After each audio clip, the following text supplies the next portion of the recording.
rounded and spiraling Well, let's start back at the beginning for everybody. Go. Structures. So you have, Yeah. and then you have structures. So you have Yeah. this wishbone structure on the backside of the moon, Right. and it looks, I'm not Hmm. gonna lie, it looks pretty weird. Yeah, that does look kind of strange. Not gonna lie. What plate tectonics would like? Sorry, hold on. Okay, so is this the same? Okay.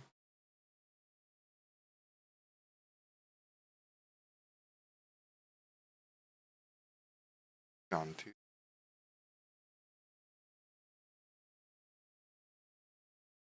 Actually, got some good characters.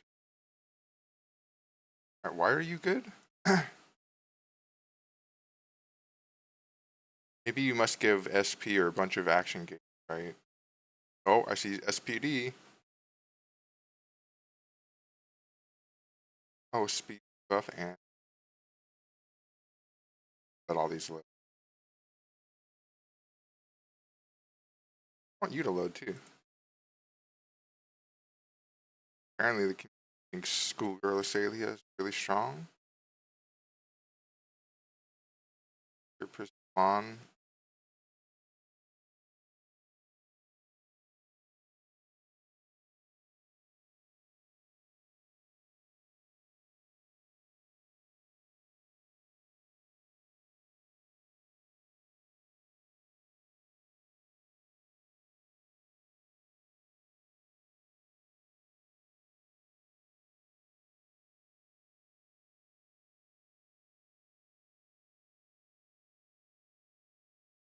Oh, she's an axe snicer.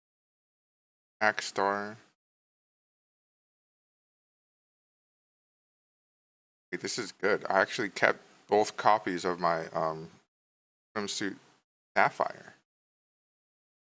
And now I got another. I can make a Giga Axe team. Okay.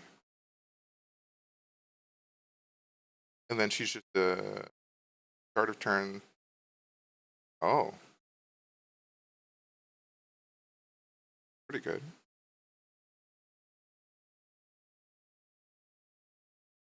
No consecutive buff S automatic.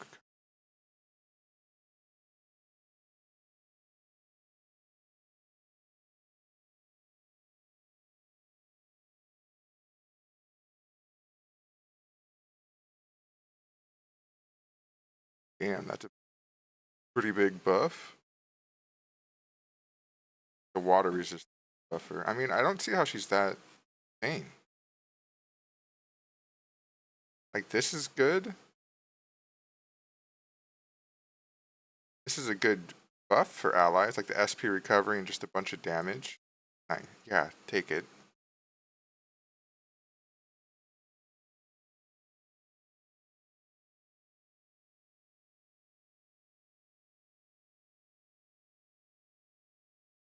%5 crit rate.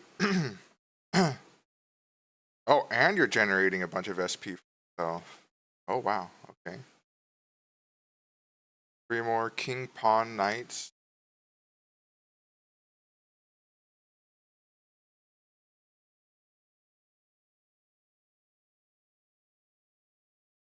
See.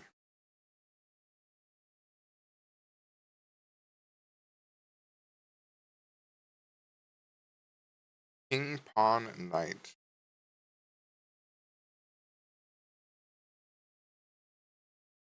Shoot Sapphire. Oh. Or would they make her a rook?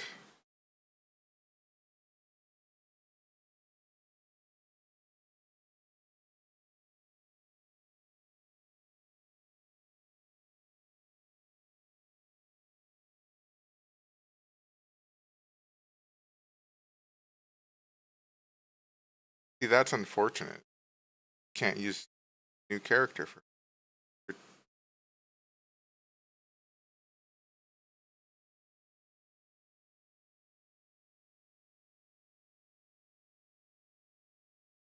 Bishop.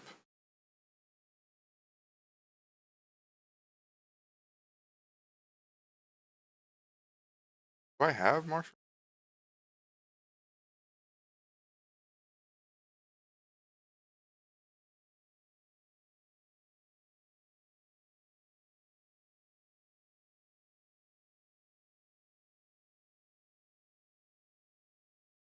You know what? This will be better if I have it open on my computer too.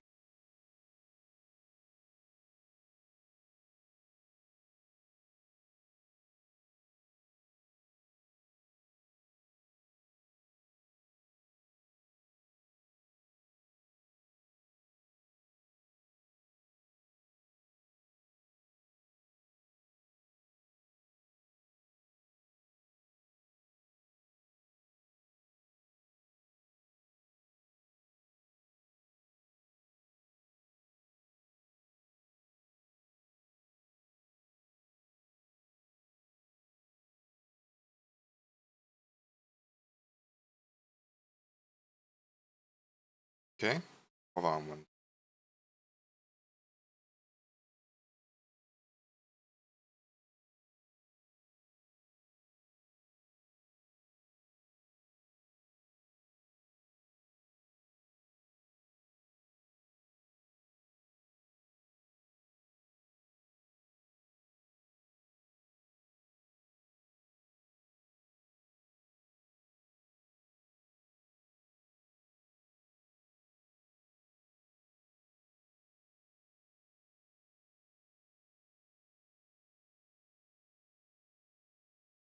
Oh shit! I started it too.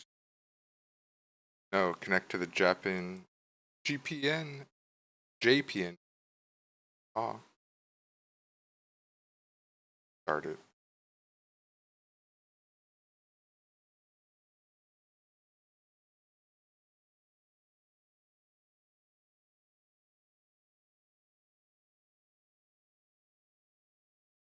Oh, you're telling me I gotta go log in? No problem. Oh, don't steal my info.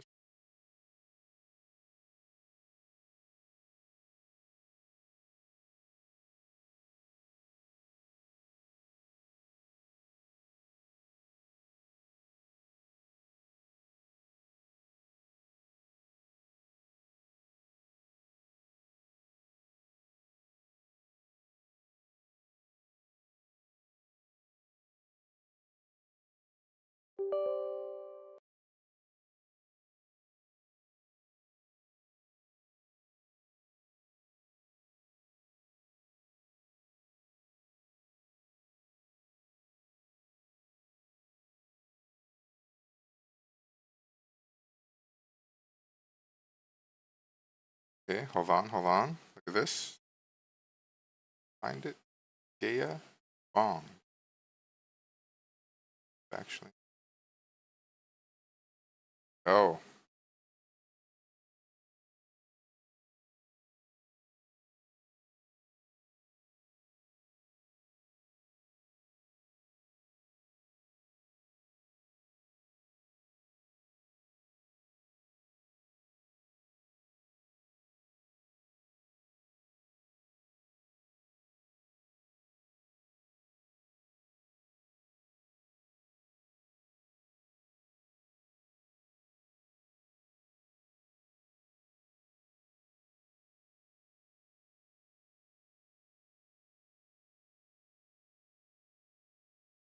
But it also looks like it could be some. wait, I need to switch. I gotta wait till I log in. And once I finish, there we go. Gotta that printing.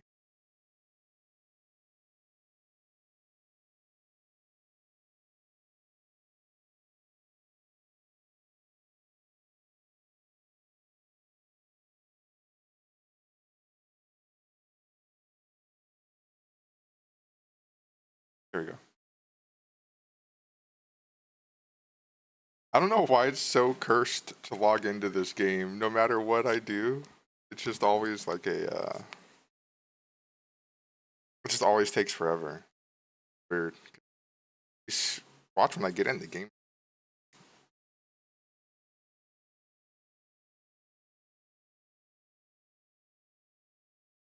Yeah, the Sugoroku's starting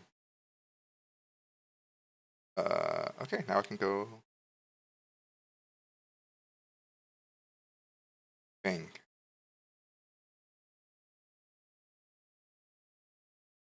All right, we're good. Natural geological formation.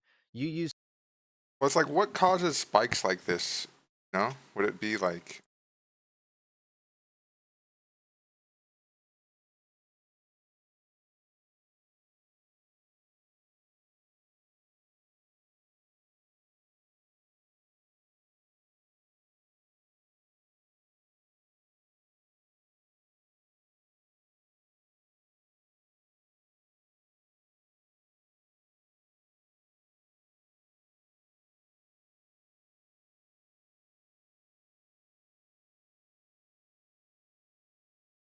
I got pretty lucky when I was pulling for this new unit that came out. It's her right here. So I was able to pull her, but then I also have, because there's this thing where you can get the EX color of her. So I got two versions of her. And the thing is that she's actually such a good unit, you want two copies of her, which is nutty. So I got super, because I went into this banner like really low on currency, but I somehow got lucky. It's weird because every other gorgeous or like EX color unit that I've rolled on so far, I've had to go deep to get the EX, but this one I got early, so it feels good, you know? I need to shave, man.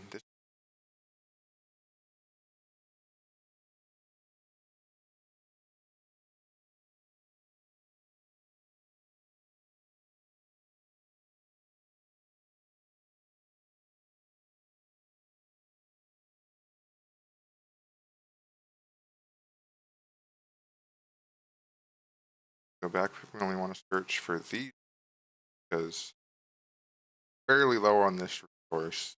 Make them max stars. I don't know what you want to call it. And plus, not only that, these units I do have, like this, very good character.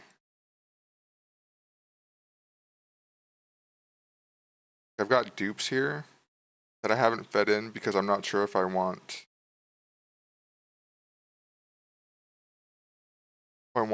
the ample or not.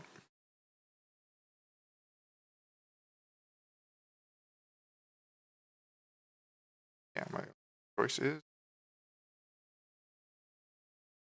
Oh,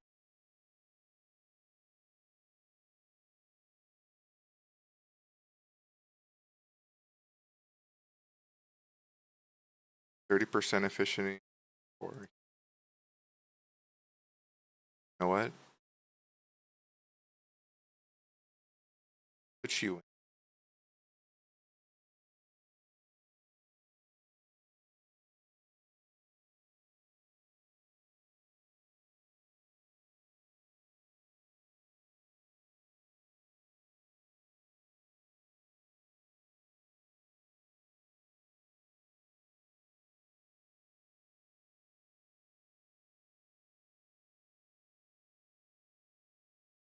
There's a unit I should finish leveling up.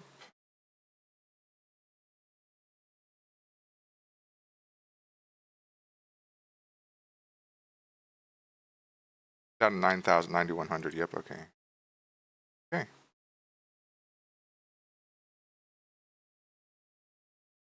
Go here. Oh, fuck. Okay, wait, no, we're good.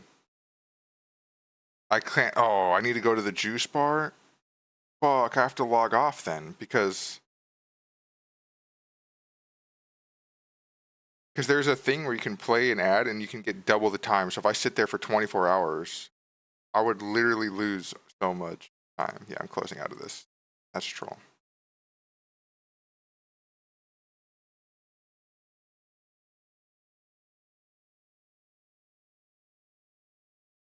All right, let's keep watching the video. use some interesting kind of deductive principles as to why it might not be. So, how would you justify that Yeah. possibly being an artificial structure?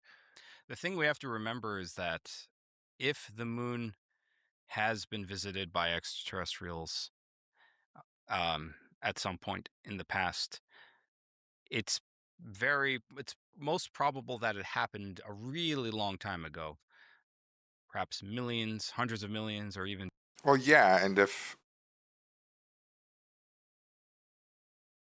also if they didn't want to be discovered, they would have made it so they like we would have no idea. On top of that, you know, billions of years ago. that's if they didn't And if want to be that's the discovered. If they case didn't and they care, built then some sort of a structure, it would be highly eroded by now because of micrometeoroid bombardment.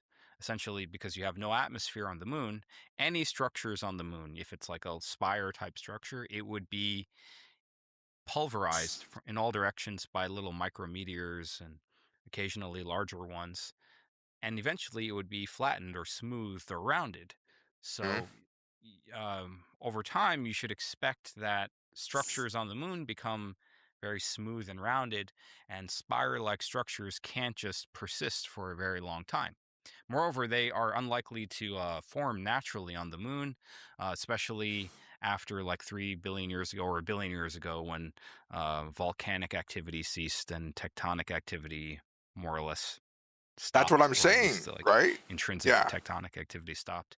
So what I basically do is just to say, look, these structures are very unlikely to have been formed naturally by meteoric erosion, erosive processes, and other erosive processes are far too weak to and also irregular and random to account for these particular structures.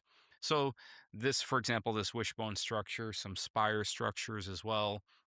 There are structures in Paracelsus C, another crater on the backside or far side of the moon, that also have unusually precise geometries. All of these geometrically anomalous or geologically anomalous structures or formations are all candidates, serious candidates for ancient ruins on the moon from a past ET visitation.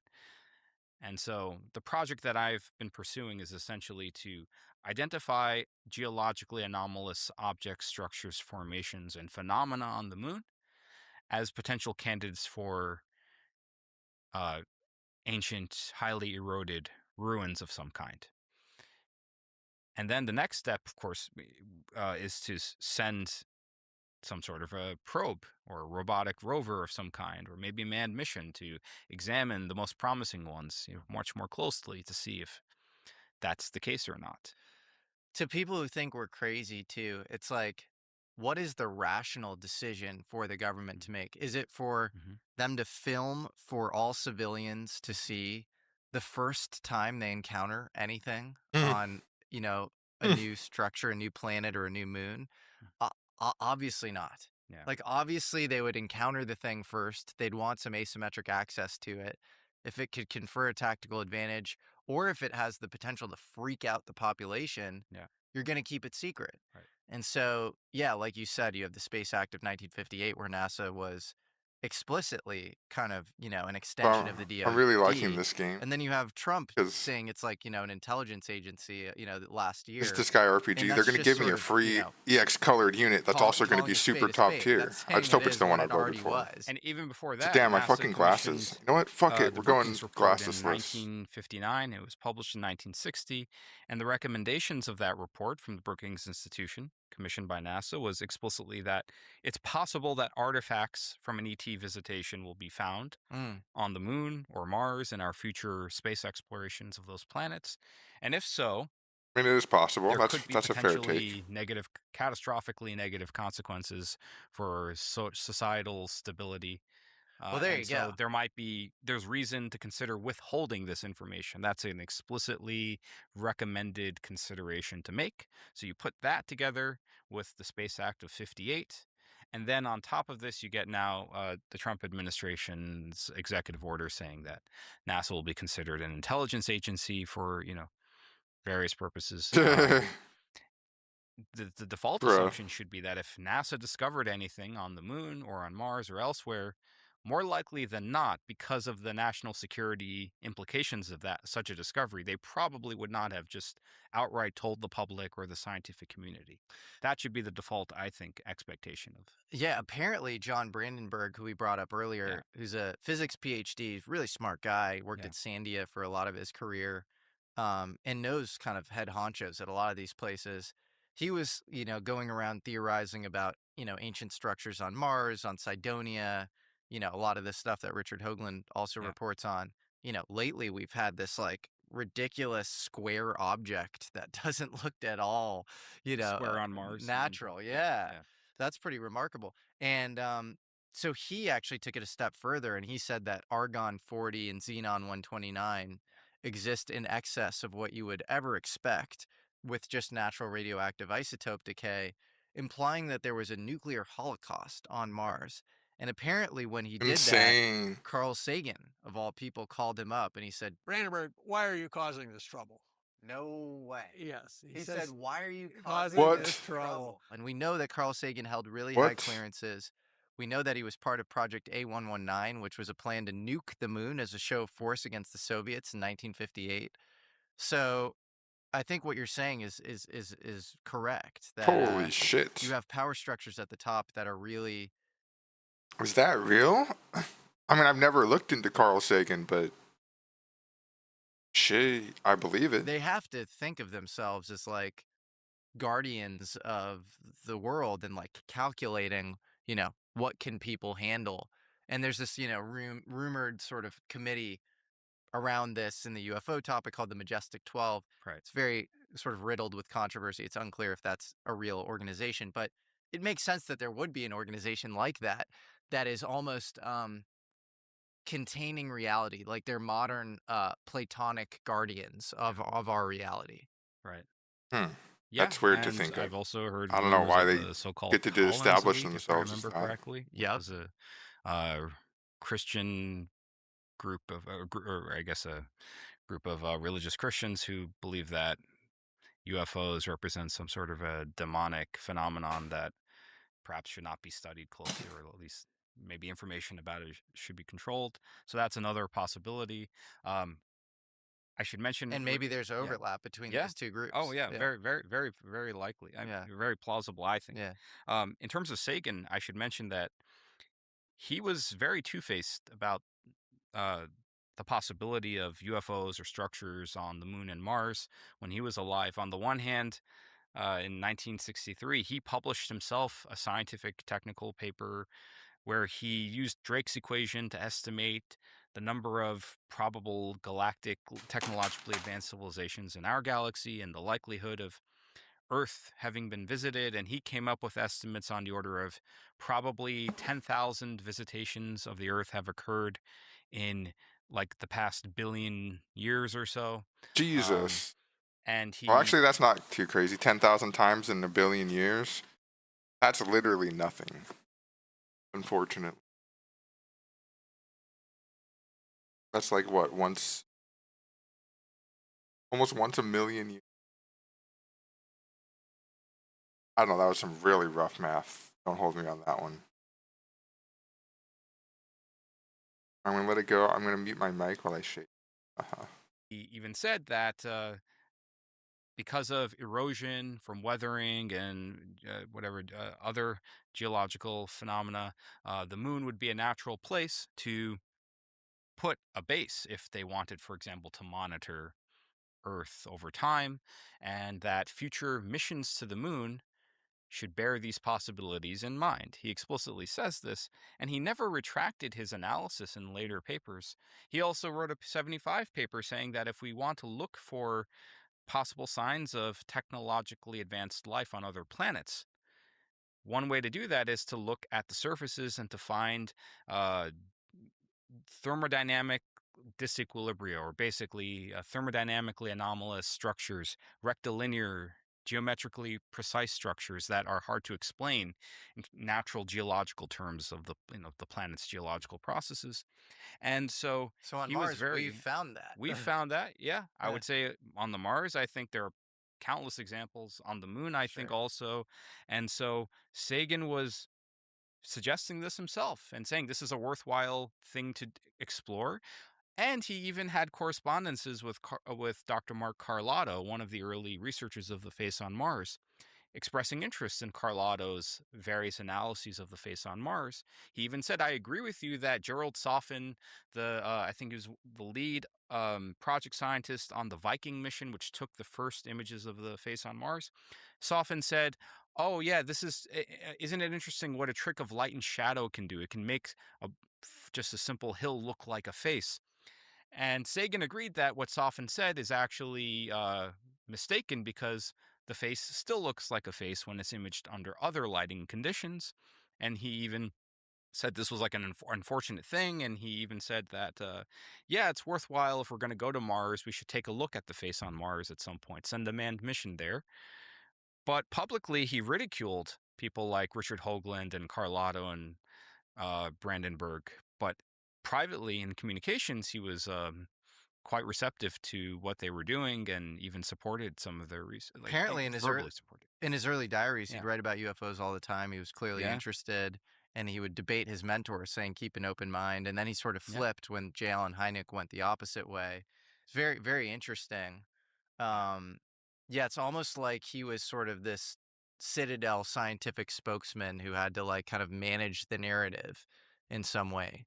And That's yeah, yeah, plausible explanation of his contradictory kind of behavior on this. well, because I mean, look, he wrote Pale Blue Dot and he wrote Yeah. Contact, and like both seem like he knows more than he lets on about Yeah. the topic. He- Even in Contact, you have the first transmission to Earth being Adolf Hitler right. and making a speech, which is Right. I really remember. Yeah. trippy and weird. But I think he's talking about these long delay echoes, which are this phenomena that occurred in the 1920s and 30s at the invention of the radio, where you would send a signal out and then you'd get the same signal back Hmm. with a little bit of delay. And so, really, really trippy, Yeah. interesting phenomena. Um, but it seems like he always just knew more than met the eye. I think so. I mean, Hoagland has also relayed. Richard Hoagland relayed a story to me directly Hmm. once about Sagan that after some sort of hearing, believe it was either a congressional hearing or some sort of other uh, public hearing. Sagan apparently came up to him and put his hand on his shoulder and said, "Keep up."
Up the great work, like whispered into his ear and then walked off. And uh, so, and Hoagland says, yeah, he knew Sagan personally. They were friends. And well, if that's true and that's what Sagan said, then that says it all, doesn't it? And you said Yeah. he had top secret clearances. And he's calling And Brandenburg and he's yeah, saying, "Why are you causing so much yeah. trouble?" And he was And interested in Brandenburg's work about the face on Mars too. yeah, And he said, "Oh, can you send me images of this other face that you've seen too?" totally. And then I think Brandenburg went into a meeting, or maybe this was actually my buddy, Science Bob McGuire, Mm-hmm. was in a meeting about, with the top scientist on Venus, on the planet Venus. Mm-hmm.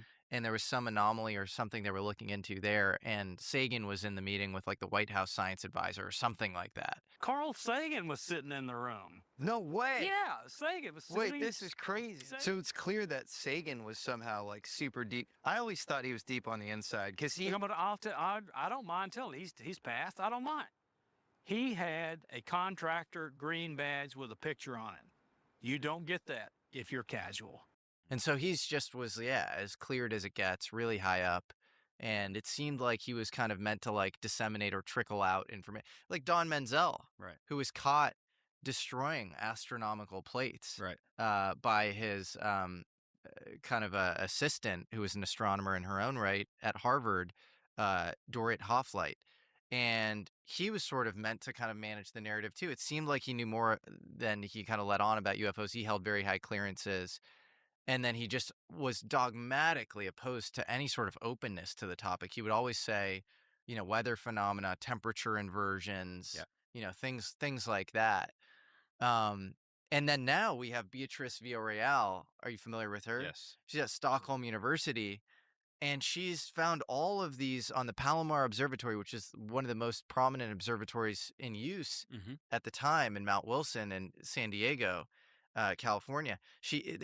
There are 10,000 plus transients, these light reflecting what seem like mirror-like metallic objects a year for 8 years from 1949, 1957, before we ever put Sputnik up in space. And then she was like, I looked into it and I spoke to NASA, and they were like, oh yeah, we call those uncorrelated targets. Like they just sort of like try to reduce all the noise around this stuff. And then she looked into it further, and somebody told her, oh yeah, Space Force tracks those. They remove this background of uncorrelated targets from the total number of things that they see in order to calculate the number of objects in space. However, I think that they don't do it themselves. It's done by militaries and it's classified lists. So it's kind of becoming a little bit more fun. I'm trying to look into this right now. Well, in fact, U.S. Space Force, Northcom, NORAD, they actually have a term for UFOs in space, which it's fast walkers. It's a code word, Mm-hmm. and slow walkers too. And John Greenwald Jr. of the Black Vault, he has tried to submit FOIA requests for all of U.S. Space Force's documents, the DoD's documents referring to fast walkers and slow walkers, and the response he got was that all such documents are actually exempt from FOIA disclosure under some special, uh, subsection of the FOIA Act, and so yeah. And then also, like I think last year or 2 years ago, Arrow was appointed to head some sort of a space tiger restudy team to examine UAPs in space of some kind or another. So there is clearly evidence there that's exempt from declassification, even to the degree like they don't even want to release documents and redact them. They're even beyond that. I would say Villarreal's research on these transients also lends further credence to the hypothesis that these lights and orbs seen in these Apollo images from the lunar surface could well be of extraterrestrial origin. Perhaps there's a common cause explanation both for those and for these transients seen in these photographic plates in the 50s and whatever. And her study is remarkable because it correlates the transients showing up with nuclear. It's 68% more likely to show up within 24 hours of a nuclear detonation, which is wild because we all know that UFOs are connected with nuclear weapons, a la Robert Hastings' work, where you have nuclear bases all over the U.S. and all of these guys who are, cleared to, pretty sensitive stuff. And, they're on the PRP program where they have to report if they're taking ibuprofen, and they see Tic Tac saucers often messing with the nukes. He has 167 of these whistleblowers. So the fact that there's a correlation there is fascinating. And she's working with this other scientist at Vanderbilt, Dr. Stephen Brule, who's, doing the stats on this stuff. And like, I don't get any grifty vibes from either of them. Like they seem pretty legit. And you have Sabina Hassenfelder, Brian Keating, being like, we don't know how to explain this. Like, this requires further inquiry. And I think she just updated the public that one of her colleagues in Germany, I think his name is Ivo Busco or something. I'm Something like blanking that. on his name, but he, has all sorts of impressive astronomical space experience. He basically figured out that so the number one debunk on her work was that these were like issues with like chemical staining and plate defects Yeah. over time. And cosmic rays is another. I've heard as another Okay, skeptical interesting, explanation, interesting. especially from Avi Loeb. But I think she refers to Bosco or Yeah, his Busco, yeah. Bosco's work as debunking the cosmic ray So explanation or something. apparently Yeah. that proves that these patterns aren't from chemical stains or plate defects, but from the light actually hit the optical circuitry of the telescope itself. The light Hmm. came Hmm. through the telescope. It is not an artifact of, the plates drifting over time chemically. Uh, so that's pretty, amazing. Um, Yeah. and it just seems like we're getting more and more proof there. And hopefully she gets a replication from another observatory, because Yeah. to me, that would be this really exciting smoking gun moment. But to go to your point around fast walkers, there's an email as well from the WikiLeaks drop Hmm. that involves Podesta, John Podesta, who is, obviously this, Clinton chief of staff, helped manage Hillary's campaign. He is at some aerospace company or corporation in El Segundo, Yeah. and I think he's with a guy, and he's emailing back and forth with a guy named Bob Fish, Right. and he's talking about fast walkers there, and that email gets scrubbed from the internet. Right. So there's something about fast walkers which were clearly, used as a term, Yeah. as you're implying. Yeah. I think there's one of the things I would like to do at some point is if I can somehow get my hands on the Defense Support Program satellite records. This is the satellite network that tracks fast walkers and slow walkers, or has at least Yeah, for that's what they were decades. referring to, the Yeah. DSP, which is the Yep. outer Earth's kind of orbit. Like that's like kind of the Yeah. first defense against anything coming into the Earth's atmosphere. Yeah. Apparently, aerospace researchers Lee Graham and Ron Reger, they claim to have analyzed DSP satellite printout records in 1976 or 77 at the day and time of the event of the Tehran UFO dogfight with the Royal Air Force of the Shah at the time. Yeah. And they claimed that the DSP satellites, or at least one of them, detected an infrared or heat anomaly over Tehran, Iran at the No moment of that way. event. And they've done some analysis of this. Sorry there.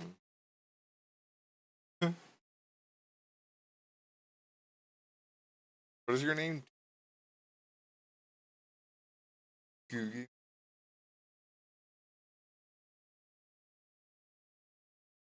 Hold on. Your account was created 8 minutes ago, bro.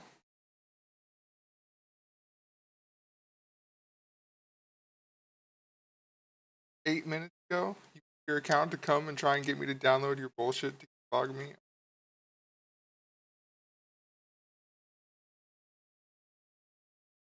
Insane. That story is Yeah. wild because you Yeah. have the pilot, I think in a James Fox movie, Hmm. might have been Out of the Blue or something, Yeah. saying that he like shot at the UFO Right. and then he lost control of his aircraft. Yeah. It like all This the I think I some have. electromagnetic outage, and it like just shut down on Right. him. Hold on, So you're almost done shape. saying that correlated with the DSP archive sensing some sort of infrared signature right around Tehran. According to Graham and Rager, but apparently it's these records are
Shavening went pretty well.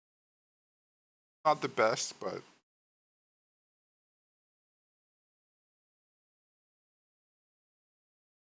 okay.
it's time to make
Right, finally back, huh? Still, um, like, still classified to the point that like the public can't access those satellite records Mm, independently of what these guys did. But if someday we could get our hands on that satellite data, we could then try to look at these cross yeah. correlations with known UFO incidents and cross correlate the time that it happened with what those satellites may have picked.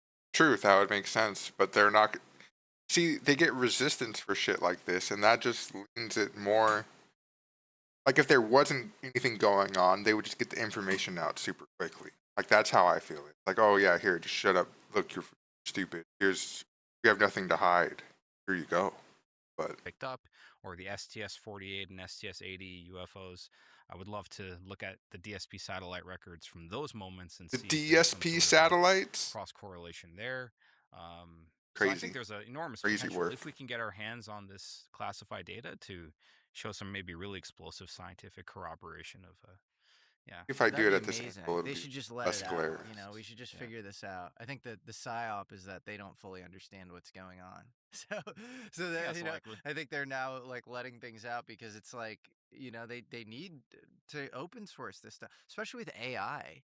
It's like you're not going to get the new insight if within a closed system. The Yeah. open system will always win.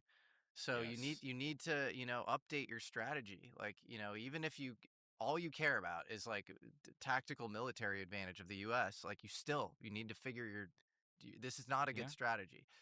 Yeah. I Um agree. I also think it's very telling that, speaking of astronauts, Neil Armstrong, when he came back from the moon in 1976, he does this other mission at the edge of the Amazon Yes. through this Teos cave system in Ecuador, which the only lore of which is, this What? was written about in like Chariots of the Gods by Eric von Daniken, and there's rumored to be this ancient alien metallic artifact in this cave system. And so why would you go looking for that if you weren't open to the presence of extraterrestrial life, possibly from experiences you had on the way to the moon? I completely agree, and I That's insane. wonder What? if anyone Why doesn't know? has Why didn't I know sat this down with before? Armstrong before he passed away Like and this is asked him in crazy. detail, why did you decide to do this? What led you to this? I'm not aware of that having happened. I do know there were some camera crew that filmed him doing this expedition, but no detailed conversation with him to ask his reasons for doing it. But clearly it shows that he's open to some really incredible Yeah, why would you go look for that possibilities. at all Yeah, if you didn't think that there might be something up yeah, with the, origin of mankind on Earth or yeah, presence of non-human intelligence or something? yeah, You have to have some sort of opening to do that. Otherwise, go be a conventional archaeologist. Like yeah, don't go looking for an ancient alien metallic artifact cave thing. Like that yeah, it's either you've like spun out and you've lost your marbles or like you think there's something there. yes. And I think it's probably the latter. Yeah, Buzz Aldrin again, he himself was always always flirting in these circles with other people who are, or for example, he's also insinuated that this monolith that NASA has imaged on Phobos, one Hmm. of the moons of Mars, is an interesting structure, and we should go there and visit it and maybe take samples of it. And NASA has actually proposed a mission to do precisely that in 2007, to send a probe to this monolith on Phobos and take a sample of it with the probe and do some direct analysis of it. How Um, big is the monolith? this monolith is about, it's estimated to be 90, 85 meters in diameter and then 90 meters tall.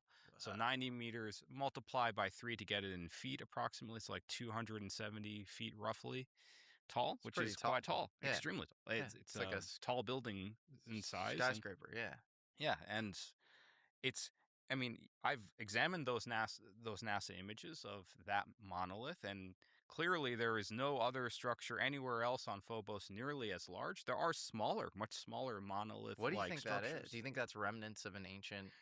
I think it's plausible enough. I mean, coming back to this general point that it's very plausible that our solar system has been visited by ET visitors in the past, billions of Well, years. true, and you can say you don't Okay, even and have to where are the two places in our solar? like okay, you don't even have to say extraterrestrials in this situation.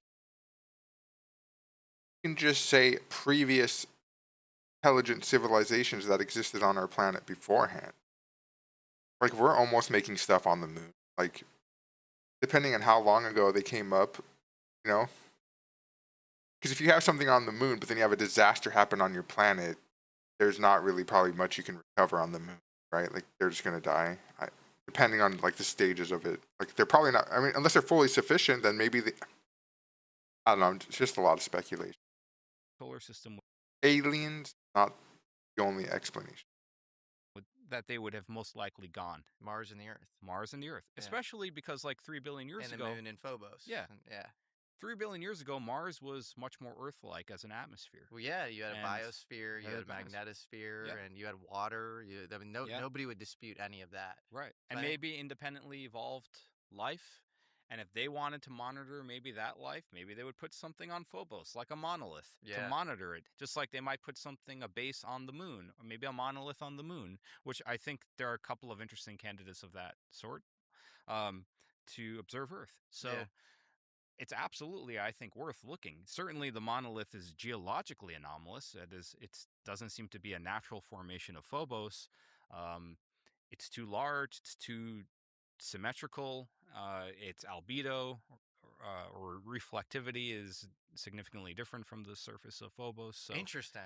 But Buzz Aldrin insinuates this, and then he was also friends with Arthur C. Clarke, the noted science fiction author, who Yeah. also, Kubrick made 2001: A Space Odyssey Yeah, based yeah. on his books, right?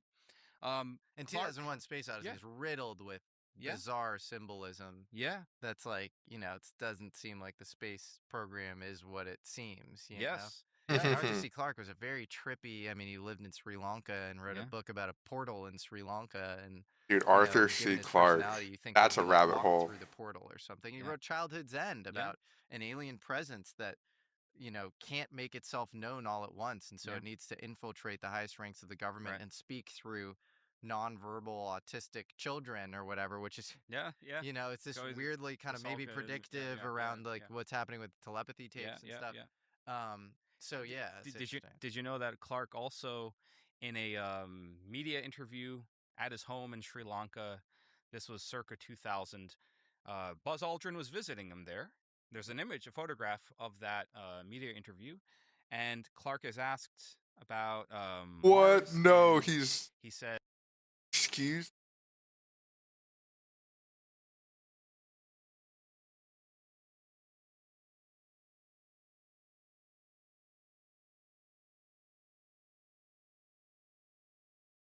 This is literally JoJo shit. You've got to be fucking kidding me. You've got to be fucking kidding me. Like, what is this?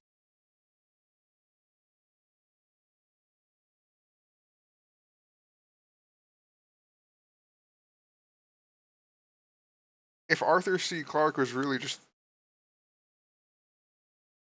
Dude. Why? It's like the more I learn, the more I fall deeper into the conspiracy. and Clark More right. It's crazy. is asked about Mars, and he says, what's really shocking and exciting to me is that NASA has basically discovered large forms of life on Mars. Have a look at the pictures of Mars from Jet Propulsion Laboratories. Take a look at these structures. I don't see any other interpretation other than that these are gigantic forms of biological life on Mars. And Buzz Aldrin just sits there quietly, doesn't contradict them, doesn't disagree. That's another, I think, interesting connection. And I've seen those specific Mars images that Clark was referring to, who also was, by the way, a proponent of studying the face on Mars more closely, and he thought those were promising candidates of ET built structures on Mars. He was, I think, basically correct. There are a number of these images from Mars Global Surveyor, nowadays from HiRISE, showing what look like they could well be maybe the skeletal structure of fossilized large forms of life on Mars.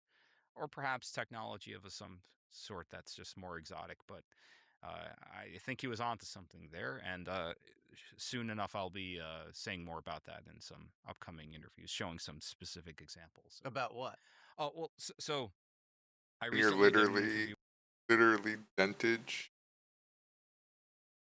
with my friend and colleague John Ward, who's Uh-huh. an Mars anomalies researcher who does really excellent work.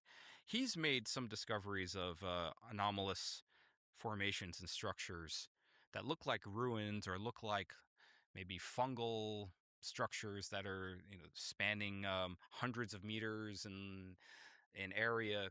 Um, in that interview, we examined the images in great detail. I apply some algorithms to evaluate the likelihood that they can be naturally formed, fractal and texture-based algorithms, and I show that the algorithms imply that these landforms are probably not of natural origin, and there are many other images of that sort from NASA's own HiRISE and MGS images of the Martian surface. And so I think they corroborate what Clark had said in that interview and had said in other places.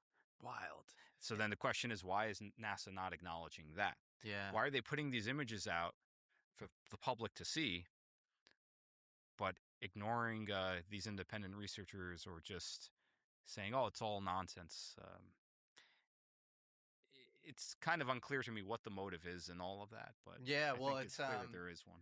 it's see, like, it's don't shut down all Yeah. discourse on the thing. In fact, even seed it in Mhm. these kind of non-authoritative ways, Mhm. and then track it. Mhm. And I think that's what's going on with Arrow and with all the modern UFO conversation. And it's I don't think it's a coincidence that the NS and a former NSA director is like the Arrow guy, where it's like they Right. track all the comms probably around what's coming out. And figuring out the unknown is going to be beneficial, I'm sure, to them in many ways, and they're just going to track everything. And we know from Snowden and from all these Yeah. revelations of the last 20 years that like all our shit is tracked all the time. So So maybe they want people to work on these things and probably publicly, and they're hoping that someone will give some insights, but they just don't want to acknowledge these they don't want to as do it like genuine officially. They mysteries. don't want to Right. say like, because they're worried that that will be a destabilizing, and then they probably just want to like seed it as much as they can. And so yeah, it's not giving it the stamp of approval it totally deserves, because it's a real field and all this stuff is legit. But it's also not shutting down conversation in a way that, you know, they can always like knock on the person's door who's like essential to them when they need them or whatever.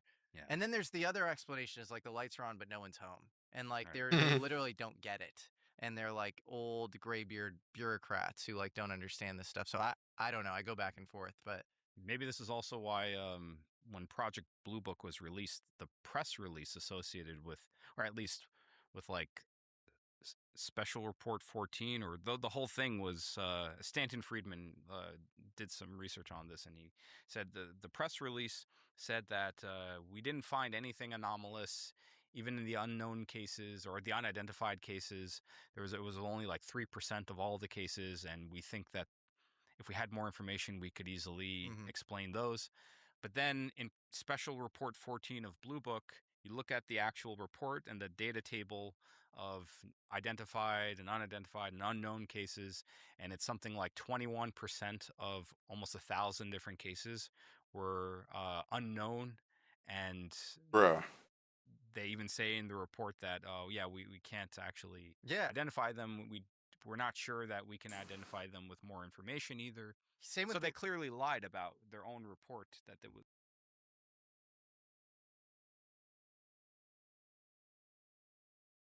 Like, how can they get away with it? It must be because people just don't know. I mean, I'm not knowing this till I hear it, right? Oof. That was released to the public. Yeah, the analytical Yeah. overlay, the Yeah. stated conclusion was Yeah. just false. Yeah. The same with the Condon Committee, which is synonymous with having shut down Blue Book Right. as far as what we think of it. But if you actually look at the committee report, it's over 30% still unidentified. Yep. Same with Arrow. We think of modern day Arrow, Mhm. you know, pre-Kozlowski, you know, with Mhm. Sean Kirkpatrick as like bad faith actors. They're trying to shut down the conversation. Then you look at the actual substance of like what they're reporting, and it's also over 30% Right. still unidentified. So, you know, and then he just goes, but we don't have evidence for extraterrestrials. Well, Mhm. I don't know if we do either, Mhm. but I know we have evidence for a lot of anomalous stuff that's worthy of further inquiry. And you're trying to shut down that conversation and, you know, almost acting as like a fly trap for the data. So yeah, it's very weird where like the statements don't actually match the data, and then it's like, is that some sort of dog whistle that's supposed to hit the right people who like are, you know, you're initiated if you can think for yourself and then get beyond the stated sort of look away, you know, blanket statement. I don't know. I don't understand how this stuff works, but there is a lot of talking out of both sides Yes. of your mouth. But I So think that's probably the most promising explanation that you just gave, the dog whistle one. yeah, yeah, maybe. Yeah. It's the I most want to take a promising. moment to True. thank one of today's sponsors, That's fair. Zbiotics. I've been using their pre-alcohol Okay, product okay. for years, and when the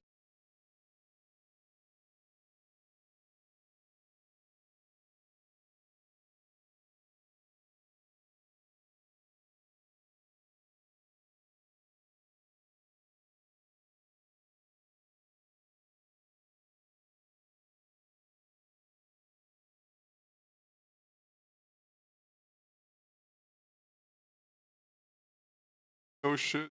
Echo.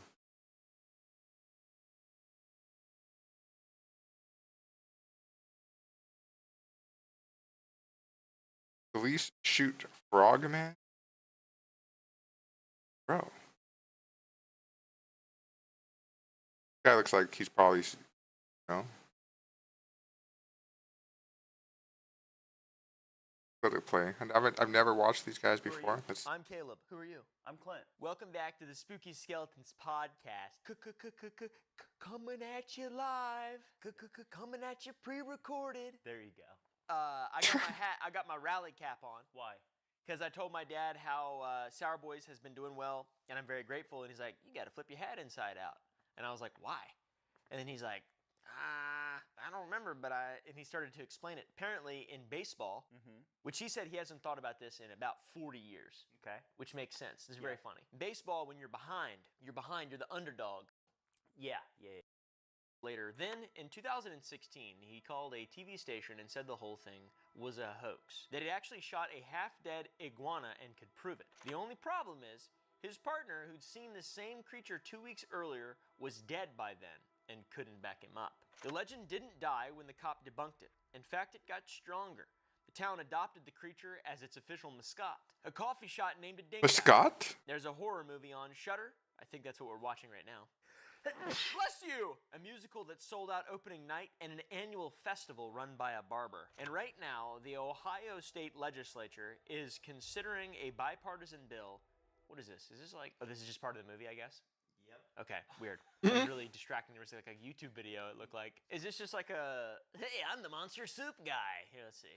Circulated in national papers. The more infamous site. You had that voice spot on.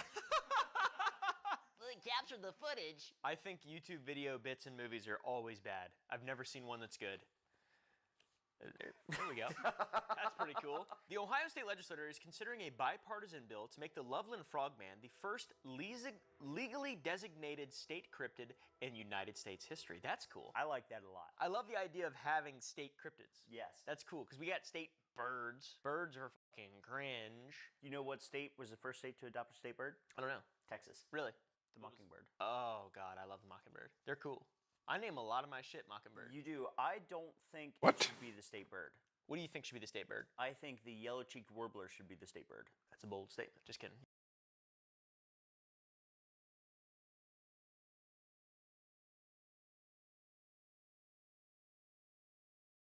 For those of you brave enough to venture into the dungeons Now and this raids is of content. Outland, you'll soon discover the enemies you face within are far more otherworldly than those fought back on Azeroth. Exotic beasts only found on the remnants of Draenor, demonic invaders from realms far beyond, and warped anomalies that defy explanation are just a few of the categories of enemies you might encounter. A true reflection of the Burning Crusade expansion and its unique take on fantasy in a dimension far from home. But among these dozens of bosses is one entity that continues to disturb and intrigue me nearly 2 decades after it was first released. A boss that leads to more questions than it answers, and is a True. prime target for analysis and Very theory true. crafting. Today, I want to investigate the Reliquary of Souls, Outland's most mysterious raid boss. With Phase 3 of TBC Anniversary just around the corner, I figured this would be the perfect time to reacquaint you with this encounter, and give you some things to think about as your raid gears up for the fight. As always, thank you for the fun comments and support, and with all that being said, let's get right into it. The halls of the Black Temple reek of anguish and sorrow. Once a holy place of Draenei society, now conquered and transformed into a dark citadel lorded over by Illidan Stormrage. Following an initial assault at the gates of the temple, raiders enter the remnants of Karabor through the sewers, encountering the archetypes of foes fought across Outland leading up to this point. You battle the High Warlord of the Naga clans, a fel-infused dire orc unlike any seen before, and demons of the Burning Legion turned to serve in Illidan's army. This is the Illidari seat of power, and like most instances in WoW, it acts as a climactic summary of content you've dealt with out in the open world on your leveling journey.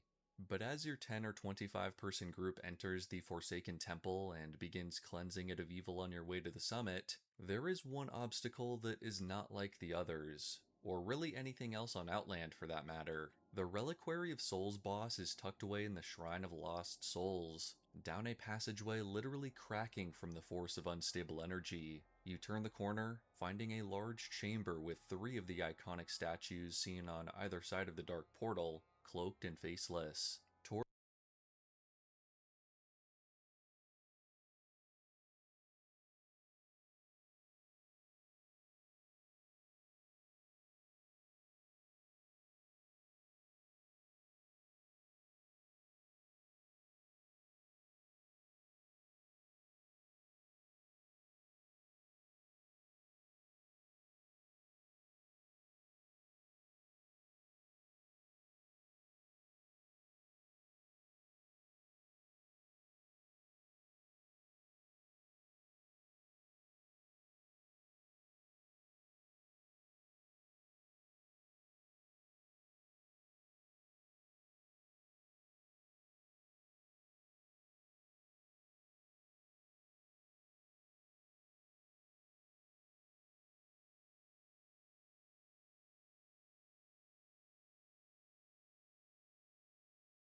Tortured Souls. Hold on, I just gotta Google something real quick.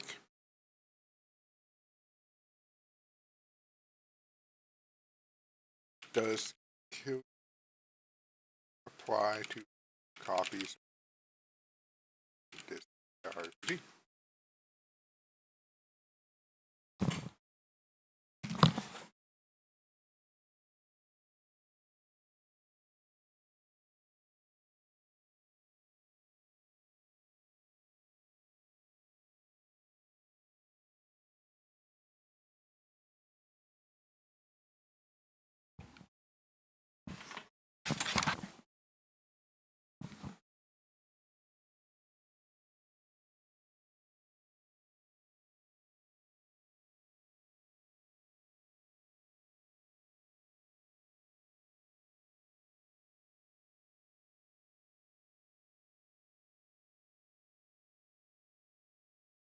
Alright guys, Hazing here, welcome back to the channel Holy shit.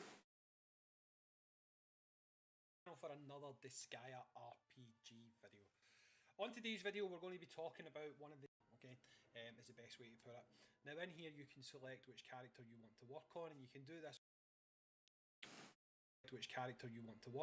can do this for every character in the game. Now, for this purpose, I am going to use Meliodas, okay? The reason I'm going to use Meliodas is because with raids, while it's still going, if I can boost in a little bit, I might be able to get my score up. So we'll show you how it works.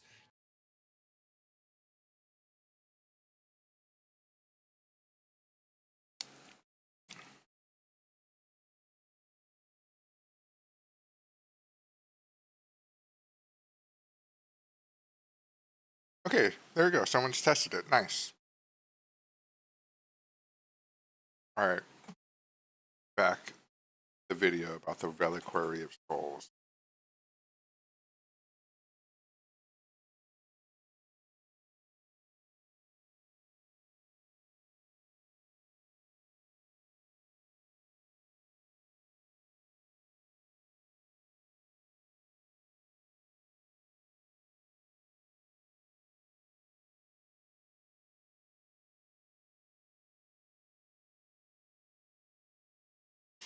Okay, nice. I was worried I didn't have enough 9999 characters to do the Soar through Kilia's the Trials. Not too different from the ones Get all these seen nice in the stat Arcanite boosts Crypt on SS Station Artina. zones ago. Yep. In the back lies one of these Oh, strangest SSX creatures Artina, imaginable, swimsuit, a writhing Zeno mass of something Artina. contained within a cage chained to the back wall.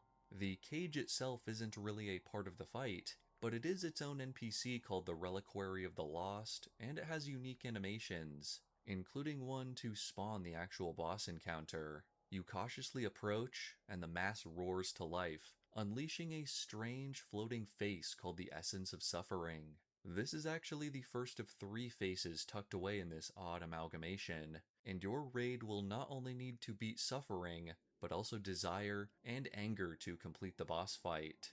In between these main phases, the boss spawns in several lost souls to crash the party, giving you a different type of challenge, but also a chance to recover your bearings and prepare for the next fight.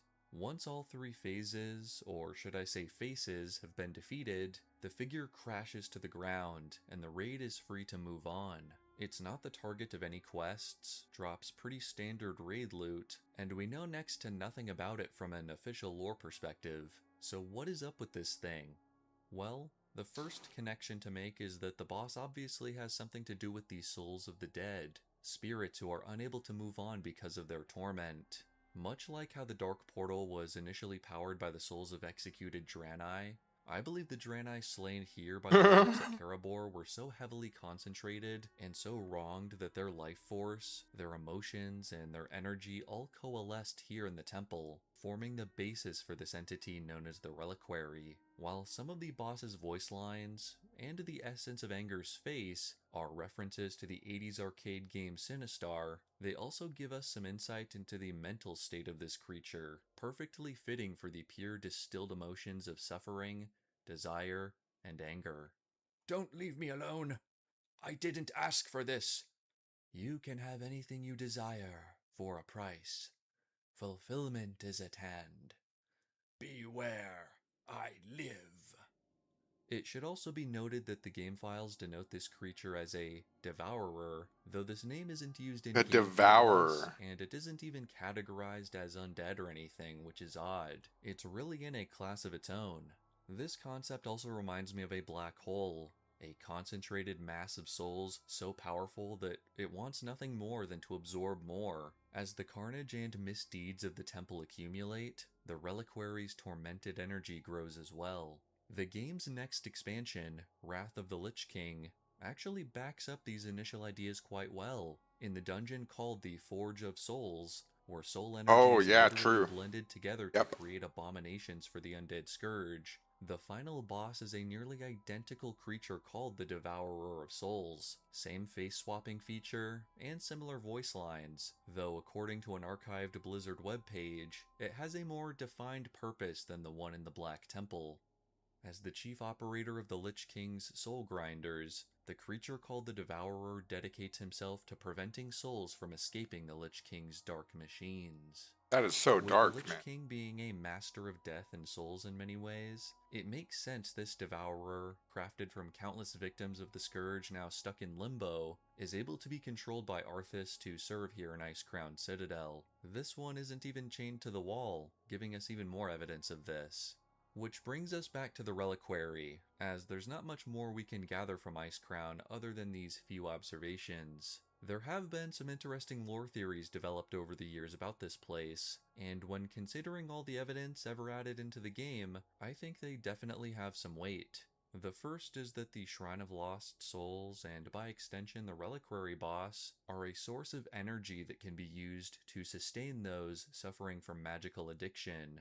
The second is that the area exists as it does because one of the mythical vials of eternity was dumped into the chamber, Was supercharging the it? spirits and their energy to an insane degree. Wait, During the Caverns of Time wait, is that true? Is that because Illidan did have more vials?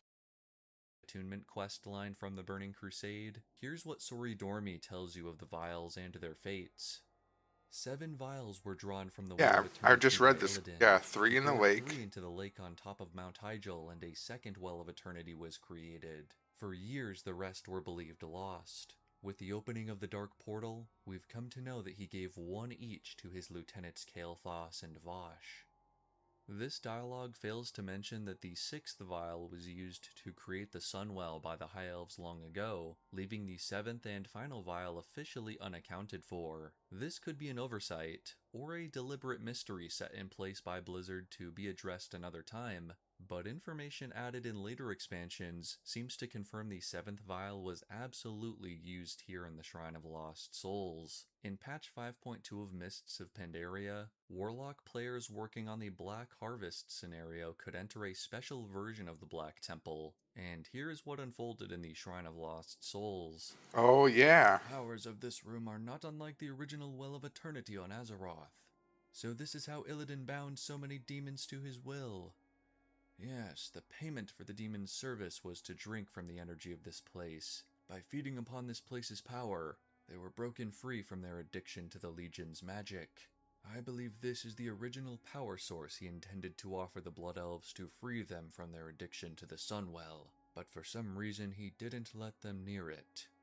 What? Damn. You have no proof of such a claim. Didn't you notice? The demons under Illidan's command were free of the entropic, fell green corruption that pervades the Legion. This is actually all pretty compelling, and fits with all the TBC era information that exists in the game. And whether or not the writers intended for this to be the secret of the shrine back in the day, we eventually did get this conclusion a few years later. You can take this more modern lore with a grain of salt if you wish, but at the most basic level it just makes sense the vial would be used here, in Illidan's stronghold, to create an energy source that's readily accessible. It's not certain why Illidan wouldn't share this energy with the Blood Elves to treat their magical addiction, but it's possible he had doubts about Kael'thas betraying him if he became too powerful, which he did do by the way, or perhaps the energy source wasn't compatible with the elves for some reason. What's also interesting is that Well, the it's because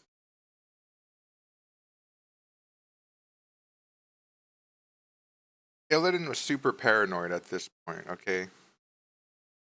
And he feared that, oh, wait, if I give the Blood Elves this, this is going to make them too powerful. I won't be able to control them and they're going to turn on me. So he needed to keep stringing them along as part of his control. Like, he was really off his deep end after Arthas got him. Harvest instance, Warlock players fight a reanimated version of the Reliquary boss, this time a version called the Essence of Order, who even remarks, "Face the souls of those your kind doomed to perish, Warlock." Which is likely a reference to all the soul sacrifice and Warlock rituals performed during the days of the Old Horde. The Illidan novel from 2016 also gives us one more pertinent detail. To complete his plan of opening a portal to the planet Argus, Illidan used a soul device to capture the tormented souls of Auchindoun, which I mentioned earlier, and it's very likely the souls were dropped off here at the Reliquary as an addition to the energy pool. That's a lot of info for such a strange, officially unexplained boss, and after piecing all these bits of evidence and theory together, I can confidently say this is the likely story of the Devourer here in the Black Temple, along with the Soul Energy and the Vial of Eternity, but it's possible there are other explanations, and I'd love to hear your thoughts down in the comments. It's the weirdest boss in the Burning Crusade in my opinion, and seeing as it's not only referenced in the next expansion, but also one over 5 years later, I'm led to believe there's more to this entity than first meets the eye, and is worthy of analysis and appreciation. Thank you all so much for watching. I hope you learned something new today, and as you prepare to enter the Black Temple and TBC Anniversary again soon, maybe you'll think about this encounter and its deep lore in a whole new way. A special thank you to my channel members who provide bonus support for these videos, and until next time, may the Force be with you.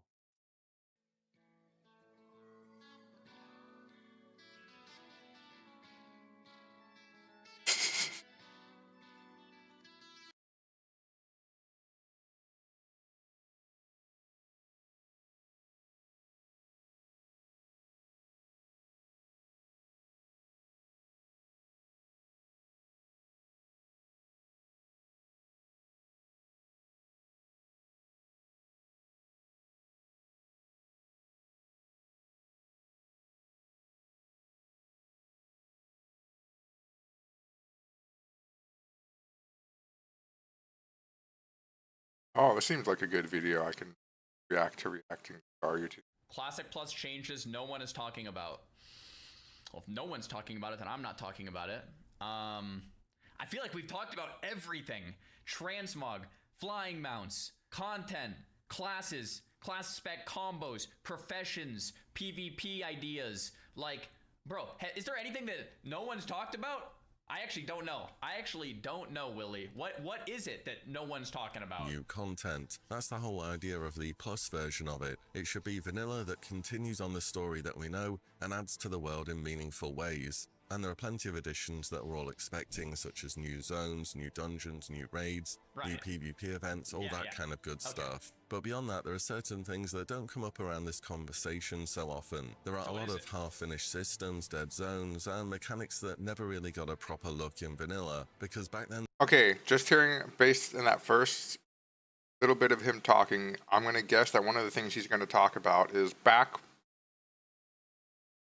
when WoW was first coming out, they were talking about how you'd have to play against the environment. Like, oh, if it was like you'd have to deal with the dark and the rain or stuff like that. They were really like going crazy with it. So I think he's going to talk about that. Let's see if my skills are good. And the developers were very much just doing stuff which they felt was cool.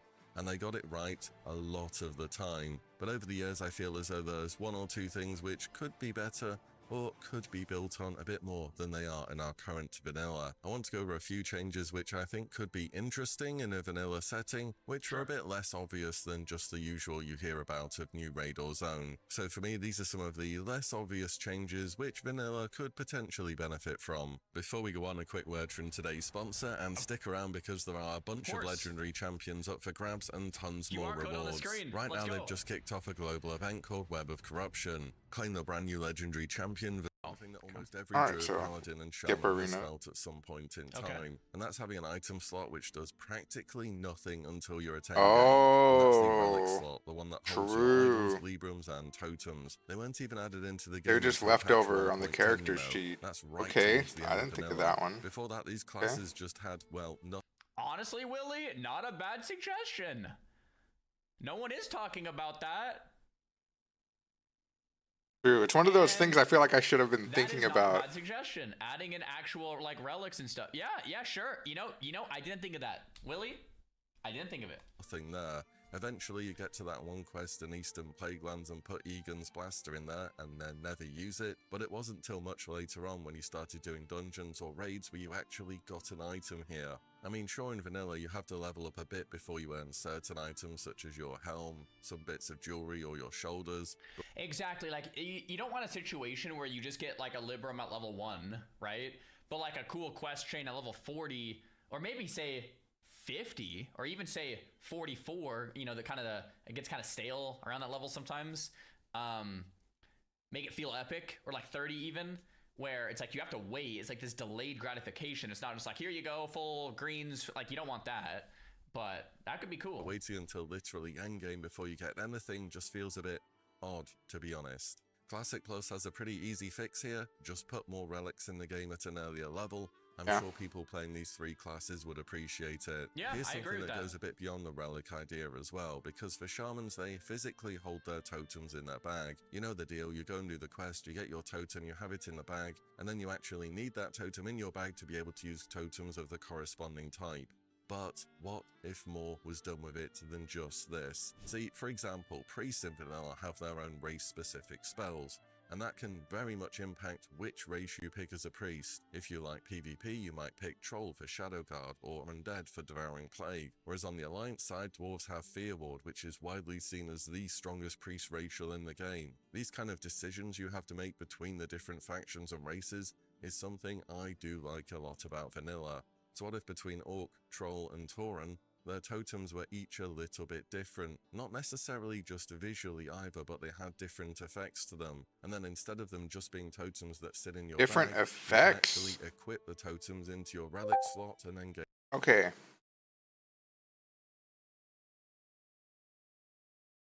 So, I see what he's saying.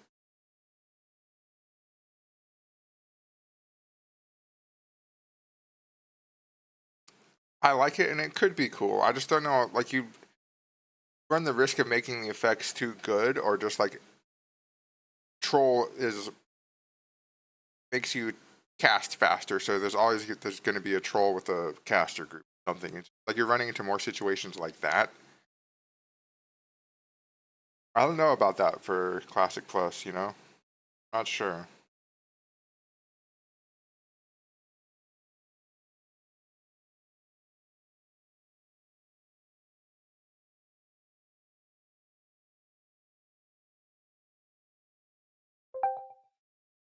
gain certain bonuses. So if you equipped a fire totem, it may give you some spell damage or improve your fire spells. If you equip the earth totem, that would be perhaps cool. it I could mean, help sure, it's just a little thing to make shamans, give them more flavor, a little buff. That's fine. out a new shaman tanking identity. You could even have a mini talent tree within the totem, though that's probably going a bit too far. But basically what I'm getting at is with this relic slot with shamans specifically, you could just have them equip their actual totems instead of making different items. The next one is something that goes way... A lot of you in the chat seem to not like that idea. I actually think that's somewhat of a clever idea. Maybe yeah, not you the just way can't. you said it. So I don't like. Yeah, you just can't go too far with it because it's just too much of a power gain. When shamans were already an amazing class. The suggestion of having different totems for different races. I don't think I really like that. Like, it kind of works for priests maybe, but like I don't think that needs to be transferred to shamans. But having like a choice between which totem to equip in that relic slot, like, could be kind of cool. Like some side stats, like a little flavor. Oh, I'm gonna equip my fire one. Maybe if I'm Ellie, you know, maybe lava burst is added, and you want the fire one. I don't know. Might be like kind of, or like earth one for tanking. Maybe it gives you a bit more threat if shamans do become tanks. Or I don't know. Like, I don't know. Like, that could be kind of cool. But a lot of people saying no. I don't know. I don't mind the idea. I think it would maybe be like a, you know, like a little, yeah, maybe it's like a little too flavorful. Somewhat separate conversation. Shamans are the one class I actually haven't played in vanilla. I've played every other ones in vanilla. Shaman I actually haven't. Shamans out there. How do you guys feel? True, I think about actually, 4 different whoa. totems in your bags all the time? I think shaman might be. Maybe shaman and paladin might be the only class in vanilla that I haven't gotten over even 50. I think I hit like like 30 maybe on shaman. Paladin, I don't remember. Maybe like 30, 40. I know I've done druid, rogue, warrior, mage, warlock. Yeah. Be honest. Like, should there be a totem bag? Should there be a totem holder or something? There should be. Or is it like, yeah, there's no reason it's to dumb, fuck BS, shamans. terrible, sucks, pointless, lame. Okay, because I didn't know if there was some charm to that. Like, because you can make an argument for a lot of things in Classic that are annoying, but they're charming. I don't know if this is one of those things. This is This not. might just be Totems are not. annoying and not charming. Yeah. I Yeah. don't know. Maybe there's a better way. Like shamans, what if there was a quest? I'm just randomly rambling here. What if there was a quest at level 30, piggybacking on Willie's idea, that combines all of your totems into a relic that makes it so you don't have to carry them anymore? That's it. It's just a relic that has the power of all 4 totems. Then you don't have to carry them. It's in the relic slot, so you store it, and it doesn't actually do anything besides that. And it's a quest that should be fun. What about that? Would that work? Shamans out there, I'm curious. Yes, that's good. Every Not a class has shaman. that problem. Or you could make it into a keychain. Sure, could be part of the keychain. Sure. Seems good. Almost every class has random stuff they need to carry around. That actually is kind of a fair counterpoint. Hunters have ammo. Warlocks have soul shards. Mages have runes of portals and teleportations and food and water, but like that's kind of not too much. Rogues have poisons. Pallies have blessing things. What are they called? And the divine intervention symbols for divine intervention. Warriors, nothing. I guess warriors have a lot of gear and flask sets, but like that's a little different. What other classes are we missing here? Priests, some symbols for buffs, I guess. Druids have seeds. I guess that's kind of a fair counterpoint, to be honest. Is that every class has to carry some stuff. I didn't really think about it that way. But I don't know. I still wouldn't mind a cool and explot bag. Maybe, you know. The idea was that a late natty development of vanilla and anyway, good feedback from you shaman players. Way back to the development of vanilla, and that is regarding hero classes. The idea was at a later level your character would begin specializing into something regarding. Wait, did I skip too far? I thought I remembered the timestamp, but I'm gonna go back just a second. And gain certain bonuses. So if you equipped a fire totem, perhaps it could help out. Probably going a bit too far. But basically what I'm getting at is with this relic slot with shamans specifically, you could just have them equip their actual totems instead of making different items. The next one is something that goes way back to the development of vanilla, and that is regarding hero classes. The idea was at a later level your character would begin specializing into something regarding a hero class. So for example, night elves could specialize into demon hunting, dwarf warriors mountain king. You know what? I remember this. He's right. Holy moly. I do remember this. That would actually be insane. Are you kidding me? Uh-oh. I want to get more hype for Dead Death Knights and so on. This idea never fully disappeared, and some abilities from hero classes were added during later expansions, or have been used for inspiration for certain expansion-specific updates. And for Classic Plus, there could be something here as well. I don't think Mountain King would necessarily need to be an entirely new hero class, but potentially classes could receive a 4th specialization at some point in time to expand on the already existing class fantasy. Obviously this would complicate class balance even more, despite it not being very good to begin with, to be honest. I think it could be an interesting idea to bring back and move on about.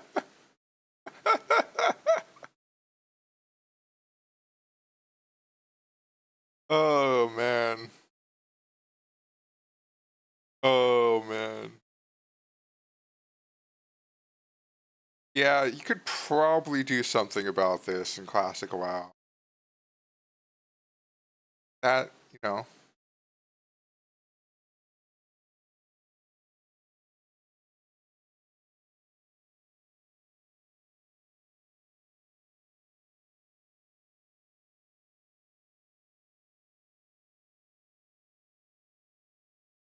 Like, see how I fix this? And there's like, it's crazy. Like, it's really crazy, okay? Like, these guys down here, you give them a little something right here. And this is going to blow you guys' mind when I say this, but see, every other class up here, you leave them, you don't change them. They're fine. You know what you do, though? Is disable world buffs and raids. wow, suddenly the hyperscaling specs, warrior, rogue, fire mage, get brought way down. Like, so much power warrior gets is from world buffs. Like, without world buffs, you're maybe around here, right? Like, you're pretty in line, realistically. And like, same with rogues in fire mage. Like, barrel druids also. Like, another physical damage class up here. Like, hunters gain a lot of benefit from world buffs, but it's not like, they probably go from like here to like here. Actually, maybe it's probably like about this much, where like warriors go cut off at least like this much of their, like maybe they might just scale better naturally too because of gear. But I don't know, you disable world buffs and you just see how things look after that. Like, sure, yeah, you buff Shadow Priest, you buff Ret Paladins, you buff Balanced Druid. Give a little bit to the Shaman specs, then you're fine. Because this just looks, the reason it looks so like skewed for fire, because this is late game. Like, notice how this says DPS warrior. It's not saying Fury warrior, because if you're his arms warrior, they'd be much lower, right? So that is skewed. Same with DPS rogue. Like, if you're a hemo rogue for some reason, you got unlucky, something like that, your spec's going to be down here. Saying, look, they also combined warlock too, where they differentiate marksman hunter. So it's just like, you think like that's something they should think of too? I mean, obviously they would, but yeah, just don't allow world buffs in raids. That's the biggest thing.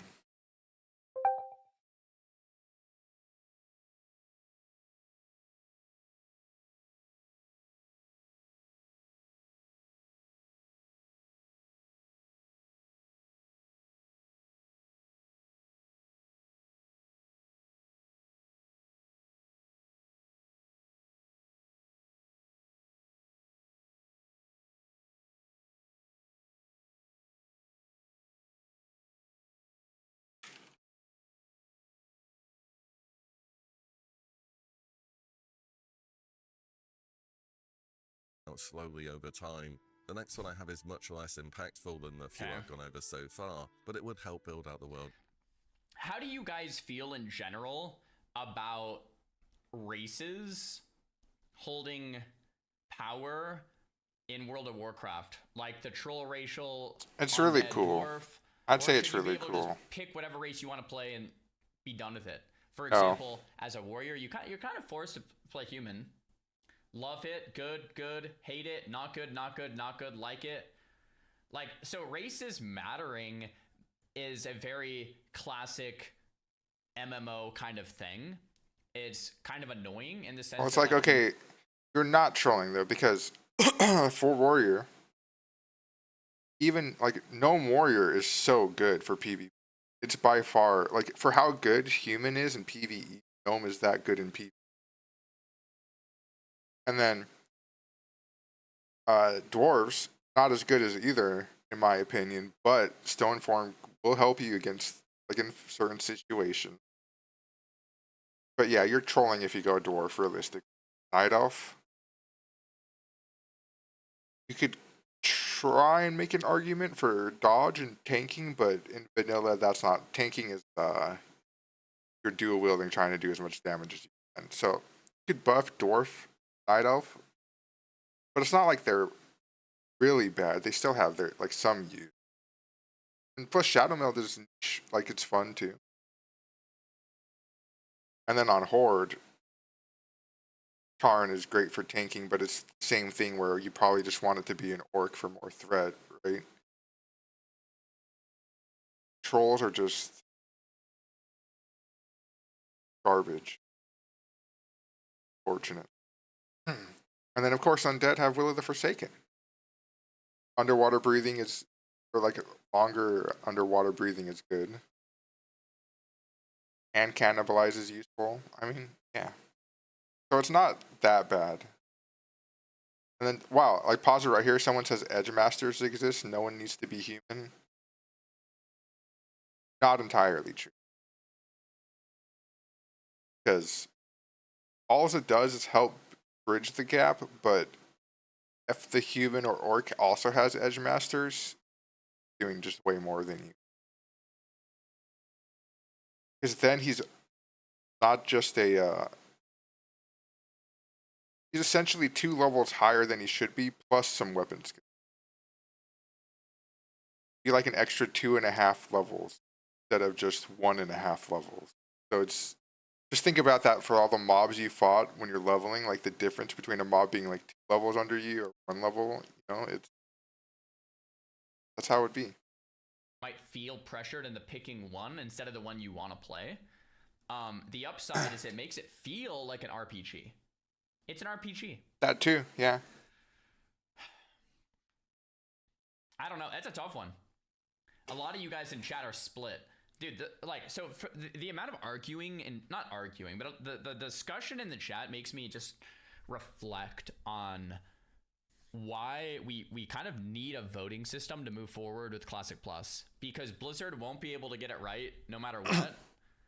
I think the voting system truest thing he's probably ever said. Because if you put, say, races to a vote, should racials be removed, for example, and 90% of people say no, it's like, okay, well, it's settled then.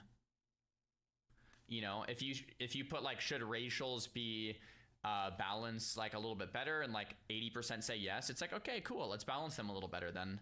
Like, you know, so it's like it's kind of the only way forward, because no matter what Blizzard does, they're kind of screwed if they don't do the vote. You kind of have to do that. What if it's 50-50? Then you respect precedent. If it's 50-50, you respect precedent, and you keep things as they are. True. That's the key. That's the key here. You don't touch anything unless a strong majority wants it changed. That's the key to the voting system. That's how RuneScape has done it, right? You respect precedent and keep things as they always were, because that's what got us here in the first place. If you want something to change, it needs to be like most people on board. What RuneScape does is 70-30, I think. 70 or higher, I believe. So like something like that would make sense. Not like voting is stupid. Like, all right, let's just change it up then. A bit more. Every Alliance player who's gone deep into Winterspring knows exactly what the Winter Saber Trainer grind feels like. You have Riven Frostwind sitting atop Frost Saber Rock, handing out 3 repeatable quests which you just have to do again and again until you hit Exalted, at which point you can buy your brand new mount. It is quite prestigious to have done this, because you have to do this quest some 500 or so times in a row, if I remember right. Dude, it's an insane grind, but it looks so good. It's not a particularly enjoyable grind, but I've never done this on Classic, so I actually don't know.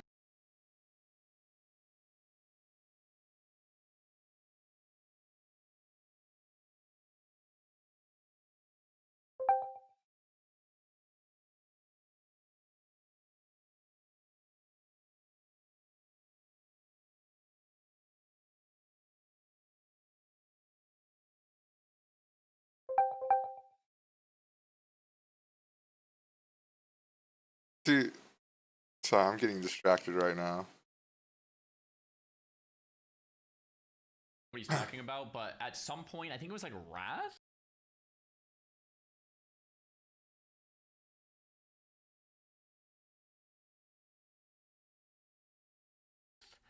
Ish, Kata maybe? They made it like a daily, you had to go for 30 days and like train a pet. I did that. Wait, I think he's talking about the Ravasaur in Angora. I thought this mount always looked really cool. It's actually one of my favorite mounts in the game, besides the cooler ones like Spectral Tiger and Zulian. But I actually really, really liked this mount. Then again, it's not supposed to be. It's supposed to be special. People are meant to recognize that you've achieved something here. Despite that, damn, seeing that mount kind of makes me want to log on my Draenei and just start murdering all these creatures for that. Damn. Reputation rewards I would look so good probably be on a this little mount. bit better than they are, because everyone only ever spams the Winterfall Village quest because it's just... Let's see. Then like, again, look at this. Imagine my Draenei warrior on this thing. Because everyone only ever spams the Winterfall Village quest because it's just so much faster. The one collecting the provisions has a really bad drop rate. And the Okay, see, look, I'm glad I'm learning this.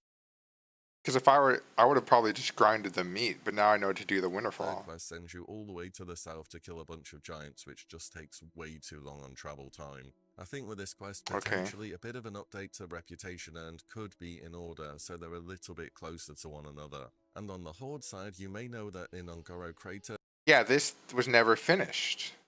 The Alliance got their special tiger, but Horde just said, yeah, you're an afterthought. there is an NPC for the Rabasaur trainers who was due to get a similar questline to the Winter Spring Frost Sabers in vanilla, but Blizzard just never got around to doing it. They wouldn't end up doing it until Wrath of the Lich King. The Yeah. NPC is Morvek and he's down near the southeast. You'll have definitely ran past him and thought, what is this guy doing here? Because, well, he doesn't do anything in vanilla. Yeah, but it's obvious what he's supposed to do. I think overall here, It took him 2 expansions.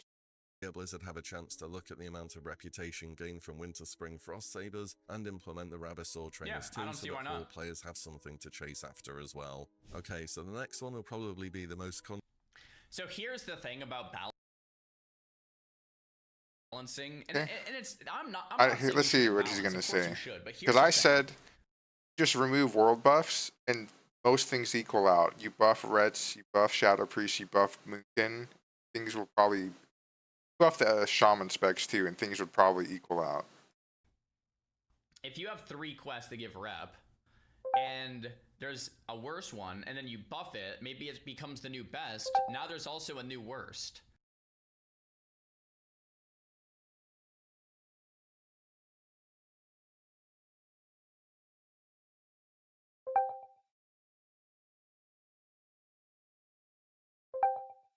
Oh my god, my friend is... He's realized what he can do, huh?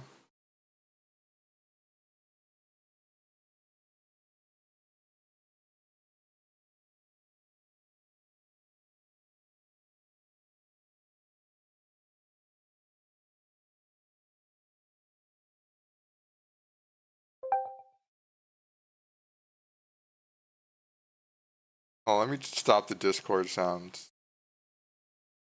Because it's probably hella loud compared to everything else. Oh my... Okay, well, the people have spoke, and they've told me to leave the Discord pings in, so... Sorry. So you try to like buff that one, and then there's the first one now becomes the new worst. So you try to like Yeah. nerf the first one, and then now it's the worst again. So it's similar with like DPS balancing. Like if you're trying to DPS balance perfectly, it just becomes there's always going to be a worse DPS spec. That's impossible to avoid. There's always someone at the bottom. But see, I don't like when he's saying that, because that's kind of like, why even try balance it? It's like, no, you get things as close as you can, and let it go. Always someone at the top. It's just how it works, right? So when you have that in mind, I think it becomes less about trying to achieve this perfect balance and maybe try to get things Or maybe close that's enough. But there's maybe that's exactly what he's gonna say right now. always going to be a top. There's always going to be a bottom DPS. It's just how it goes. You could try to minimize the spread, but for Classic Plus, I think the more important thing to worry about is not perfect DPS balancing like you try to achieve in a retail. It's more about classes being unique, and they bring something unique to the table to where you actually want those classes, whether it's DPS or not.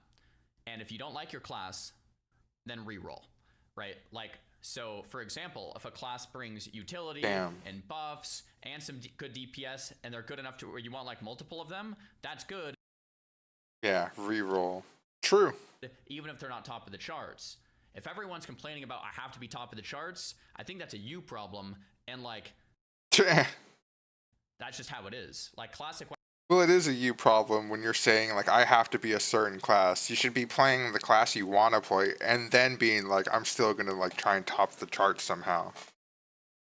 And sure, like, as a rep paladin or a shadow priest, maybe that's not a realistic one, but hey. Oh, isn't about that. It really isn't. So I think this over-obsession with balancing every class's DPS for Classic Plus just doesn't make any sense.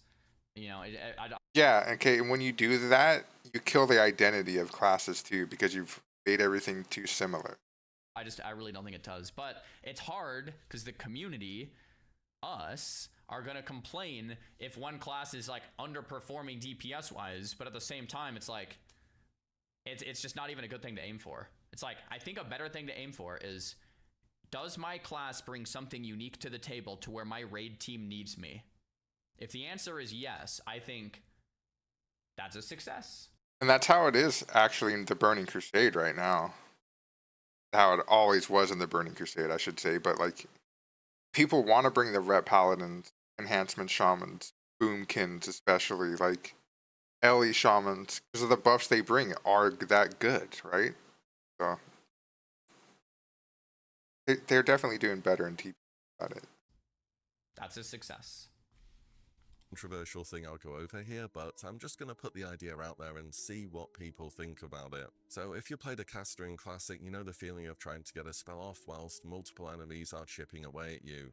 Every damaging hit you suffer will push your spell cast back just a little bit. So especially if you're getting hit by something like a Night Saber or a Rogue or anything that hits you really quickly, you're going to have difficulty completing that spell cast. And thematically, it makes sense. If you're trying to concentrate to complete a spell cast, it only makes sense that if somebody was punching you in the kidneys every half a second, you probably get, you know, a bit distracted by that. However, I think in vanilla, Blizzard kind of overestimated how powerful casters were going to be. For example, when the game first came out, there wasn't spell damage. You just stacked intellect and had to rely on that to deal damage. Now, there already are a number of ways to counteract spell pushback, such as Did Blizzard overestimate how strong casters were going to be? I don't think that's true. Talents that reduce the chance for you to be pushed back, but that's still quite RNG heavy. And it's a similar system in TBC, and Blizzard wouldn't end up changing things until Wrath. What they did in Wrath at the start of the expansion was made it so that only the first 2 hits during a cast added extra time at half a second each. So the maximum amount of spell pushback you could suffer would be 1 second. Also, the talents that reduce the chance for your spell to be pushed back now reduce the amount of spell pushback you suffered instead. It's a pretty small tweak on paper, but it makes a massive difference to how smooth playing casters feels. Now, this probably would be too good in some areas in PvP, to be fair, but it would make playing casters across the board a bit more good old predictable, Alterac and in Valley. some cases a little bit more fair. Off the back of that is what Casters, how do you feel about that? The pushback going to how it works in Wrath of the Lich King versus Classic. It's a fair point to be made. I'm actually really enjoying this video. It's not clickbait at all. Like, these are a bunch of changes that I actually haven't really thought about.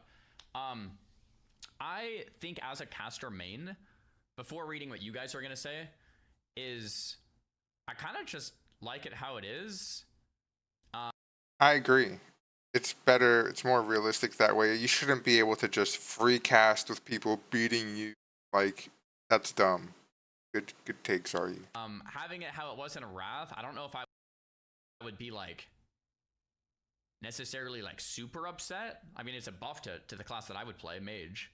But see, I think the whole idea is if you have a bunch of buff. mobs on you, you don't cast. Yeah. you don't cast. If you have a bunch of mobs on you, you use something else. If you're a mage, it's Frost Nova, run away, then cast. That's the whole point. Right? Exactly. Very well said. So it should never really affect you. It's like, just don't, I don't know. Now, let's see, like with a priest, if you have a bunch of mobs you'll fear, if you have a bunch of mobs on you and a warlock, like you could kind of be screwed. Howl of Terror is a cast. For a warlock, it actually might make more sense than all the other, like for a priest or a mage, you'd run. For a druid, travel form, instant cast, kind of makes sense. For a shaman, totems, instant cast. So the lock is the only one where it kind of makes sense. Yeah, but a lock has a Maybe pet. It could be a lock talent, but for all the rest. Because the lock has a pet to get things off it as well. So it's like, oh look, I paused it. Piano. That guy in the Star Use chat sees it. I don't think. Yeah. But yeah, lock's already so OP in PvP that would make him even better. Maybe a lock talent for like Howl of Terror or something. But yeah, I think overall I would vote against that. Which I think will be quite a bit more popular because this has been a sore spot since 2019 Classic. The default nameplate range in Classic is so short that if you're playing something that shoots over 30 yards, you can't even see what you're attacking really. And honestly, it's just been scuffed forever. I genuinely can't believe it's still like this to this day. This is a good one. So when 2019 Classic came out, they actually updated the.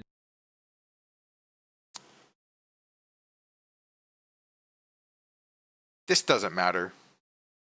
You can put it in. It's fine. Like, nameplate range to 40. this isn't going to change anything.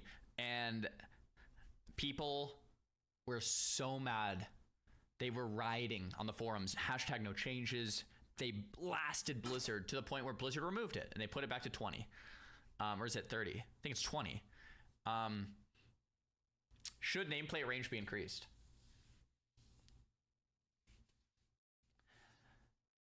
I don't know. I actually don't like.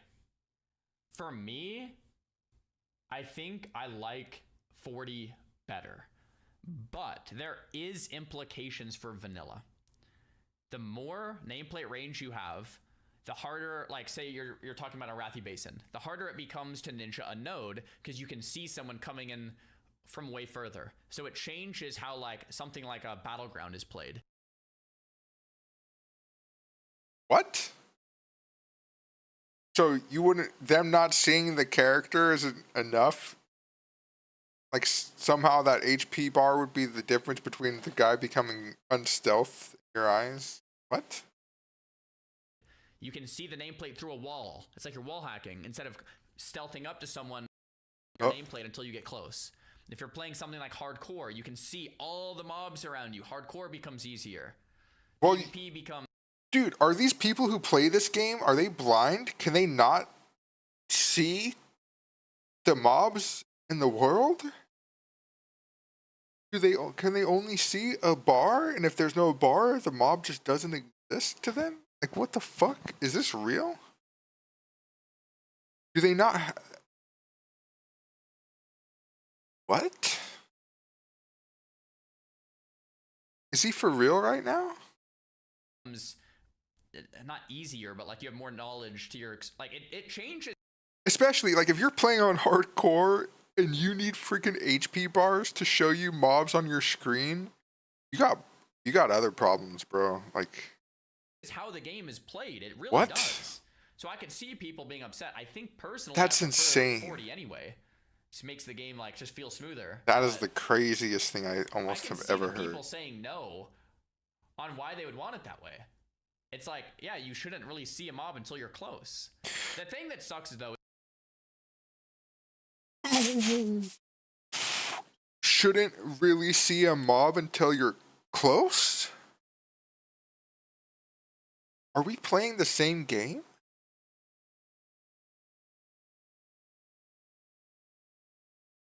I almost can't believe what I'm hearing.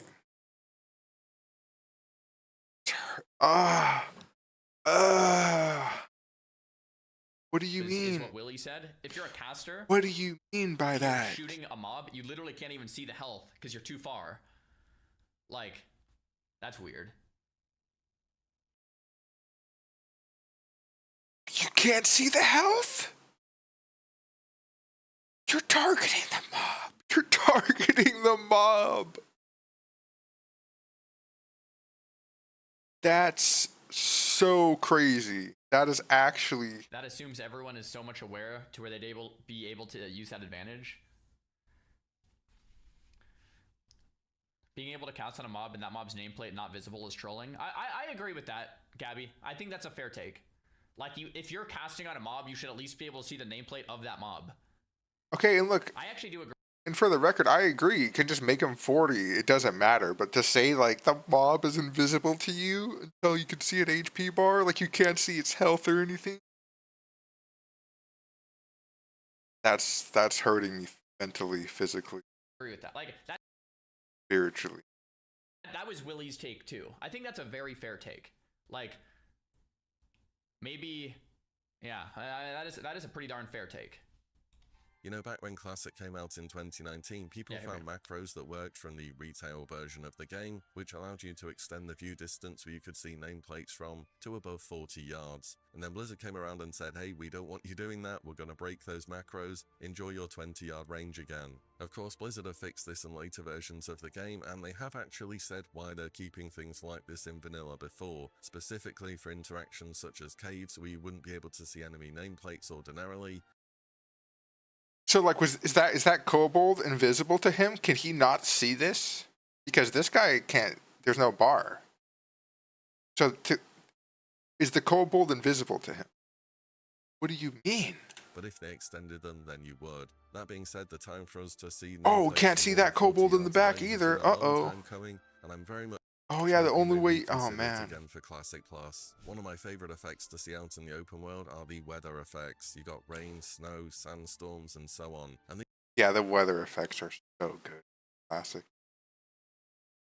So good. these were added into WoW Vanilla in patch 1.10 back in the day. Beyond that, in future expansions, Blizzard have tied certain events to weather happening out in the world, such as there being pet battles that spawn during sandstorms in Silithus, or when it's raining you'll get monkeys spawning on Jaguaro Island in STV. But what I'd like to see is just more weather, please. It's really cool when it happens out in the world. It makes it feel like a much more living, breathing world, and I'm not sure what extent they could have seasonal weather because it may not make sense across the world, but whatever the case that might be in real life, there'll still be seasons that make sense in Azeroth, wherever you may be located.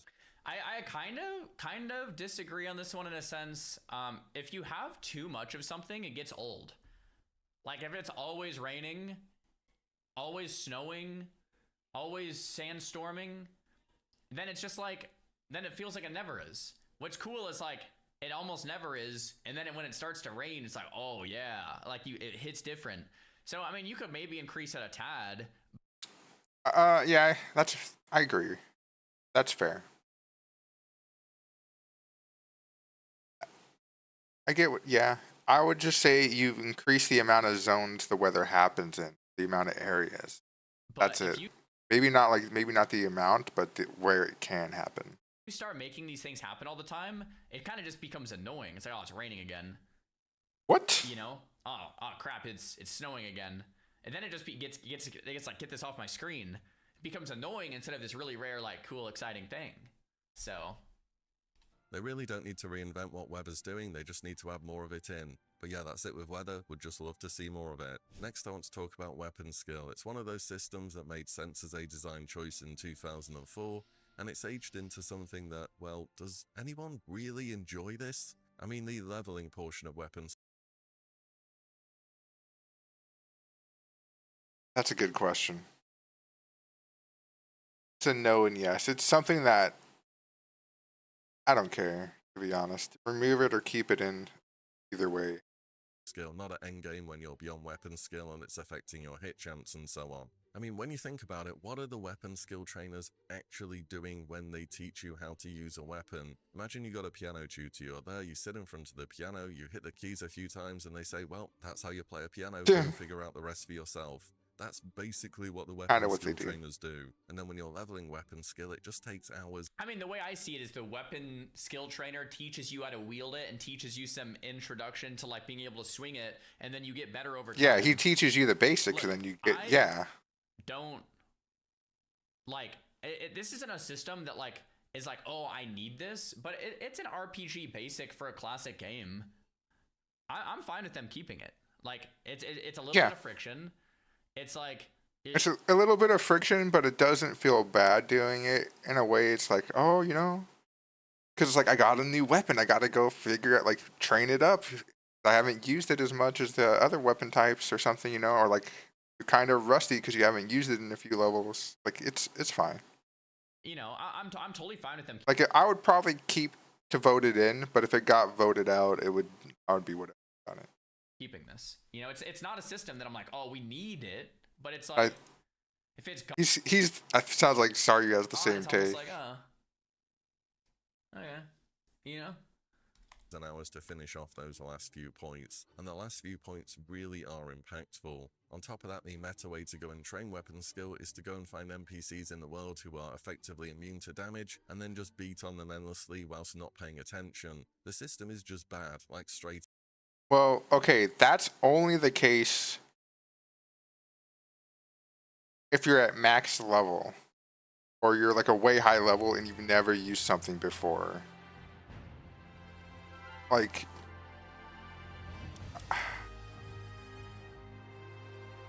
I don't think I agree with that too much.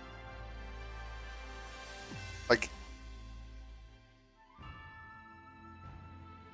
And okay, the thing is, if you like, say you are high level and you're going back and doing that, you're probably excited because you just got like a new weapon from like a raid or something, and you're like, oh yeah, like gonna go get the weapon skill up, and then I don't know. I don't think they can remove weapon skill because Hold on, I got Palworld open. Let me get it real quick.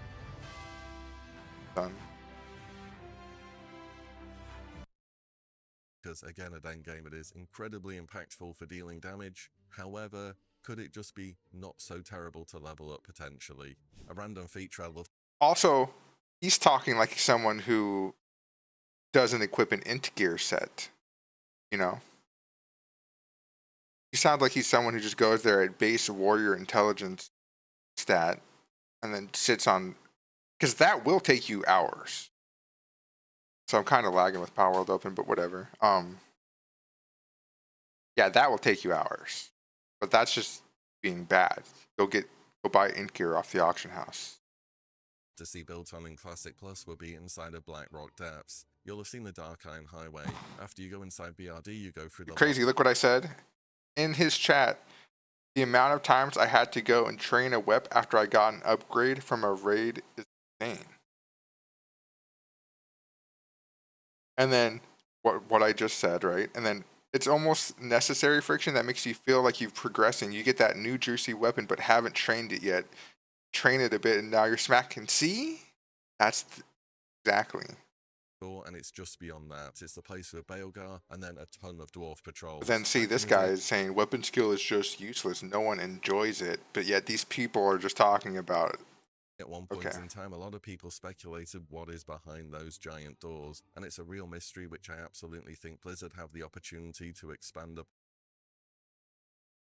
Damn. Vanilla is just objectively the worst version of the game. People play it because it's nostalgic. That's why the era servers are dead. Which is weird because I watch a YouTuber who talks about how he does pug naxes even to this day on the era server. Wild to me. That was a beat. Maybe it could lead into a larger foundry type area for the Dark Iron, or perhaps some chaotic elemental place they've had to seal off to keep even themselves safe. Either way, this is one place in the world Lukewarm it takes from this guy. It's like he found his thoughts in a cereal box.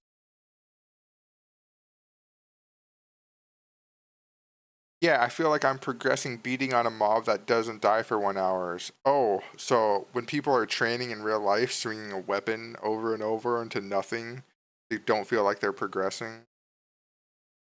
Which I would love to see expanded on. Wait, when you go through the door over here and look to the left, isn't it just lava and a drop off? Am I tripping? No, it's an actual sealed door that leads into more of the mountain. In Baelgar, you go through the door. There's like a bridge. You look to the left. It's just like open spot with lava, isn't it? It's like a drop off. I would have to like. Nah, you can't see behind the door. Yeah. I might be thinking of the other side. No, I'm not talking about this door. I'm talking about when you go through this door over here. You go across like a bridge, right? Oh, you're talking about on the way to Incendius. When you look to the left, it's just like a drop off with lava. Like when you go through this door over here. No? Wait, am I... Dude, this is Baelgar. You go into BRD, turn left, you open the door, go straight, turn left again, and he's there. And behind him is this giant closed door. Am I misremember? I almost want to go back on Era and look real quick. Don't think there's a door here? There's 120,000% a door here. What do you mean? There's no door by Baelgar? Like, there's definitely like an opening here, right? You don't go. Incendius door? No, it's closed. I'm thinking of the other. Okay, so there's no opening right here. I don't know why I thought there was an opening right here. Am I tripping? I just need to go and check. I mean, everyone's saying no, so I'm clearly wrong here. A world which I would love to see expanded on. The final thing I want to talk about is one of the most well-received features from Legion Class Order Halls. A dedicated headquarter for every class.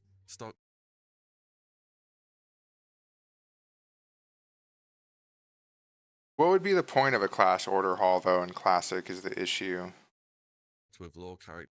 Because that was just a place where you did your artifact weapon shit. Like, that was the lore reason for it, right? So,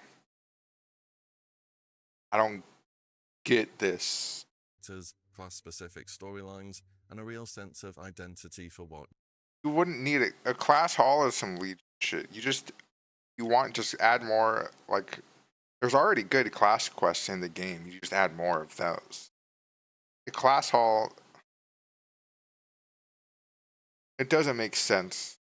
Especially, like, in vanilla. I don't know. You are playing. Now, of course, during Legion, every class got their own specific. So Gabby said the one behind Baelgar is closed, and the one leading to Insignius on the other end is open. I must be thinking of the other end of the hallway. Yeah, that's correct. That must be what it is. Yeah, that's what. However, if you think to vanilla, then you'll realize that actually there are a few classes that already have an order hall. Druid. Oh my god. Are we really gonna say that? That's just ignoring the lore of the world. That's just like a special thing for them. Rogues have Ravenholt. I don't think there's even a rogue class trainer in Ravenhold. Warriors have Ravenholt's actually cool.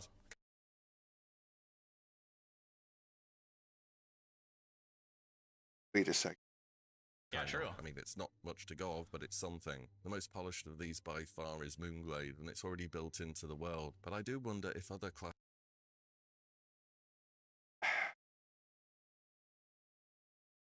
I mean, that's hard to say because he's kind of right about Ravenhold. Kind of right about Frey Island. Moonglade is harder to say because of the lore reasons. It doesn't make sense. It's just then, like,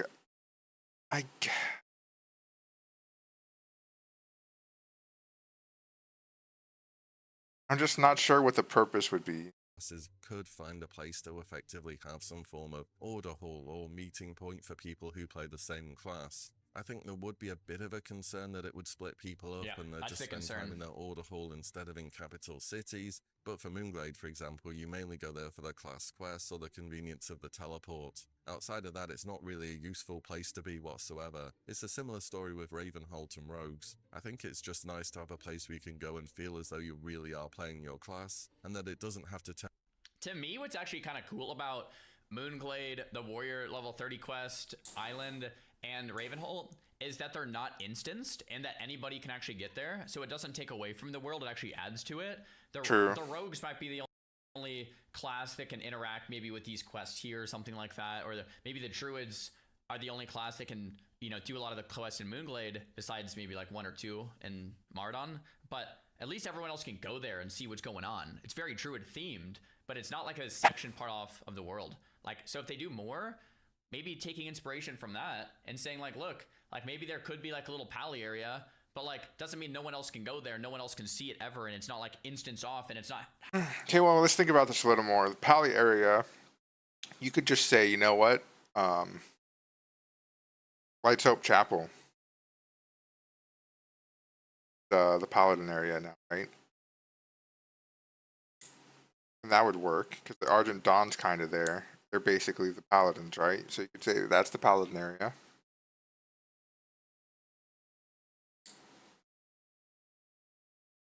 And the benefit of that is that it's also a neutral area. So if they do give Horde Paladins, they could go there too. Give Alliance Shamans.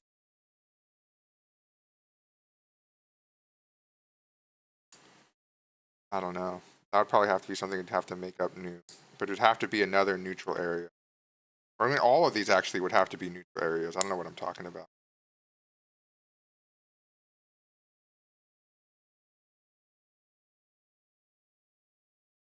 It's just, I'm forgetting the main question of like, what would you really gain? Like, what would be the purpose to go there? Because I like how it is right now with the class quest, because you get like you're traveling the world, and then you come across like, oh, the dude outside of Blasted Lands or something like that, or get a quest from your trainer to go somewhere. I don't know. Having so much utility where you never want to leave and everyone just sits in there instead of the city. But no, it's this cool flavor thing that you could hang out and do some quests, but it's not somewhere where you'd sit. So it's like a very fine line, right? And into a one-stop shop for everything with an auction house, mailboxes, and all that stuff. So maybe class order halls light are something that could be expanded upon in vanilla too. And that's it, 10 smaller pieces of the game which I think could use a looking at in Classic Plus. So let me know which ones you agree with and that you'd like to see, and which ones you reckon would be going a bit too far in the comments down below. Thanks again to Raid for sponsoring. To get those 3 free legendaries and an epic, all you have to do is check the link below or scan my QR code. And as always, thank you all so much for watching and listening in, and I'll see you all in the next one very soon. I mean, that was a good video. There's a lot of stuff I didn't think Not of. gonna lie, that was a fantastic video, Willie. Well done. Well done. I mean, I don't agree with all the points, but I will say these are 10 changes that no one is talking about. I was like, True.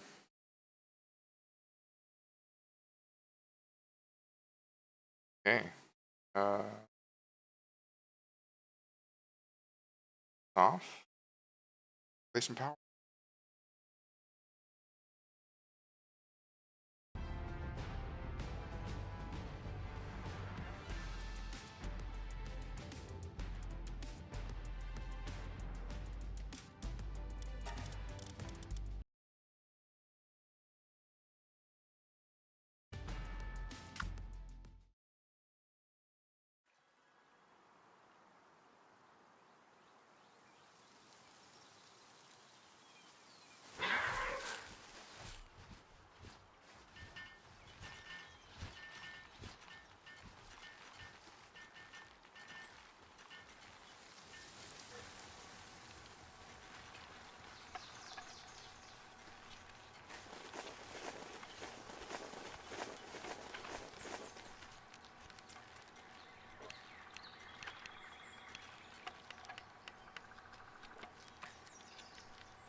Okay.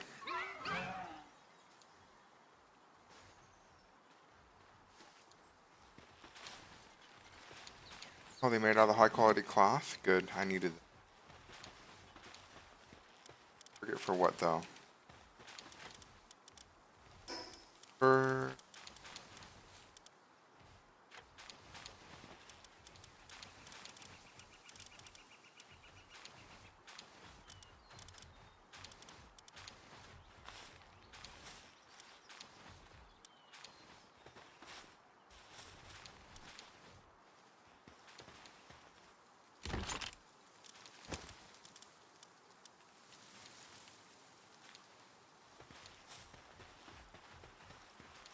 Oh, I know what it was.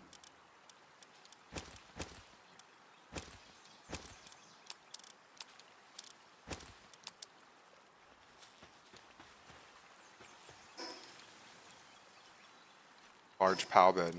That's what it was. Oh, I need hardwood. And nail.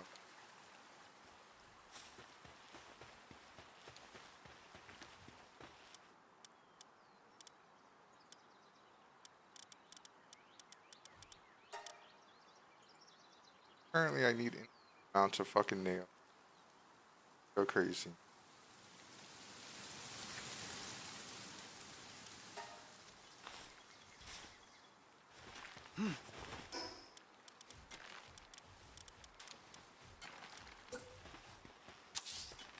Second furnace.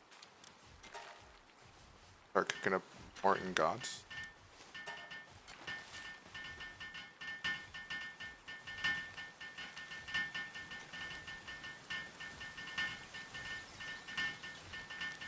Getting real dark.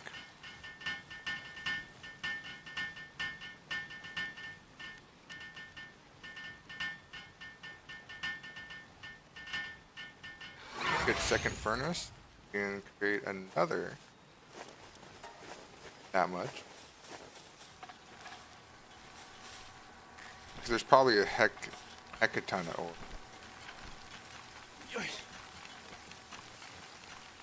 Oh, 141, not bad actually.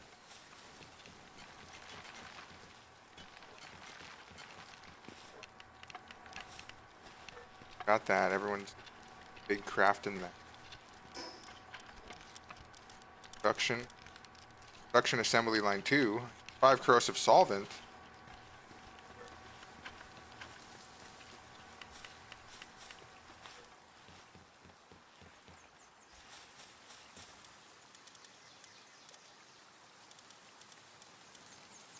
Okay, my character is not skilled enough to craft solvent by hand. Fair. Yep. Here. Fire, cancel. That up, hit that.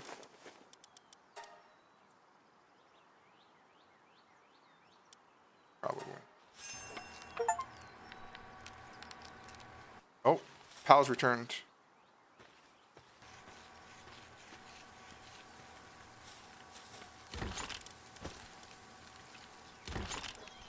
That and that.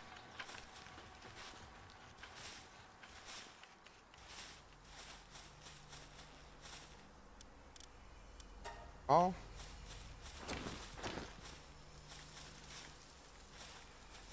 All the items in the chest.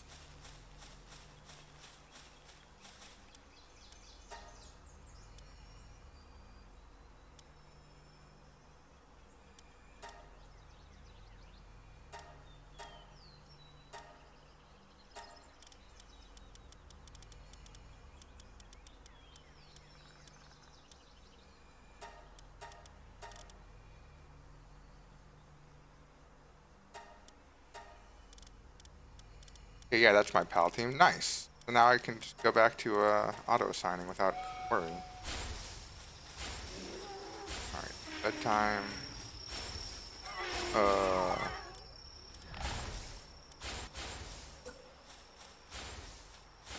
Guys, good bed.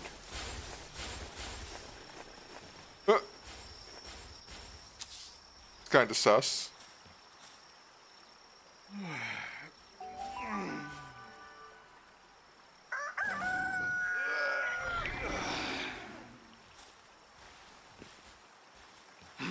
Alright, how are these eggs? Oh.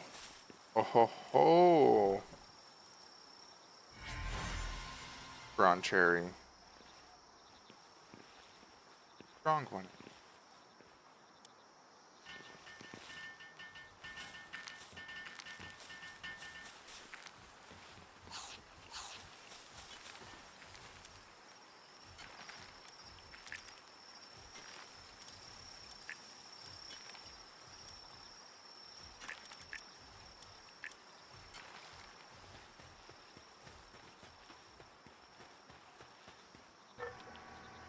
Wait. I should only be making 5 because then I'm making the upgraded production line. And then I can make everything much faster.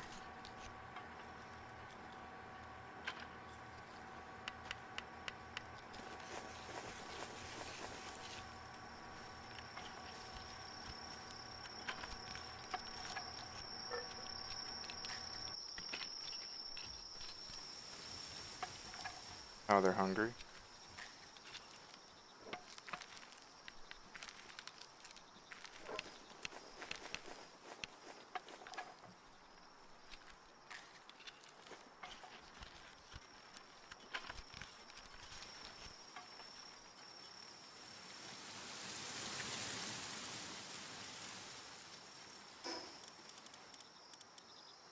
Assembly line double.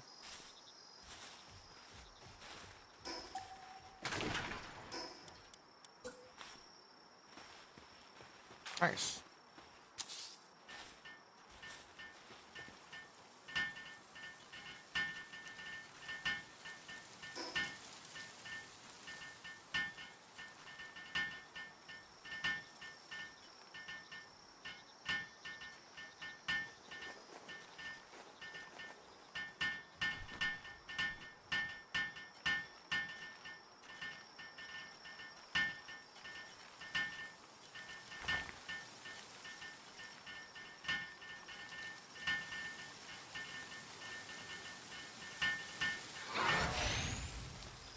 Okay. Ah, there's the hyper shield showing up now. 1,000. I've got one that. Oh, 500.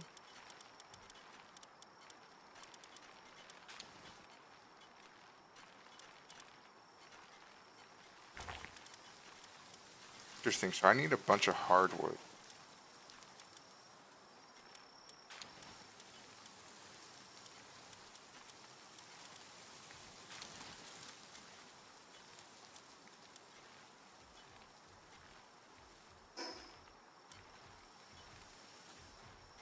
Yeah. I mean, it's got cold heat and blood as fuel. I don't know what the hell that is.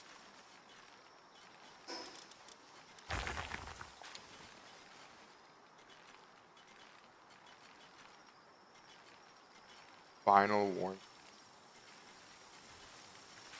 Oh, it features a self-repair system, so it has lifesteal. Blood is fuel is lifesteal. Get it?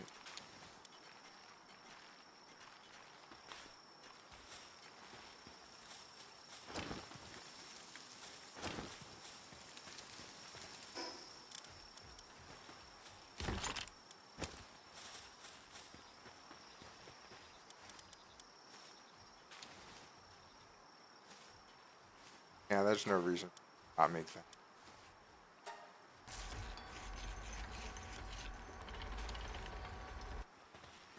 What do I need? I need large pallet beds and refrigerator polymer.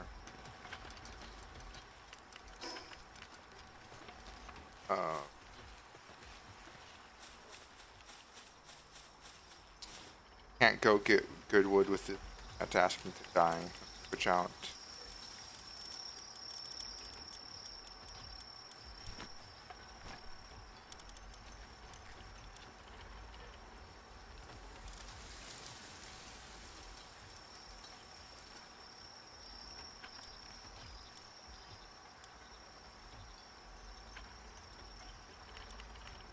It's either beacon or blaze how. It has to be beacon. I think so.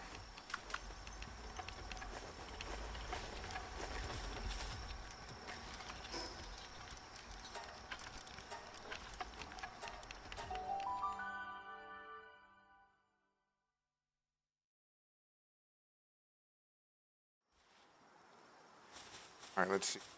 Hardwood? Uh,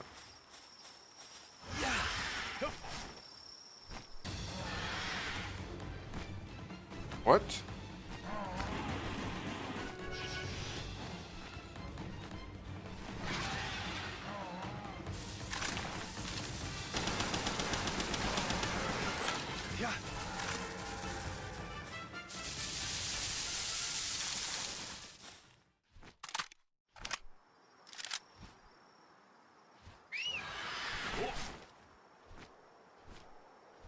I don't know why that guy was so uppity. Oh, that a hardwood tree? Oh no, it's... Oh wait, is it...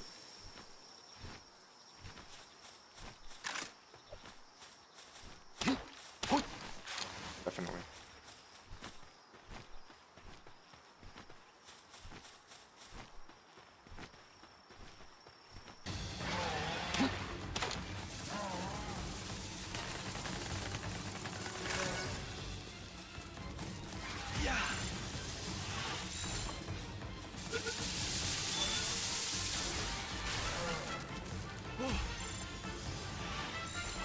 Alright, beacon backs. I got one hardwood from it, but...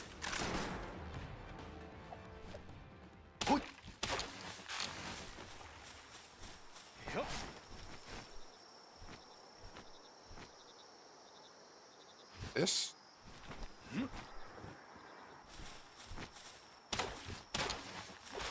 Oh.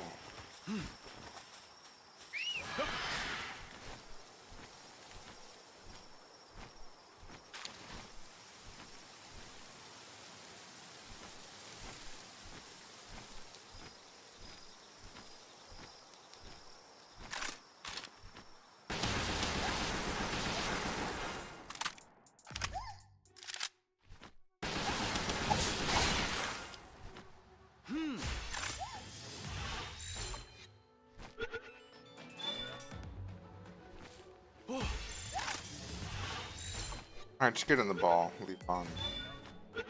Thank you.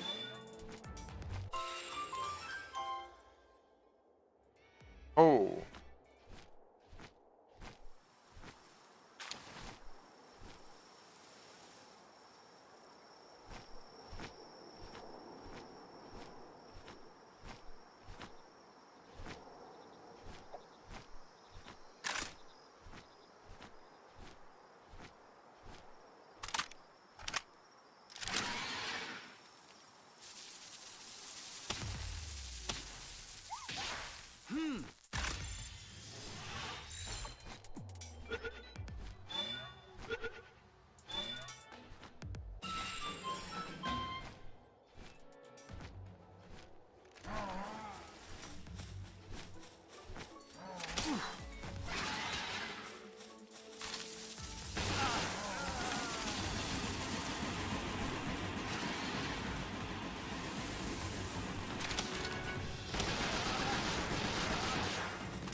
Oh, fuck. Come on, Beacon. I was gonna capture him, man. Nox.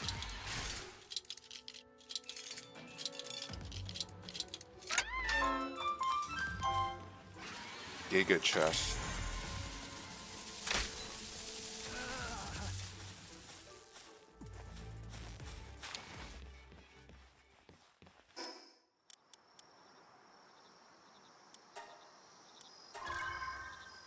How Alliance banishment.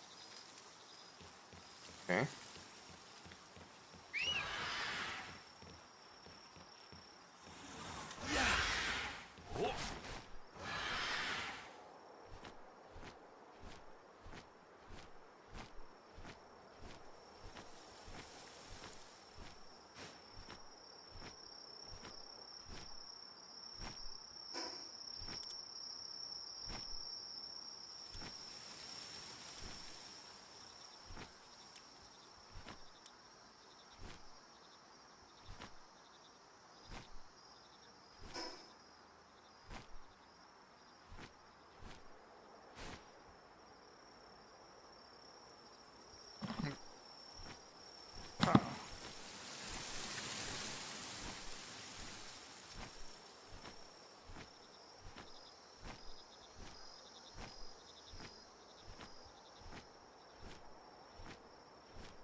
Dawned on me mid-flight. Could be flying into fucking Bad Town. I could be flying into real bad town and I'm playing hardcore. What the fuck was I thinking? Holy shit. Oh! Ah! Are you fucking kidding me? I was that... Oh my god. If I was just 1 degree to the left more... I'm gonna capture them.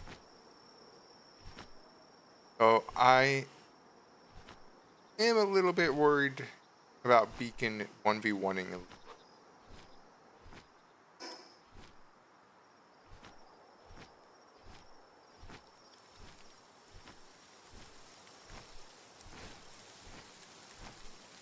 Yeah, I've got PTSD. I mean... You know what? I'm not here for this. I'm here trying to find hardwood.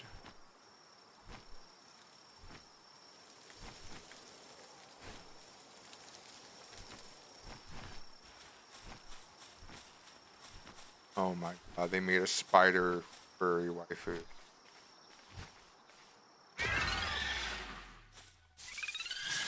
Or you're gonna kill it.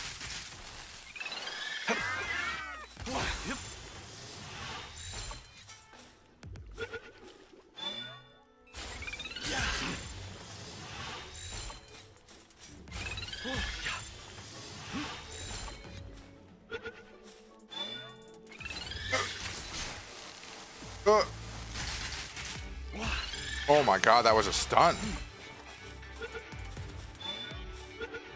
Okay.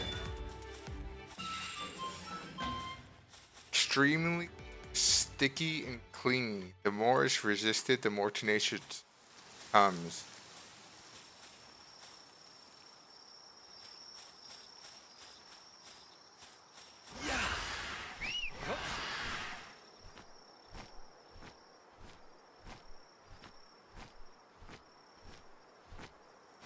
So it's... Never mind, I want to.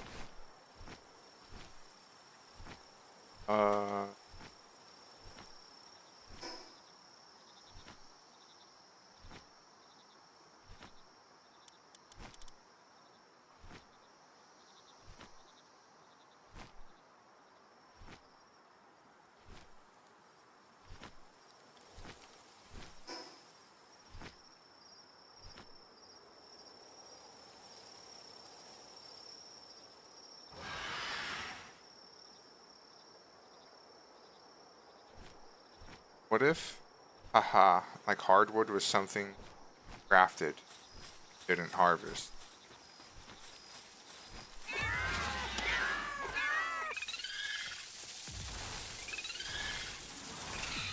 Yeah. Yeah.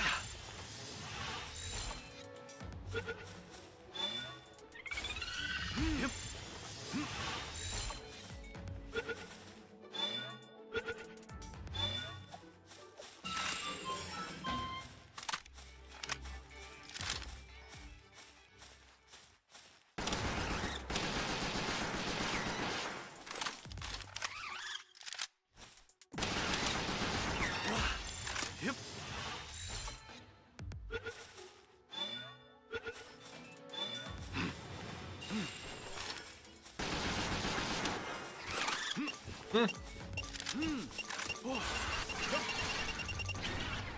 Nope. Nope, not today, motherfucker. You can miss me with that kamikaze shit.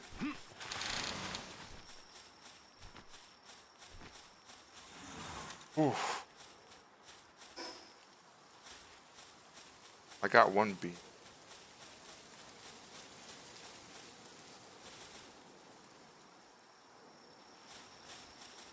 I'm just gonna...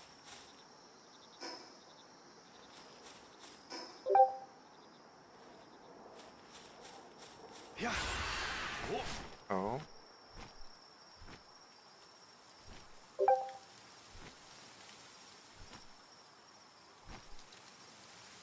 Nice.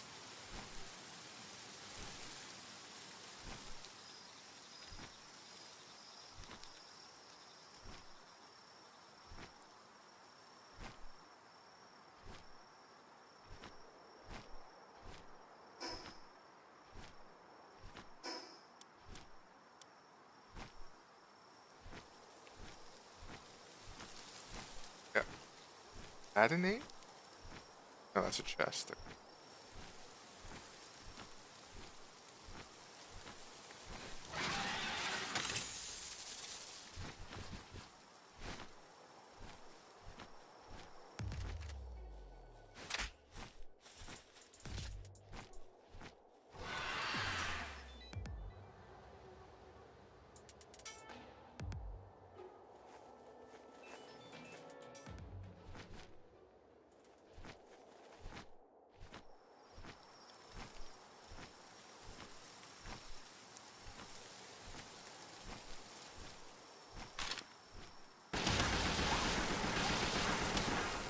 Yeah.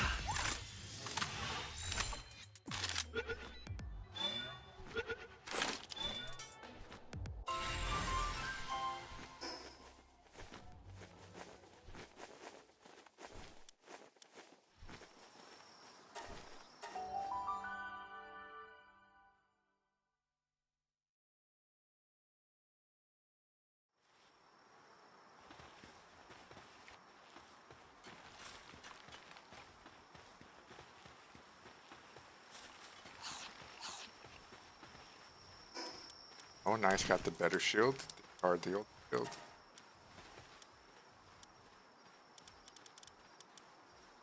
Wooden board.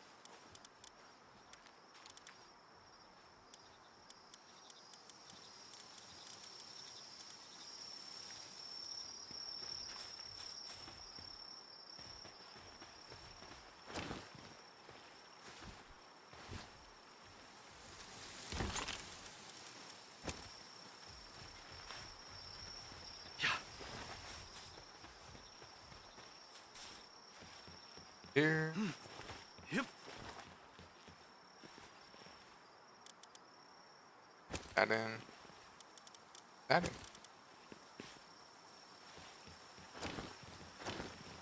Alright, I can't resist. I want to see what a Bellinor. Oh. Yeah. Yep. Power box management.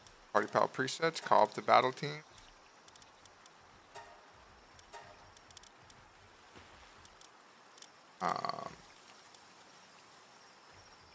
Yeah, fuck it. Let's go.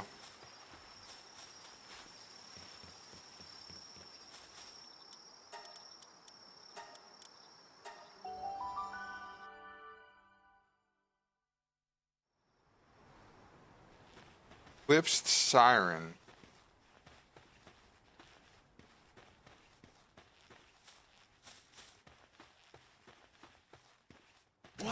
El Grove, you come out first. We're not fucking around.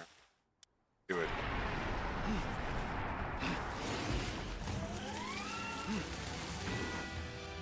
Disappeared? Oh my god.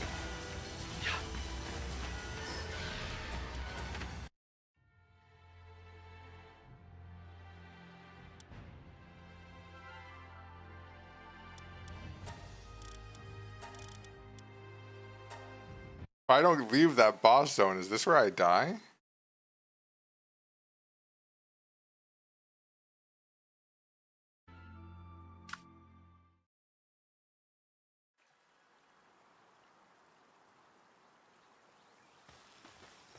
Okay, yeah. Fuck that.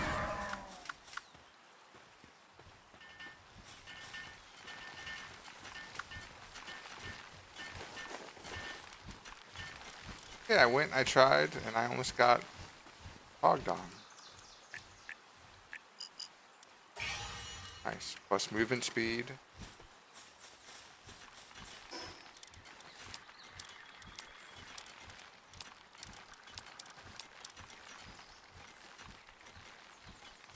Oh! No wonder why I couldn't. So what, I just go to desert and it's here? Wait, fuck. I may as well do and then already here. Yeah. All these trees down here should be hardwooded. Okay, good. Yep. What do you do? The local Toko Toko environment. Actually, you know what? They deserve it.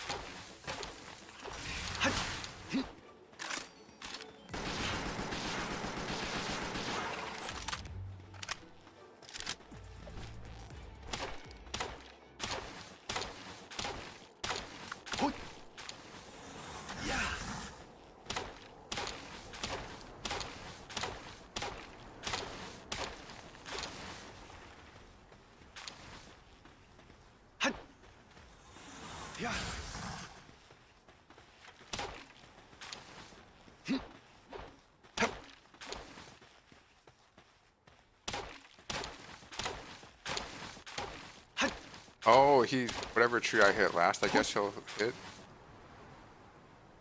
But he's doing 60 and I'm doing 300. Okay. Help him.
Okay. Yep. Yeah. Yeah.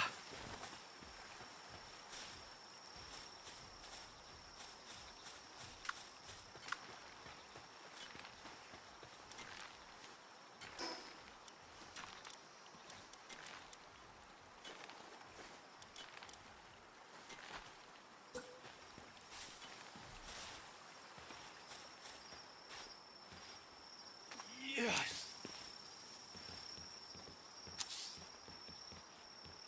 I got those. Now I just need polymer. Quartz, right? Oh, high quality pal oil.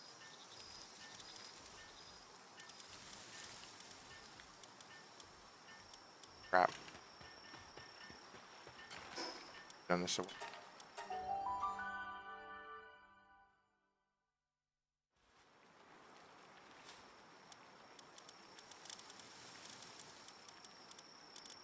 Search.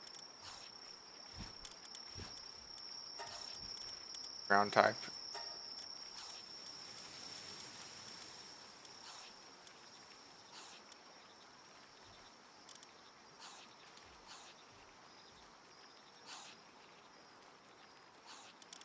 Ah, so the other muds are out there.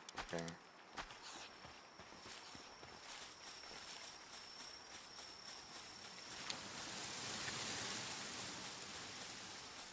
Got that going now. Still not good enough. If only there was a merchant nearby, I would just buy a bunch more high quality power oil, but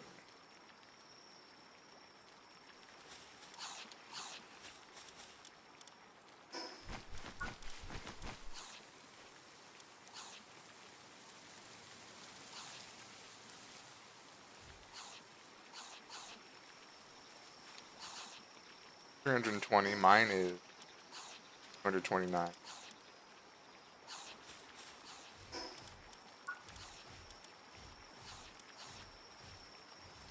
Oh! Inglet rod.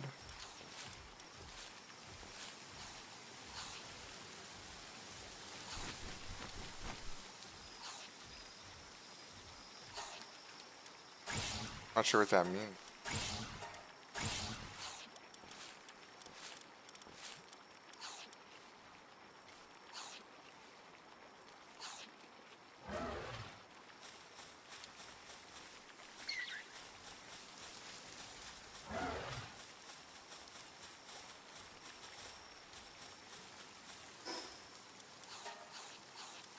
Back to base 1.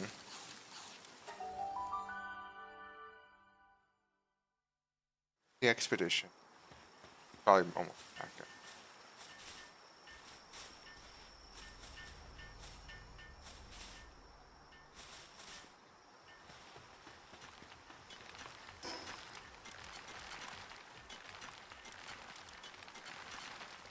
Logging site 2 for hardwood. Good.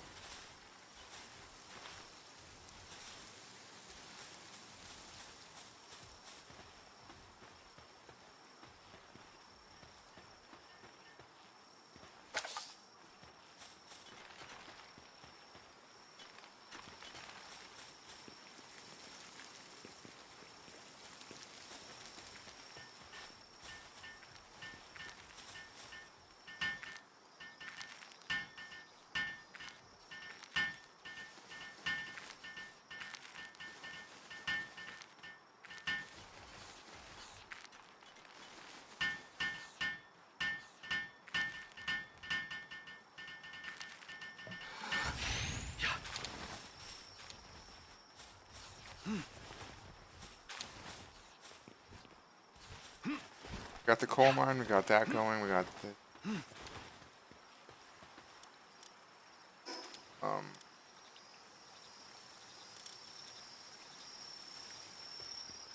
Palworld.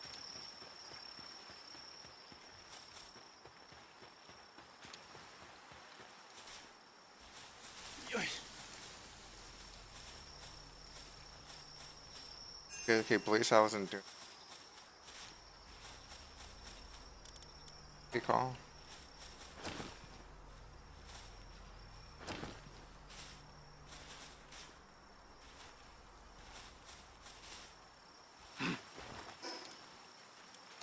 Fast travel to base 2 so I can put more dew muds out to get more high quality power oil. We can switch in.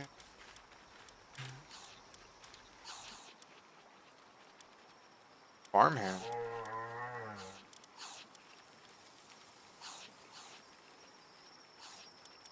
Go in. That one.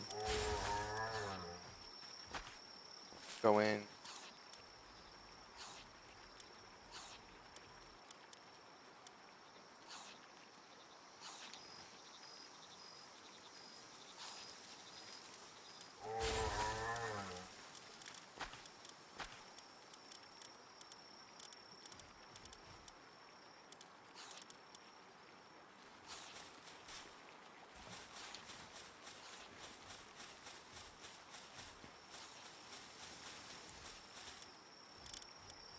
But actually, give me someone who has transport.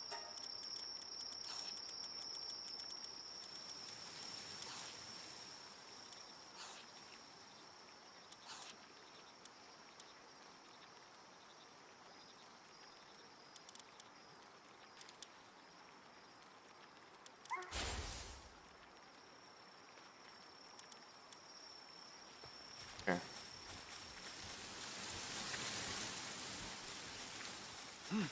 Yep.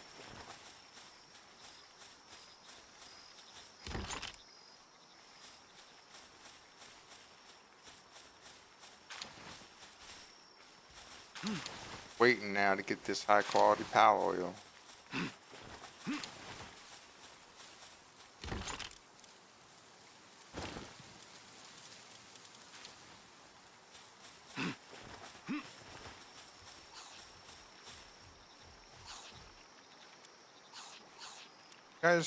Guys' sanity's fine, just eat berries and hopefully.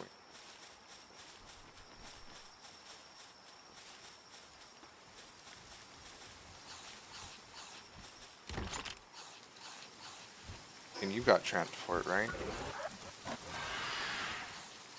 Yeah.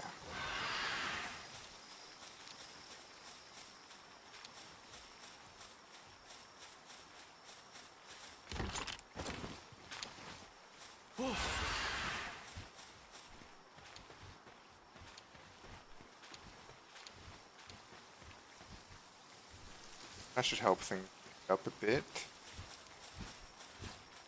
No, me. I turned this to hardwood logging.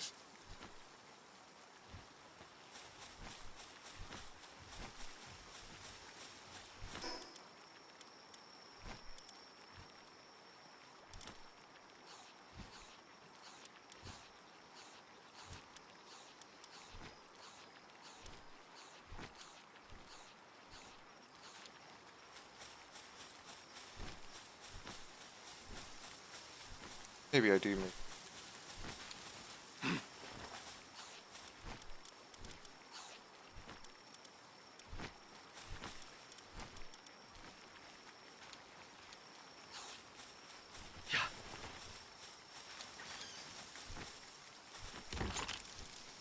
Look, nice. I think at 10 high quality power oil, I'll be able to. Nice. Dude, they are pumping out high quality power oil. What I like to see.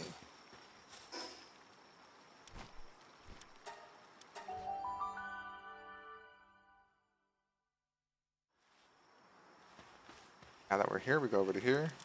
Scroll down, we get to polymer. Ba-ba. Oh, it only makes me 5 per. I need 10. Oh, I need 9. Okay. Go in here.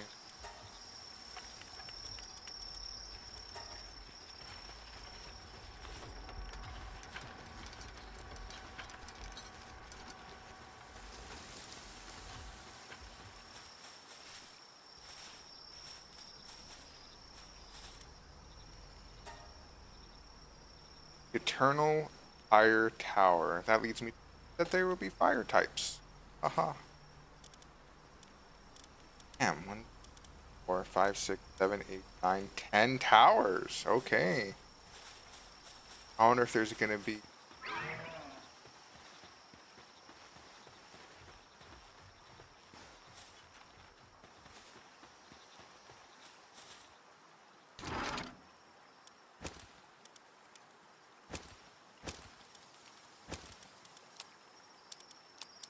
Oh, it's a better rod. Yep. Right.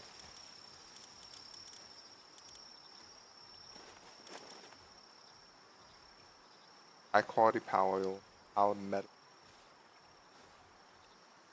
carbon fiber.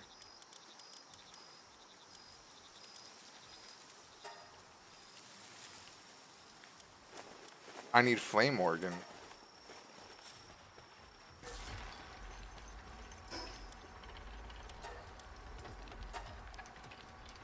For a second, I can delete that. Okay, that was strange. Okay, that was strange. Crashed.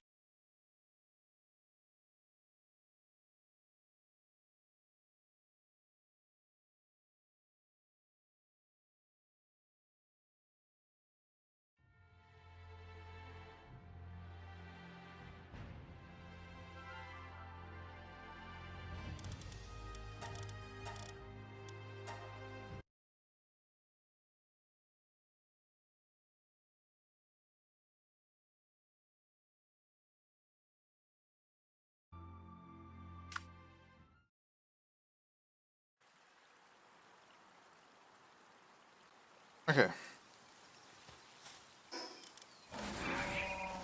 Literally just made the polymer, realizing I need more, and then I was like, oh, I need more flame organs. I'm trying to make some carbon fiber. Either way, it's flame organ. Small settlement.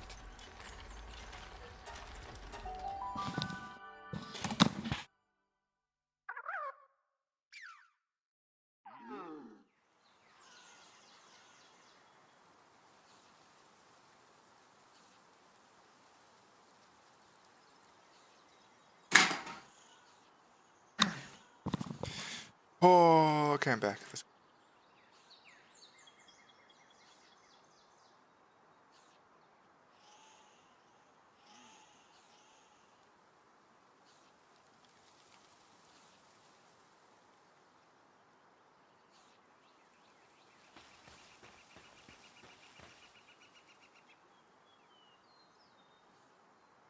August, September, mid-November, EA, December-ish. Yeah, it's gonna be.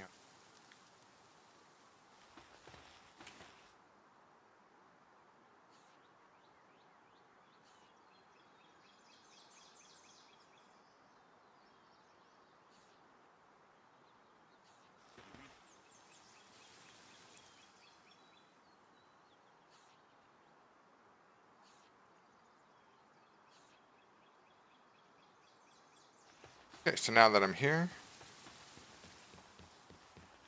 Yeah. What?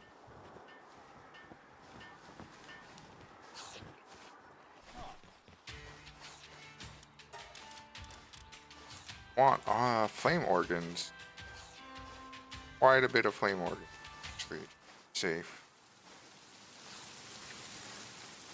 Say 100 right now.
Or more carbon fibers. Oh, I'm charcoal.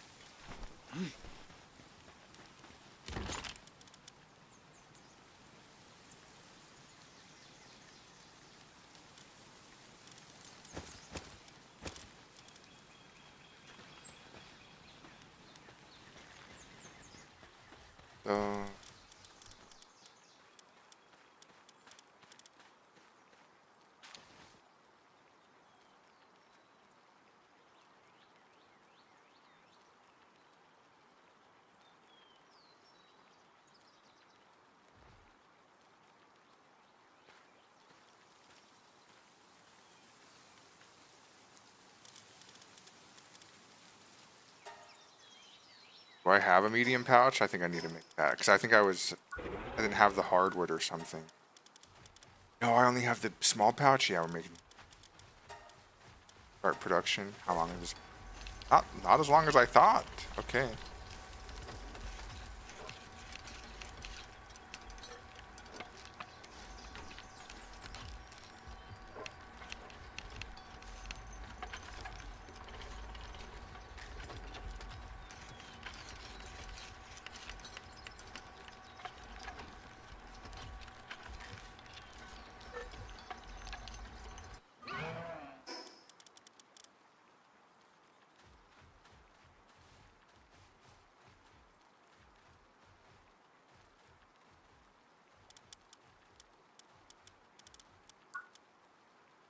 Okay. Nice. Rifle ammo. Okay. Got our new pouch. Should make.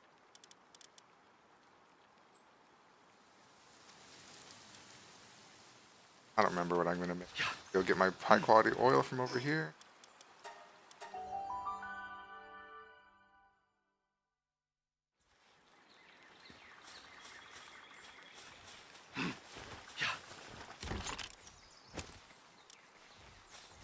Yep.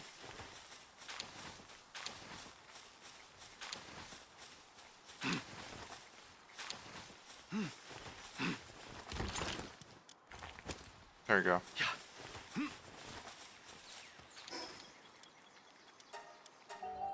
But I selected Fort Ruins, not my base.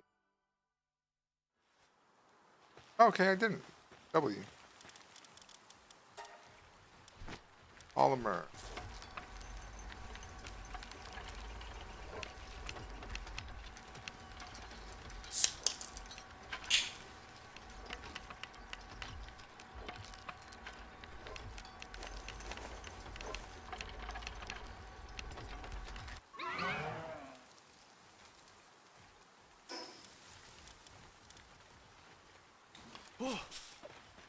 Oh, I just threw a ball on that.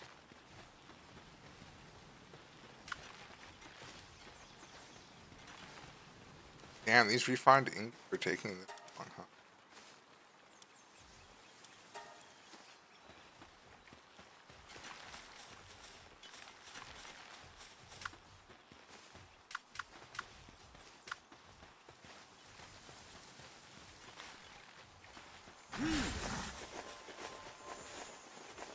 Pull him out, he can start logging a bit.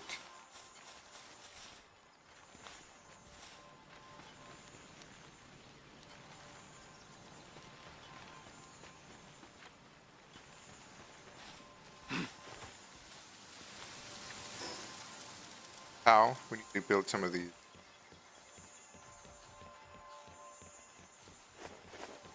One. 3 is probably good enough.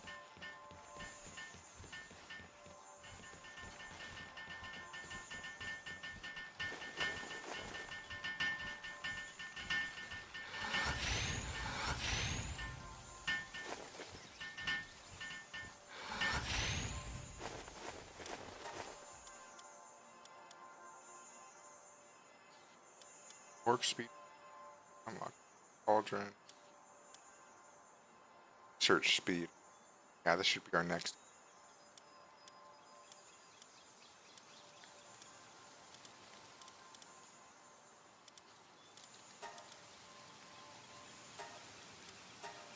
Fuck me, we'll do that actually real quick. I figured maybe I should do all these base nodes quick, just 10% and everything real quick.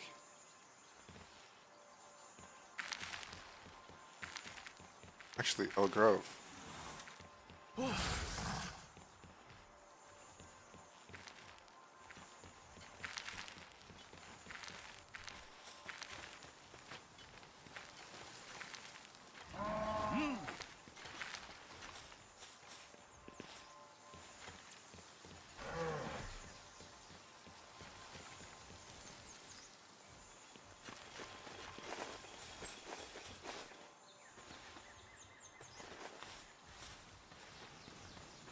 There we go.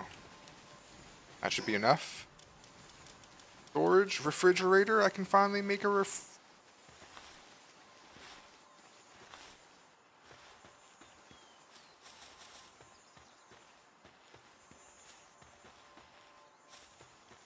Guess what's tough? Um.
Alright, now we can upgrade our box. Nice. A guild chest and an electric kitchen, but this is apparently no point in increasing it. Maybe I'll get more bases eventually, but I don't have to worry about it now. I'm at 15. I would say that I need...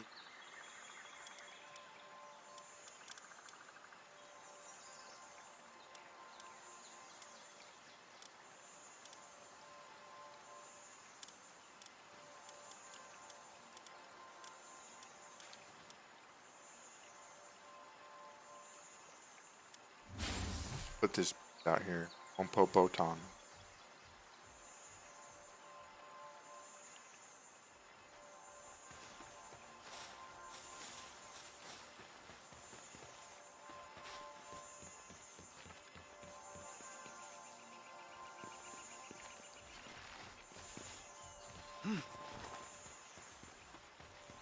Damn, Wumpo Botan's going hard. I need to capture another Wumpo Botan.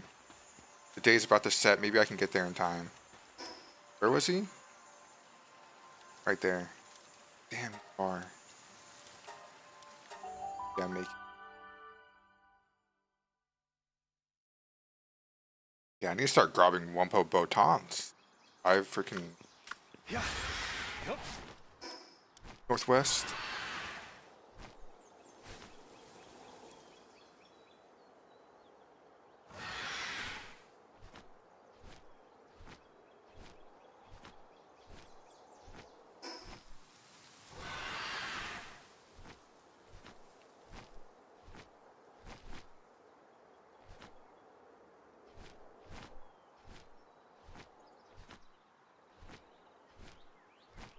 Should be spawned in this clearing.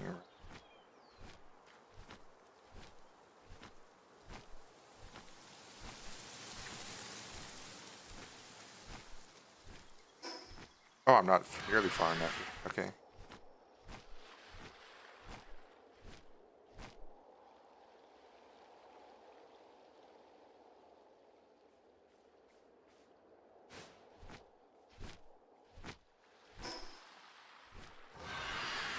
Oh, there he is.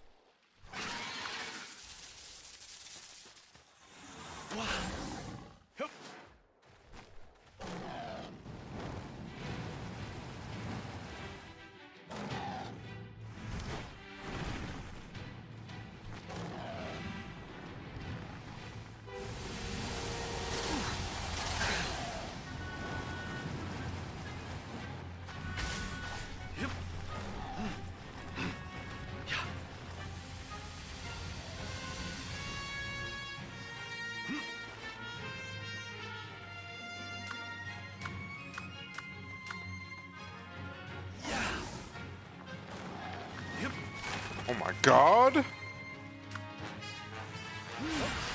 Holy fuck! Oh my god. I had 100 HP?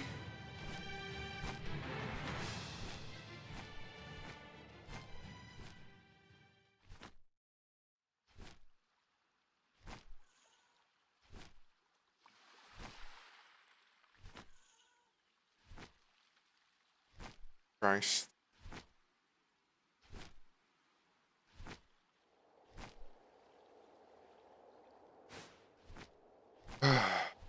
Okay.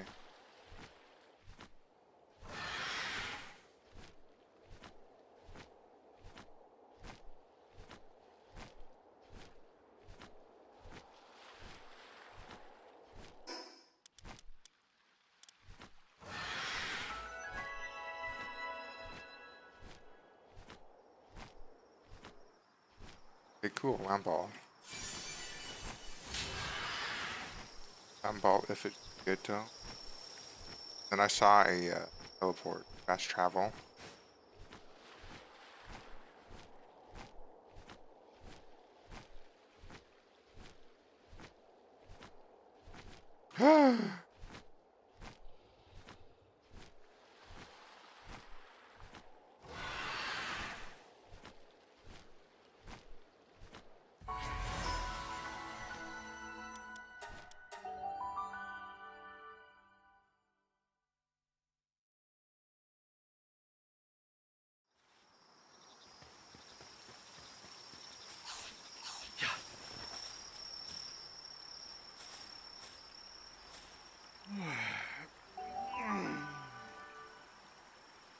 Ah, the Wumpo Baton!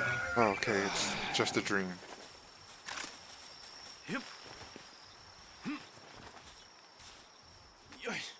Oh, incubation complete. Oh, an Eliza bee. That's actually nice. Real nice. Lizaby? I don't know how you say that. Lizaby?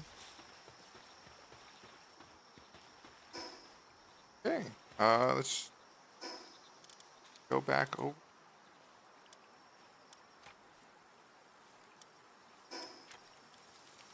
Yeah. Probably closer.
No, keep fighting him, Blazehow. What are you doing, bro? Don't be a bitch.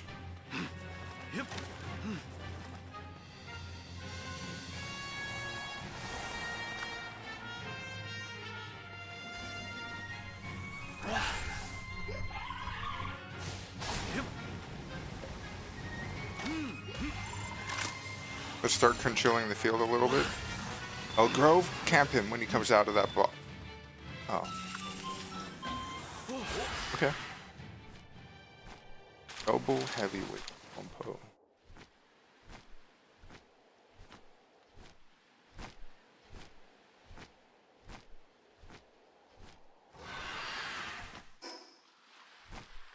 Okay.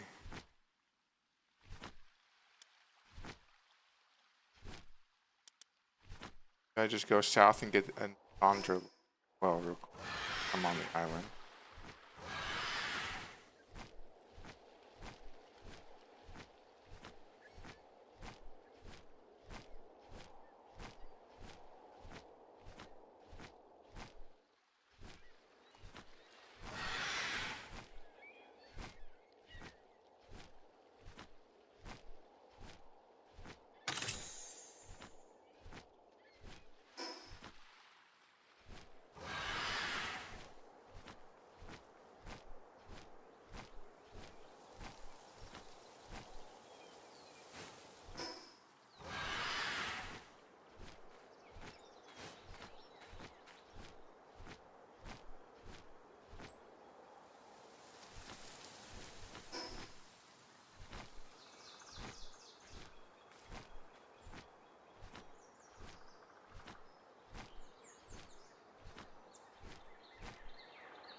Alright, that went very easy.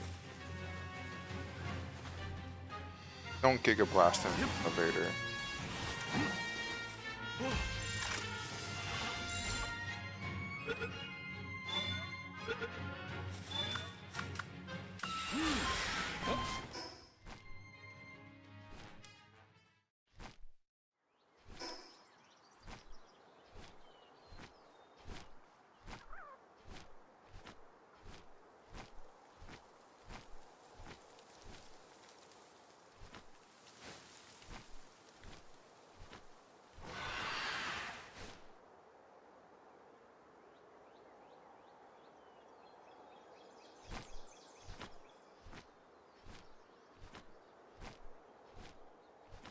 I came this way, but somehow I didn't get the teleport.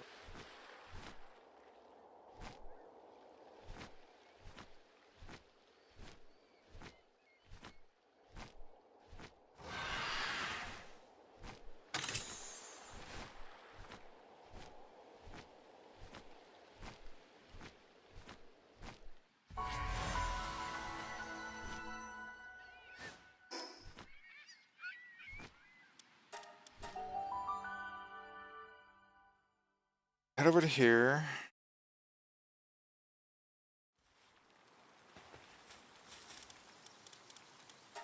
Just for fire types.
Okay.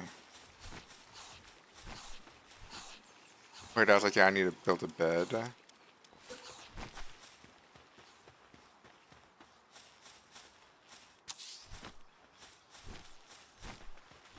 Yep.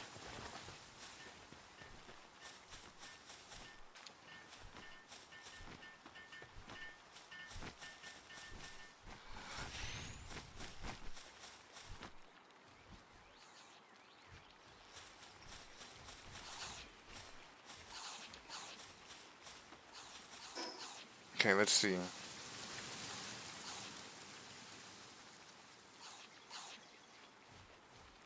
I can make a third base now.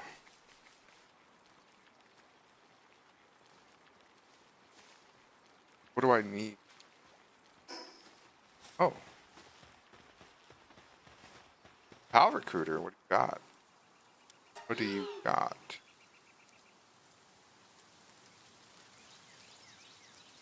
Treats every tree? What?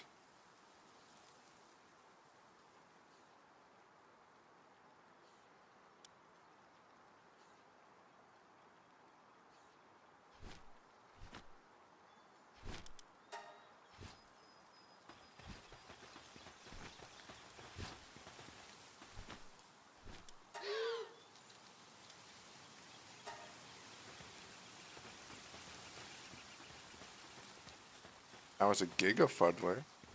Not sure what I'm gonna do with it.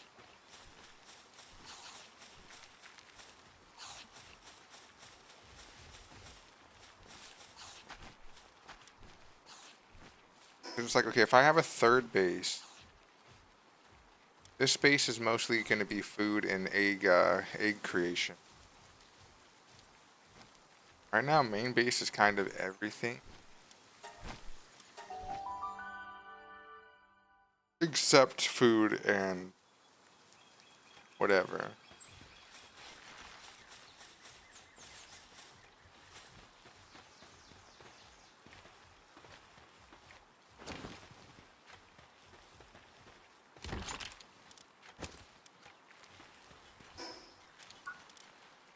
I want to get one more so I can start making pal metal. But I can make pal metal ingot.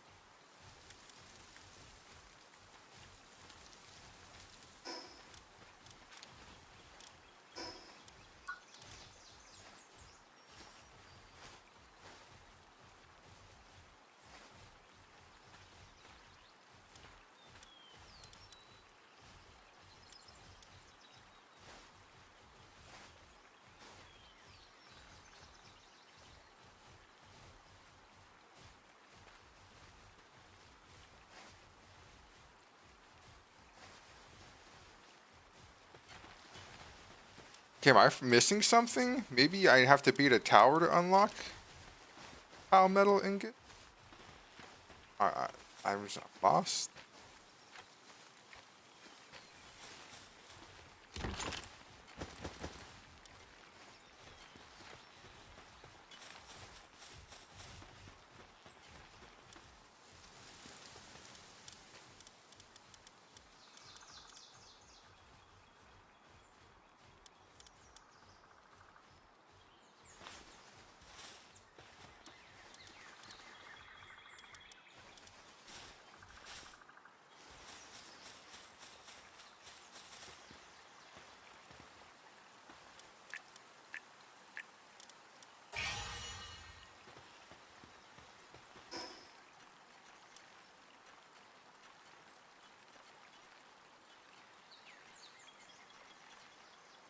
Okay, next place I should make would just be focused purely on mining.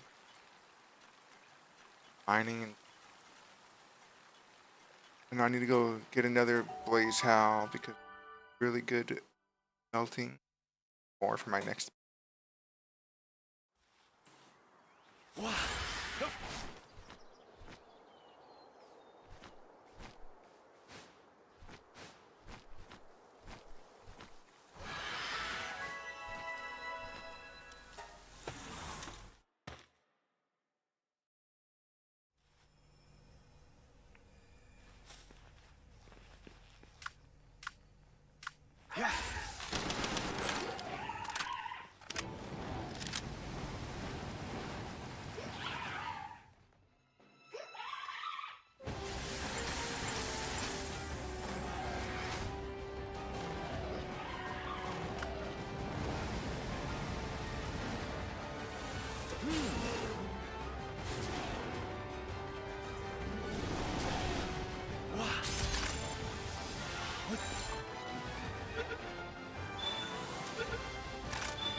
Nice.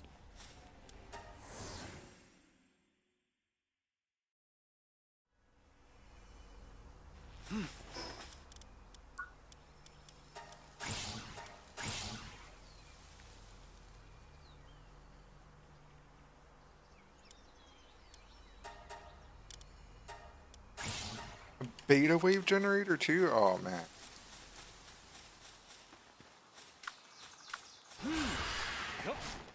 I need more technological points. Oh, there's a dungeon. Perfect. Probably a new dungeon.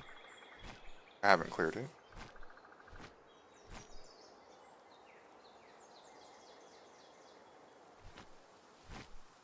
$19. Wow.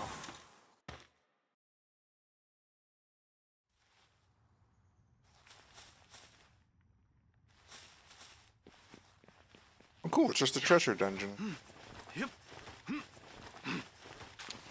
Take some fruit skill. Devil fruits.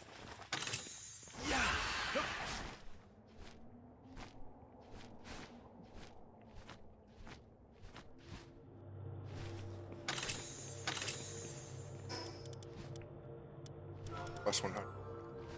Heck man.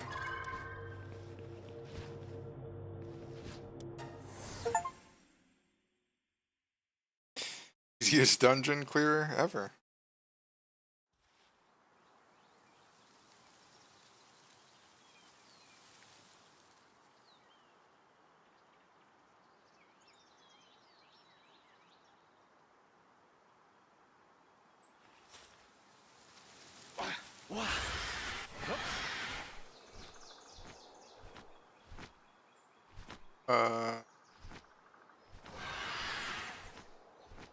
Oh, what the heck?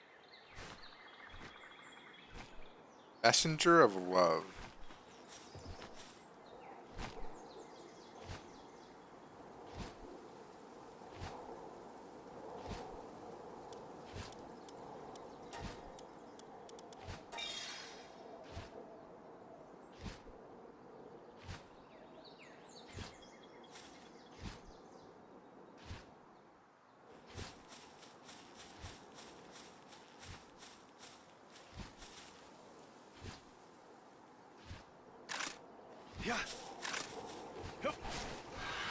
I didn't mean to do that, actually.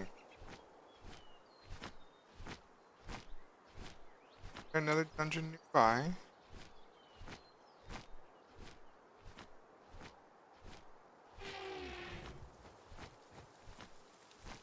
Oh, I should go capture the mammoth chest. I've only been capturing Amarest. That dungeon? Like a dungeon. Stat gains await.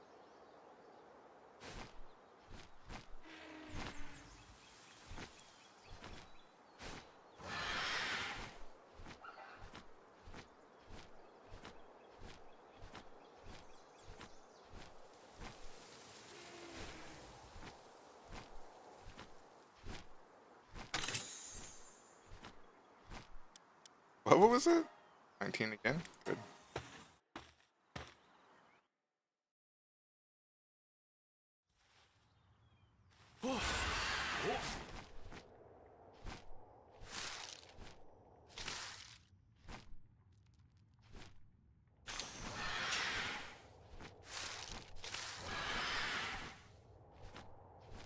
Oh, I need to get that sulfur, actually.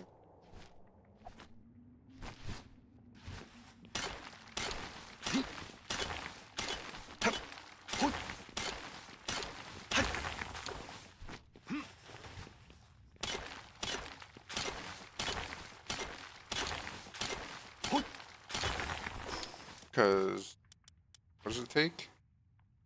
Oh yeah, okay, I've got enough extra sulfur.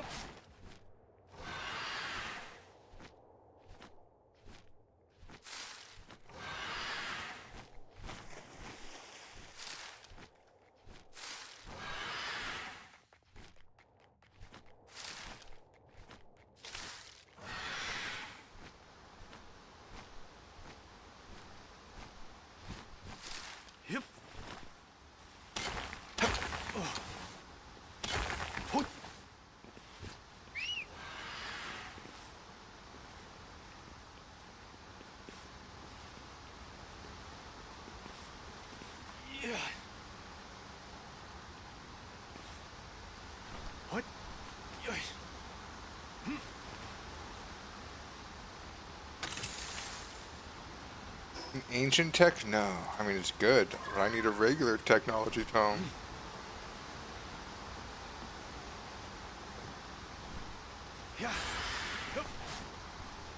Oh, wait, are you a vendor? Oh. Oh. Another ancient tech manual? That's good. But crazy. What do you got? What do you got there, friend? You lied to me when you said you had some great palace in stock. What about you? No? Don't have high quality power oil.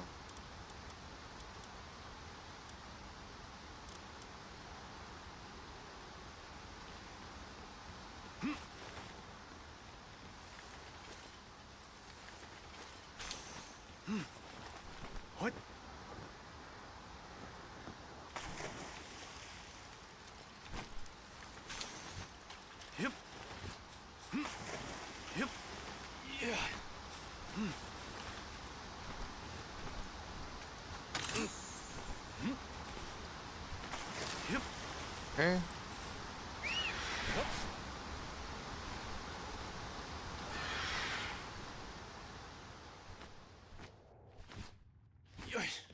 Oh.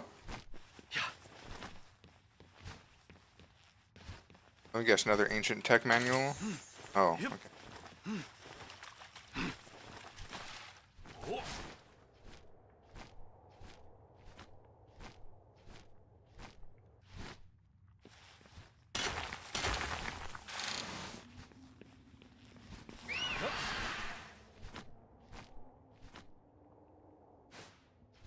Right? Oh. Somehow flew directly underneath it. Oh god.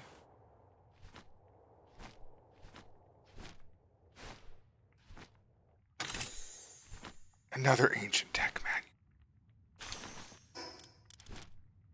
I mean, I'm happily gonna take them, but damn.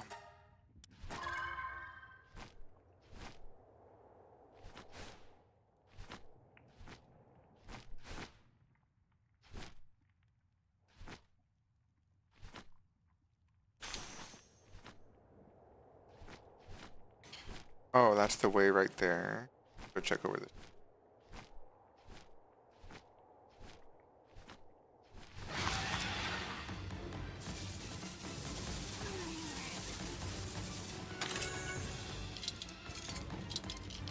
I've gotten like 5 ancient tech points from a single dungeon so far.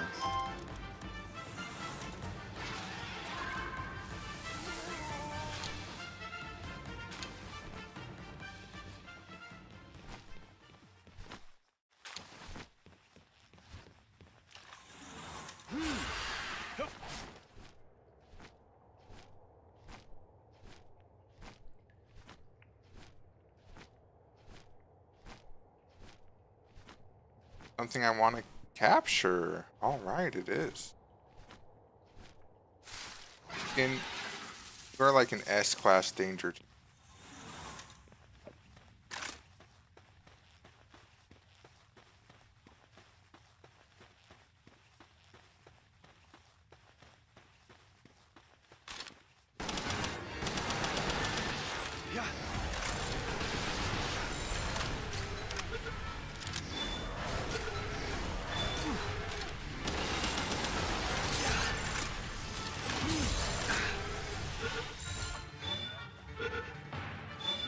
Okay, sure.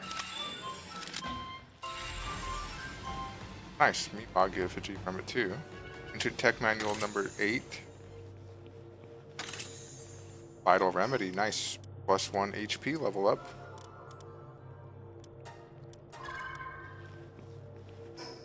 Go increase our stats. We'll do 1 in.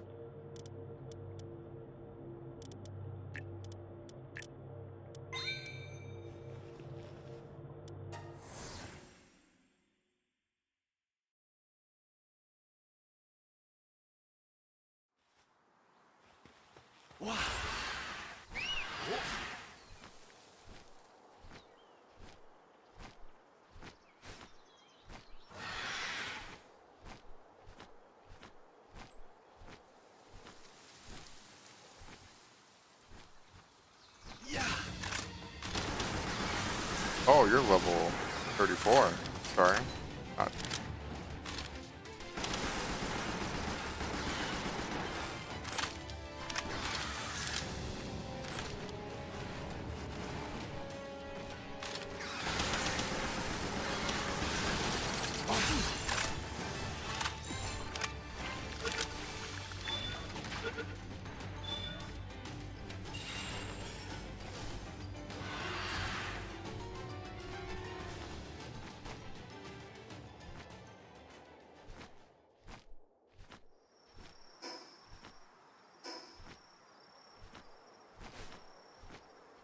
Oh, there's something over here.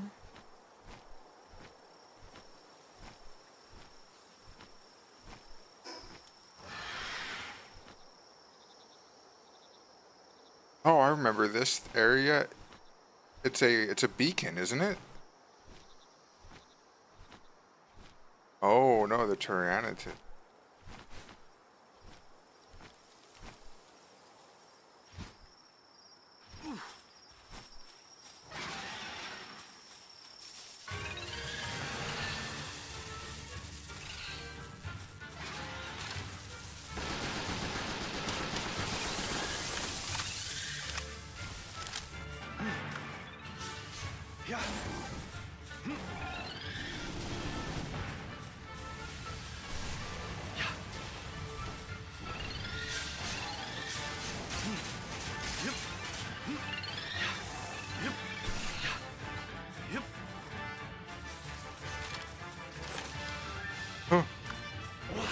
Innovator.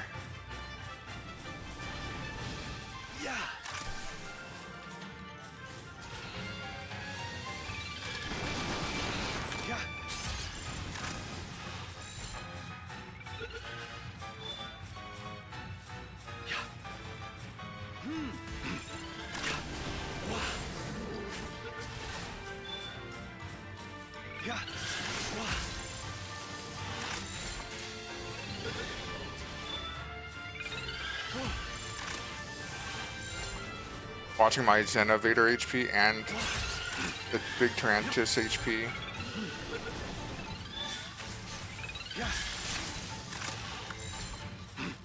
Alright, Xenovator, chill. After that, nice.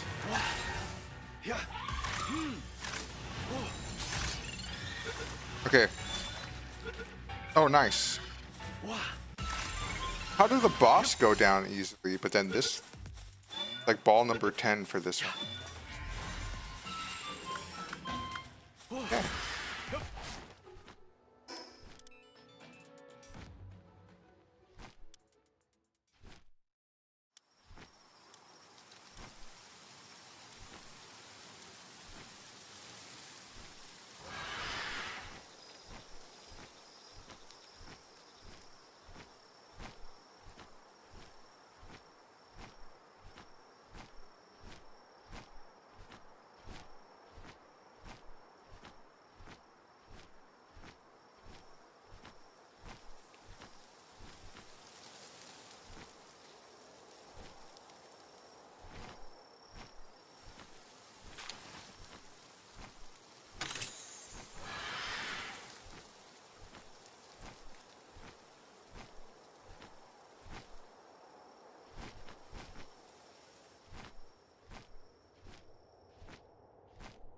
Puzzle tower?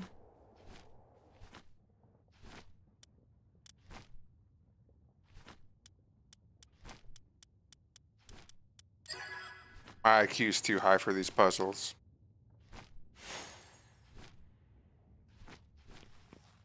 Probably requires like a 10, and I've got at least 20.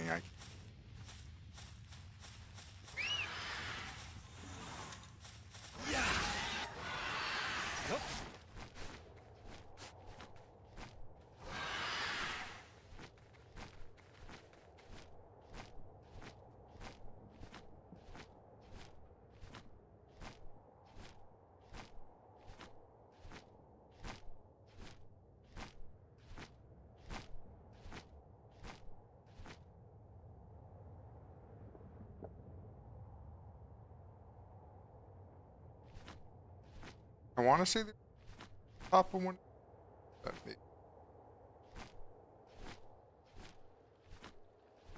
That's a big egg.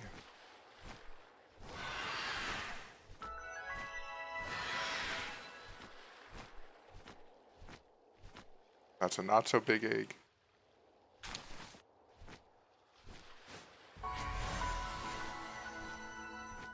I got my one technology point. I was desperately. So now we can go research the beta wave generator. Like, I need to get this up in 3 different bases, but that's a bunch of secure circuit board. I don't even know how to make PAL metal yet.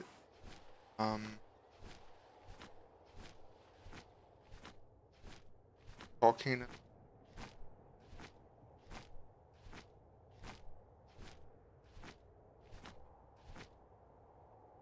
That an earth.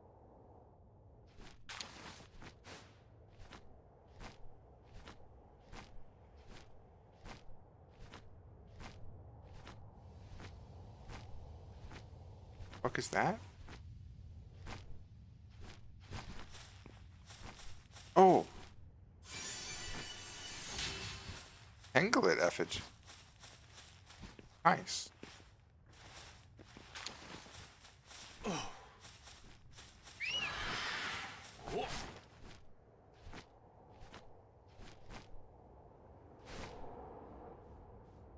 Fine here.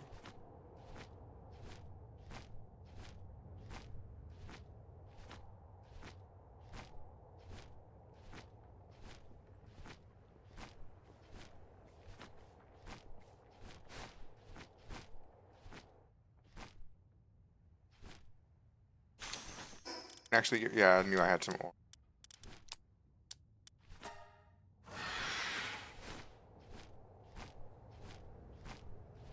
I've been here, right? Yeah.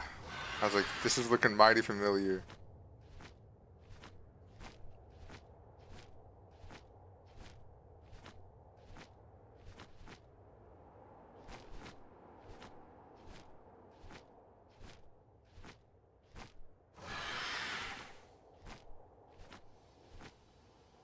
Time to lock picker.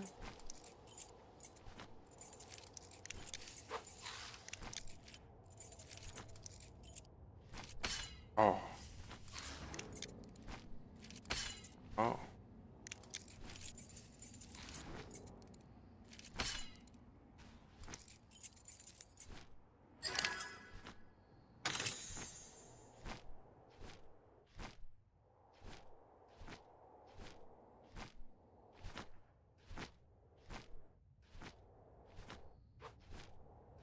That just perfect.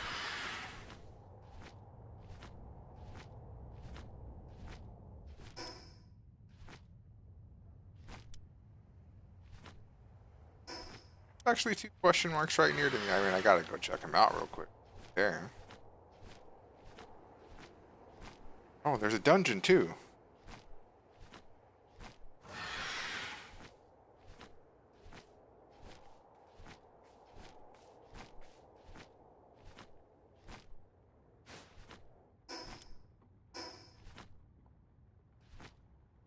So it's gonna be in the clearing right in front of this dungeon.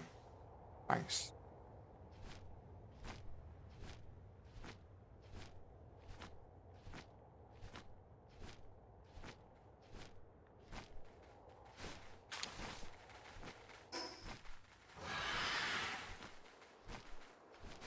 Why not quite? Nice. Stat gains.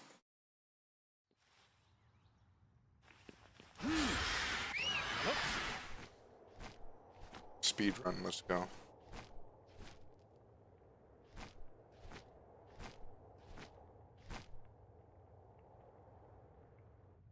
Oh, I'll just pick up the Lotus. Wait, do I? Oh, I do have all the daydreams I need. Okay.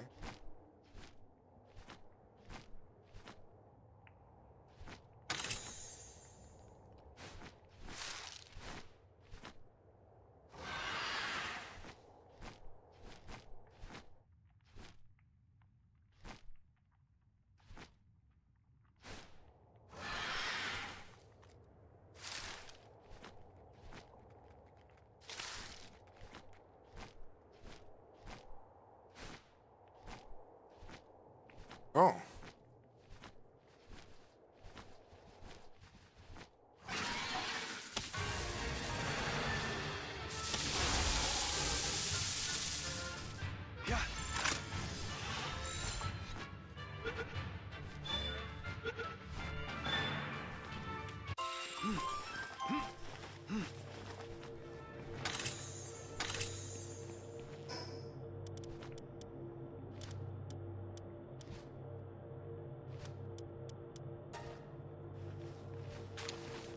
Nice. Vital Remedy.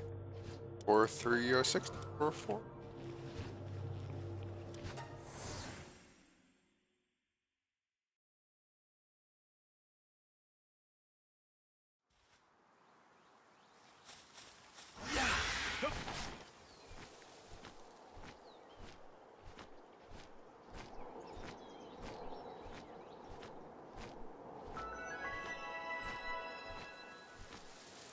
This has to be. What is it? A Fanglope? Hell is a.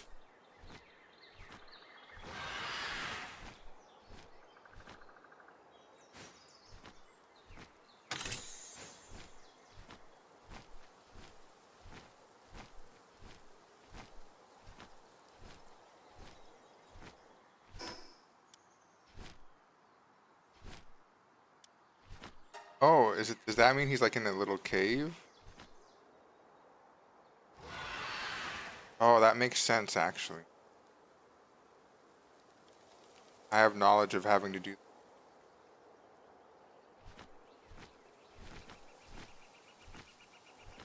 for other towns. Is that a Meemog? No, it's not.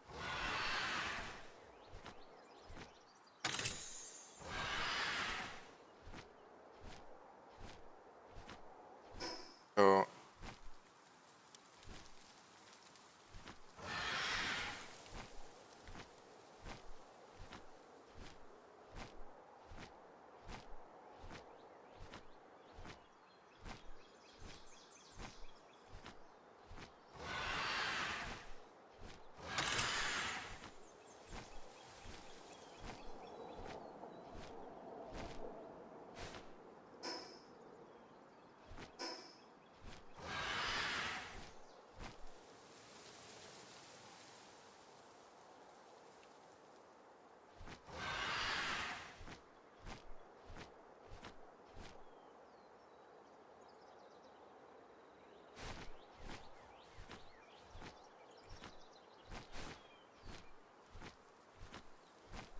is this just a way up to click base and it has nothing?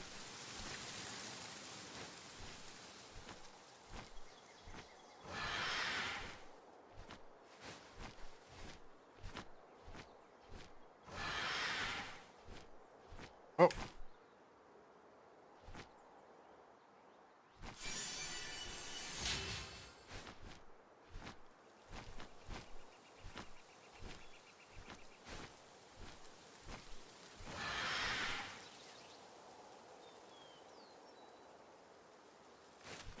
Oh, serial cheater.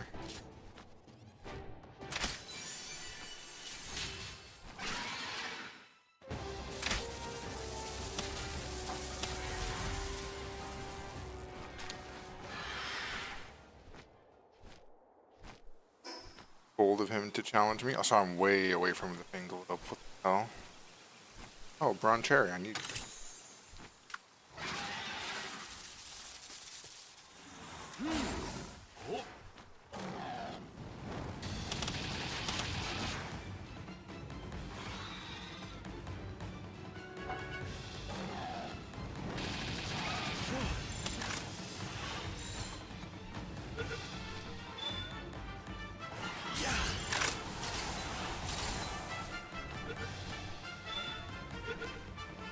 Okay.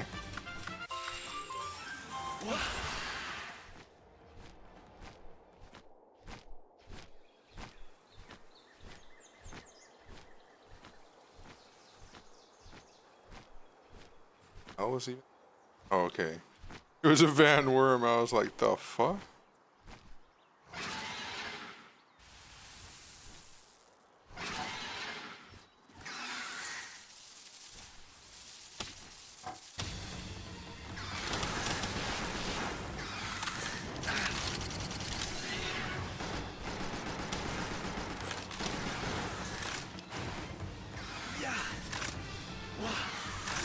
What's it?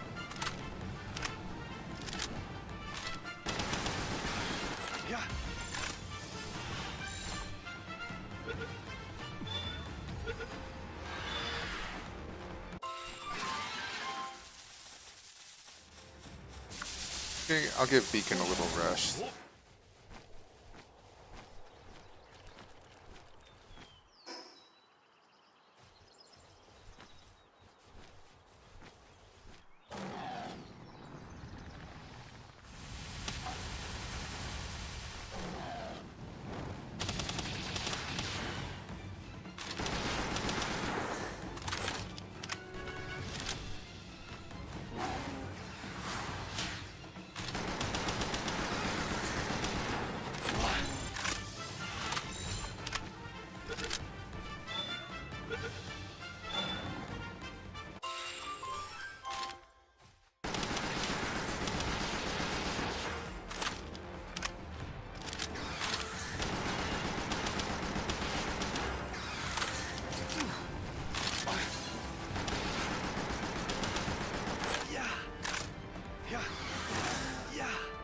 What? Oh, I see what's going on. It's throwing from my character model, not where I'm aiming, so I'm just tossing balls. Okay.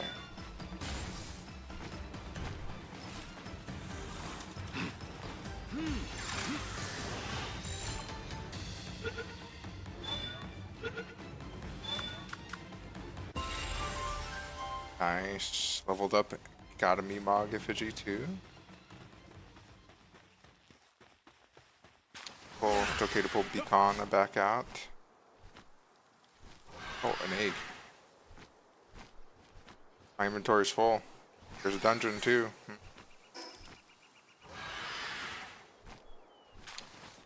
Frozen egg. What level dungeon is? Free stats.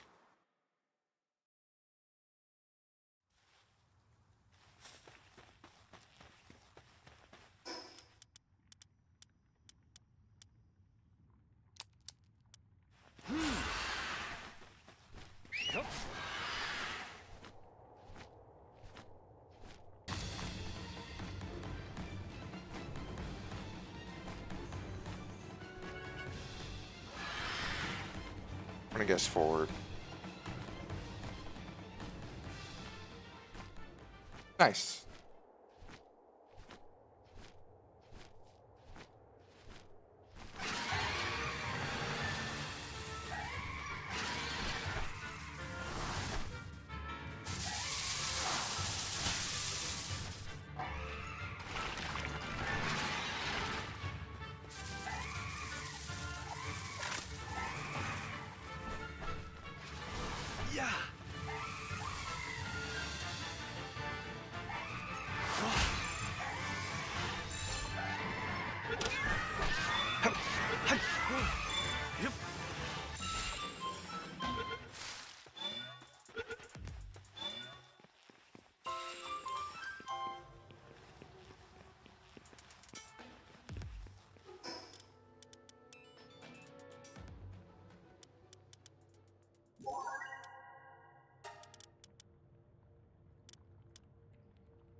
Oh, okay. I've just been getting health level ups, which is good. Definitely needed.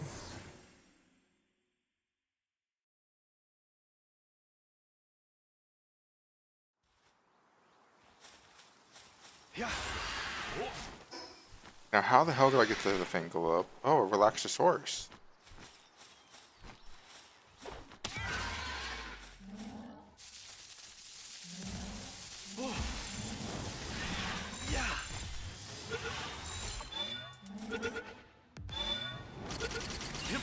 Oh, there was a third Relaxosaurus.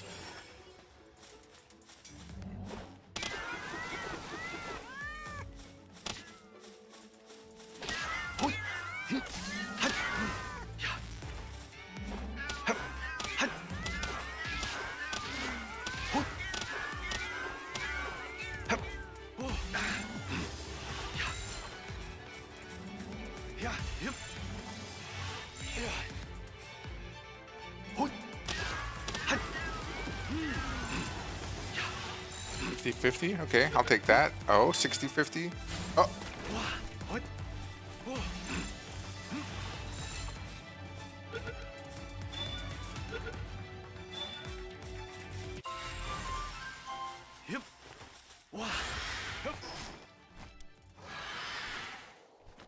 Okay.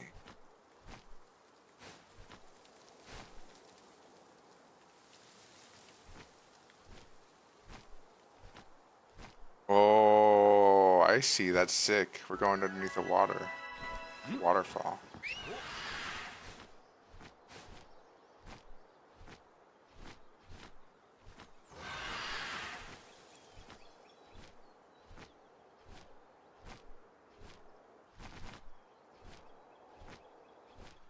There we go. Fanglope.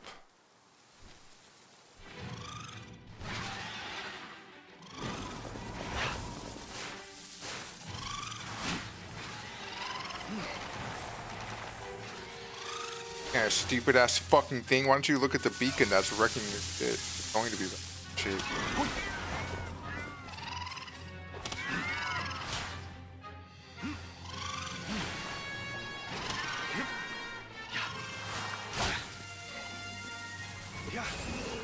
Oh, don't do that. Don't fire that off.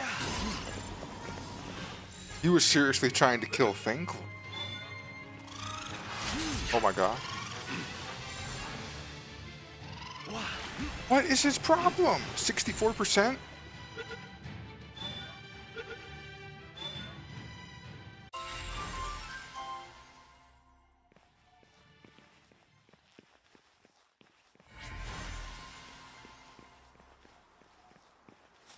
Wow.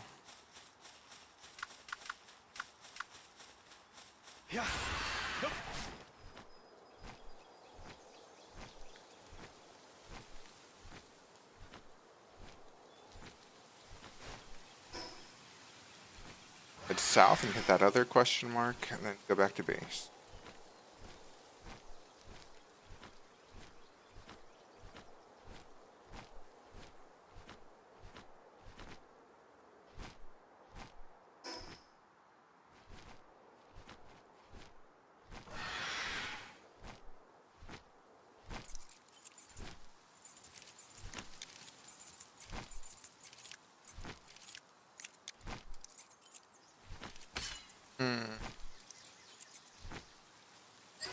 I had it right away, but like I double tapped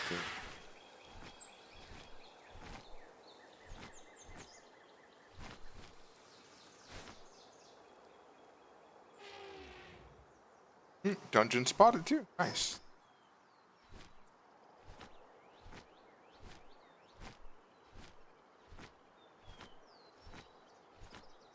I'm my beacon.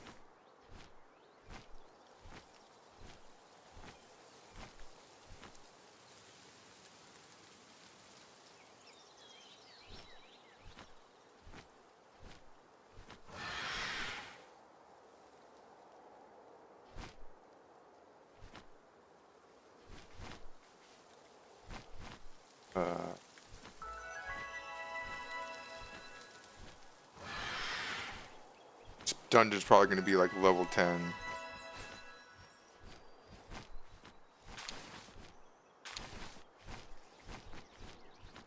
level 13.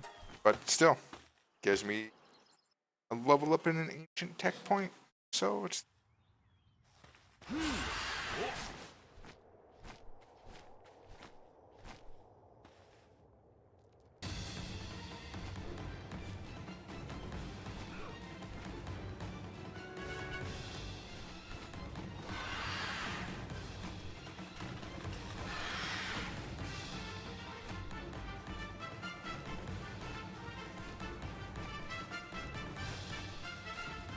Dang, not the right way. Guessed wrong.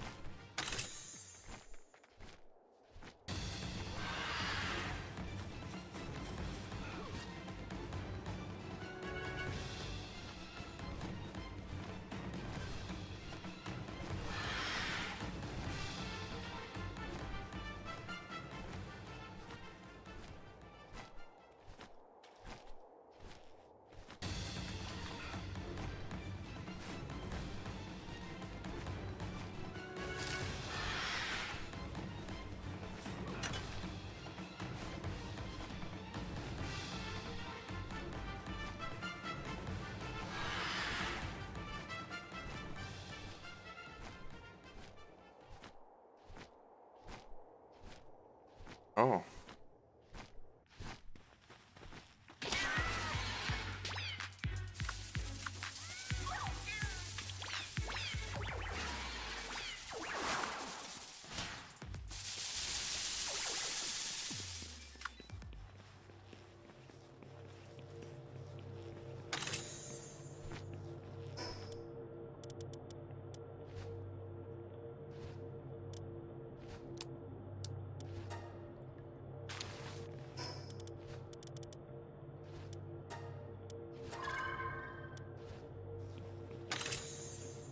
Oh, speed remedy. That's what we like to see. Up.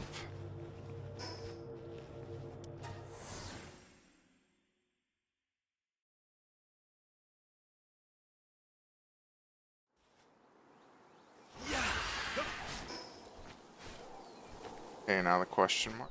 I think it's a sweep if I remember correctly.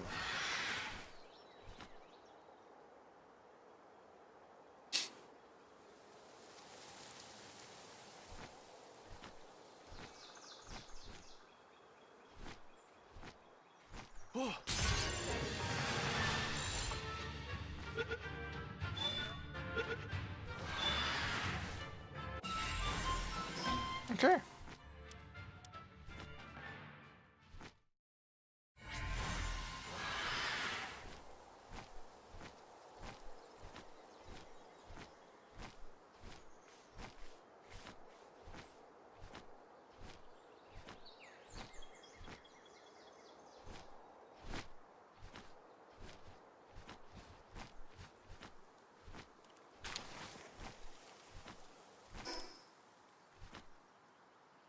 Alright. Long expedition, but now we go back to the base, but not to that base.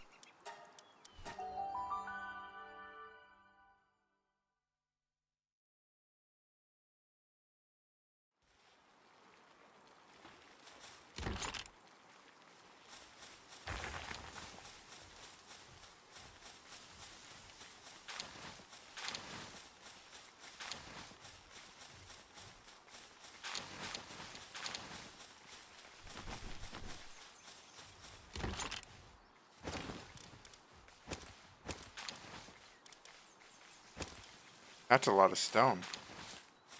I need that.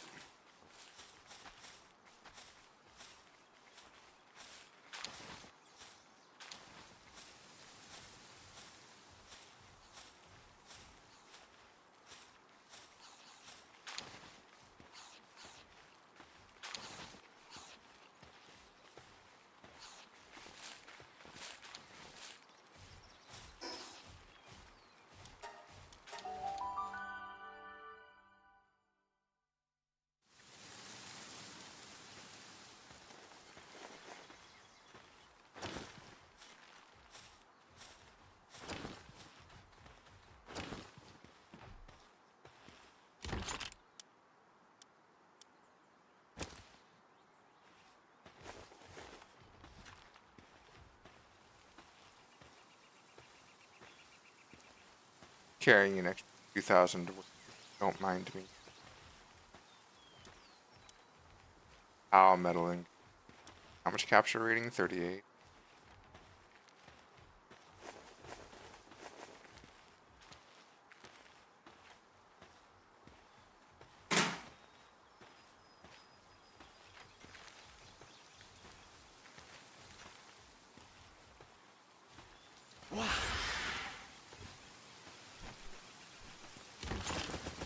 There we go. Got a bunch of eggs to go put. I probably have some eggs to go hatch. Change the research because I'm sure the logging is completed. Let's get that researched real quick.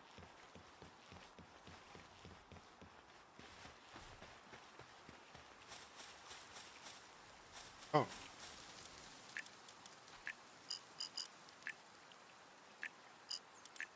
Oh, swimming ability. That's what Pinglet does. Okay. Makes sense.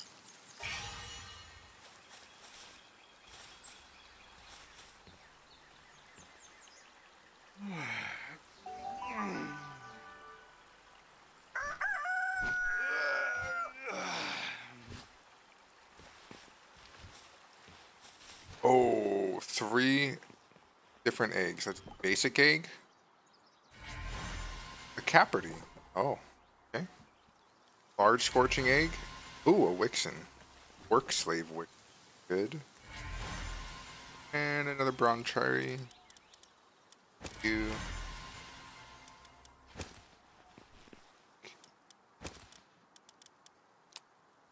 We'll have some more eggs to do, so I'll put the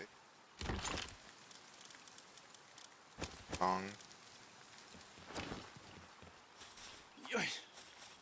Oh, let's see. Actually, want to. But we don't have any predator. Oh.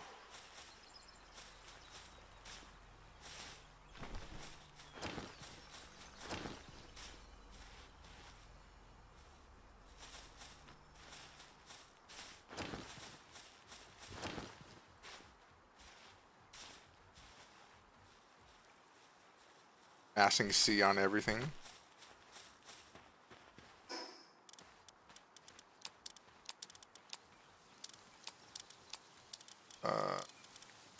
There you go. Metal arm. Adequate.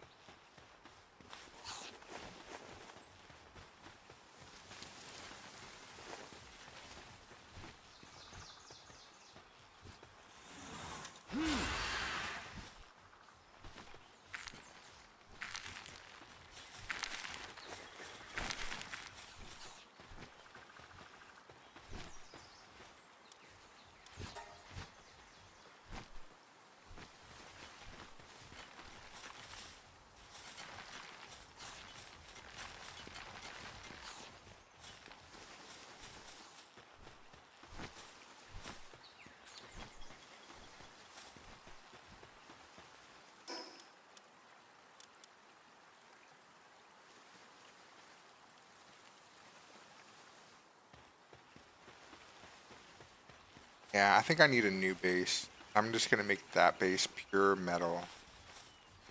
And everything else I can just come back for. What do I need for the good furnaces?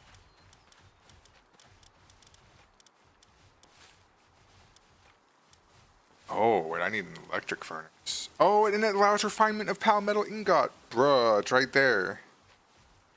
So I just need a fuck ton of refines, polymer, cryogenic coolant.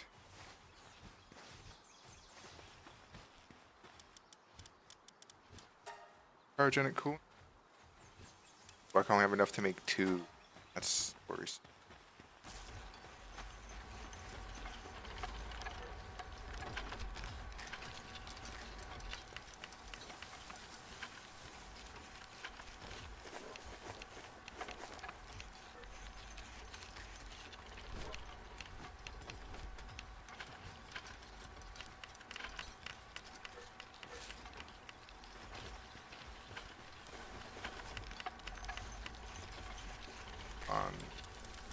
For this actual assault rifle, 300. polymers, ingots, carbon fiber.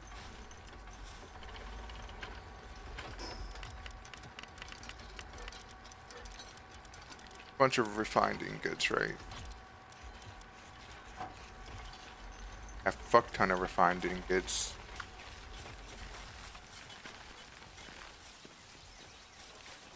Need to take one of you off. Big toys. Yep. You're going to the coal. Not the coal mine, but just to the coal. See how much he spends on this. Oh, that's how slow coal is? Bruh.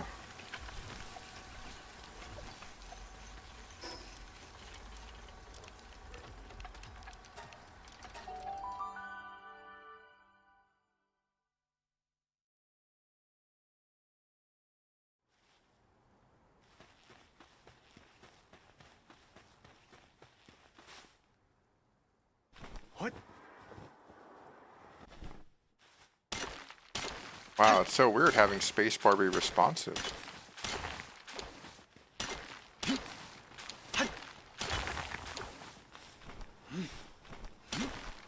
Dude, it's crazy having a working spacebar. I really am not making full use of it. Like, look how long it was gonna get to get one coal from there, and I'm already over 200.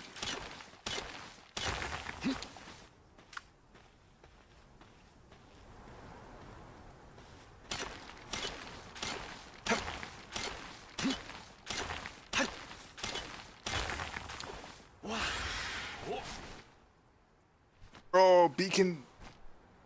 It's too much for you, Beacon.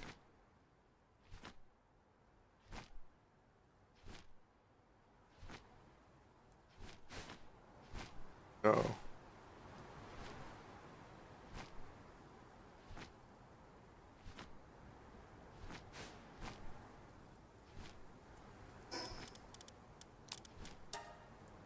Okay, there we go. I can just drop half of it. No way I was gonna do that. And drop this here. Fly back down. Pick up that bundle of coal. Fly back up. This bundle of coal.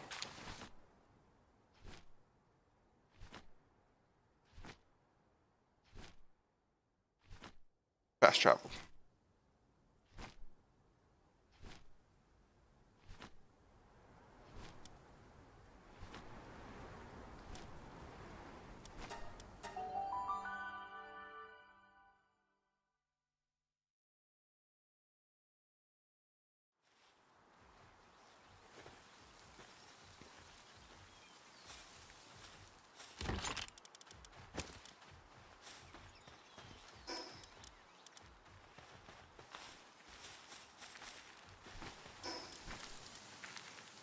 Bio battery.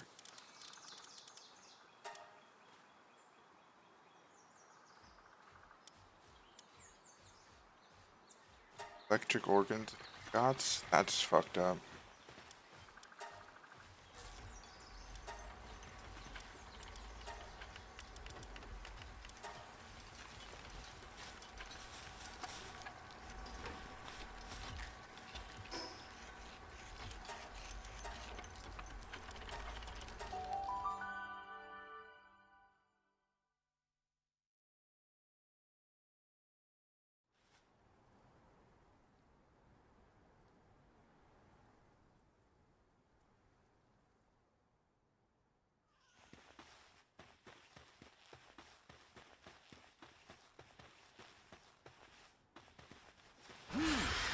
Yep.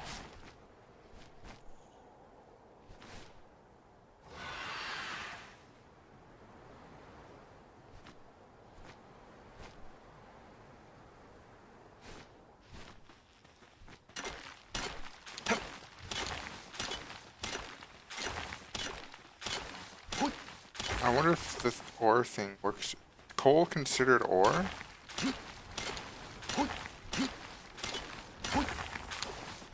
Go try, actually.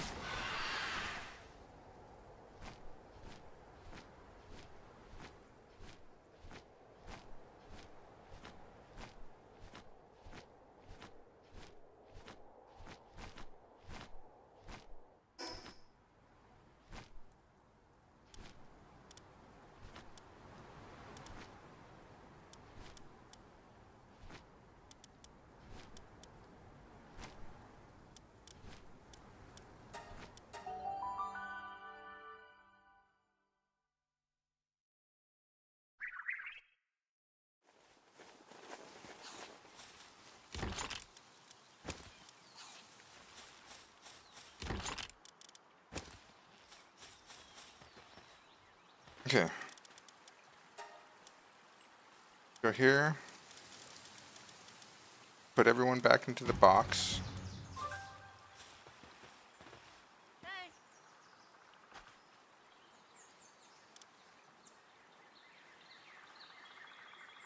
Sure, not worth dealing with.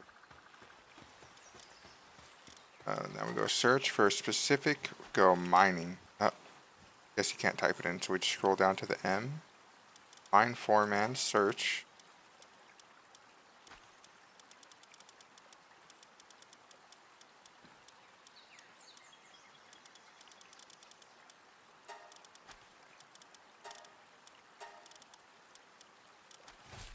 Because this is, yeah, so we get Q.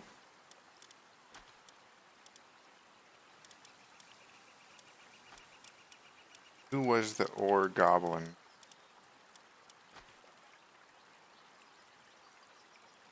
Critical?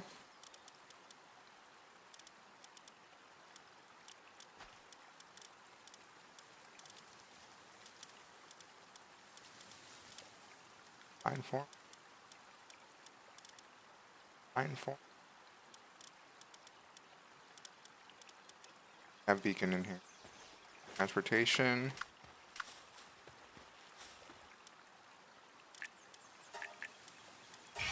Nice.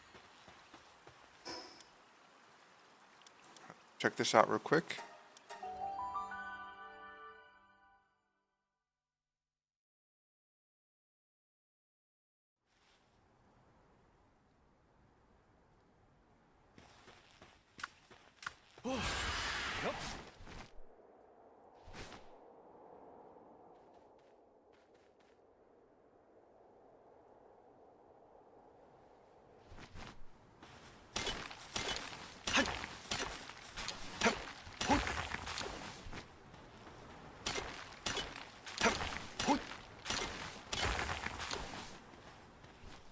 Yes, mining foreman disappear, not work.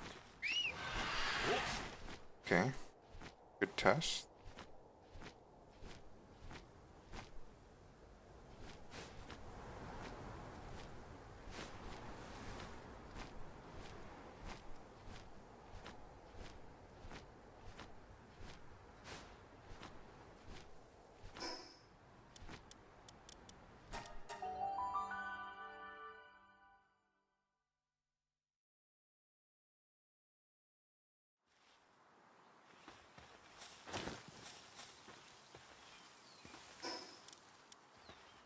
In that case, we go here. We can send Turticle back in.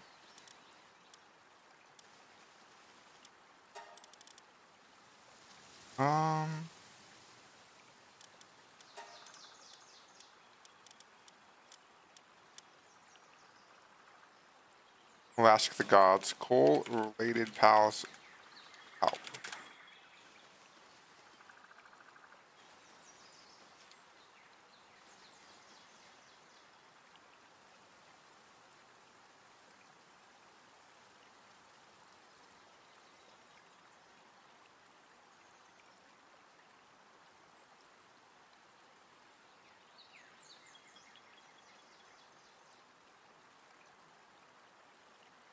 Oh, I need a Turticle Terra.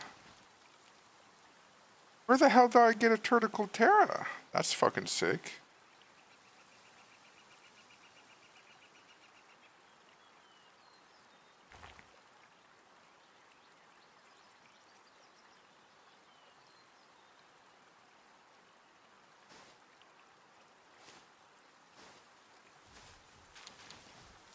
Wait, you can get 100% weight reduction with shit?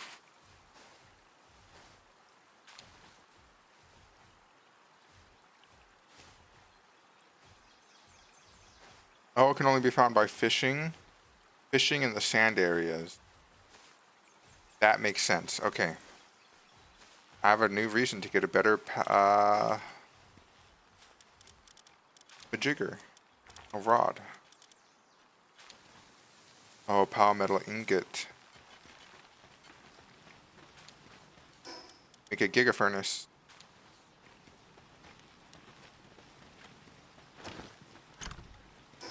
We need Polymer.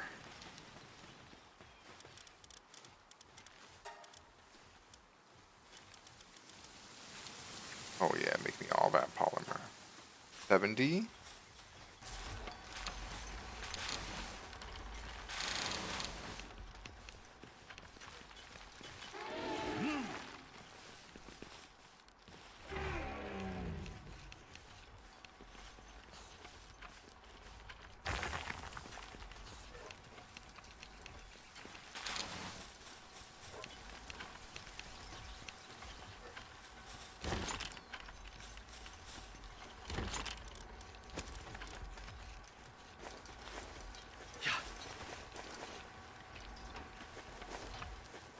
How's our energy generating? Good.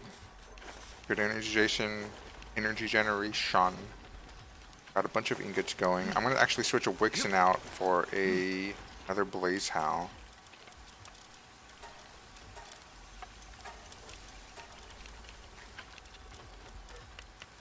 Ferocious? No.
Damn. Yeah, I need to think. I need these too. Infrastructure. No, it's other. They're circuit board corrosive solvent. Okay. Well, I'm gonna go make a burrito while they're crafting away.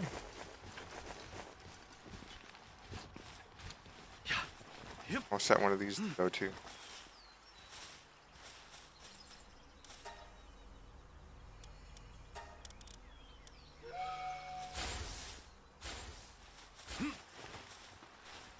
Oh yeah, we should check the eggs. Basic hatch. Oh, it kept seeing this. That's huge. Didn't have that. Nice.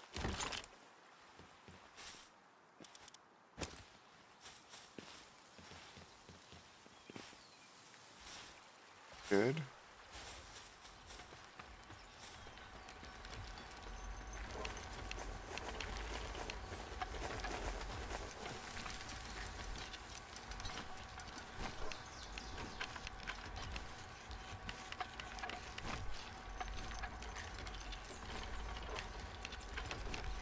Okay. Yep, be right back real quick.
What do you think you're doing, Memorist? You think I didn't notice?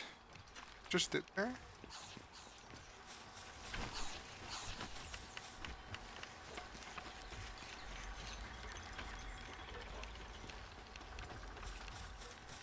Alright, what's your progress you're doing over here? Not bad.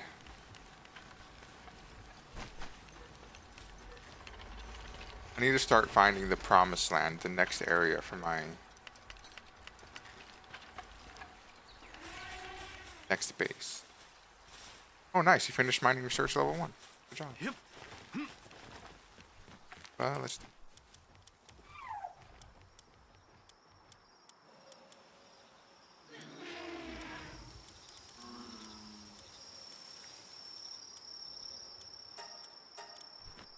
Oh.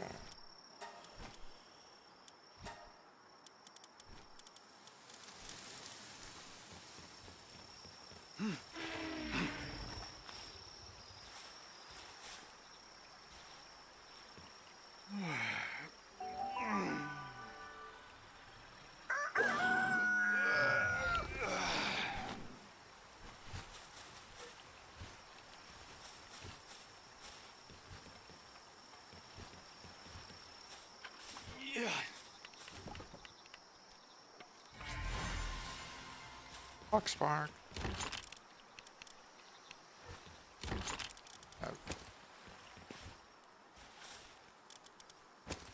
That into there.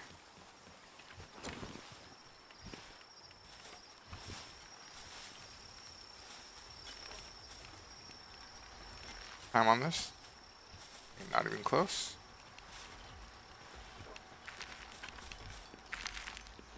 Not good.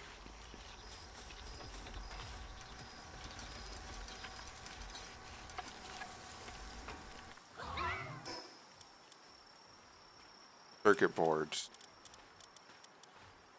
How bad are these? Oh.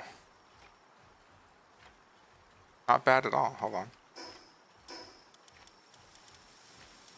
So we need 20 for that.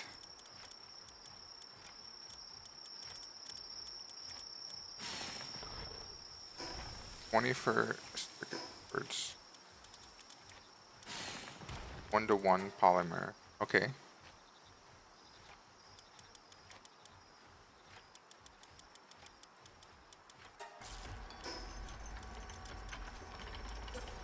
Make an electric furnace here. But not yet.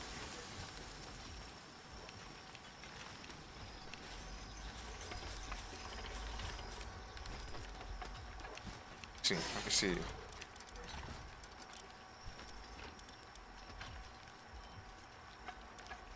What is the best location?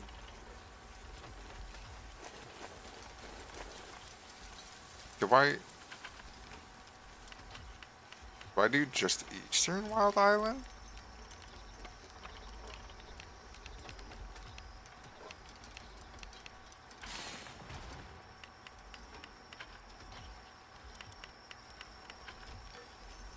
I mean, that seems like a nice big open space.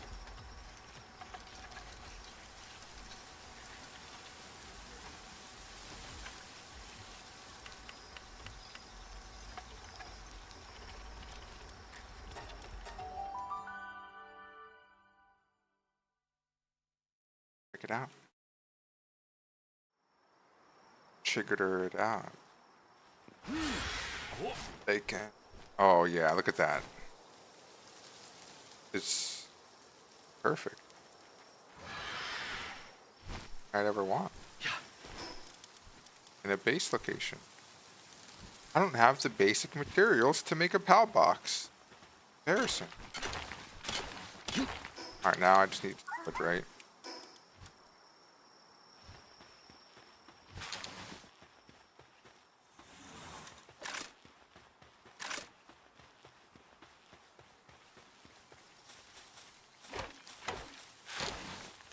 Okay, there you go.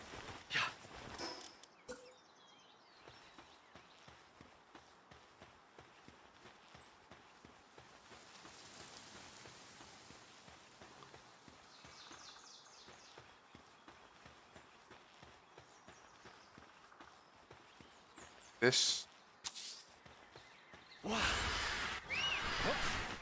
Get a bird's eye view. I don't like that. Put it over a little.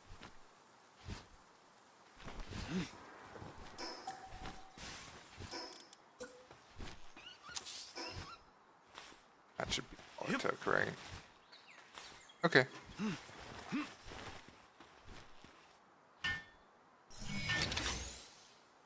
Third base established.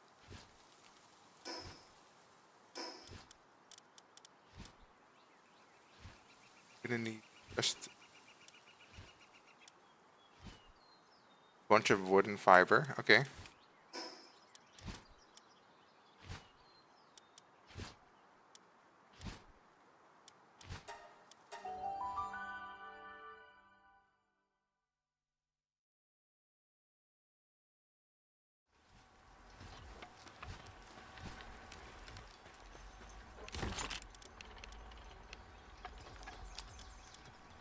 That much.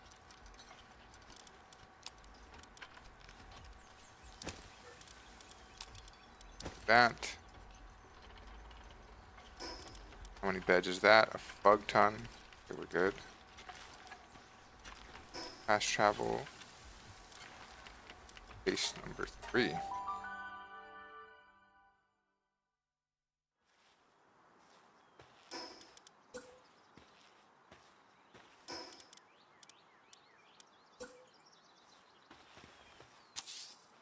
Quick chest right here so I don't have to deal with moving at negative speed. Yep. Structure, pallet bed. Put the beds on this weird sloped angle. Have fun staying in position at night.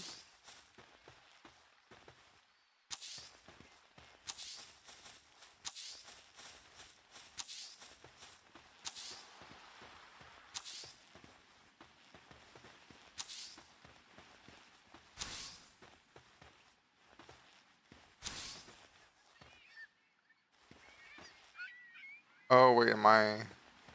Huh.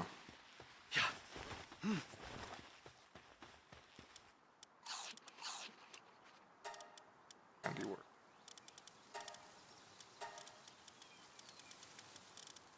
Sort.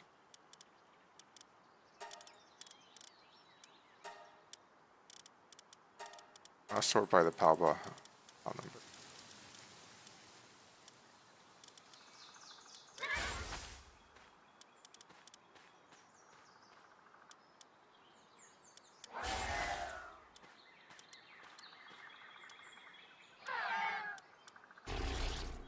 Oh, Liza bees, nice.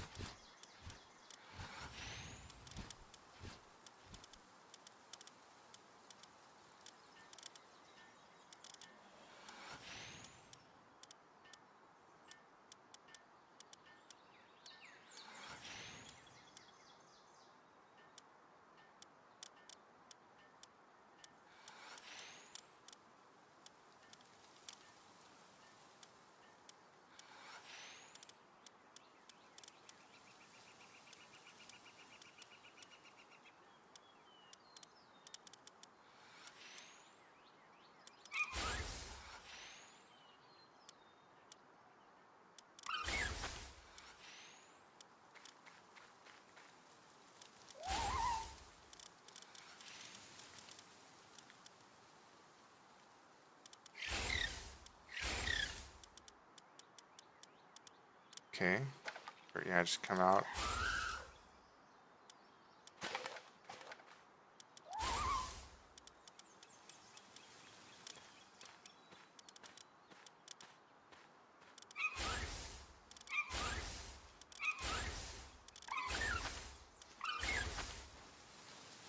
Fast travel back to base number 1.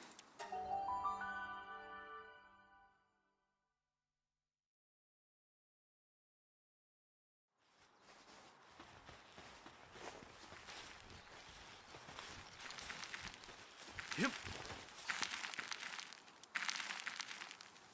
Take essentially all of them. Yep.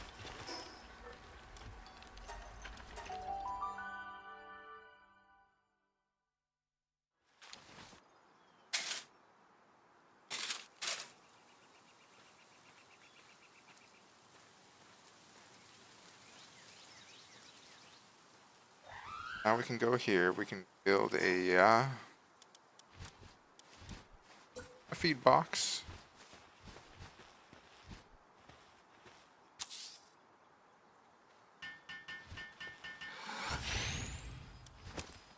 There you go, pals. Not go hungry. Okay, we need to make more beds, though.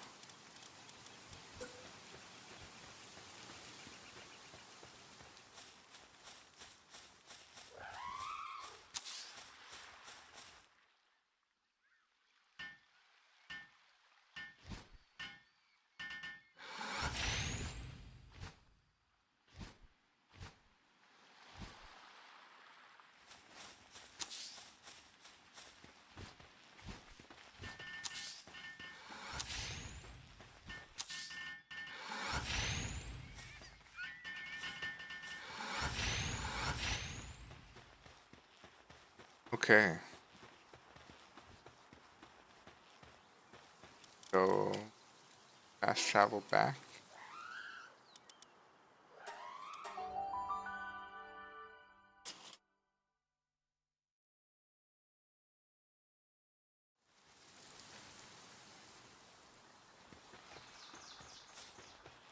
Acquire the circuit boards. Make an alpha wave generator.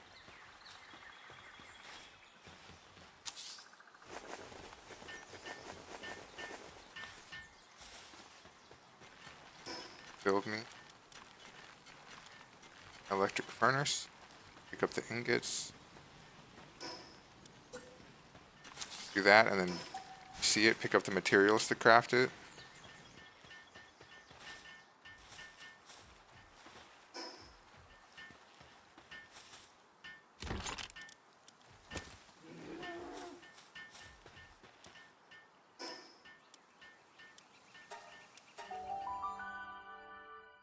Okay, cooking.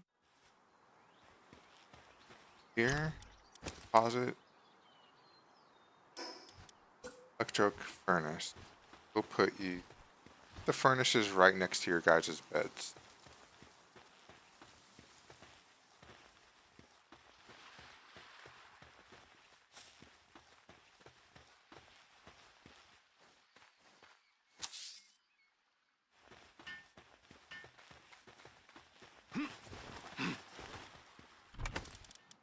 Down there, we need to make a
electric.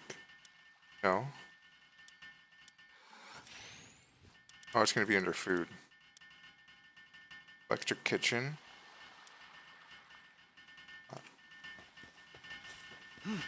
Yep.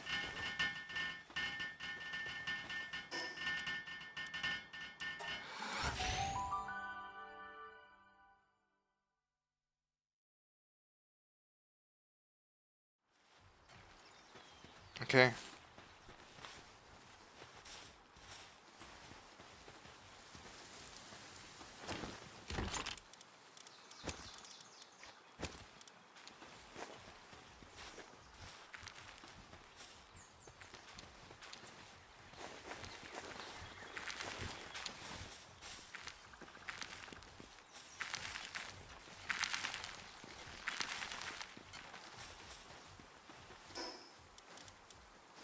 Production.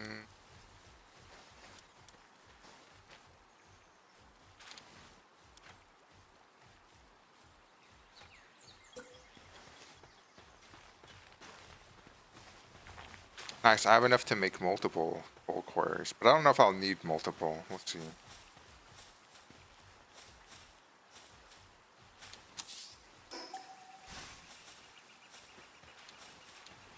Fast travel.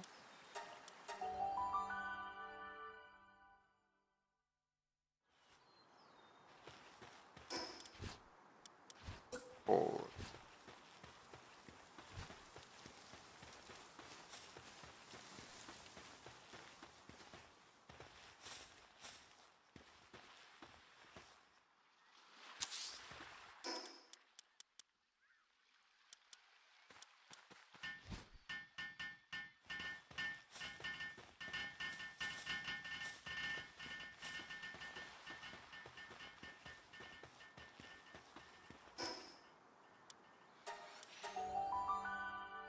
Okay.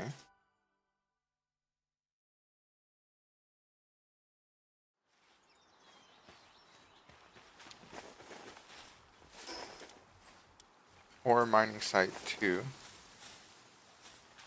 Throw this down anyway. And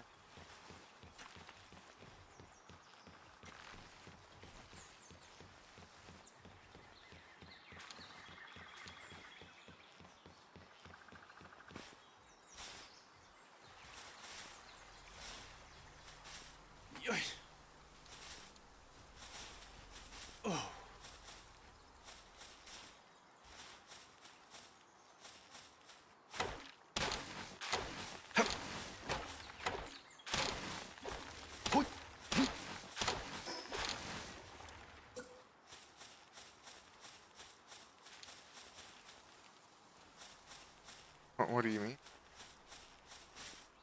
What does it overlap with game? Oh, that doesn't overlap? Okay.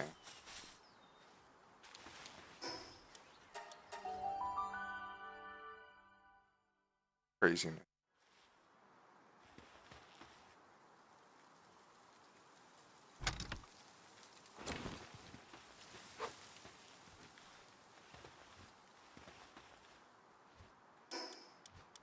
Alright, ore mining site double.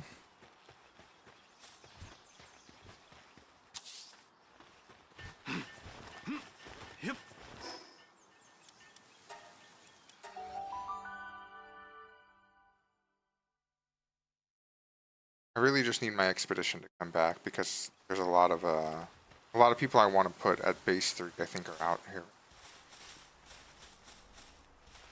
Go check eggs. Yeah, I knew it.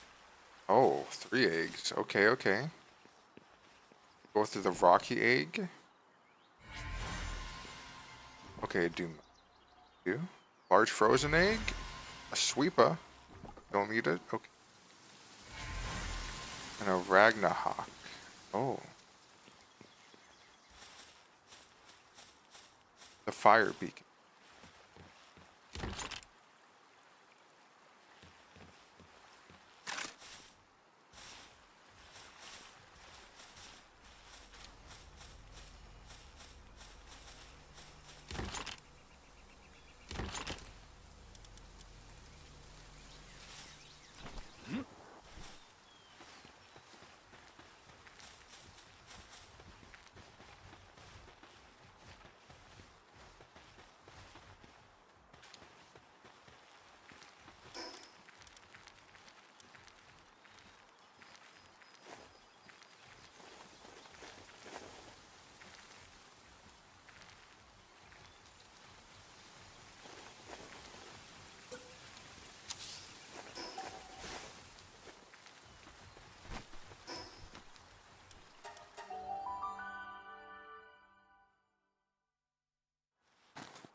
Obviously, I need a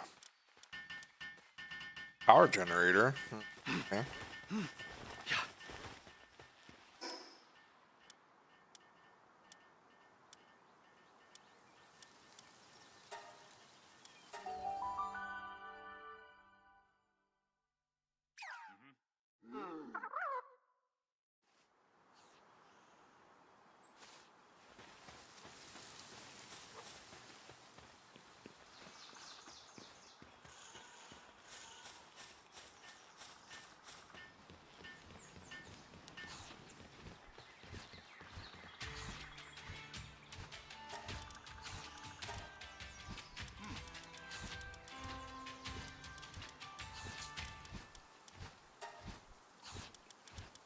Hey.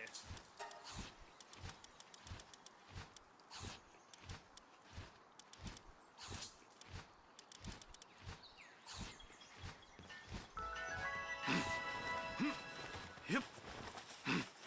Yep.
What?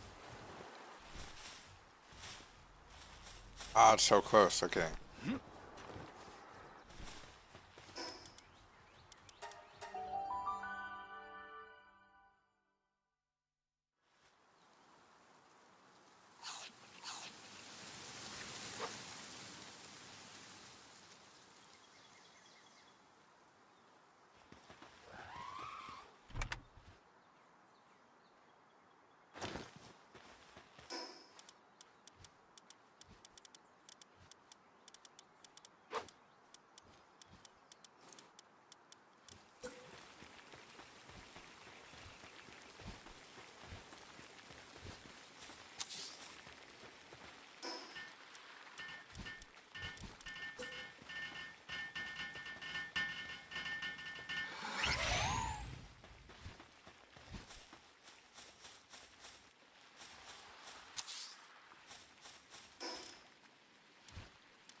Oh, they've returned.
Wait, what the hell is this team?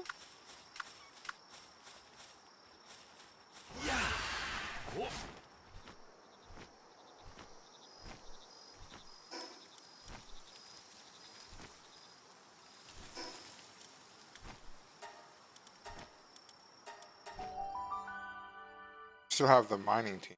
That's right. That makes sense.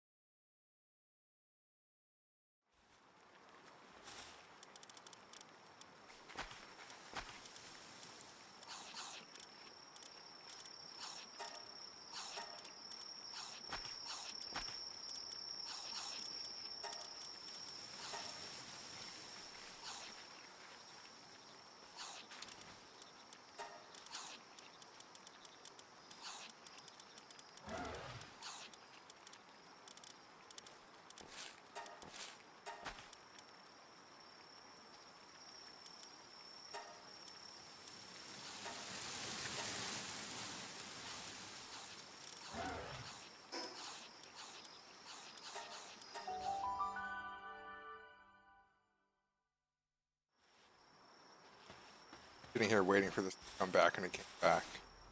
Yeah.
I'm sorry, Chickapee. I didn't think you'd just get ran over.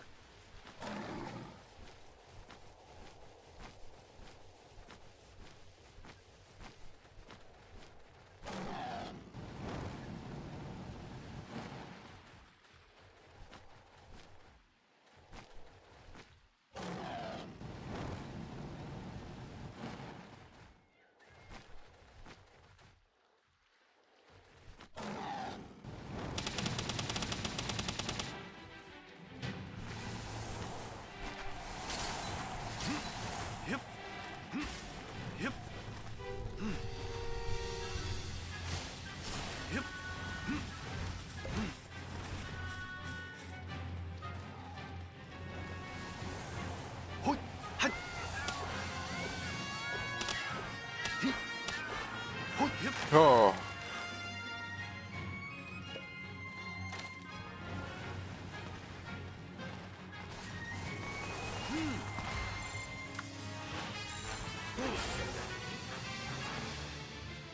Can't get him his innovator. Oh.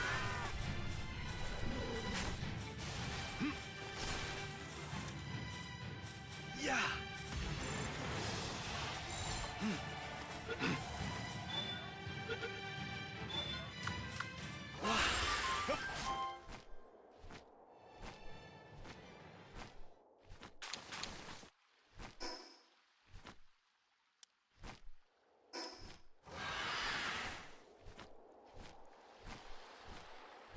Time to go get the lightning panda as well. Go back to base, setting up base.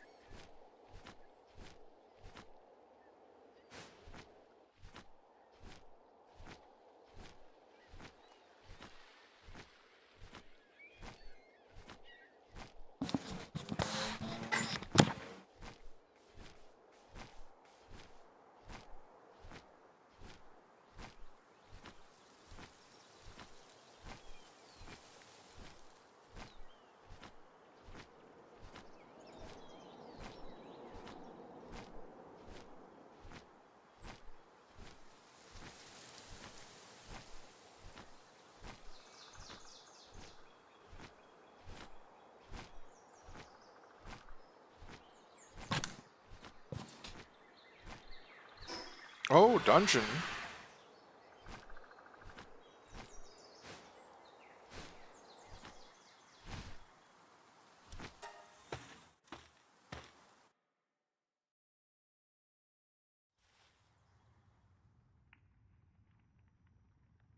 Hold on, be right back.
Fine.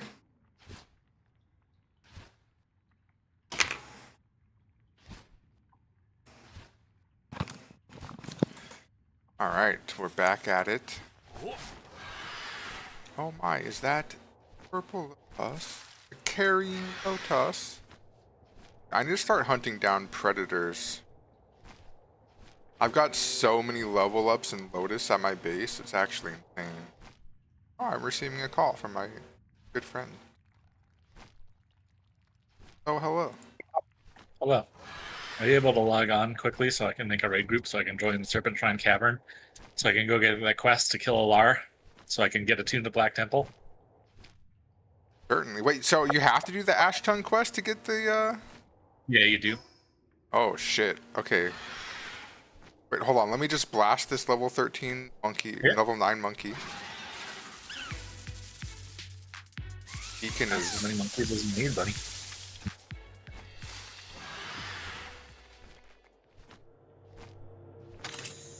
That. Nice. Okay. Now... Title.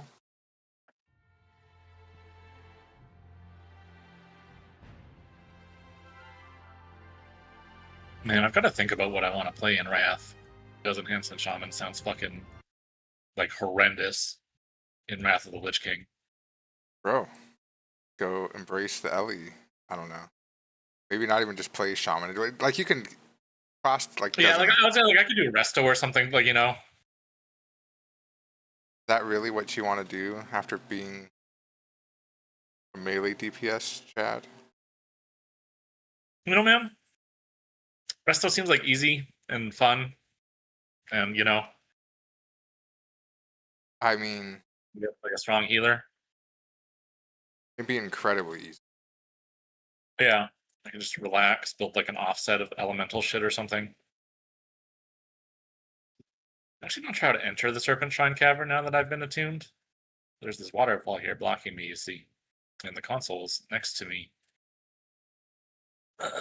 Or is it because you need to be in a raid group and like once you're in a raid, the waterfall lets you through? That doesn't make sense. Well, I mean, we'll find out here in a second. I suppose so.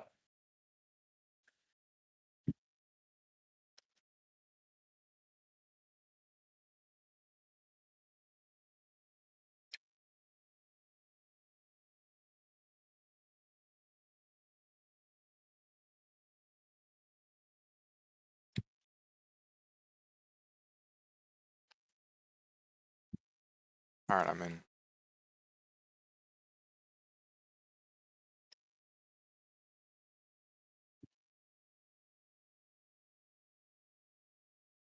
Well, I can't tell if that did it or there was another guy on the other side of the waterfall.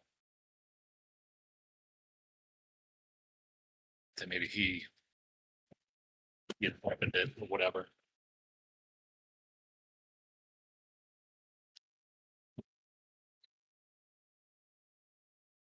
See, I don't remember having to disguise myself for a Lar kill to get the rated tune. I thought it was. Huh. Yeah, I don't remember it either, but it must have been like I said, like I don't know when you started playing or whatever, but SSE and TK were out for so long that I think like you just naturally fucking did it. Well, see, like I said, I probably did SS. Like, I mean so TK, much. like TK less than 3 times. Yeah. It's like, did you play? Were you playing when BT came out? Yeah. Because I was like, I think they removed the attunement at like and either like partway through the BT patch or. No, because I was in BT right away.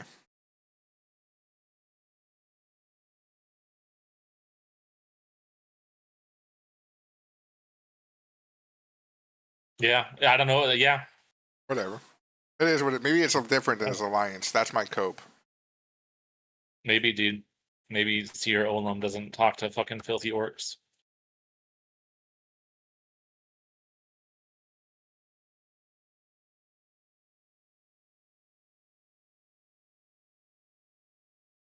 Do you think Kote or Zvin gets the first set of World Waves?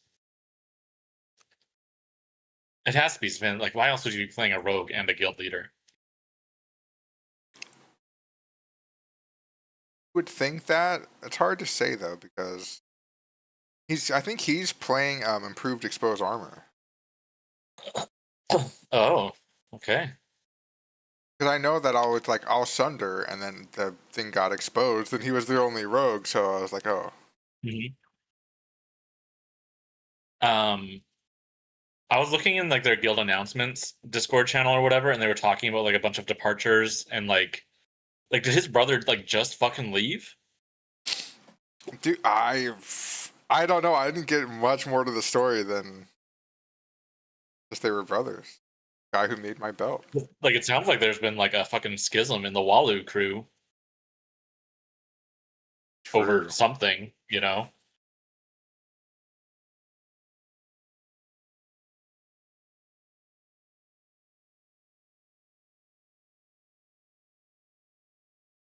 Maybe I'll be able to get more information. Kote.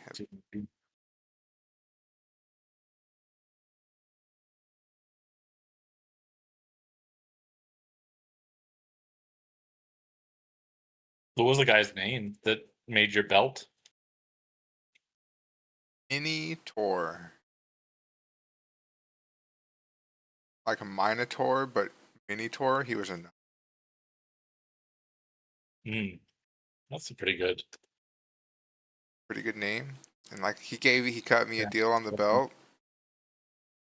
It's pretty base.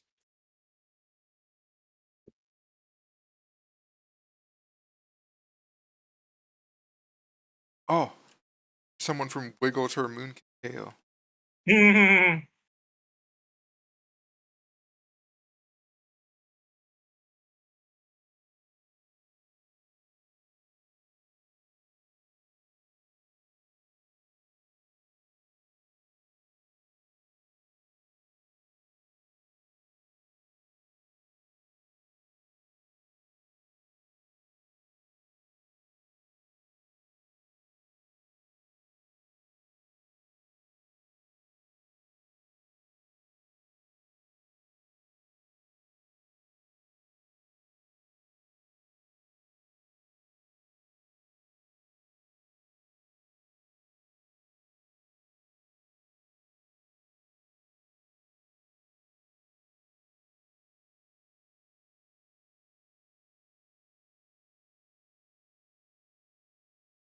I panicked last night a bit because after I left, I was like, "Oh wait, I didn't loot the vial," and then I'm like, "Wait, it's the KO vial. I need to get it. I already have that shit."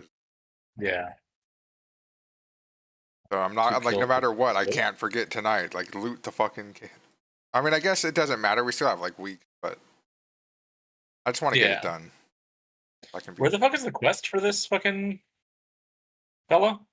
I want to say that he was near Leothris. Okay.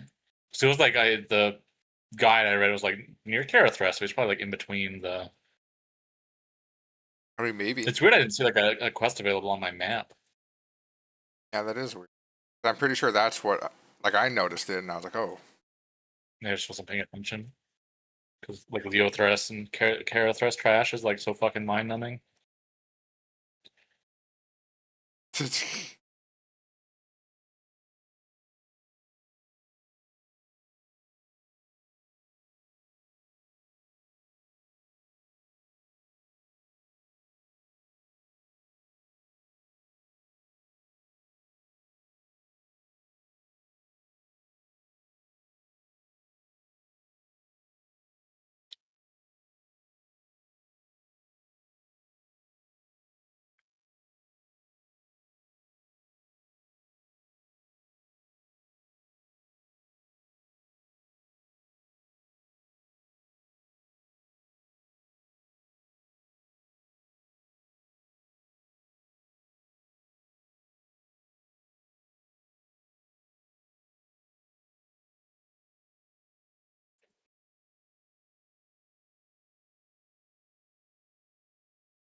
Apparently he despawns.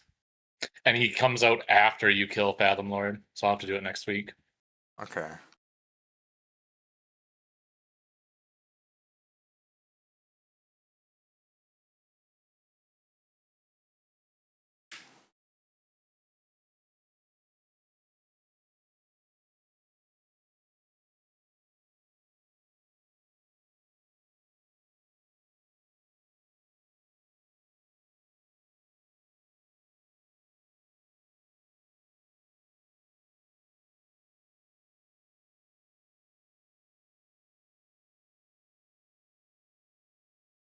I got to double check the Tempest Cube SR. It's just there. There is indeed nobody. Checking your Twin Blade Yeah, making status? sure. Yeah. Is it still uncontested? That is Serpentine Cavern. Hold on.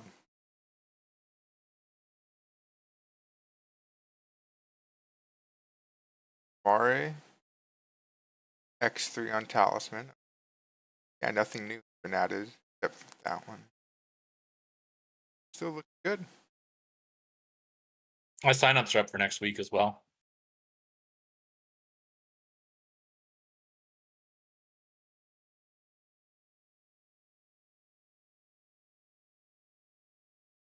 I see they put it out yesterday. Okay. Yeah, it sounds like they do it just immediately after the next one ends or the previous one ends. Because like it's sorry, like I'm gonna go find this guild announcement because it sounded like Sven like promoted himself to guild leader or was promoted to guild leader or something.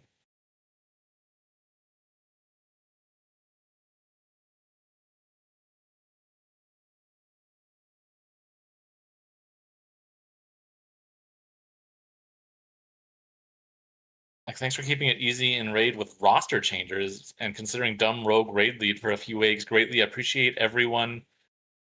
Message to, and it was game to fill/flex some empty positions for the team in light of some big roster changes. Roster changes. Big shout out to the whole T5 team in general. Well, I think and then 4 people were promoted to officer and 1 guy was promoted to raid lead. Nice. Damn. So like that makes me seem like that makes it sound like 5 or 6 fucking people left that were like in the leadership. True, that is what it sounds like, yes.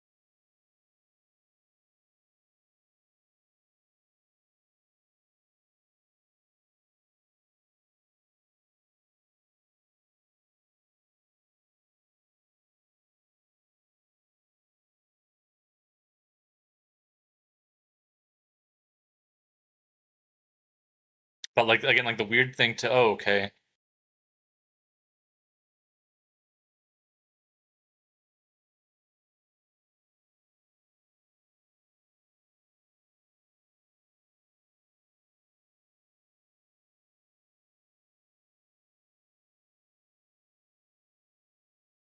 Sorry, I'm like going to like the top of the fucking news to see if there's like something or like someone referenced or something.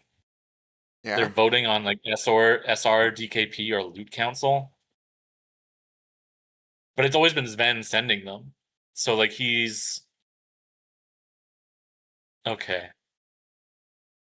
Hey man, it is what it is, I guess.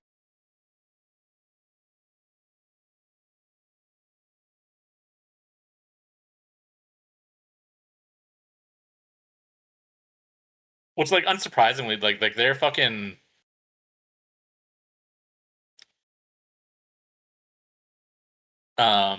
like their roster at the beginning is like way fucking different than it is now, which I guess like, you know, makes sense. But like there's Tor on there and shit from January. And like some names are the same. Like Ash Well, used that's to be like a fucking 6 months rock ago. paladin. Yeah, that's what I'm saying. Like it's fucking obviously there's gonna be fucking changes and people quit and like, you know, I get it. But there's like a lot of fucking names that are gone or different, which feels fucking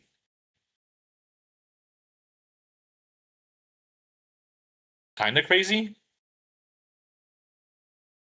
Like I only recognize like 4 fucking names on this list. You know, maybe they split and took like half the guild, and like maybe some Blossom people in between or something. Yeah, or like schismed or fucking Tor took like Yeah, that's 10 what I'm people or saying. something, you know? Yeah. Oh, okay, yeah.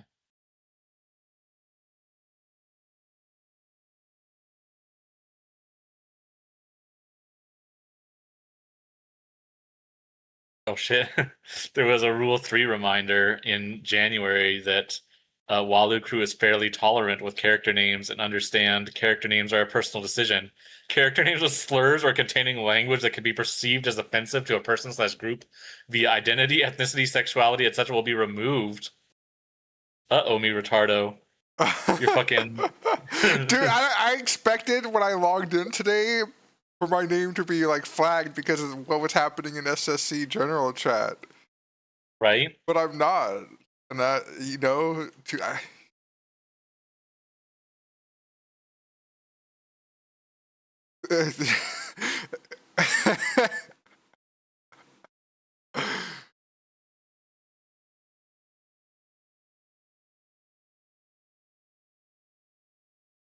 I don't know. I don't think it's so Oh bad boy, because dude. it's like I'm like, I don't know. Apparently they don't have a problem with it, and Kote didn't seem to mind at all. So I mean, Yeah. they've said my I mean, he name was on saying his Discord name, people too. were giggling and shit. Nobody, Yeah. you know. Dude, peep this fucking message from February 27th, probably after like a couple Karazans. Da,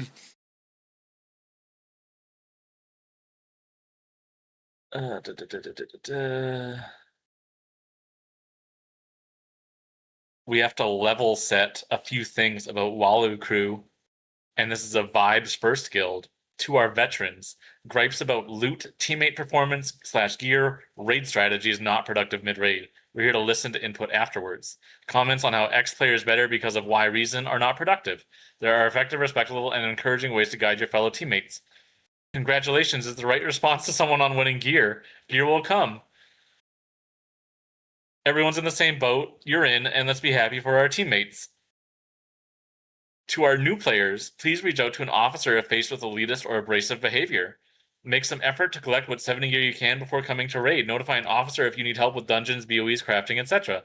Your gear with socket should have gems in it, and ideally some cheap enchants, and yada yada yada. Grab a few flasks. But like obviously they had some like big fucking... Sound like it was super toxic at one point. Right? Like, yeah, it sounds like shit was bad. Uh-huh. And then in March, they fucking promoted 4 people to officer that I don't recognize. And then there's people here that fucking like are being honored in March that like I do recognize from like, you know, like Ash and fucking Jahira Holy Crusade, Lumeray, and Vina, etc., etc. So I feel like there was a fucking schism, like at the end of fucking Karazhan, dude. Yeah. Like Karazhan, fucking. Wait, so what's happening here? What did I miss? I'm just looking up like the news in fucking like the Walu crew, and there was like this big post in fucking like end of February about how to veterans, gripes about loot, teammate performance, gear, raid strategy is not productive mid-raid, and we're here to listen to input afterwards. Comments on how X player is better because of Y reason are not productive. There are effective, respectful, and encouraging ways to guide your fellow teammates. And congratulations is the right response to someone winning gear. Gear will come and everyone's in the same boat. Let's be happy for our teammates. And then like the next post at the beginning of fucking March is like a bunch of people being updated to like officer. This is like 4 days later. So it feels like a bunch of people got like butt mad about loot maybe, and who deserved loot and then left, and maybe his fucking brother was among them. Maybe because it's weird because his brother had DST. I don't know what else you would possibly like. I'm not sure what loot mattered in that tier enough other than DST that anyone would really care. Honestly, like DST drama is the thing that makes the most sense. I wonder if his fucking... Yeah, man, I don't know. Because that's what Kote told me. He said that I think he got their first DST. Yeah. And then beginning of April, 2 officers left. And two other guys got promoted. I feel like the one comment of it sounds like there was dissent about just the general way things were run. Well, they had a vote, like at the beginning of TBC, they had like a poll on like loot system, and like 25% wanted DKP, 25% wanted loot council, and half like wanted SR. So I wonder if the people that like did not like how SRs are run, and that like you could keep running looking for fucking, I don't know, like tier helm or something, and just never see it because you have constant input of like new people. I could see how soft res system is fine if you're not taking the game seriously. Yeah. But if I was actually a tryhard, I'd be giga pissed at the system. Well, you wouldn't be in that guild though. Well, yeah, that's the thing, and like that's the thing is I'd be in a guild that's like actually trying to min max with like a master loot system, and that would be like part of the requirement to join. Yeah. Like, again, I like I'm fine with these people, but like my goal is to play as little as possible, which they help enable by having fast raids. Yeah. But then again, on the other hand, what if the other guild that gives me free shit ends up getting decent players too? And then I can play even less. You're gambling at that point, bro. Yeah. If they're like inviting Westfall Gun, like I don't know what to tell you, man. They're probably not going to ever have decent players. You know what? Good players can be bribed. They can, dude. You swipe enough, you can bribe fucking anything you want, bro. I don't know, man. They're too desperate. Maybe you'd have to like go back on like Wrath and see if they grew and fucking whatever, like they're not going to solve their issue. I don't care about. See, the thing is, like, gold and like materials don't matter as much as Wrath because there's so much better dailies and like just steady free gold. Mm-hmm. Was it in Anniversary or in fucking SOD where they had like that currency that you could get that you could turn in for like caches of herbs and shit? I think that was SOD. Yeah, it was SOD. Yeah, pretty sure that wasn't an Anniversary. I don't think so. That's too bad. Yeah, it was like honestly, like, making changes like that would really fucking help. Dude, it was so good.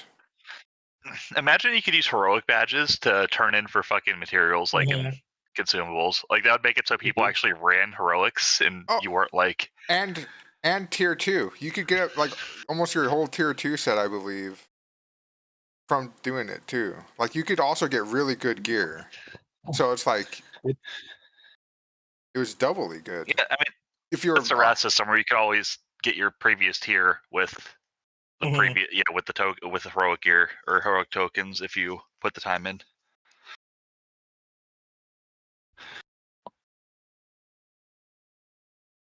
No, whatever. I can hopefully look forward to like an hour and a half raid tonight again.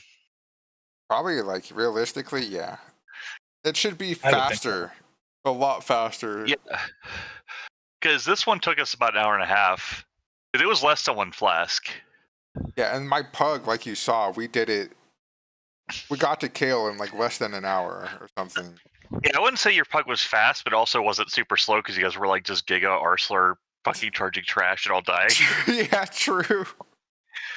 I watched you die to whirlwinds like 4 times, and all the other melee refused to go in. Well, they're like sheep. I'm like, okay, so they're gonna sheep, and they didn't sheep, and then I died to whirlwind, and then you know. The one pull, you and an enhancement shaman died, and then the next pull after, you charged in, but the enhancement shaman didn't go in, so it's clear which one of you learned the lesson. Bro, I was trying to solve my add-on problem. Okay.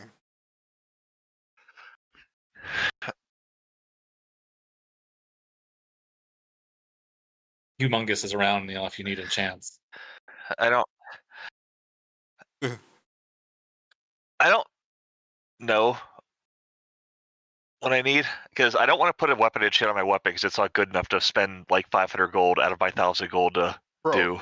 Be like me. I've got Crusader on my weapon. Yeah. I'm sure there's like some fucking spell power enchant from. I don't even know what the budget enchant is for casters. You know, in Wrath, there's actually budget enchants for like every slot. Yeah, I don't even know. Like, I'm trying to think of what you put on your fucking weapon as a fucking caster, and was it just like int? I don't even know if there was. No, it's just greater. It's like the shadow damage one. There's greater spell power or that. Hmm.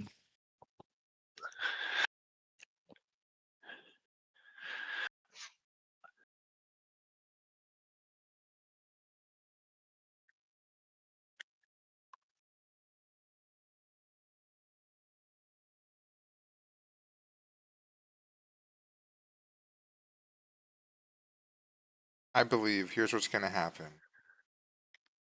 Twin Blade of the Phoenix is gonna drop, and then I'm gonna use it, and then our first Archimon kill, Cataclysm's Edge is gonna drop. And I'll never use Twin Blade of the Phoenix ever again. I am. Oh, actually, I don't know. Like, none of these fights require personal fucking anything. What do you mean? You know? Which ones? Like the SSC fights? Yeah, they do. It's like like Bosch is the only one that Leviathan. You get hit by the water spout, you die. I have to kill ads on a like platform. just like jumping in the water or running in a circle. But you still have to like. I gotta kill ads on a platform. That was fun. Got the. Yeah, me and the Shadow Priest and other priests were just on that platform, fucking bonking those ads, man. Dude. Oh yeah.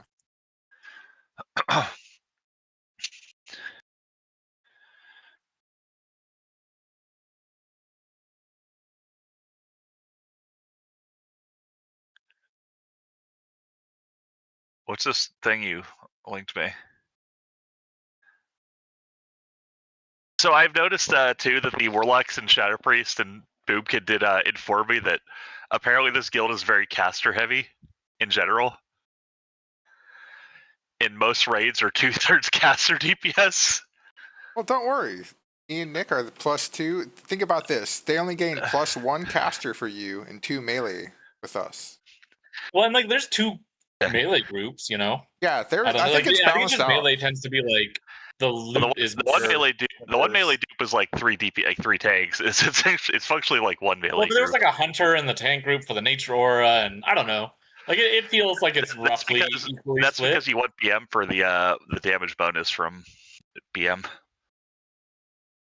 They have a pet that gives like a damage aura thing or a damage proc.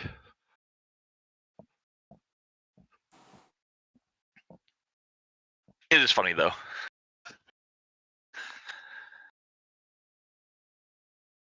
Although if I was a guild leader, I'd also probably make it so I was the only one of my class in spec, and then limit the other related specs.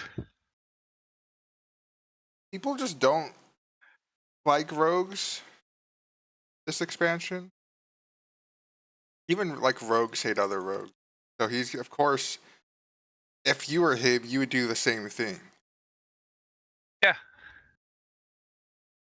I say I respect it. I know, I'm just saying, it's just, it is funny. But like, it doesn't matter though, because if you're the guild leader, you're getting the glaives to you no matter what, right? Like,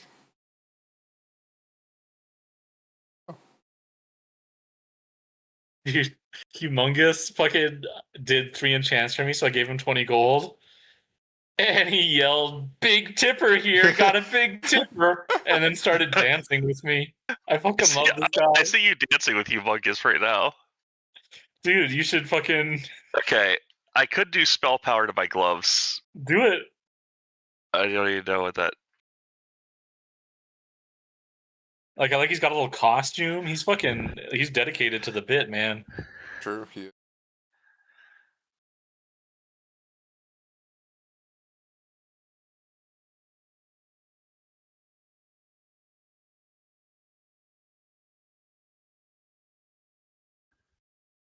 No, because I actually need the hit still. I can't even give that up yet. Fuck. I don't have any chance that can be done unless I buy like a 300 gold pair of bracers that I don't want to like spend 300 gold on. That's fair, man. Yeah.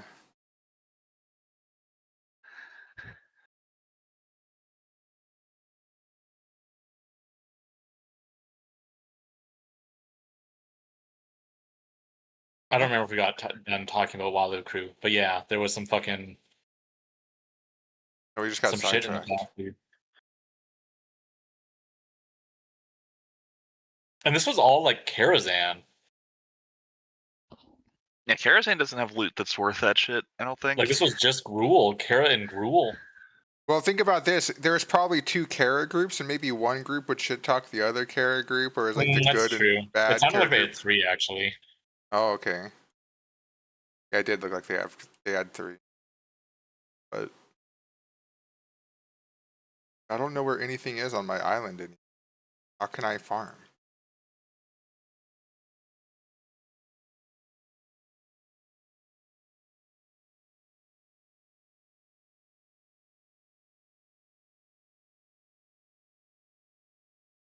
I feel like the issue right now for logs 2 is like if you take more than like 30 seconds to kill a boss, you're probably like not gonna have a very high ranking. There was like there was a couple like high blue, purple parses, I think, and yeah, there's a bunch of these that like everyone's green though. Yeah, there are a bunch. But like I think our Leotheris was like especially good for melee because of Leotheris was extremely bad for all the raids because we were all told to quit jumping and stop casting during scoring phase. So instead of having the 1.5 groups of melee stop DPSing, we lost 2.5 groups of range DPSing. Yeah, it was worth. Dude, but you don't understand how fucking awful that fight is for melee. Otherwise, like it's just so like monumentally unfun that. I'm glad you guys got to have fun. I just need you to know that was equally unfun for range because now we had to sit there and spam jump like retards.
Why is this guy trying to sell Staff of Jordan for like over 1,000 gold? Or crazy. They don't. We don't live in.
There we go. He should know of my honor now.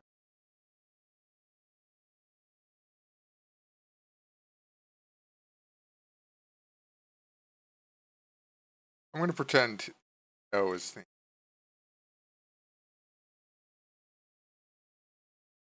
No.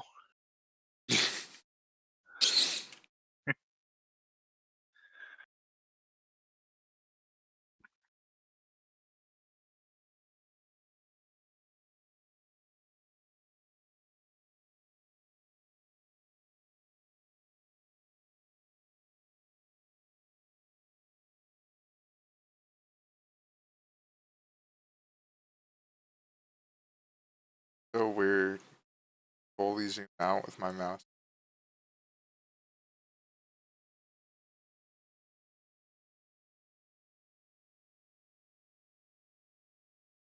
Play way more zoomed out than you do. What?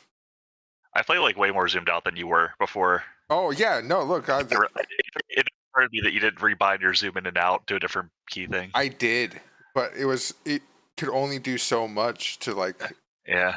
It was I unfortunate. know I had to increase the zoom out distance. There was like a setting I had to change in the camera. Yeah, no, like I'm fucking set now. Like I'm good.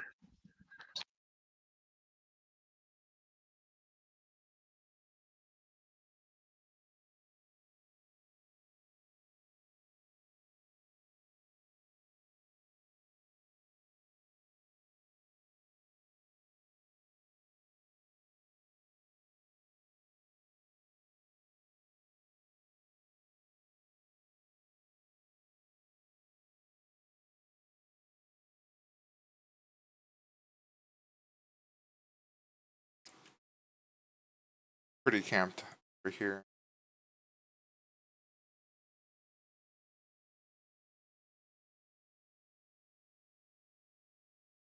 That is unfortunate, brother.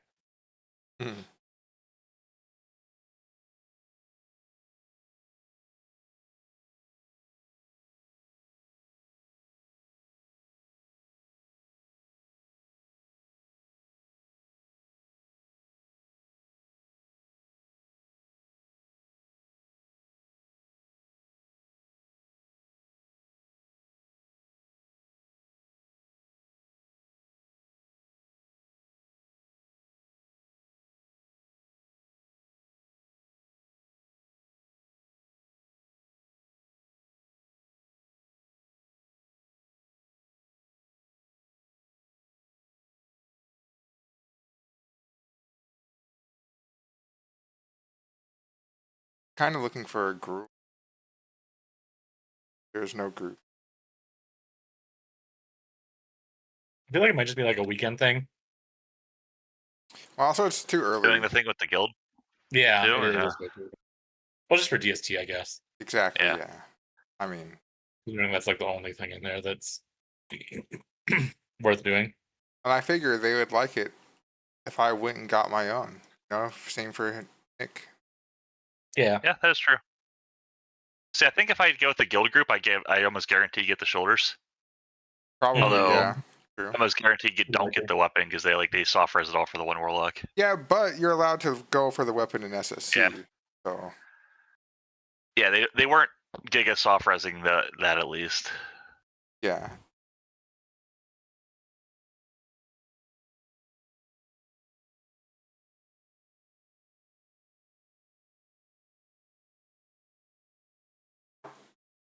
So I know if I was him, I'd be like, yeah, please go do Gruel by yourself and try and get that DST. Right? Like, anyone would say that? I would think so. Yeah, if you do get into a go group and there's like no one like hard resing shoulders, then I would join that. Oh, but don't you need the cloak too, Neil? When you talking about cloaks? I need the cloak, I need the dagger, or I need the cloak, the weapon, and the shoulders. Like I need 3 things out of Gruel. Okay. Although I guess if I get the guild group, it's a better chance that one of them might be a free roll, like the cloak or some shit. Mm-hmm. But I'm not counting on that because that's still a good cloak for a lot of classes. Yeah, it's crazy how much like good shit Gruel has. Like what they should just do is make Gruel's fucking lockout like daily or something, or 3 days. Or, it should be be a 3 and 4 day, like a half week thing. Yeah, Probably probably suited for I'll just make it a daily, dude. And also remove Malgar. Half the stuff And I all need the is off trash. Mulgar. 2 of the 3 things. Yeah, and all the trash. Okay, Turn well, Malgar into like just 6 of those brutes. Harder.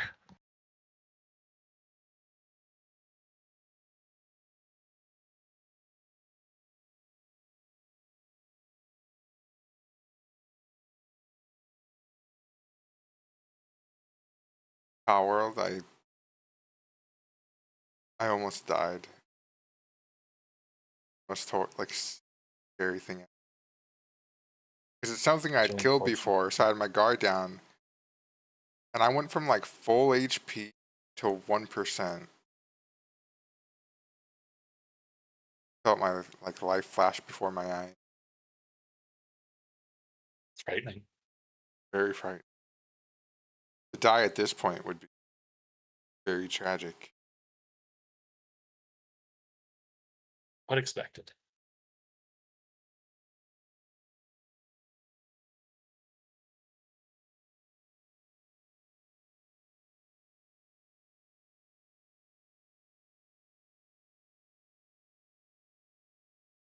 DSTHR 100G raffle on DST drop. Dude, 100G raffle? What the fuck? Who is doing 1000G? Sorry. Okay, That's I've even seen a lot. worse, dude. I mean, somebody wins 1,000 gold, Nick. That's fucking not nothing. Everyone in that raid should get 1,000 gold. Yeah, if that was the case, then I'd be like, you'll get in there. Guaranteeing 500 gold or 1,000 if DST dropped, then I'd just happily be going in because that's like the gold you need for the week right there. Although, like, I bet, Neil, if you found like a non-DST HR group, there would be so many melee that you would like have like really good. Yeah, that's what I was saying. If you guys, that's what I was saying. If you guys find a group, yeah, like there's been multiple runs where I've been the only fucking soft res on fucking Mage Blade. Mm-hmm. Because everyone is going in so hard on DST that like 2/3 of the group is melee, half the fucking rage are hunters that want DST, and you know, there's like no one cares about the fucking other shit. So like the caster gear is like. True. That's why I've liked the girl pugs we've gone to because no one cares about my shit at all. It just never drops. So you know. Can you do? Dude, I'm just always worried. You get there, the DST drops, and the raid leader just says, "My DST," and they're like, you know, Yoink. Yeah. Hit you with the old yoink yoink. Then I'm left with no recourse. But I guess it's your only chance. I mean, other than you do the run yourself and hard res it. Yeah. But actually, like, wouldn't you just HR it though if you were gonna do that? Because I think it's a lot harder to fill the hard res groups unless you do like 1,000 gold raffle. Because that means like that most rogues and warriors and hunters just don't want to go. Yeah, like unless you're like half guild group or whatever. That's... Yeah. Like that one group we did where they said everybody could just double soft res like the DSC thing. That was probably the smartest group style I've saw. Yeah, it would just be really tragic to still lose it to a puppy if it dropped and you are like running, you know, like 15 of the people or whatever. Yeah. Okay, DST dropped my roll. Dude, why do you torture yourself? Did you hit 100, dude? No. I dead ass rolled 60. Oh. What Dead the ass. fuck? Dead ass for real. No cap on God, my dog. Oh god. You just caused emotional damage by saying those words in the sequence that you did. Yeah, I just cast some fucking spell on you. Oh, that's Mana Thistle? Look at this. I'm not gonna jack you, Brent. Here. Yeah, do we need Mana Thistle? Oh. Oh. He's not even an herber.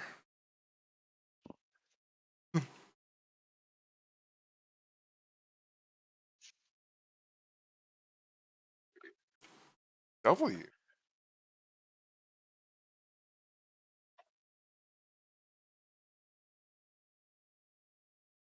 Fucking Veiled Dwarf +1 to Honorable. Wait, and both the Mana Thistles were up here. Okay, I muted myself. I don't know when, but both the Mana Thistles respond were up here. Damn. Just made 80 gold in 3 minutes. 2 minutes. Pretty impressive.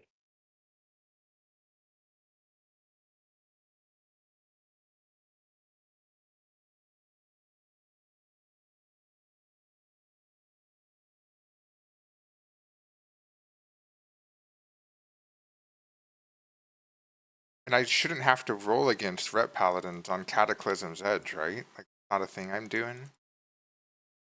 Because they want a different weapon. They want Soul Edge, I think. Oh. But I think they still roll on that shit because they're Ret Paladins. They're like the hunter of melee.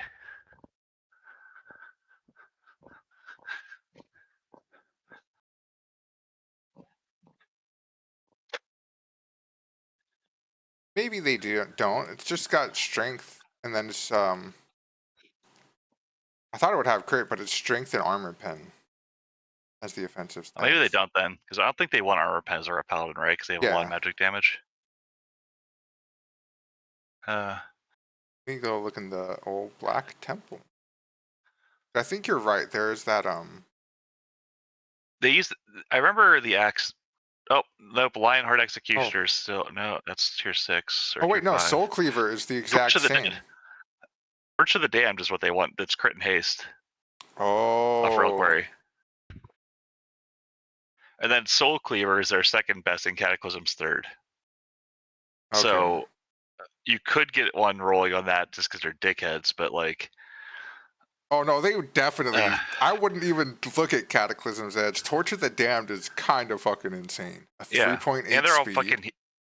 and they're all human, so it's base bonus and shit too. No, Angelic Halo is a Draenei. He's the male Draenei. Yeah, even the axe is 3.7. So if you're gonna get one is armor pen, you would just go for Soul Cleaver over Cat's Edge because it's 3.7 instead of 3.5. With That's similar strength and. Yeah, it's trolling if they take Cat's Edge over Arms War. Yeah, I knew that there's one or two weapons better. I couldn't remember if it was the axe or the mace they wanted. I just remember that they wanted something off of. I knew it was Soul fucking Reliquary. I couldn't remember which one dropped which though. Damn.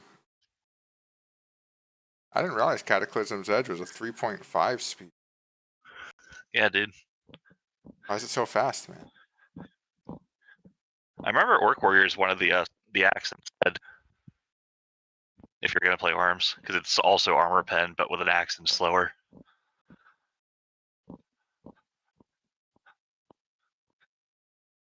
Like Soul Cleaver, rather, from Yeah. Gorefiend.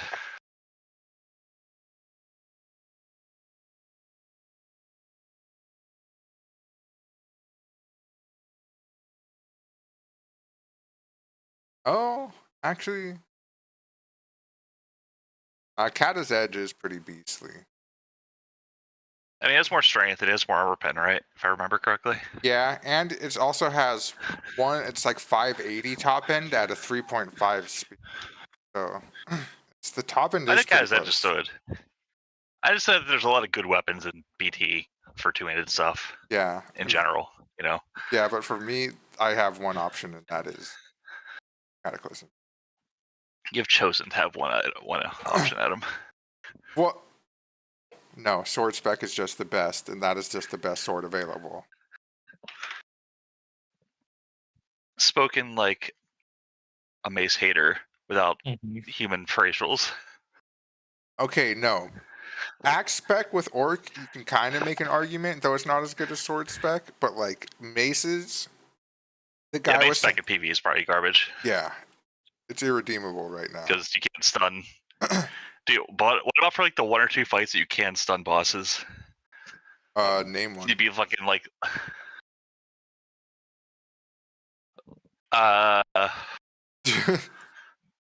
Shade of Akama.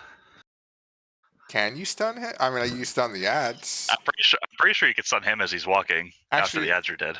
Might be right, because or do you CC him? I think so. Because you're like trying to stop him from walking, right? Or you're trying to do as much damage to it as. Yeah, I'm pretty sure there's one somewhere. I know you can in Wrath. I'm pretty sure somewhere. You know what? Let's not worry about these things, Adam. Okay.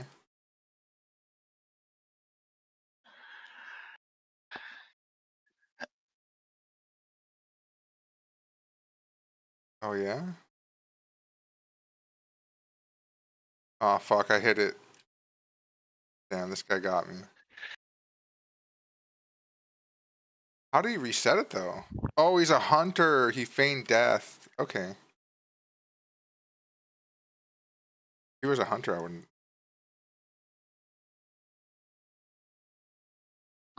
What would he have done if I just sat there, though?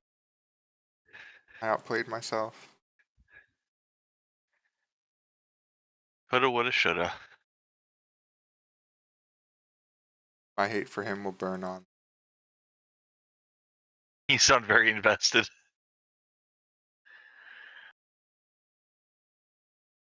I wonder if I get to start the raid now so we can be done with it. That'd be cool. You're like, yo, raid soon? Yeah, 3 hours early. 3 hours early. So it's like noon. You're fucking noon at fucking on the West Coast. Fuck it. Yeah, 12:40 p.m.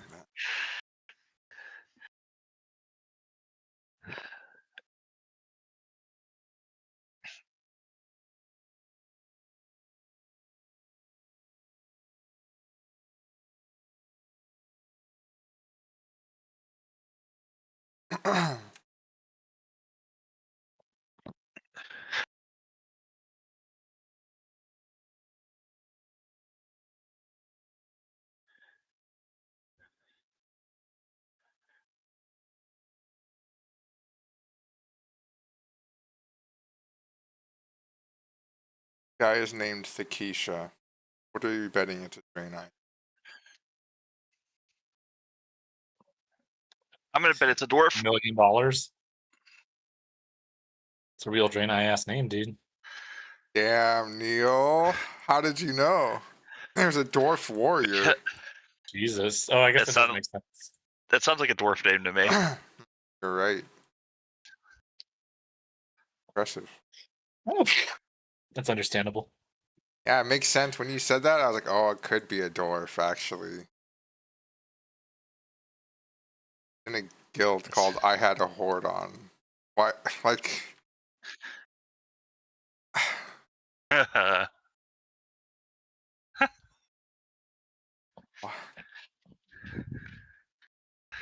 You're hating on this guy. I am.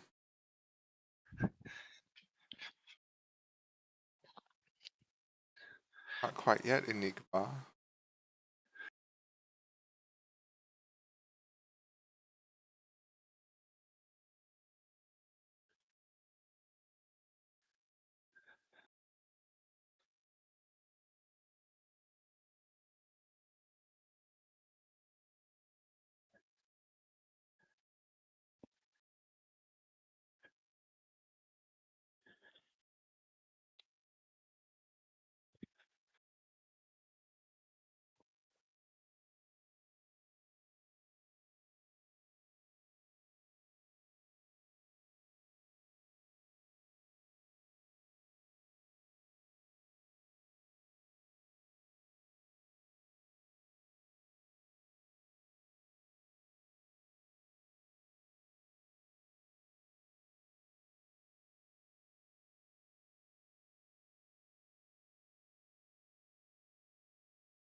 Man, I was gonna be certain that Humongous was gonna be a fucking mage. Nope, dwarf priest. I'm expecting the dwarf priest. No, I was not expecting a priest in general. Again, forget the dwarf part. Like, I just wasn't expecting like priest. Period. Why not? He's a very I don't know, holy man. It's true.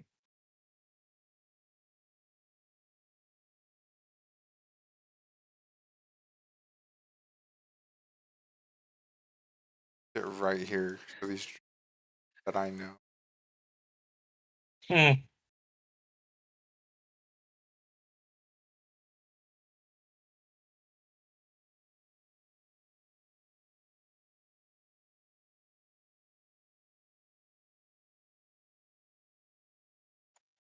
love that Red Paladins also have their best in slot relic for the entire expansion from Heroic Blood Furnace. You're not the only one, Nick. Oh Jesus! Damn, Blood That's Furnace is a fucked up. real hell, actually. Oh, actually, no, Blood Furnace isn't. I got it I don't confused with remember being Shattered like that Halls. bad. Yeah. Yeah, Shattered Halls is Yeah, that would have been rough. unfortunate for sure. And it's from the first boss too. It's not like it's like deep in. That's not as bad, I guess. That's kind of like yours is with Mana Tombs, where it's like the first boss, so technically you just do it and walk out. Mm-hmm. It's just not off Caladan.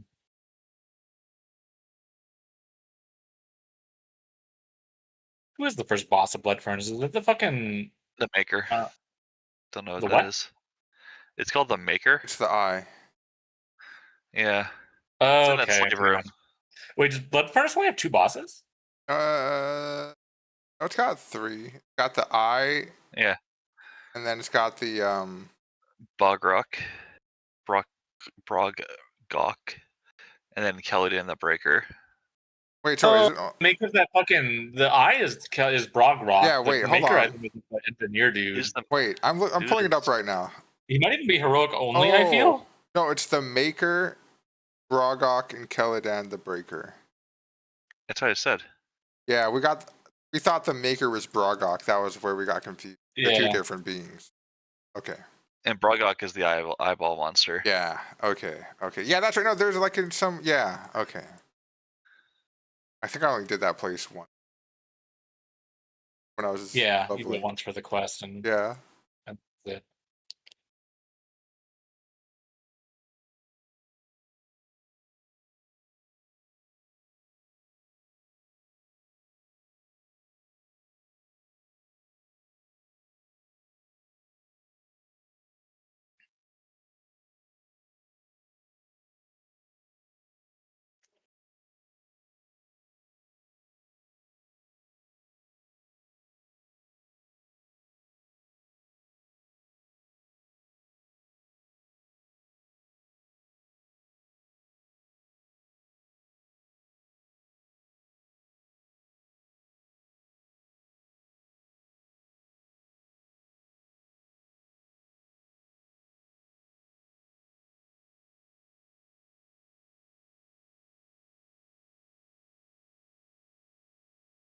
Okay, let's try this again.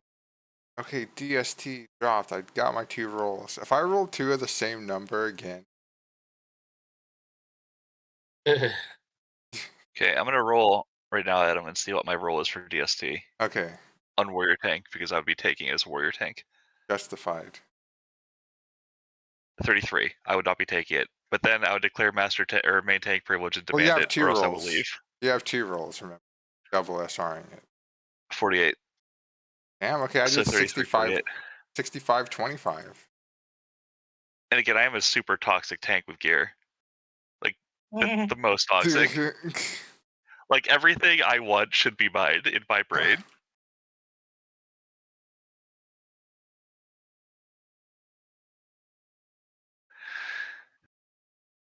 Although I'm pretty sure that's not best in slot for tanking. Yeah, because you actually care about mitigation. Yeah, it's Icon of the Unyielding and fucking Bloodlust Brooch. But if I'm using Bloodlust Brooch... Wait, yeah, what the fuck? I could... You would just use DST. Yeah. Yeah, DST is literally trinket number 2. They're just fucking BMing me here. They're just trying to fucking take this away from tanks because we would be fucking main tank privileging this. That's actual melee propaganda right there. Holy shit. Yeah. Fucking don't tell me Bloodlust Brooch is on my fucking best in slot and then say DST isn't. DST yeah. isn't. Like personally I would take fucking I would play Impale for threat. And I would take a Tsunami Talisman over DST as a tank. Oh. Well, why not? Why not both? Yeah, why not both? Because Courage... Actually, you're right. Why not both? I mean, they always complain about, oh, I'm pulling aggro, so it's only natural that you fucking... Oh, that's why some tanks go the, if you have like 18% crit on buffed, you could go Impale and do more threats.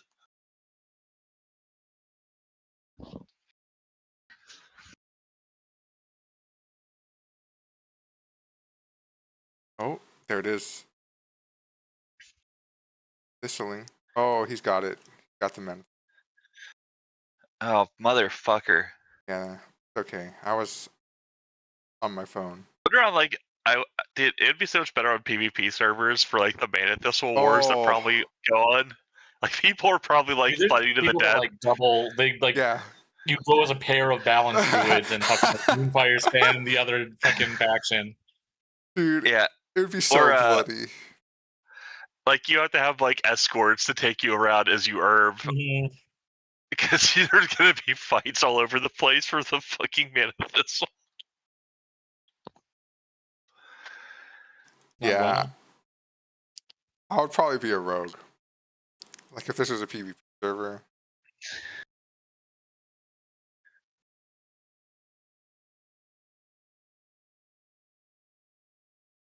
If you were playing a rogue, I definitely probably would have been a warrior. Oh, my bad. And then we would never get into right groups. We would be fucking... I'd be tanking though. Oh, then we would always get into groups. Yeah. I wouldn't be a DPS warrior, Nick. What the fuck do you think this is? You know, man, sorry, I got mixed up.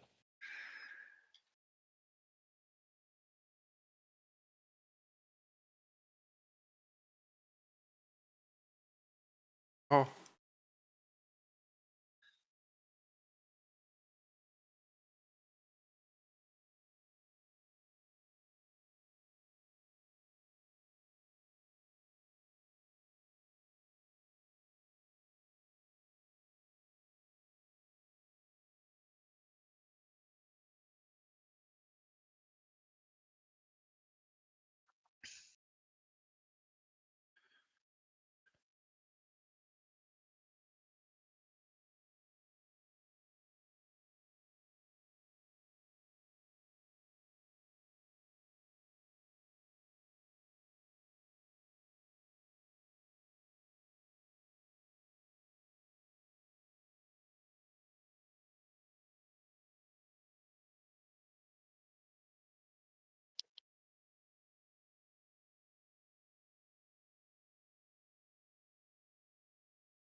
People looking for LFG.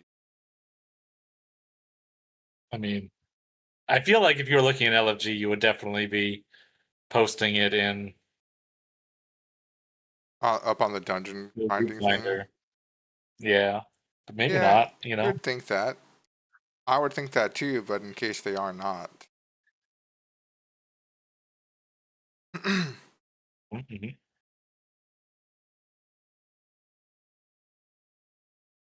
Yeah, there's no rules. Let me check Karazhan. There's nothing. Ho ho. Trying to get the I old mean, Kara. That's not no, a I bad want to find a idea. group that I want to find a group that's like, hey, half the raid done, someone DC'd. Need Yeah. fucking Need a DPS you know, on Malzahar. need like, hey, we need someone for Nether Spite, fucking, or for like last 4 bosses. I'll be like, oh, look at this. Don't have to play. Just get the bosses I actually want. Mm-hmm. But you need rep though. I need like 1,000 rep to get revered. Oh.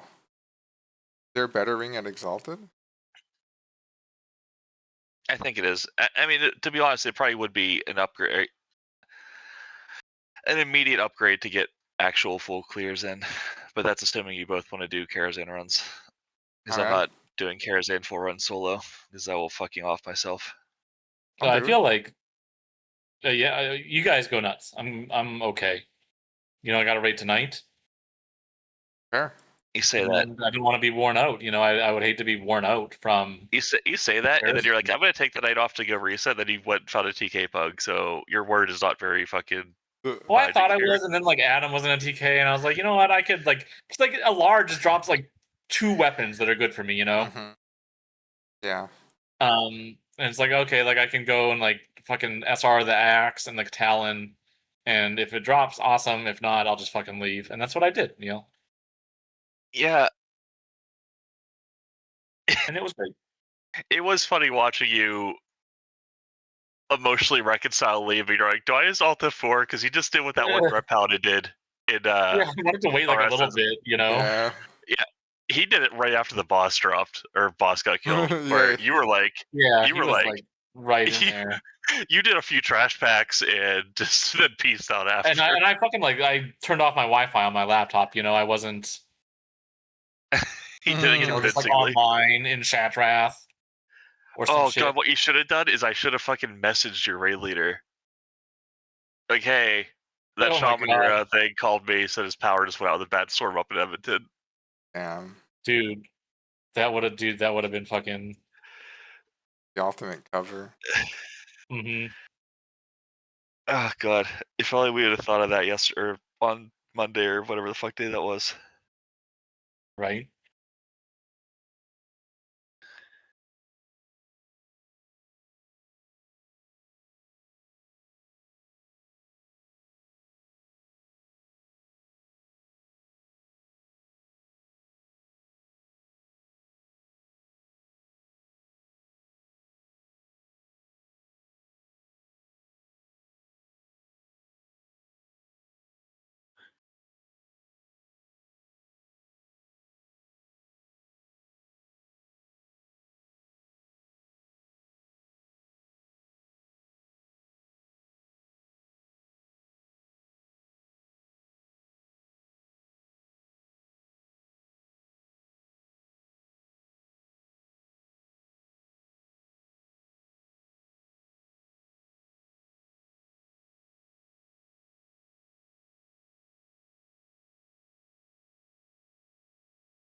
Oh, the other talent thing.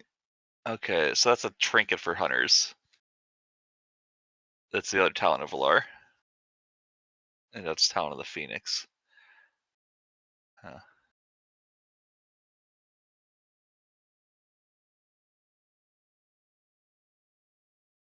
Weapons. Weapons.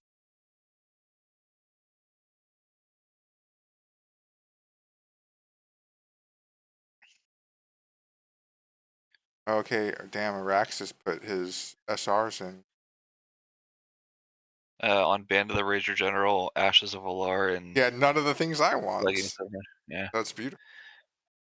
The Ellie Shaman has this thing on my bracers, which I don't like, but whatever. It's best in slot for Ellie, so it doesn't really. It's not like it's fucking pearl or Yeah, anything. that's fair then. Understandable. Like I can't be upset that it's like perfectly statted too with this cloth, and this expansion doesn't reward you for being your own armor type. True. God, how much would that fuck up TBC balancing if fucking all the plate and male classes had to wear fucking plate and mail? It would only fuck up warriors until tier 6, and then they're just like they're free. And it wouldn't be that bad. But let's say they gave you a percentage enough gain on strength where like you got to make up for the damage loss of the other items. I mean, like, okay, the stuff I have that isn't plate, I don't want to be wearing. It's just the best things I could get at the time. So it would just be me wearing worse gear, but gaining probably more benefit. I don't know.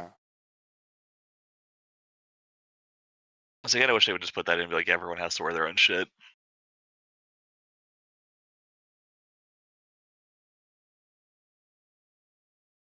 Well, probably like it would just get rid of the leather options. Yeah, and mail, but there's not many mail because a lot of the mail options have like MP5, and you don't give a fuck about that. Exactly.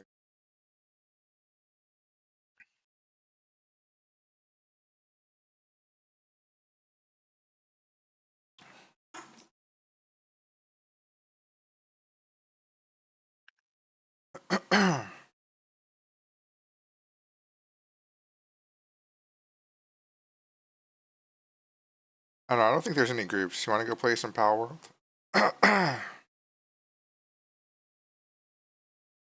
Just like try again in an hour or something. You mean ARAM? No. What was he talking about, ARAM? Yeah, I Oh think he my said ARAM. god. So I mean, I could ARAM. I could go for an ARAM. I could definitely ARAM. I can definitely feel an ARAM.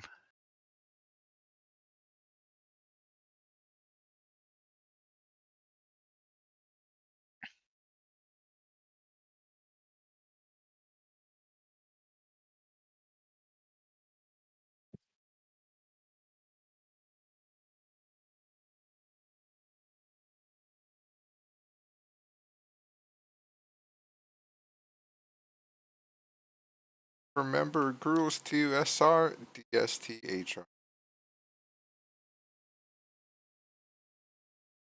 These people don't want to have a group made. Hey, let's come.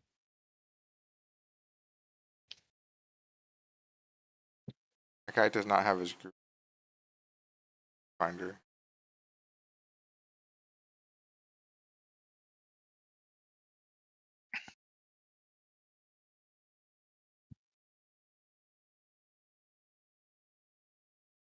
Oh, wait, there's 3 people listed. It doesn't say.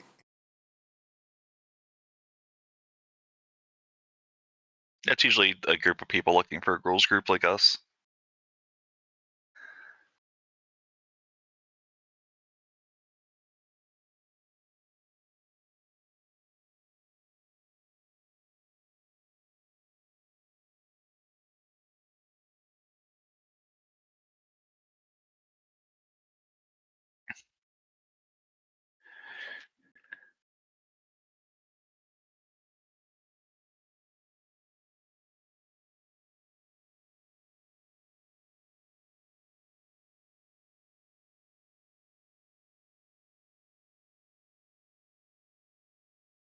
Are you guys on League?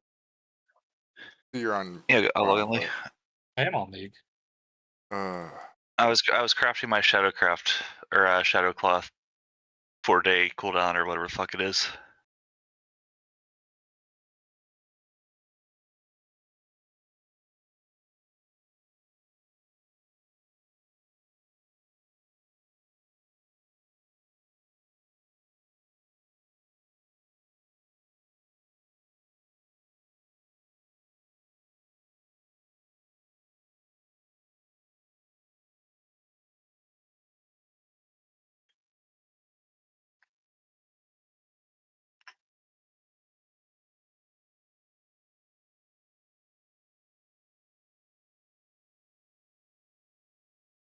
The guy making the HRDST group has one person with him.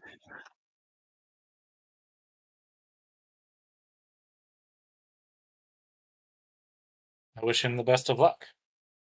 Yeah, I don't though, because he's a fucking bitch for reserving DS.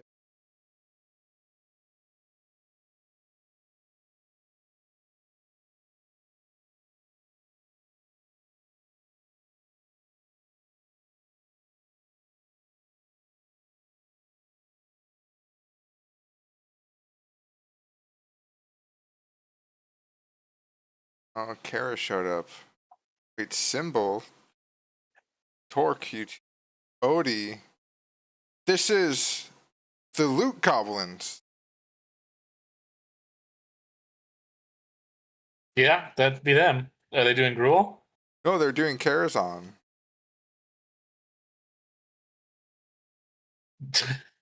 2SR MS greater than OS.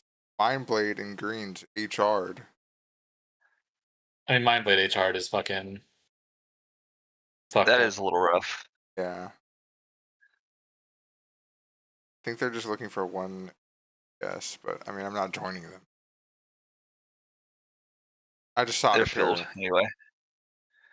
Yeah. Mindblade and greens? Who the fuck does the greens? Right? And why stop there? Why not do the blues? Yeah. Why stop there? They're like all floor loot. Yeah. Why stop there? Be like the Nether from your next heroic. Yeah, we'll have a member of our guild accompanying. Yeah.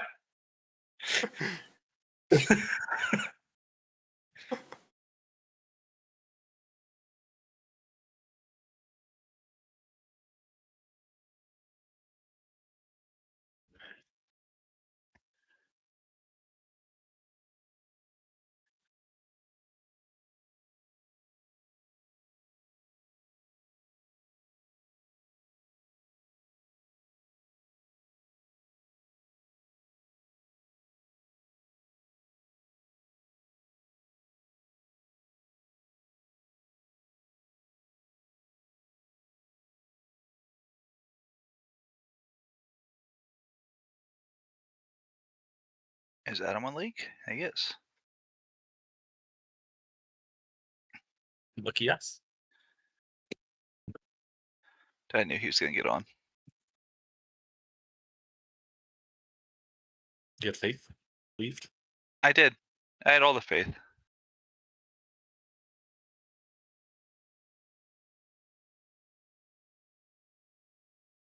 I don't him, I guess, that spawns. You need it for BT attunement.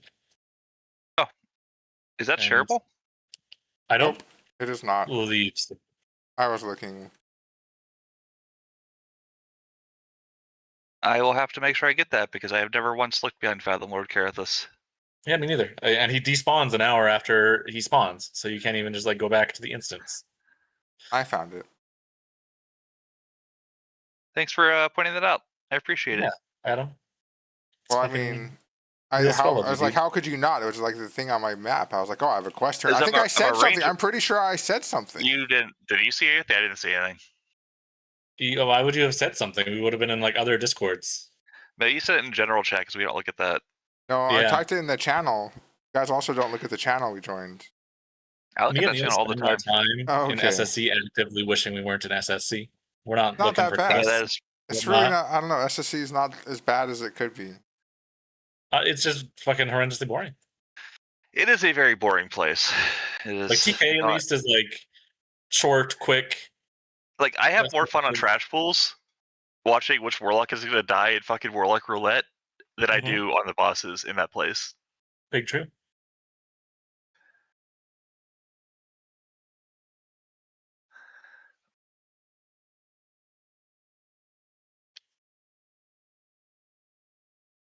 I like Leotheris though. Leotheris is now a good fight. I can't wait for fucking Schwump to come back and never let us do that again. No, dude, he's gone. They fucking, it's in like the announcement thing. Smelled or whatever? Is Smelled gone forever? I don't know. They were like, he's taking a step back. or something is what it sounded like. No, because just before he did that raid, he was on there like, sorry, I'm on vacation. I want to be there, but I can't. Oh, is that what it is? That was him, yeah. Shit. Yeah, because I Sounds like messaged God. him. Remember, he was the officer I messaged, and he was like, oh, I can't make it again this week because I got something, but... Okay, I gotcha. Dude, was it... what do you think was going on when...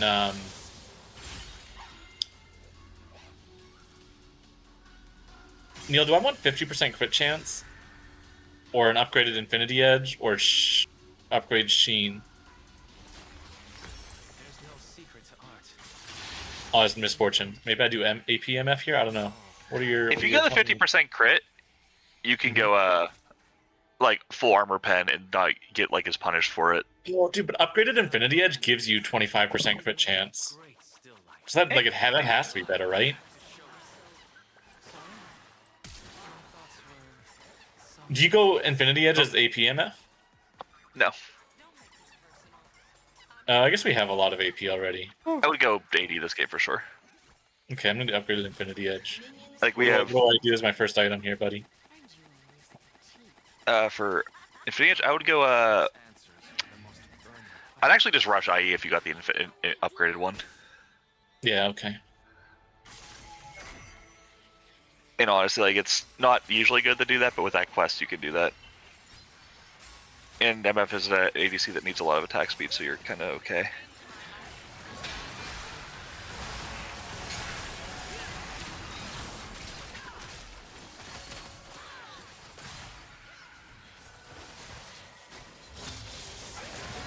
Oh.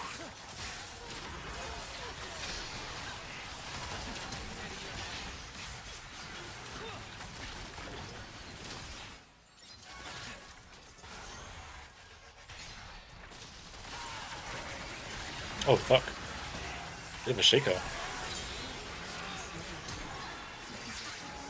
Yeah, you didn't see him just murder that man on our team? Got first blood. He teleported in and killed him. An enemy has been slain. An ally has been slain.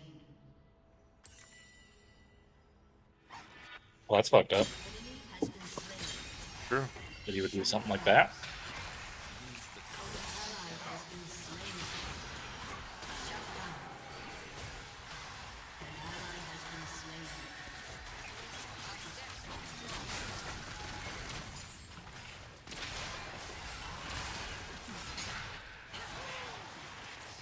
Why is that swing so fast, dude? What the fuck's he got going on? Ominous Pact.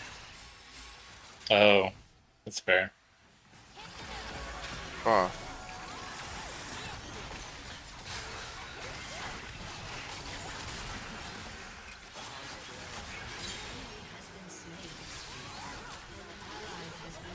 I got this. That's all I want to do is kill Swain. I got Swain. I dove him.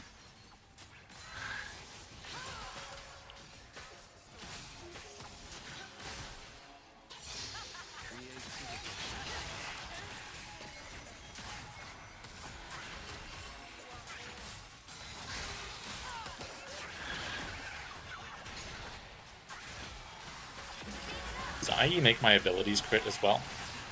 No. Your Q can crit on MF already. Hmm. It won't make your W crit or your make it rain though. R or E? I think your R actually can crit. Oh, oh yeah, it can. It does say that. Okay.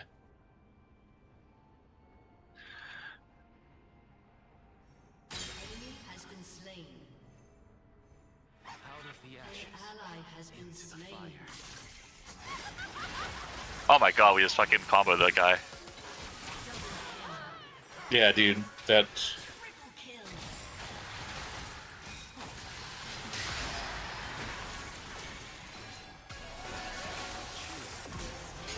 Didn't get his fucking thing off.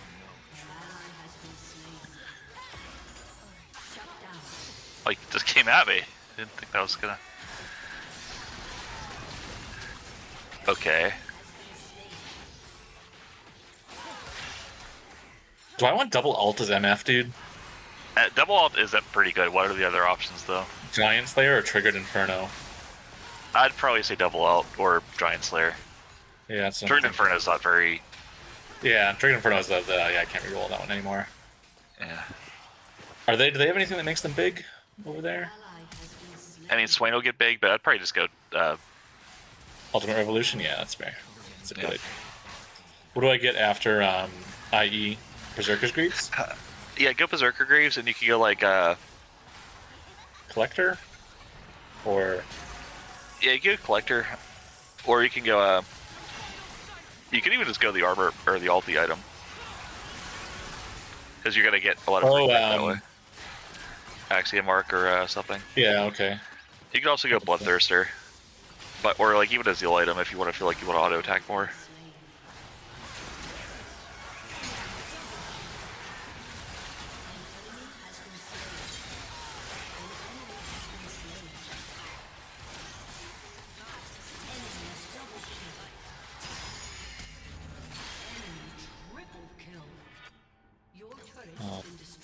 See ya.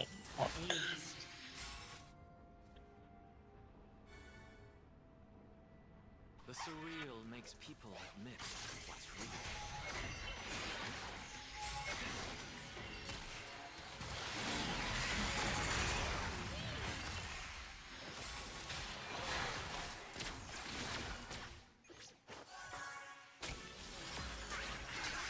Oh my god, that Jacobs is here.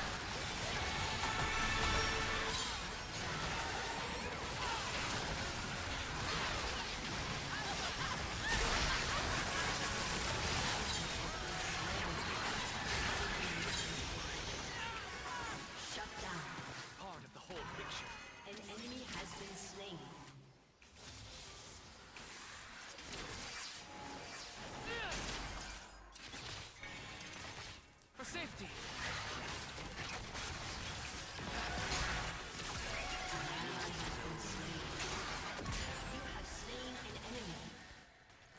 All I imagine.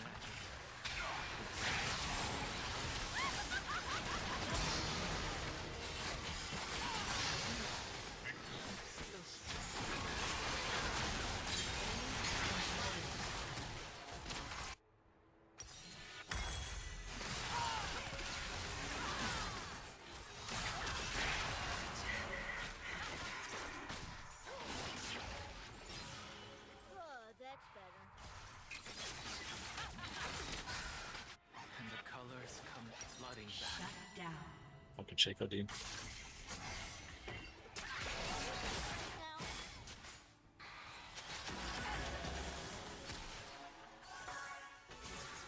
Would I do like Dominic's regards? Lord Dominic's regard?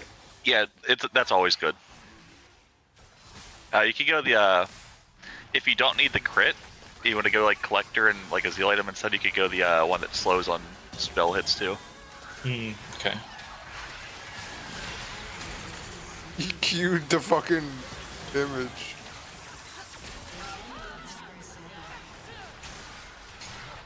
Oh, I died to the eyeball.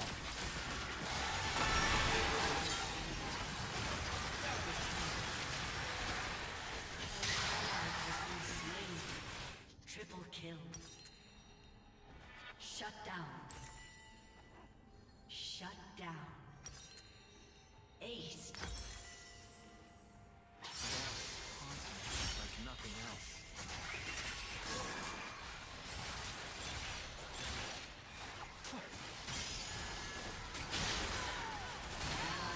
Oh, that was tragic.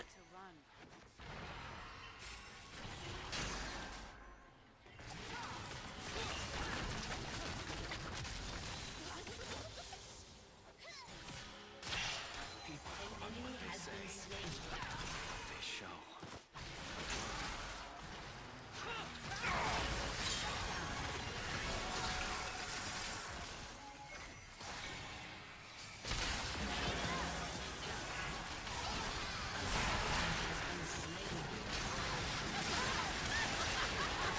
Jesus.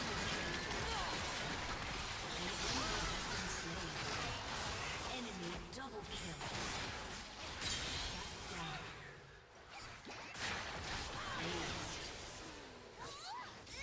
Double kill.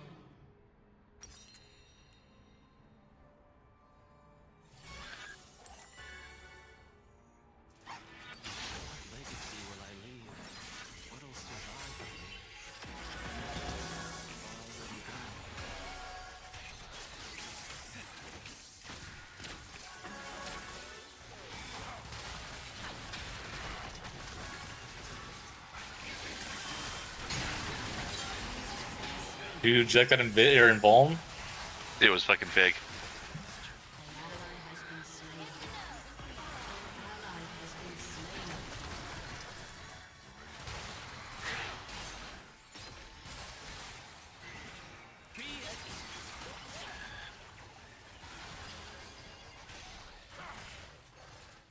Heart is empty.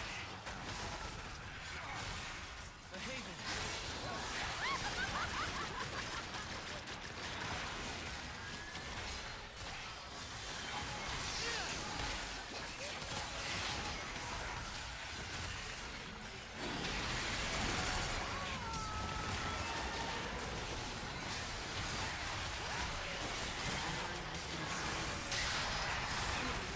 Oh my god. Oh, big ult. Shot 2 of them, dude. If I wasn't so bad, but I'm scaling it away. It is going to be big. Dude, I believe it. An infinite way. Dude, I'm infinite recursion. scale? Oh my god. Eventually, this won't be able to come near us without fucking machine gunning spells out. Sorry, what'd you say was like my 5th and 6th item? So Bloodthirster for sure. Okay, Bloodthirster for sure. Okay. Just wants to live.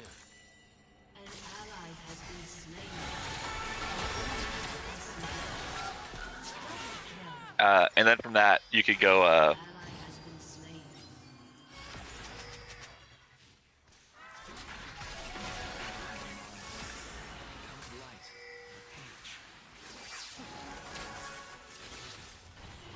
What do you see? You could go like a zeal item, like a Phantom Dancer, or like a Rapid Fire. Okay.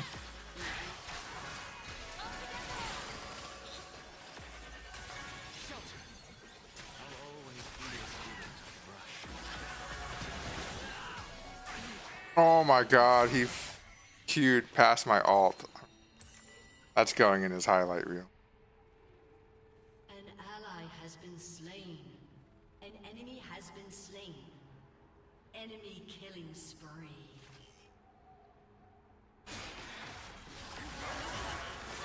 Enemy has been slain. Has been destroyed. An ally has been slain. Out of the ashes, into the fire. Oh, you're fucking Seraphine, dude. I assumed you were... Like, I knew you were in Smolder, because the Smolder's, like, kind of dog water, but...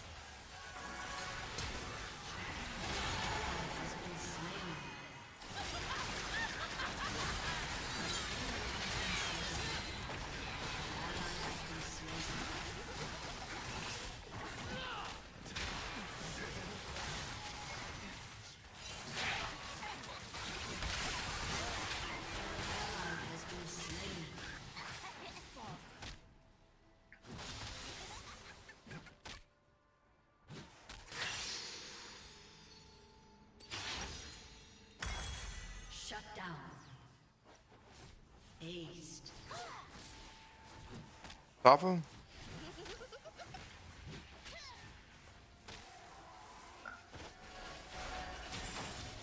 And the colors come flooding. An enemy has been slain. An ally has been slain.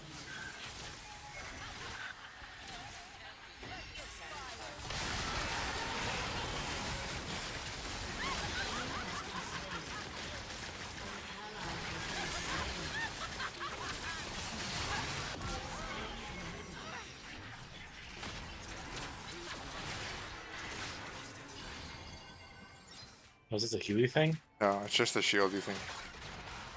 Shields are pretty good, dude.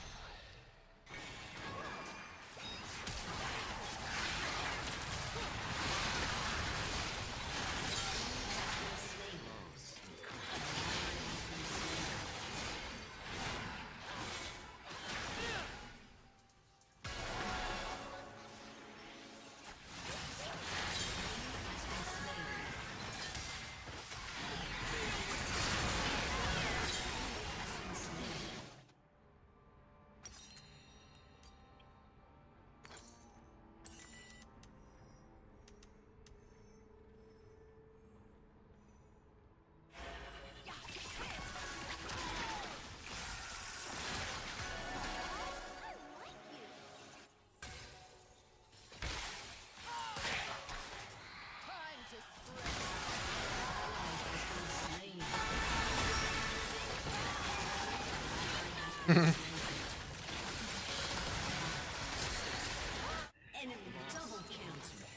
nothing else.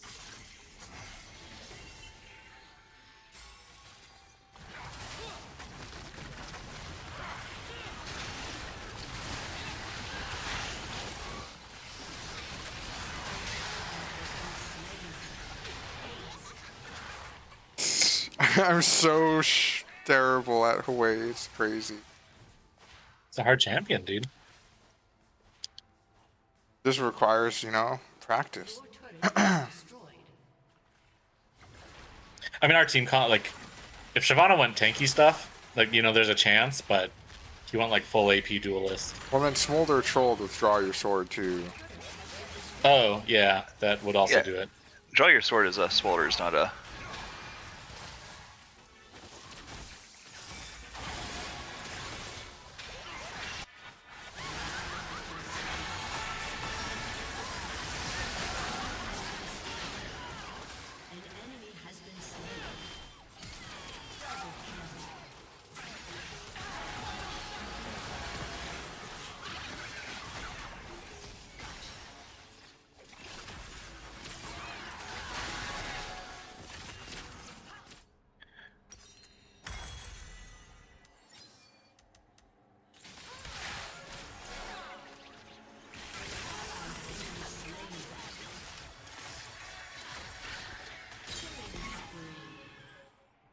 Your inhibitor is respawned.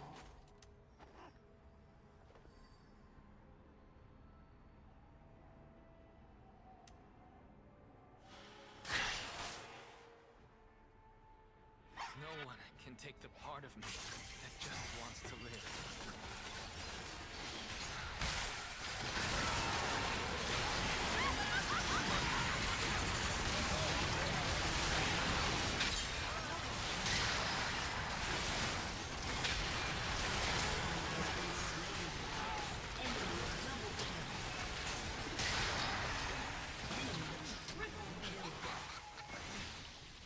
Oh, here comes the Seraphine. Oh, I thought you were taking it.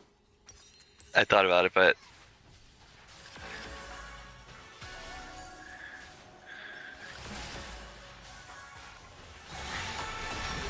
Oh, oh.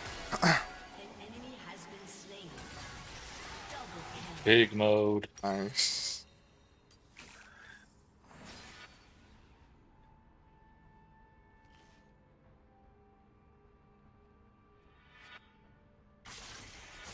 Shut down.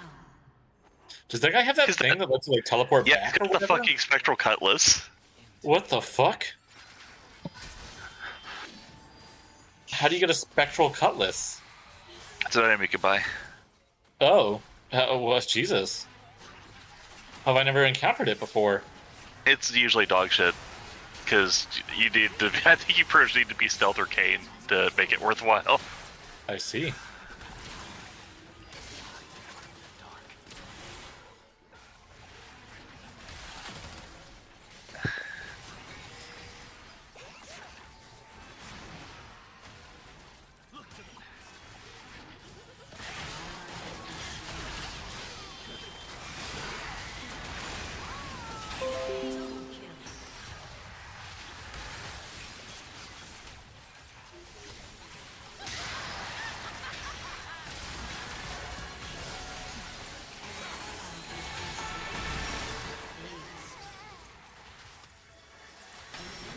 A summoner has disconnected.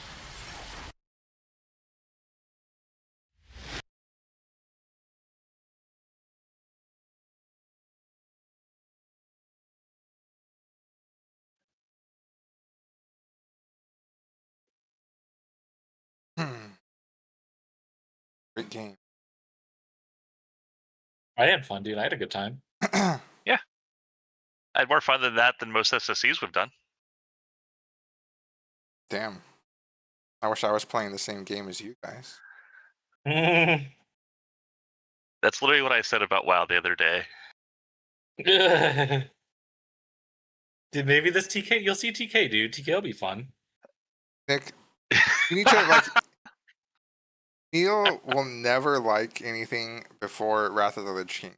gonna hate it and begrudgingly do it no matter what. I like He'll never change you know his what? opinion. What? I already told you that Archimond and Illidan are good fights.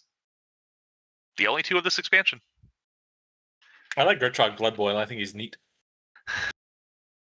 I remember not liking him as a shaman, but I was healing most of the time, so I was pretty Yeah, I pissed remember off. being like annoying for healers because he had that. I want to say it was like a stacking healing debuff, and the tanks needed. That was one of the ones that, like I had to switch from DPS to heal, and I was like not ever happy. You just had at his all. chain heal.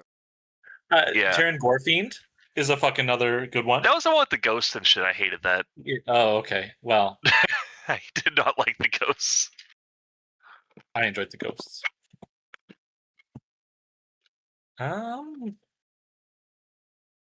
Looks like we need.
This time I'm gonna catch something.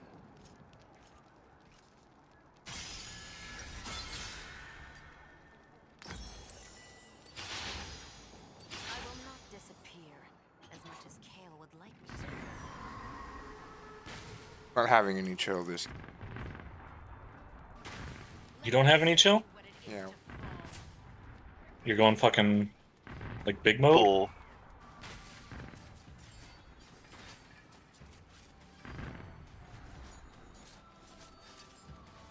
I was gonna queue right away.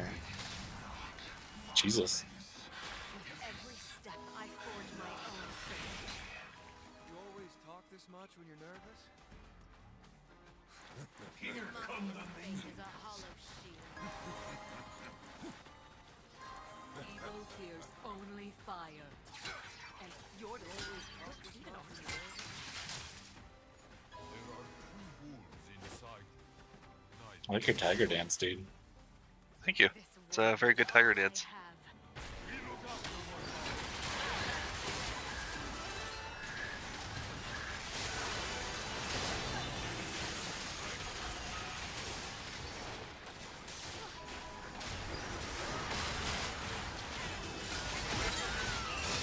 That guy walked up a little too fucking far. Dude.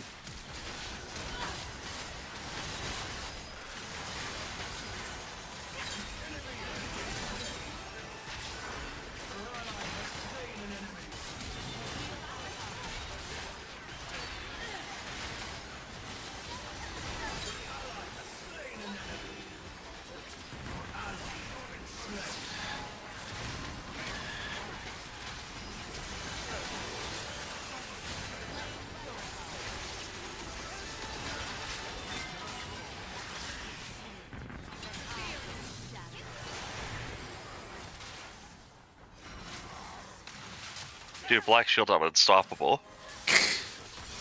My ability to walk forward has gone up so many levels.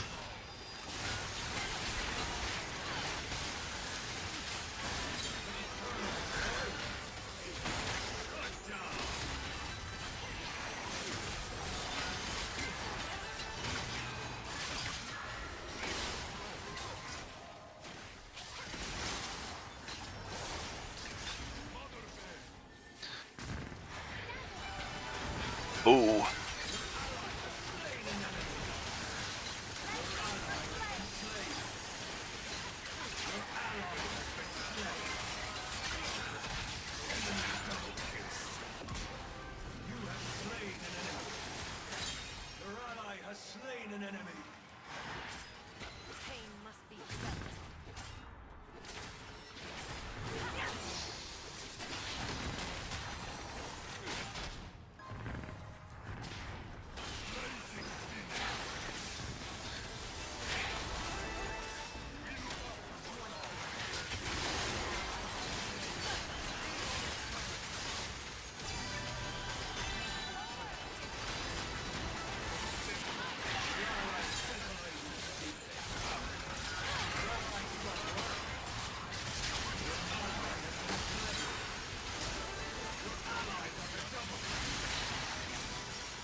Your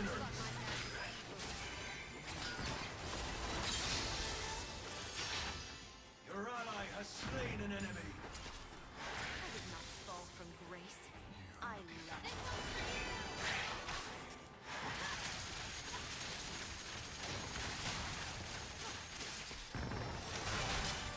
Good, let's see what's back here.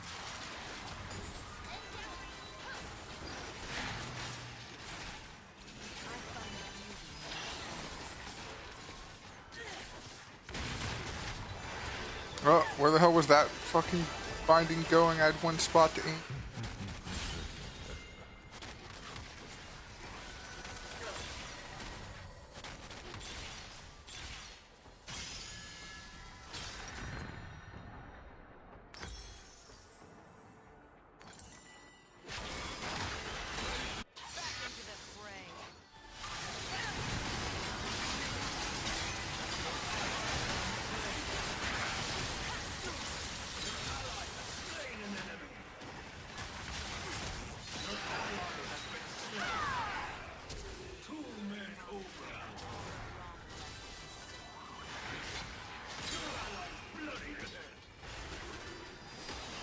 Almost up, but I can't get to you.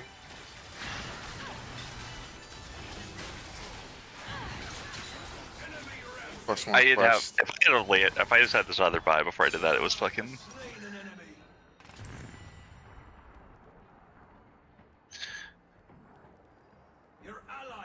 Oh man, I was trying to match R, but I. That's okay, we got it. We did it.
Tragic.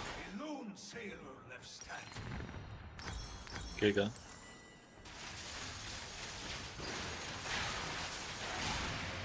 Oh, big ulti.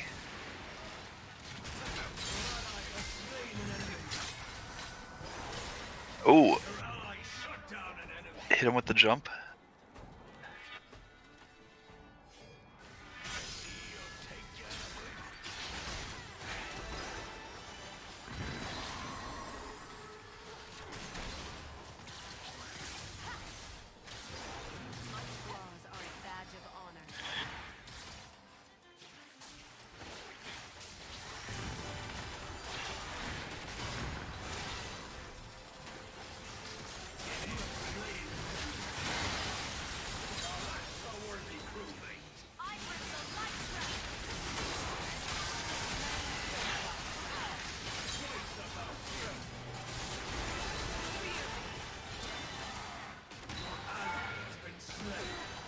Oh, landed the Q. +1 quest. Dude, that's big. It is. To land 3.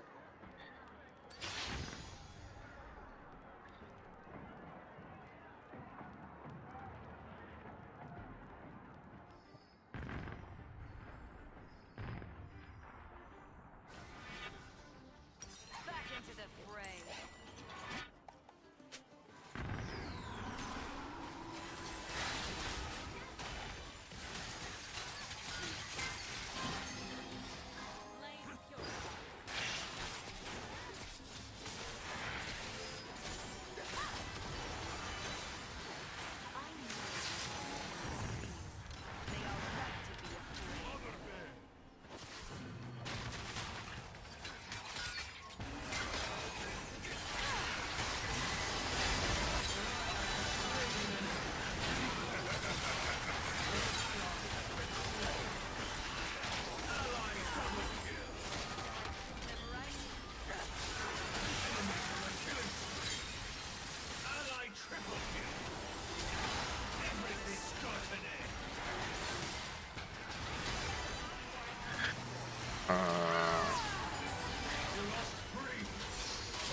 Oh, nice. You cleaned it up, Adam. I died to Urgot, but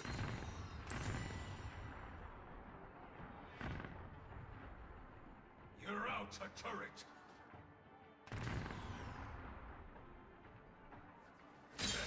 Ain't worth a coffin. Your ally found friends. 3 rounds for your ally. Your ally got a Quadra kill. Dang, Dangle.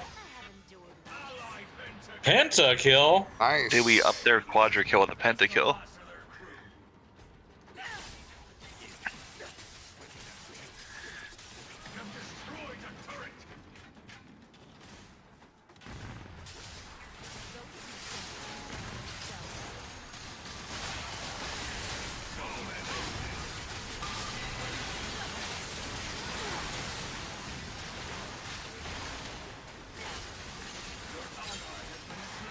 That was worth.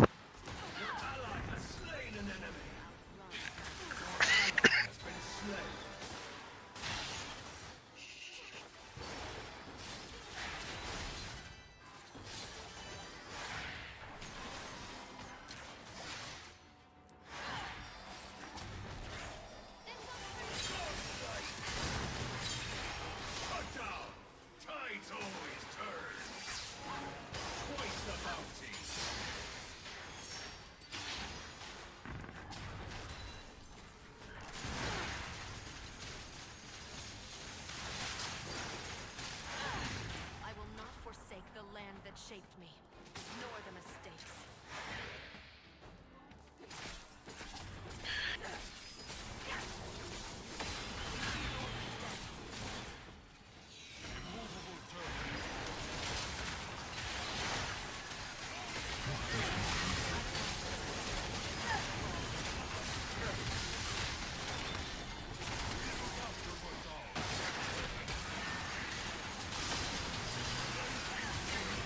I ulted you instead of me, and that's okay.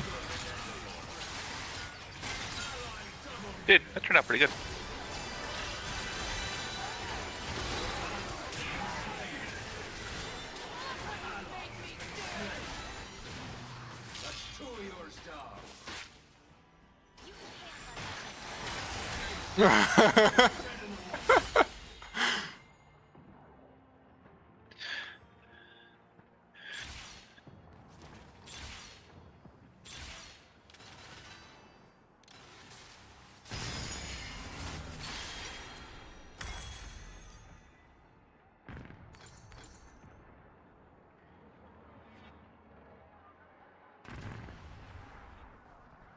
Your turret's been destroyed. Your ally has slain an enemy. I'll give you a handler's discount. Your ally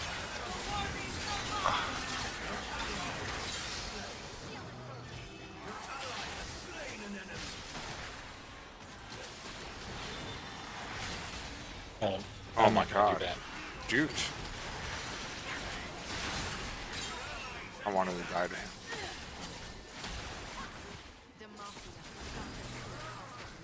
Can't stop you now.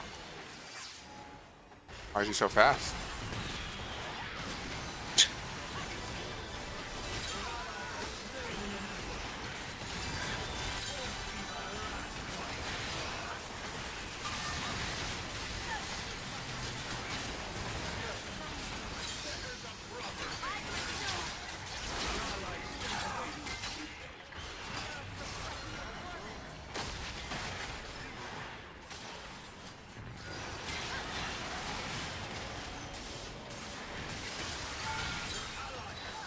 I was Giga alive there for so fucking long.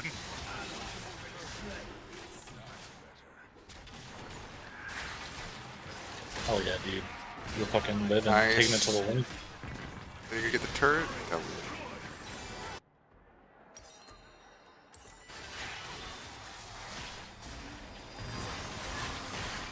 Oh no. More of them are here.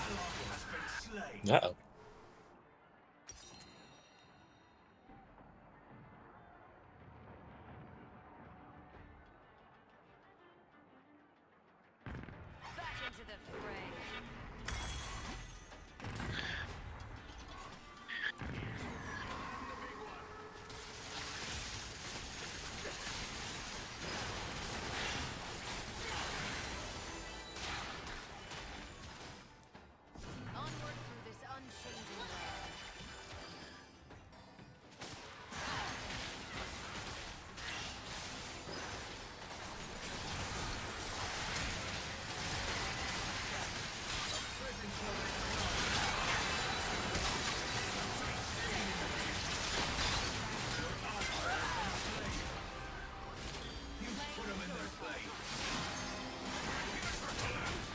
Oh. Giga rip.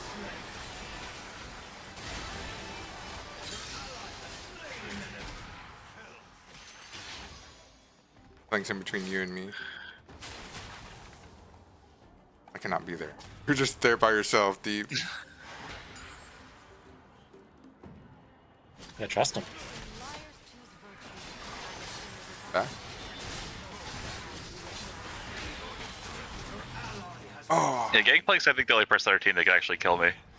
He's got some damn. Unfortunate, dude.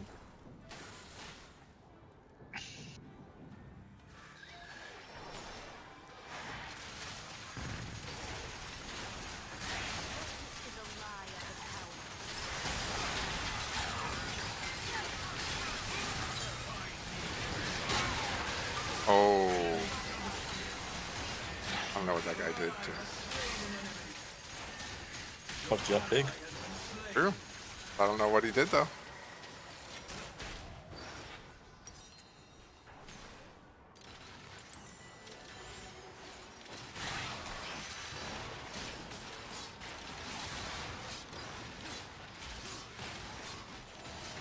Oh. Gonna save the base. Oh.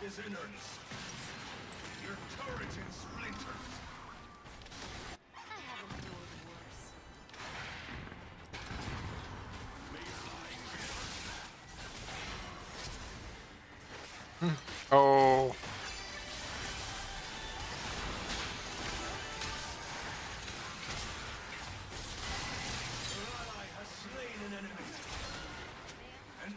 Come, oh, come on.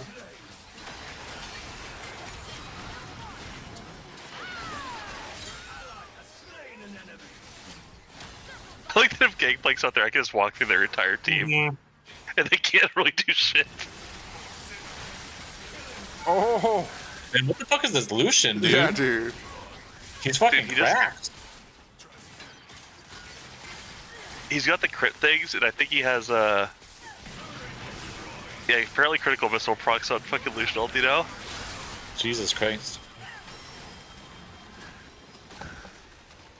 Damn. Well, that Lucian has some very clean mechanics, man. It was funny they kept yelling Nick Daltiev. That was that was funny. I'm not paying attention to this Lucian. Man, I'm trying to fucking pay attention to me, you know? Someone said something like, I only ulti myself because I'm bad. Yeah, I It's just say so it's on is. cooldown. Sorry, man, it was on cooldown. But they could see it's... It just came up.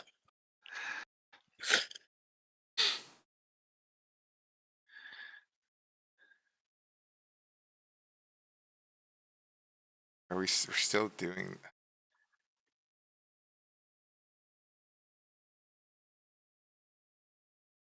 I'll do one more, and then I think I got to mow the lawn before raid.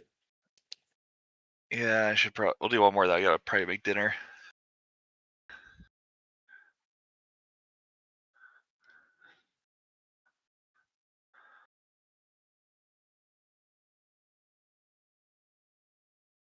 I don't want to play any of these. Right?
C'est quoi ce truc? Remember when Riot was gonna make an... Maman, viens voir. Yeah, dude. Ben regarde là-haut. And then they proceeded to hire and then So if you watch UFO footage, you fire the greatest fucking minds at Blizzard. thing that moves like it doesn't give a damn about physics. But here's what nobody's really connecting. It didn't start The greatest minds at Blizzard? I don't know what to tell you. They get like Ghostcrawler. Yeah, dude. Ghostcrawler and Holinka. Yeah, the great minds. The greatest cream of the crop Blizzard talent, Ghostcrawler. The guy that got rage baited by fucking Twitter posts and couldn't explain any game mechanics or why they were made. That's the guy they went with. Later testified in Congress, and he's even got a giant hovering Tic Tac over Cheyenne Mountain right next. These guys are not chill. Today we're going deep. History, global sightings, Pentagon, No, I wouldn't. civilian cases. Well, he deserved it. Works theory. It was Yeah, just he did, purely dude. that cause. May not have seen, and we're building a real case for advanced propulsion that could explain it all without breaking the laws. Damn. Didn't even get a enter on. Buckle up. You know, man, just tell him things. So let's start by going back to June 18th, 1979. Italian Air Force pilot Marshal. Oh shit, that hit me. I thought it was safe, those creeps, I wasn't. 91R reconnaissance jet near Treviso. Radar picks up something strange, and he investigates and finds a dull, black, cylindrical object roughly 20 to 26 feet long, with a milky white, transparent dome on the slightly flat top. Looks a hell of a lot like a Tic Tac. He makes 7 or 8 close passes, guns the camera the entire time, and shoots 82 frames. The object is just hovering there at altitude. Multiple ground witnesses and radar operators confirm it. Then it suddenly disappears. All radar screens. This was a trained military pilot photographing evidence 25 years before the famous Nimitz case. Now, to be clear, in case you're thinking this was a balloon or something like that, Ciccone wasn't some random observer. He was a highly experienced I thought that was gonna hit. Me too. I thought for sure. I feel like the tentacles on that spaghetti monster skin are like weirdly deceiving with the way he spins around. But I thought I was aiming at the ball.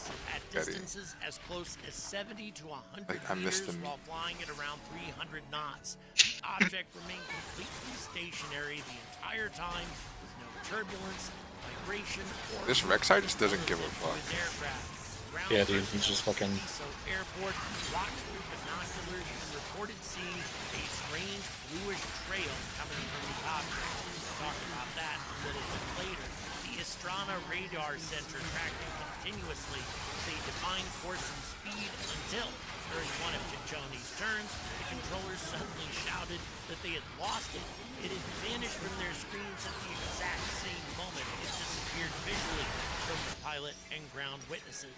The entire encounter lasted I got my about fucking heart 5 steal. minutes. Ciccone later Hell yeah, obtained dude. copies of the photos and years afterward stood by their authenticity when the I need the heart steal now. that it was nothing more than a cylindrical Oh, I have a heart steal. I wish I could just give it to you. plastic bags. No, I need the stacks. Oh, you Oh, like, I see. I wish I could I hit see you too now. for a stack. Oh, yeah, that. Wow. Dude, that's demented. But But you could also hit me for a stack. We could trade. oh, we trade stacks? Okay, Yeah. that's fair. So now we get to the one that changed everything. November 14th, 2004. USS Nimitz Carrier Strike Group. That Blitzcrank hook just saved me from that Rek'Sai, or that fucking Rengar in the bush. Oh my god, dude. Rengar jumped to me like at the tower out of the bushes, for Blitzcrank hooked me into it. They were dropping from 80,000 feet straight down to 20,000 feet and just stopping, hovering. You guys see me predict that talent. Commander Dave Fravor and his wingman got vectored in, and what they Dude, I'm not sure if my fucking is a smooth white tic-tac shaped object. W counts as attacks for the sake of fucking things that. No rotors, no It says your attacks, not basic attacks. I think it does, but I'm not entirely. patch of ocean churning up white water underneath, as if there was something larger. Because I think the thing for Hearthstone is it needs to apply like an on hit. Spiral down to get You know. look Yeah. flying straight up to me and mirrored this Huh. route.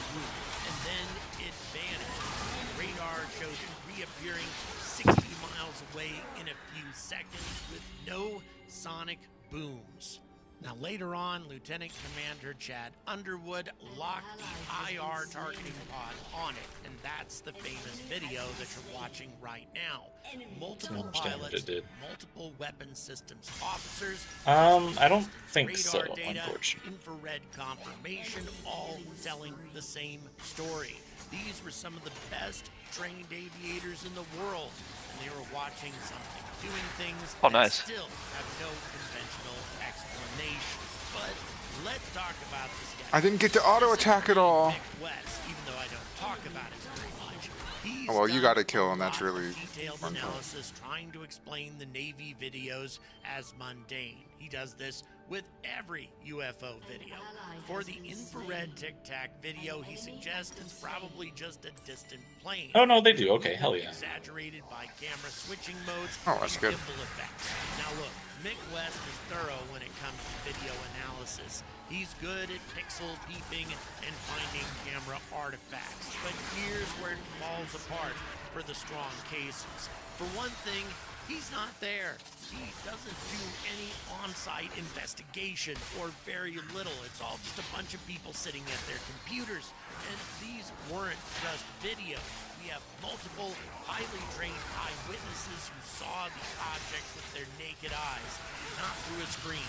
We have Princeton's radar tracking objects doing vertical drops from 80,000 feet and instantaneous stops for days. We have multi-sensor data. We have objects that reacted to the presence of the jets. You can explain away one blurry video with camera tricks. You can't explain away trained Top Gun pilot plus corroborating radar from a billion-dollar warship and performance characteristics that still exceed anything we publicly admit to having, all at the same time. Mick West focuses on footage in isolation, but the full picture, eyewitnesses plus radar plus infrared footage plus impossible maneuvers, is a lot harder to wave away as balloons or distant planes. Aced.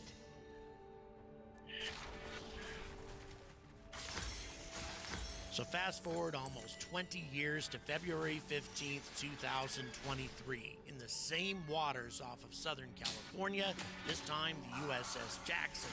Oh, we've got 3 hard steals on our team. Senior Chief Yeah, buddy. Specialist Alexandra Wiggins and Combat Information Center crew are tracking multiple self-luminous tic-tac-shaped objects on their advanced sensors. One of them comes straight up out of the ocean. It links up with 3 others and they form up. Oh no. Light, and then That's embarrassing. Almost. away at extreme speed with near instantaneous acceleration. Wiggins is a 23-year Navy veteran and radar expert. He went public and testified in front of Congress. Again, lying in front of Congress. Oh, is a I'm so serious bad. Federal crime. He described exactly what they saw, and the footage was released by Jeremy Corbell and George Knapp. Trained surveillance experts, multi-sensor tracking, again, objects emerging from the water like it was nothing, extreme performance, and one of the key witnesses testifying under oath. And this is 2023, not 2004. It's the same damn shape and behavior. And it's not just the U.S. Navy.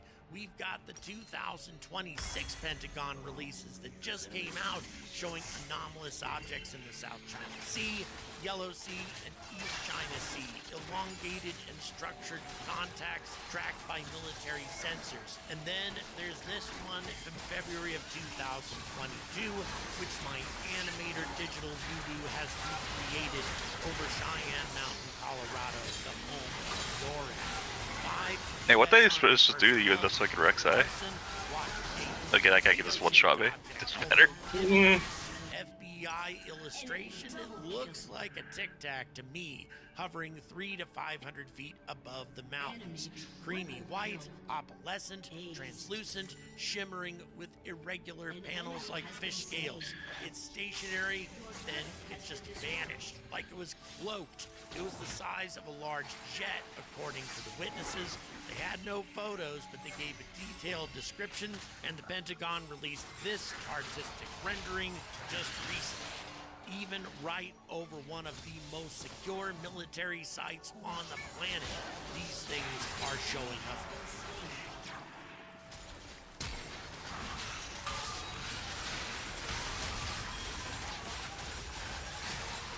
So far, we focused on military encounters with radar, infrared, and trained observers. Have Warmogs, I'm gonna chill back here.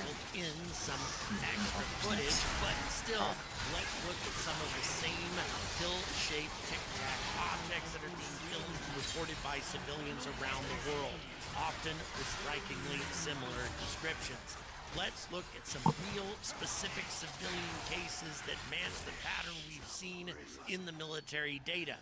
In October of 2023, in Clovis, California, local resident Jason Beard captured clear daytime video of a white tic-tac-shaped object moving rapidly across the sky.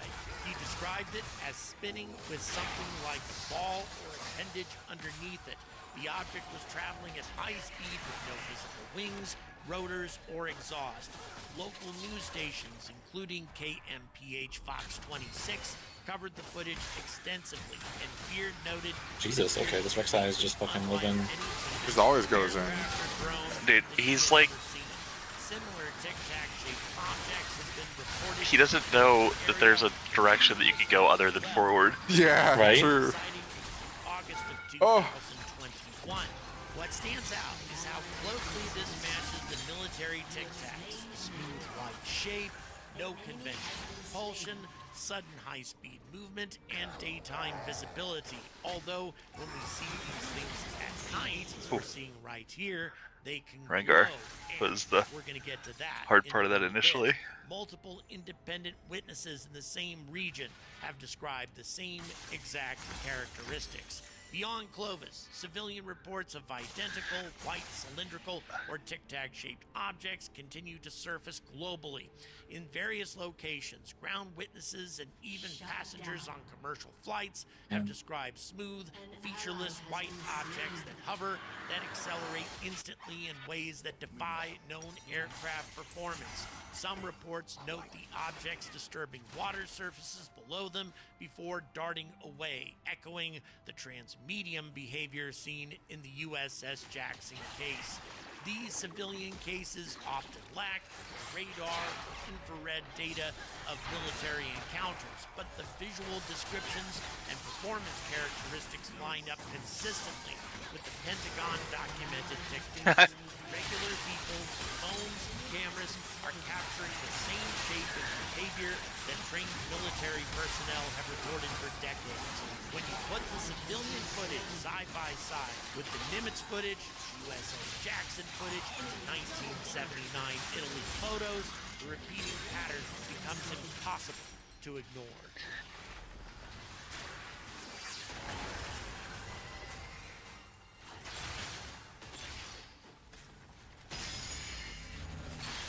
So a lot of people say that these things have to be ours, advanced black projects from Lockheed Martin, Skunk Works, or similar.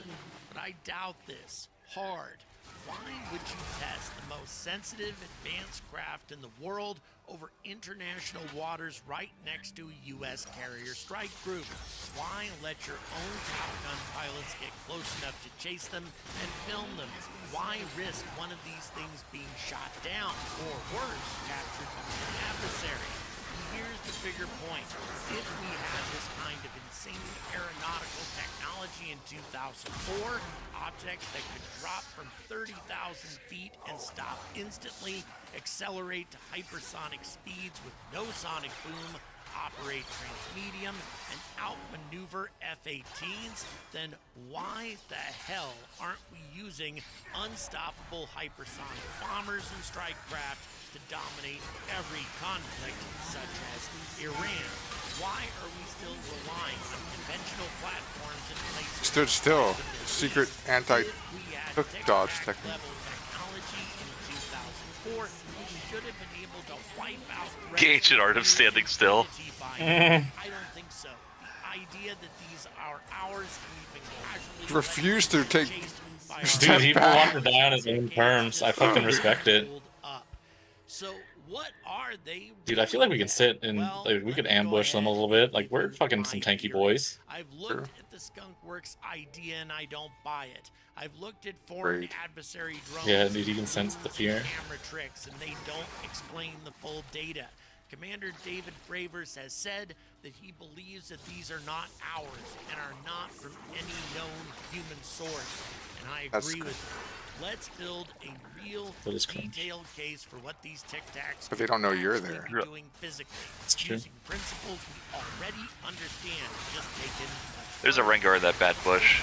Target system. Smooth, featureless objects with no visible engines, exhaust, or control systems. Some witnesses have mentioned small protrusions or antenna-like structures on the underside. What if these aren't antennae at all, but electrodes or field emitters? Here's how this could work with magneto dynamic or MHD propulsion on a scale that we've never achieved. Hard steel. Craft generates an extremely powerful So that's big. electromagnetic field. Yeah, it's only 640 bonus damage. Like it should be more. Water while operating submerged. Ionization turns the normally non-conductive air or water into a conductive Taking the thing.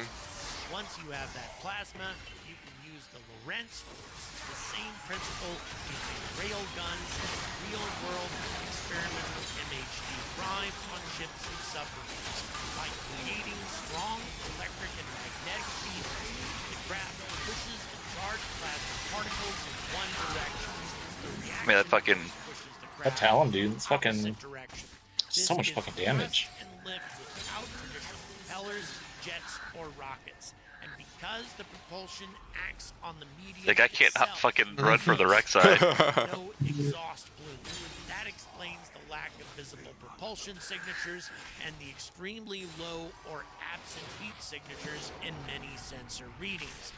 Now, add the ability to shape and control that ionized sheath through the entire He's just tanking by the mobs. manipulating the plasma layer, the craft I think he wanted to die. Me too. That's why I did not assist. or water flows over the surface, making the flow smoother, reducing turbulence and drag dramatically.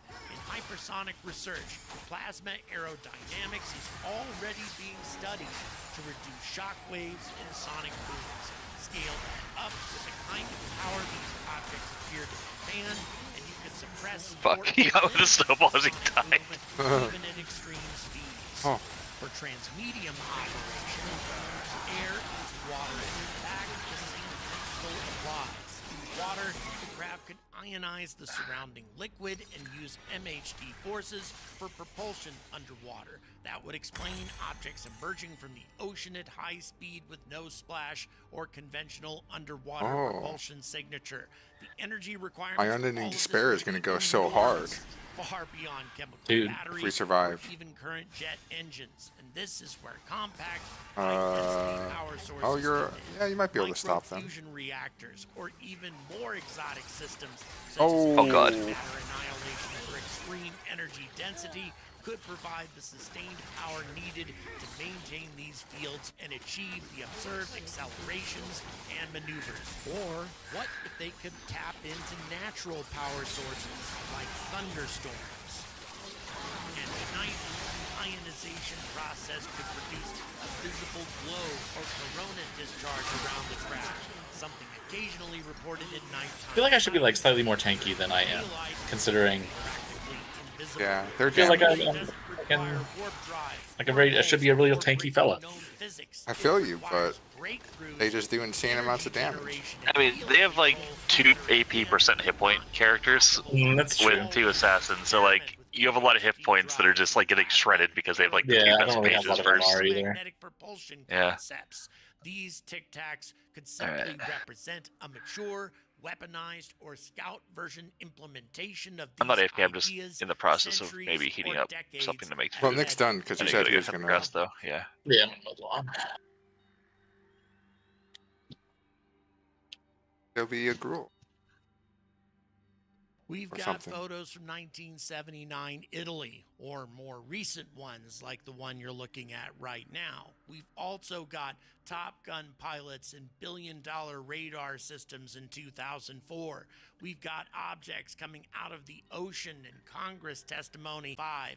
We've got a hovering Tic Tac over NORAD in 2022. And we've got civilian footage from around the world showing the same repeating pattern.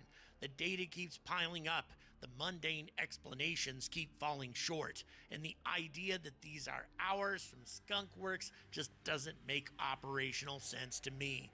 I think what we're looking at is non-human craft, likely unmanned or minimally crewed transmedium scouts using advanced magnetohydrodynamic propulsion that manipulates ionized fields and media to achieve. I don't have definitive proof, of course, but after looking at all of this, that's where the evidence points for me. But what do you think they are? Please drop it in the comments. And if you like this kind of content, please subscribe. That's really important. Like the video. Oh, there's a bunch of bell. gruels. Well. Not a bunch, but a few. Please consider You see any that? Let's see. DST open roll. difficult month for me. I feel like a broken If you get in and see like their soft res sheet is like not like there's no one on the hero shoulders, I would do that even if I don't have a great chance at the mage blade. Or support me on Patreon. All the details in the description. It would be super helpful. Or if not, check out one of the videos that are linked at the That end also of makes this I get an one. extra. If we do that first, that means I have an extra soft res at TK that I don't have to roll on the fucking shoulders there. True. That are a worse setup. Stay skeptical of easy answers and stay angry. Dude, I'm able to just flex my gear score now. He invited me. So far there is a warlock and a mage. What are their names? It's Dwayne Guy. Oh, it's Duck Dots and Icy Road. Let's check their armory.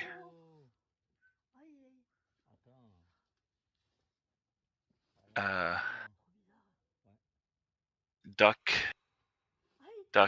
Dots. Yep. He's got Void Arcade. What's another one? Icy Road.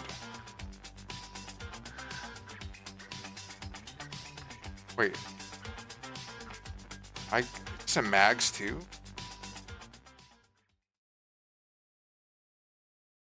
Oh. HR loot after Gruul. Mag plus Gruul. 2 SR total. Wait, am I getting... They're not going to make us do mags first, right? See, I wouldn't mind doing mags because I do want the wand. Oh, well, shit. Okay, if you're down, then yeah, that'd be good too. Actually, I think we are because they're at the Magstone. Because it's Dwayne Girl and Dwayne Guy. Wait, aren't these in... Those are in our guild, I think. No, they're in Loot Goblins, aren't they? I think so. Or they were.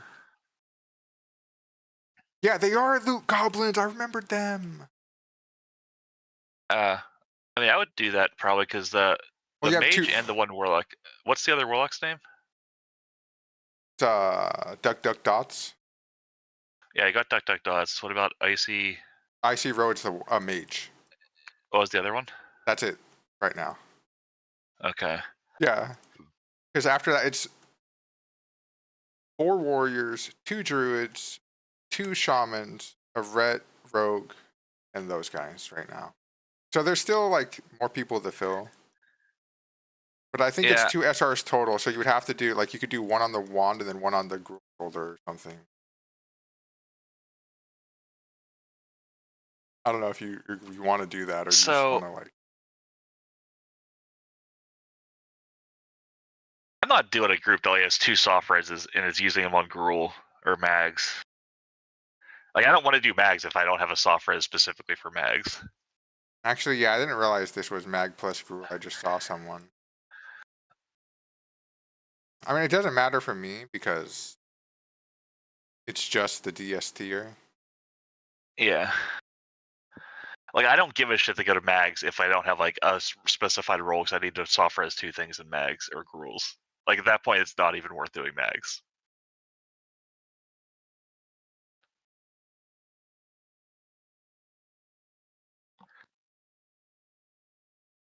I just asked, so SR isn't each boss? What if people leave after mags, for example? Because then we're fucked because we put an SR in mag, but now these people can come in on Gruul and double SR.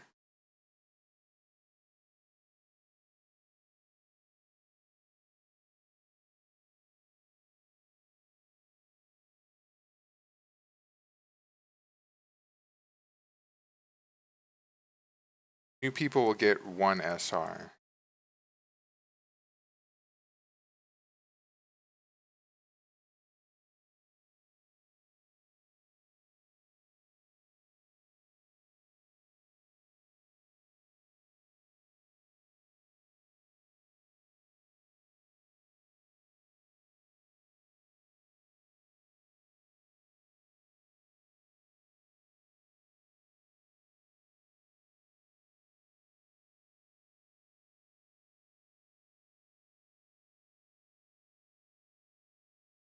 Okay, that's not so bad.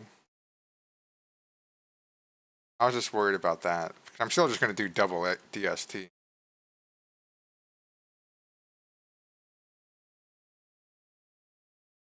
I mean, there's still... there's 11 slots. They're the only sword casters.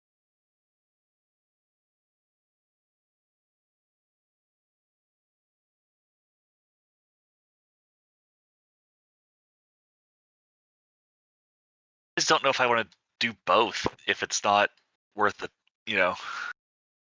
Well, it's like it's almost the same as like Okay, say I get it though, because it's like you do mag by itself, you could probably have 2 SR on the wand, and then you could do Gruul by itself and have 2 SR on. Yeah. Yeah, Hey, maybe actually, I just do it and don't software as anything in mags. nah, I think we just.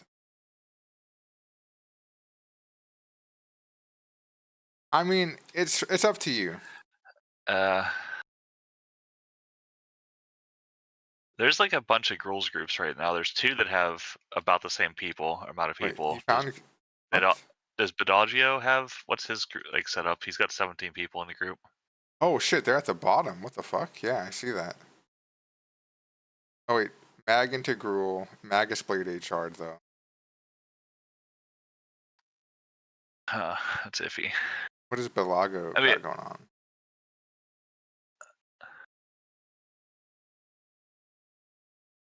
He just has Gruul's lair up. He doesn't even have fucking anything on it. Yeah, that's why it's kind of sus. Like, It feels like that's a guild group that just popped up. Yeah. Or something. You know, they might be like, hey, let's do Gruul's before. True.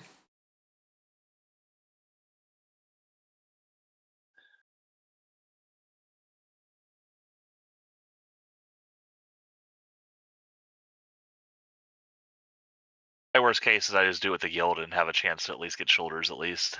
And a chance to roll against like 5 people. Well, yeah, okay. I mean, What does Bellagio have go? Like, does he say anything or no? I didn't message him. He's got 21 people.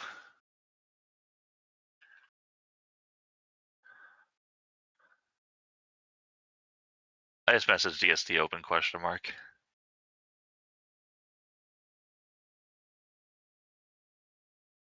Oh, it's hard rest. Never mind. Oh.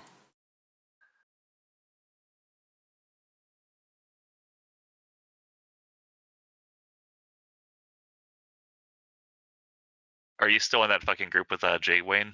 I am.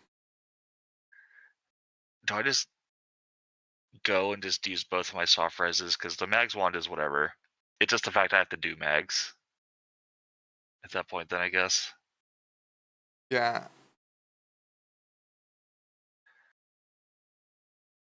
It's just, I don't know.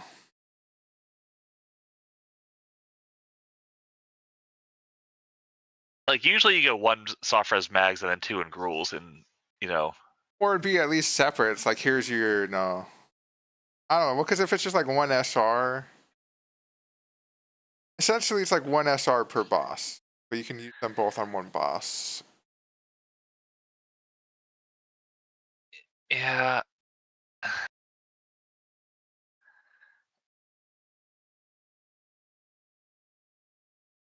I mean, I guess if you're in the group, it doesn't hurt to stay there till they're getting more. I can't tell. They're 16 now.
I really don't want to do like Theroden.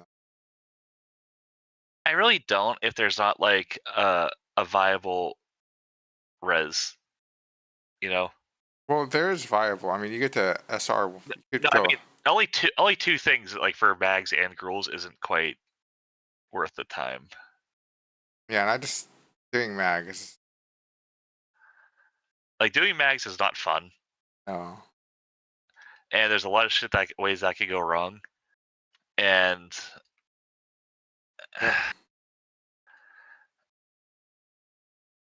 it's not like he's only got 2 healers as well.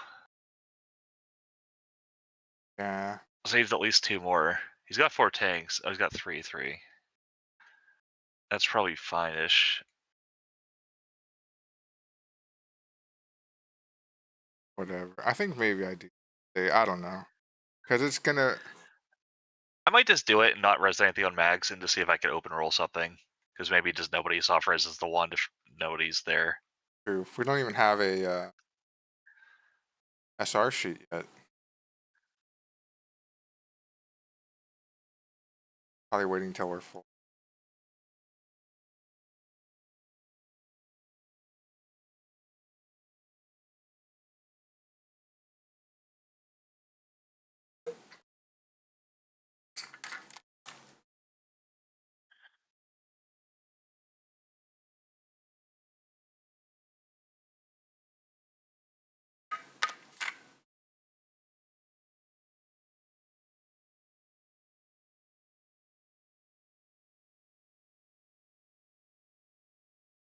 Like, I'll just do my fucking ghouls things, I guess.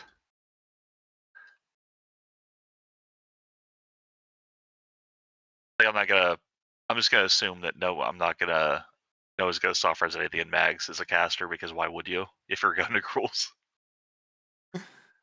I mean, you make a good point. And I guess in a way this could be better in a slight way if some of these people use their SR on mag loot instead of DST. I don't know who would do that, but I don't know who's gonna soft res anything in mags over ghouls. yeah, same. Like the head, but then again, like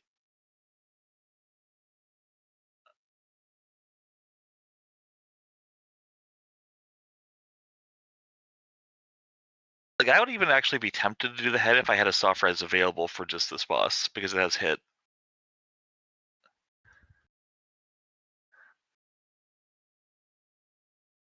But you don't. Yeah, it just makes I just can't. You can't soft res anything on this fight.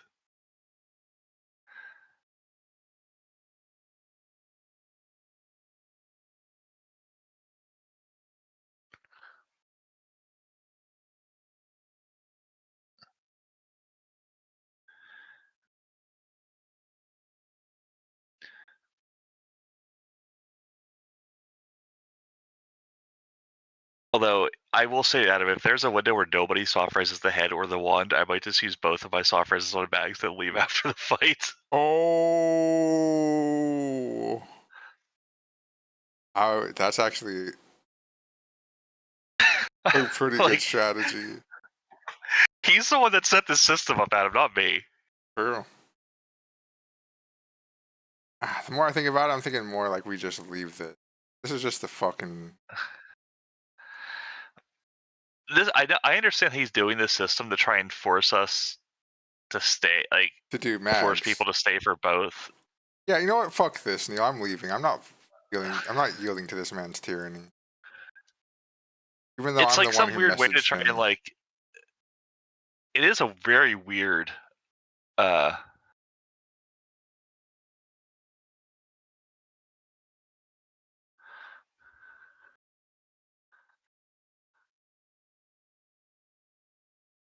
It is a strange system. I don't know what the fuck. Wait, did you leave already? Oh yeah, I left.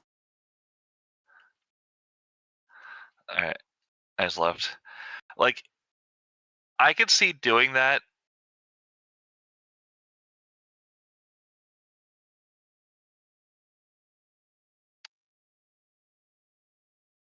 But like set it up in a way where you get an extra soft, like make it so there's 3.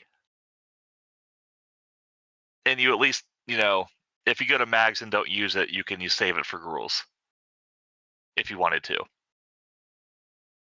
Like, don't cut it down to 2. It's fucking a weird system. Yeah, 2 is weird. 2 what, dude? We found this guy that was doing a mag and gruels, but he made it so you only have 2 soft reses across mag and gruel. Is that just like feed out more DST people? I think it's to try and like cuck people out of like. It's to get people to do I think Magtheridon. it's just trying to. That's all it is. I think why don't you just do mag first if that's the because otherwise people are just going to 2SR gruel, fucking do gruel and then leave. But then you don't need to go to mags. Like that's like why I'm like, why am I going to go to mags if I can just go do gruels? Yeah. Well, for him, Neil especially, like, why go to that one when he could go to a mag that can get 2 XSR and then go to a gruel and get 2 XSR instead of just doing. Or at least one. Like mags usually one mag and one gruel SR. I guess I could see that. It's 2 for whatever. Yeah, it's like for 2 total. That's where it's questionable to me. What I was debating doing, Nick, is using both my soft reses on gruel or fucking mags and just leaving and then finding a 2SR mag. Yeah, and you then, should have. Like, gruel. Yeah, or using 2SR. I just don't want to help J-Wing guy. Yeah, it was the J-Wing guy from Loot Goblins too. Oh Jesus! Like that just seems so exploitable. That like why? Yeah, and that's the guild's loot thing. Is that I mean, it seems like he's just running a pug, is what it is. Yeah, it's just him. Oh, it's not like your grass already. Jesus Christ, that was fast. I've got a fucking stupid ass lithium like mower, and it honestly it gets me like halfway through the yard. If I didn't mow it last week because of all the rain, so now it's like 2 weeks worth of stuff, and it won't make it through the full yard. It gets too gummed up, or it's too hard for it to cut or whatever.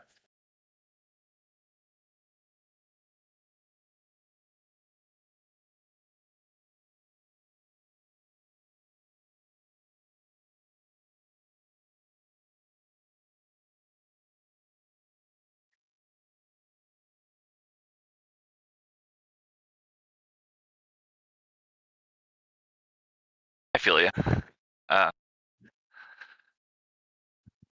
This he was also saying that I'm like, okay, so what happens if someone leaves after gruel? Yeah, and then he's like, well, the new people who join will only get 1 SR on gruel. Oh my god! Imagine trying to fill a group after people leave after bags with 1 soft res. 1 SR? What the fuck? Yeah. And everyone else gets 2 for fucking fresh clear. Yeah, like all the people behind you going into are going to have 2x on DST, and you're going to go in on a 1x. Yeah, it was a good idea to leave that. Holy shit. Fucking there's a concept of a good thing in there, but it's just like. So like I would say the concept would be you have 3 soft reses, like normal, but you could save your mags 1 for gruels if you wanted to, so that way everybody stayed. Like you can only use 1 soft res on max, but if you want to save it for that's probably the better worded system there to encourage people to do both. Dude, but I wonder if my healing set is enough that I could like just fucking be a healer. If you've got enough blue, like if you got like a full blue healer set with MP5 on like most pieces, you could. It's like I have the fucking like purple thing like weapon off of Murmur. Yeah. And then you can vendor badge gear for some reason. What the fuck? Yeah. Were they afraid of people converting badges in like 25 badges into 25 gold or something? Yeah, that would break the market. Jesus. Like it's a mix of greens and blues and perps. I just don't have an offhand. Sounds like. And it's like none of it is socketed or enchanted. Like if you just had like decent blue gear from like dungeons, that would be enough to start healing easily. Yeah, well I got those shoulders from SSC yesterday, dude. I was telling Adam, I do not want to play enhancement in Wrath, so I'm either like leveling a paladin or something, or like swapping to resto. So Ellie is good in Wrath, but it is very not fun to play till you get like Lava Burst at like 74. Oh, like I can level as enhanced. It's just like the level 70 rotation for enhancement looks like it's fucking like designed for Rain Man by the Rain Men, like. So it goes from too easy to you got to be a special kind of autism. Yeah, dude. What are you Yeah, doing? like- Are you like mid-fight changing enchants on your Let me weapon per find swing it. or some shit? It's like a lot of like really autistic fucking like lava lashing, I think. Oh. I'll be honest. If I just even totem twisting is more than I want to do in general. Like that's more too much.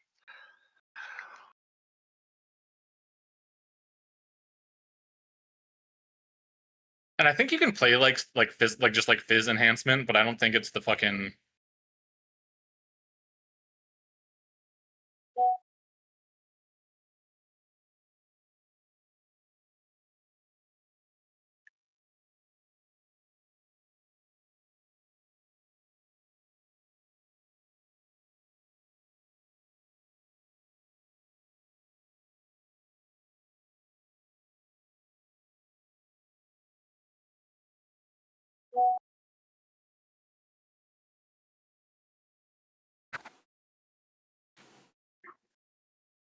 Fucking.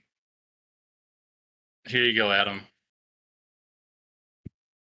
Like on paper, it doesn't look that bad, especially because you have like there's so many like you do get the 4 enhancement or 4 totem thing, Neil.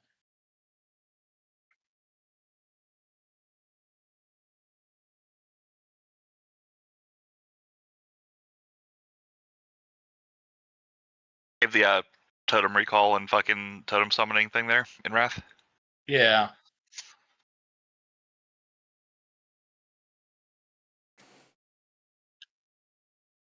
Okay, check the elemental thing here. Because like you're essentially just like weaving spells in between your swing timers. Yeah, it's cancer. Which is fucking like you know. I mean, like it's really cool in theory, I think. Like, and I could see it like being like fun on like some bosses or something. But I don't know. It doesn't seem that crazy. You're just spamming Storm Strike, Flame Shock up. Maybe you should spam Flame Strike, or Flame Shock second priority. I mean, it's the number 3 part on the single target rotation that is fucking. What? It's just you. It's simple. You have. I have a swing timer. You swing, and then you hit the lightning or chain bolt or chain lightning button. There That's you all go, it Nick. There's means. a better rotation for you. Yeah, that sounds fucking like horrendous. Just wait till you swing and then you hit the button. It's not that hard. It's timing. It's like you're. I don't know. Yeah, it is timing. It sounds super fucking tedious compared to like every other rotation in the game. That's not fun. Watching swing timers is not fun. See, yeah, here we go, dude. Look at that rotation. Hit your cooldown. Lava burst, chain lightning, lightning bolt, and then you flame shock if flame shock's not expiring if you want to. Bam, you're done. That might be poggers. It's enough buttons where you feel like you did something, but not too many buttons where you have to feel autistic. Yeah.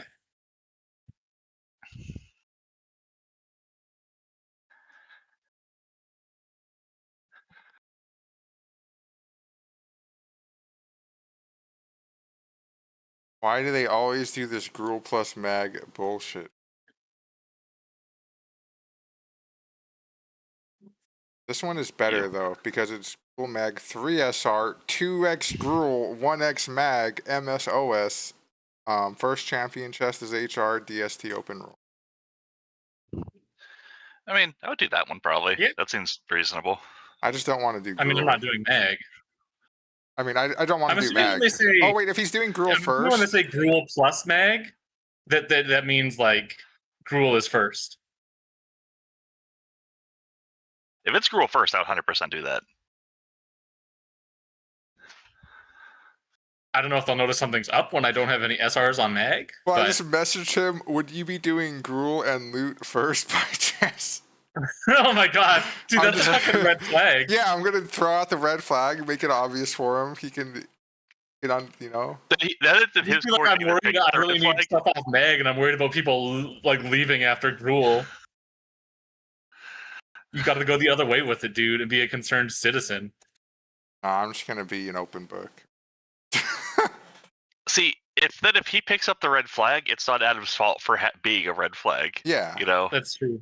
He can't control. Dude, he invited me when I said enhancement, so Who's the Bikugan? Mm-hmm. Good luck. I really Thanks, don't want dude. to do mags if it comes to it. Dude, I am not gonna do Meg. Like, if he's like, okay, Megs first, I will disconnect. Like, but no what one's if forcing you to do Megs. You don't get it. What if he's holding the loot? Yeah.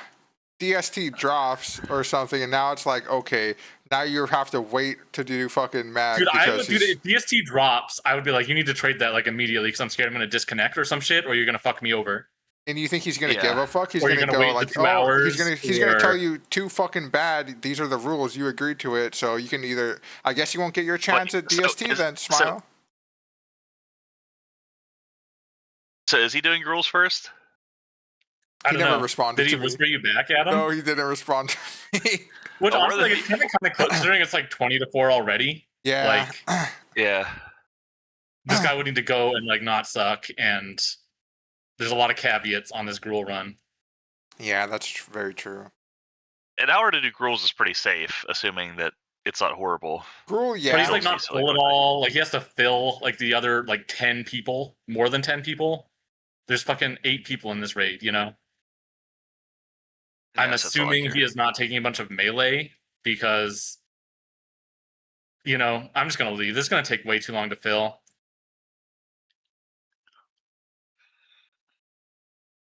And, you know, I don't need that stress right now, dude. I don't need that in my life.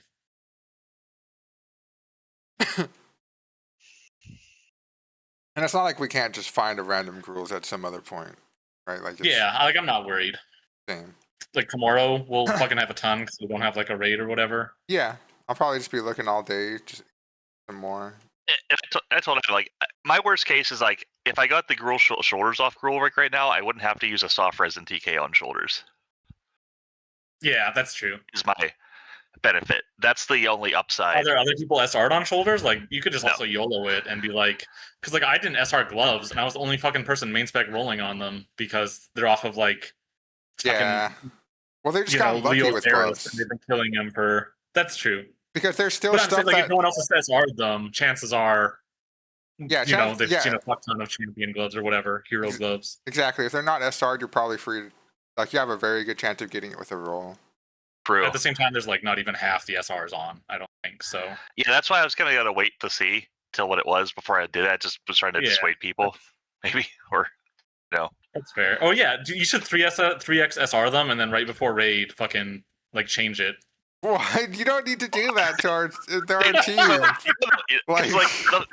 To be fair though, the other thing I would soft res would probably be the cape off Kale. So it's not like it's like the royal even that cloak good. Of the Sunstriders. Yeah. Someone else. Yeah, it's not even good. That.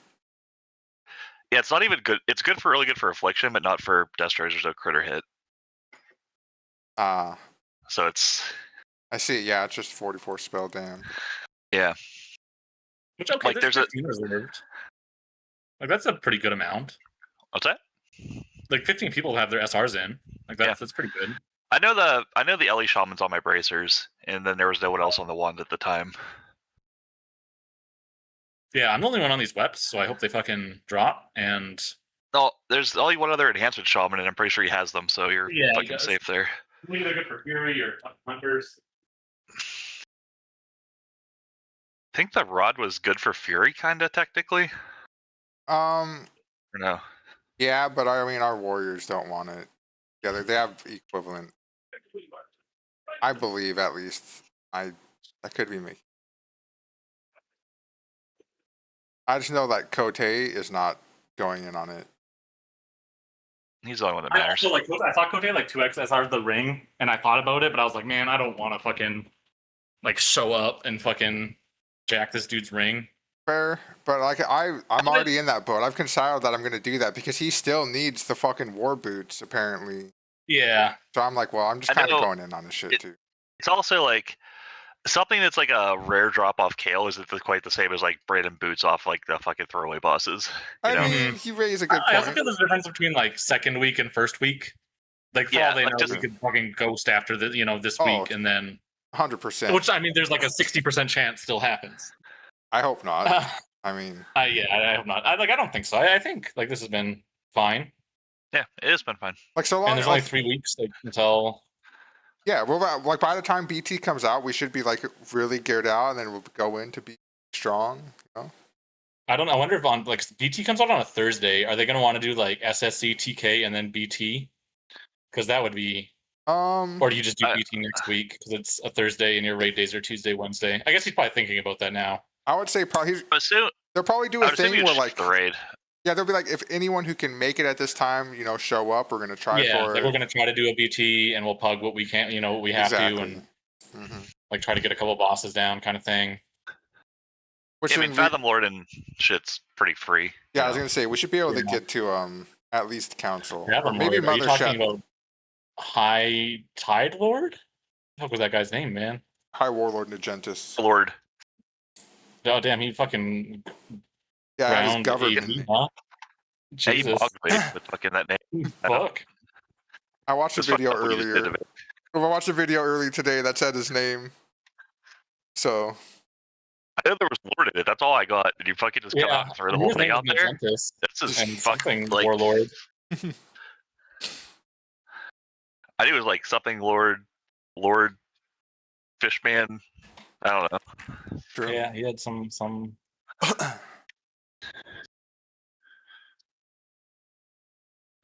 yeah, His drops honestly look pretty good.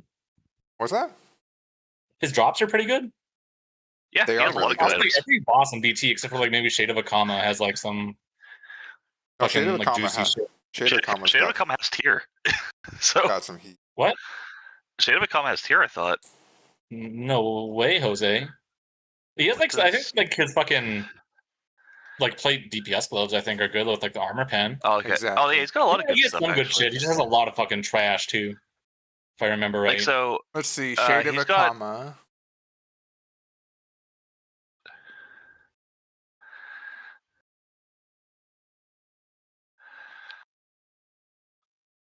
Oh, you got. That melt belt was I guess good. It was crit haste and. this gear is kind Like of his stuff shitty. is fine. Nah, it's pretty Yeah, bad. it's just like actually. nothing's great. Dude, hear me out. I Mm-hmm. might be a giant dick and use my soft reses on the trash ring for the first like 2 weeks until I see what other people get, because I need 2 of those stupid ass rings. Oh my god, I don't think that's fucking. I think that's that's fine. I'd say. Yeah, I probably have to always use at least one of them because I need 2 of those rings, and they're bis. Yeah, that's fucking scuffed. And I need since I need 2 trash rings, I pretty much always have to keep one on trash. I mean, it just sucks going into fucking Black Temple being like not giving a shit what bosses drop. Like that sounds like why a would fucking we? tough life. Oh, because he's just doing the ring off trash every Yeah, time. he's doing Well, the trash. So he's but like, assuming- there's no excitement. But like, you have- what did I'm assuming we're gonna have at least 3 SRs for fucking BT, so you should I still would be able to think so. do. You'll be able to do your. Other Well, no, he shit. said he was going to 3x the ring. I think. I was thinking of In 3x. the fight. I'm not 3x. I shouldn't Dude, do. I should why do would at you least one, 3x but- the ring? That's trolling, man. Dude, That's in you Slug want to every send a caster. message, okay?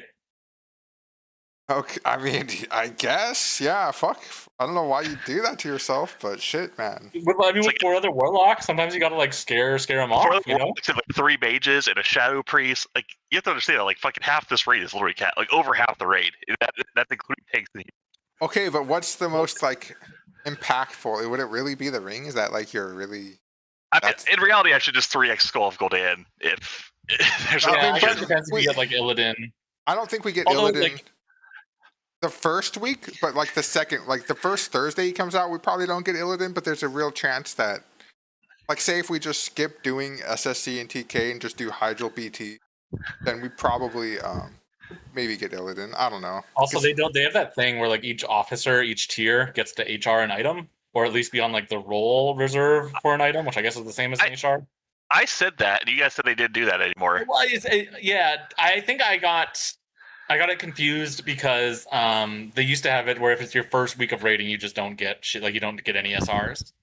I thought that's what you meant, but I think they still do like the big ticket item HR shit, but like there's nothing really in TK or SSC that's like, I mean, like aside from 100 deaths and fucking, I think there's like the caster mace or something I saw people on. Vestiments too. Neil's vestment. Is it?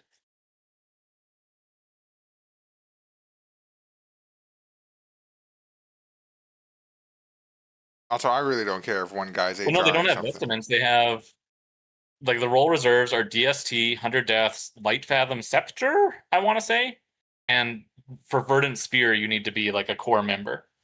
Okay. Which is, I think, what we would be next week. The Yeah, Warcat tier or whatever. Fine with this. Which, yeah, like I don't want to show up and fucking like roll on Verdant Spear against like the rest of the guild. Exactly. Because, like, yeah. it seems like everyone fucking needs it. And I don't give a shit about Light Fathom, and yeah, I don't know. Yeah, both of 100 Deaths I also don't give a shit about. For you, I think it's a little more you care about it because... I think I do, but I also don't want, like, I'm not gonna fucking, also, you know... Yeah, and I feel like eventually, maybe when things start going, like, they'll just be like, okay, you can just, like, you'll just be pugging SSC and TKs if you really cared that much, right? I mean, we probably Yeah, won't. it'll be the new DST or whatever. Like, maybe, is 100 Deaths fucking, like, BIS through tier fucking... Yeah. 6 as well, Jesus. For you, yeah. For me, I've got other shit. I think those shoulders are actually BIs for you too to go off Hydros. But like, it's easy enough to do like find a Hydros run. I feel like, in Hydros is like kind of like it's easy to fuck up, but at the same time, like, it's not. True. Also, there's still a chance you can get them here. Like, they still got a few weeks with us, Guild. You know. Yeah. There's 3 more weeks. I think there's one other guy on the shoulder. Like, I think the other enhancement shaman still needs them. But wasn't this? There was only one HR. I mean, one SR on them. Yeah. Well, it's just, you know. Okay. I would roll against him for shoulders, probably. Sure. Like, I don't. 100% you would. Yeah, there's some things that you'd feel bad about rolling against the people on, like the Verdant Sphere, but other shit is fine.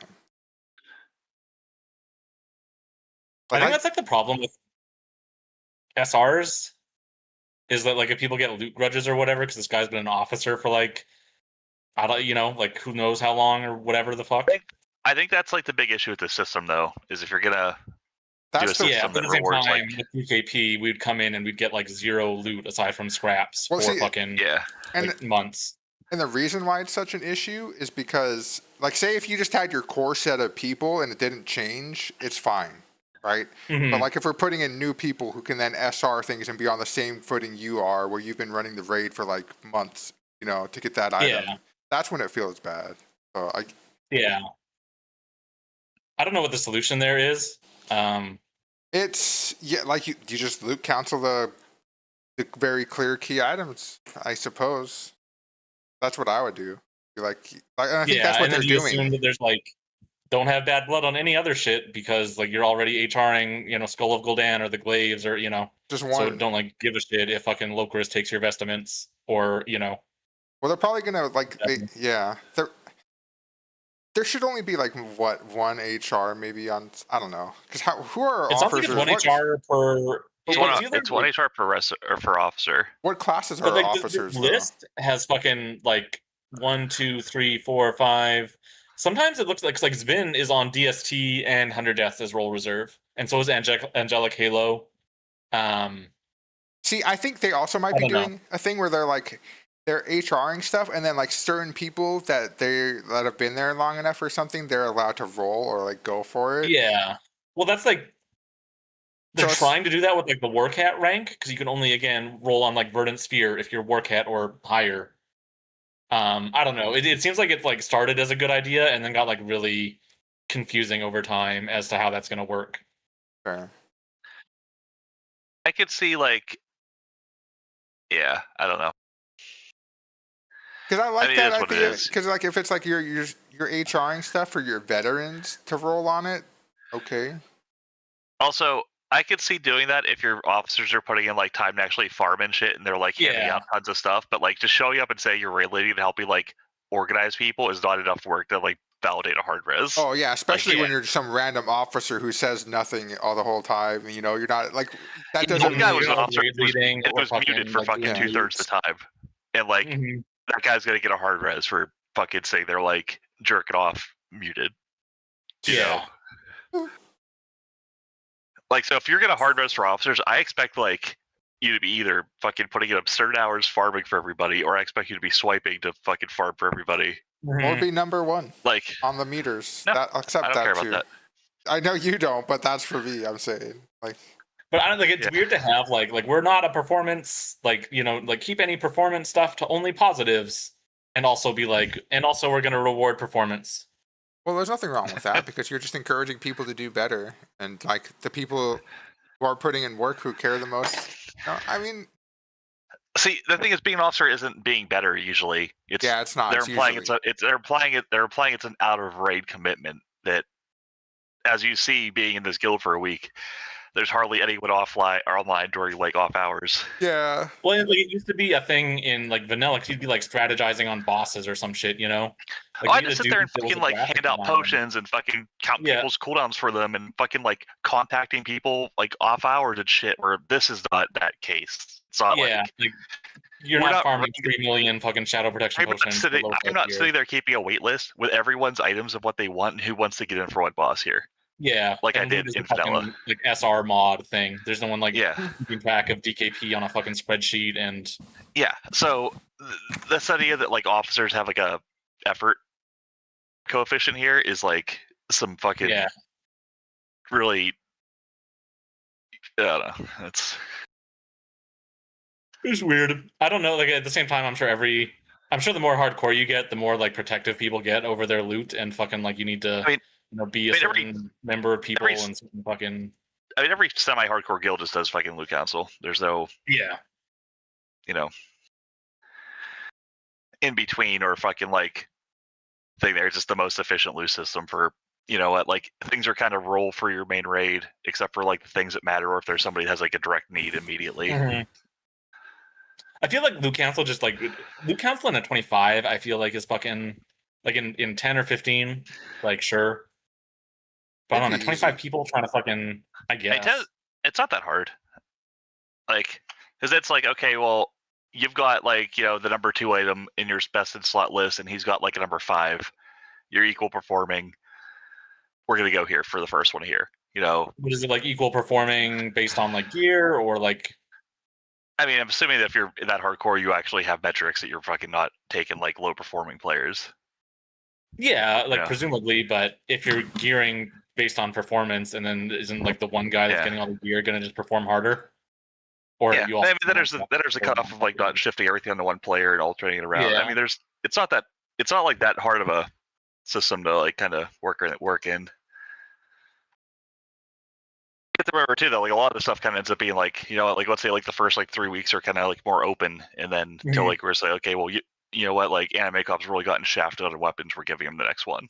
Yeah, there was there's something like that like in vanilla called like Suicide Kings, where it was like a weird, like you were like it was like all the fucking warlocks and all the whatever, and if you were at like top of the warlock thing, you got to like take an item or like roll on it if like other classes wanted it or whatever. I think it was more for tier.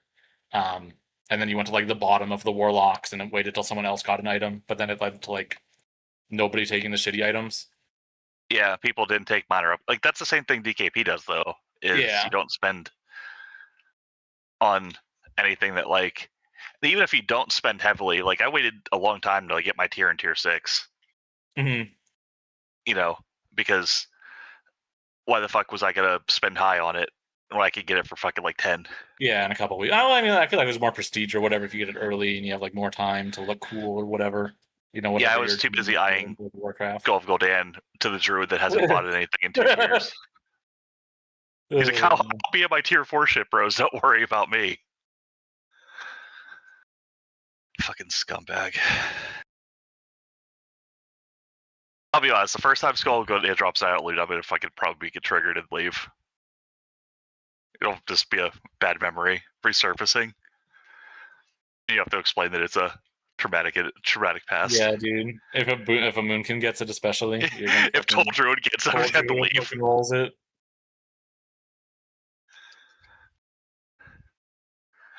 Like, I'd rather a warrior take it than fucking boob kid. Like, I don't care. It's the world I live in.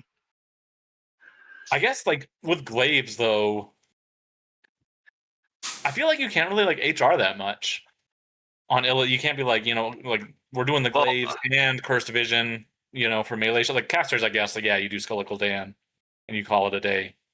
Yeah, Skull Gul'dan or fucking, like, the first staff, maybe, or something. Yeah. Zardoom.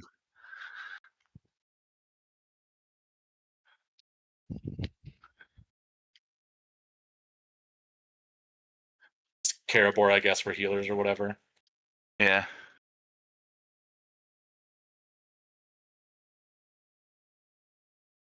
I mean, being the Soul Hunter's gotta feel good though to fucking just like get that the bow. Yeah.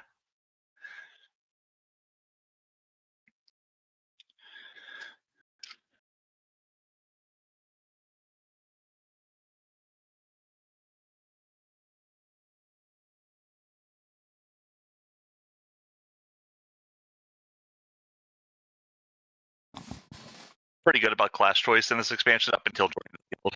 In which case, like, oh, being a hunter would have been significantly better. Mm-hmm. Which, I mean, I feel like they do have like an inordinate number of warlocks compared to like mages or something. Oh, we were talking about that last night in the warlock group with the druid. Mm-hmm. That apparently this guild's always run like 2/3 of the DPS as casters. I wonder why. It's because the guild leader's a melee, and the other guild leader was a melee, and they've always like siphoned their group to having less melee in the group, so even like their like off pieces are like significantly easier to get. Beautiful. Wow. Amazing. Well, yeah. So like, even when you look at like the theaters, like group 1 and 2, fucking rogue, like, man. Like group like 1 and 2 were melee, you know. If like, yeah, like, and then you get like there's like.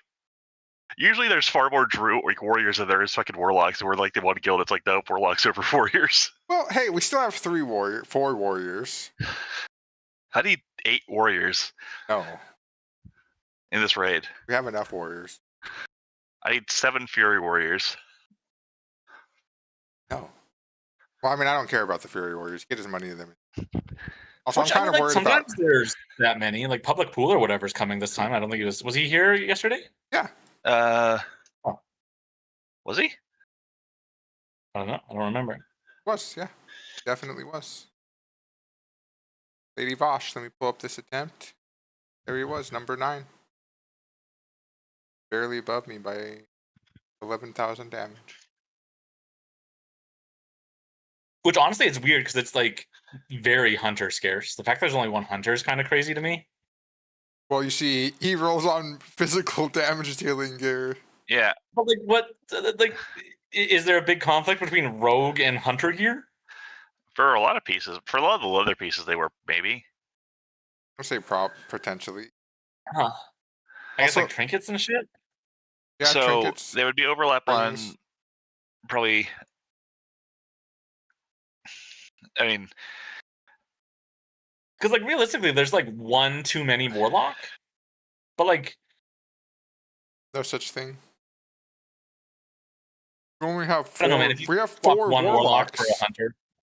Yeah, I'm just saying. Like, there's 2 mages and there's 1 balance druid and 1 sort of elemental sometimes. I mean, I yeah. don't know. Like that doesn't seem that fucking crazy. Like, well, yeah. Ideally, you just take the affliction lock and you just get rid of him. yeah, he probably is not necessary. Although there's that, isn't it like a 5% damage debuff? It's like a 5% physical damage done by the tank, so it actually probably does end up to be a. Wait, yeah, by I the think tanks? it's a mitigation thing. Yeah, they do less damage. The Bob does 5% less physical damage total. Oh, yeah, that's not important for damage. Get him out of here. Although in tier 6, affliction actually is pretty good because a lot of these fights have movement. Yeah. I don't know. Like there's no, like. I don't care that much. I really don't. Yeah, that's fair. Like.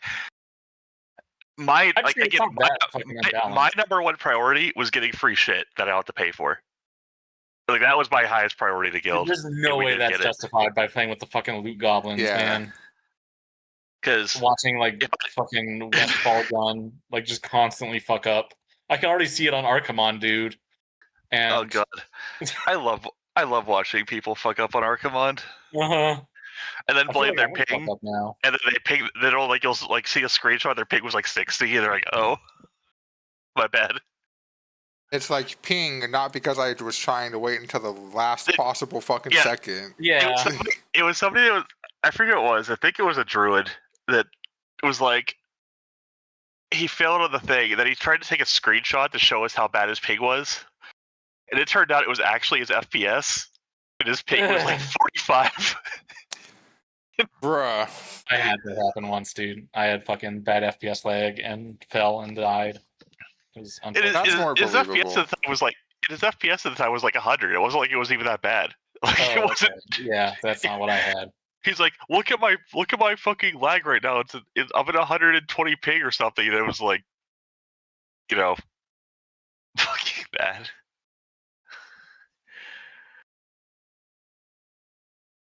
If you took like fucking Anvina and made him a hunter, it would be like the perfectly balanced raid, dude. All right, boost me on hunter. I'll swap. Wait, no, I won't because I can't be a human. I don't want to do rep again. Yeah, Never mind. You got the right idea.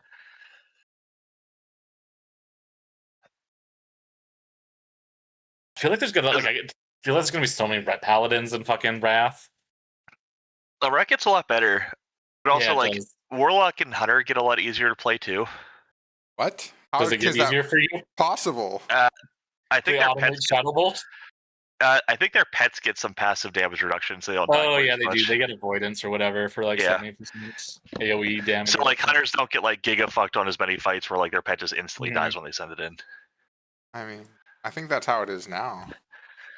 It's not. I can Oh, assure not you. as strong. Dragoon, watching him fucking tank the floor on fucking. I was Dragoon's watching not- I was watching someone else play as the hunter too, and like he spends like half the fucking kill fight with the pet just standing next to him. Like Yeah, he can't do it. Okay. Yeah, this is not a hunter pet friendly expansion. All right. For a lot of fights. Stand corrected. I thought they put that Yeah. in a lot sooner, the avoidance thing, but No. I guess not. I think it's a Wrath change. It wasn't in BC.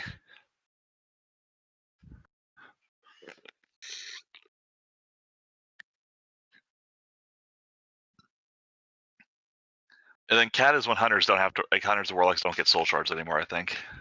It was literally added in 3.2, 3.02. Isn't that literally the start of Wrath? Yeah, that's the first Wrath patch. Yeah.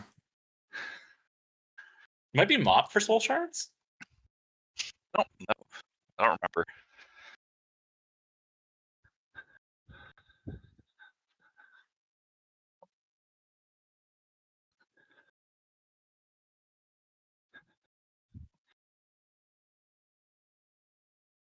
Then again, what are the chances we play much of tier 6 if fucking Adam's like Sod comes out or whatever the fuck this is?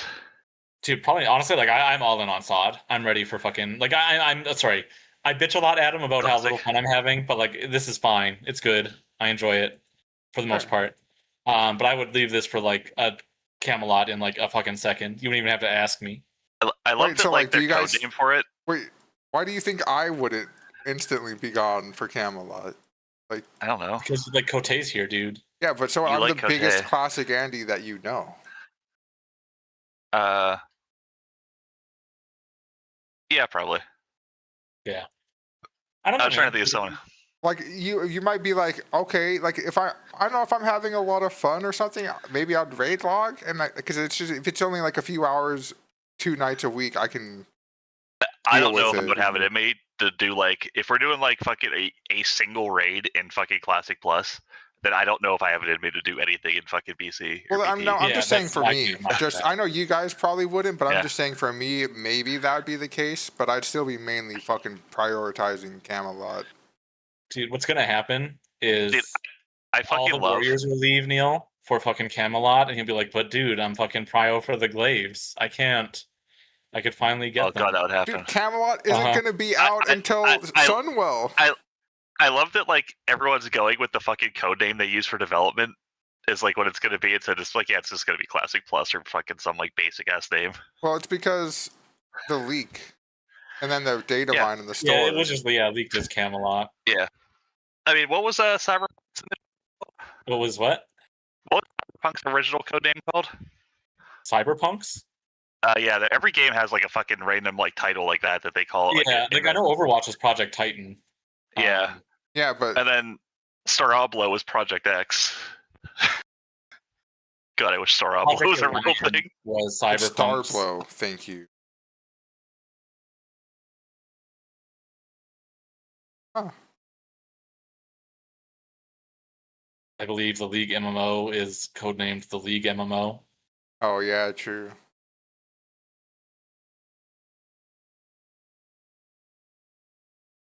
Pretty sure Ashes of Creation was Ashes of Creation. Oh yeah, that's a good one.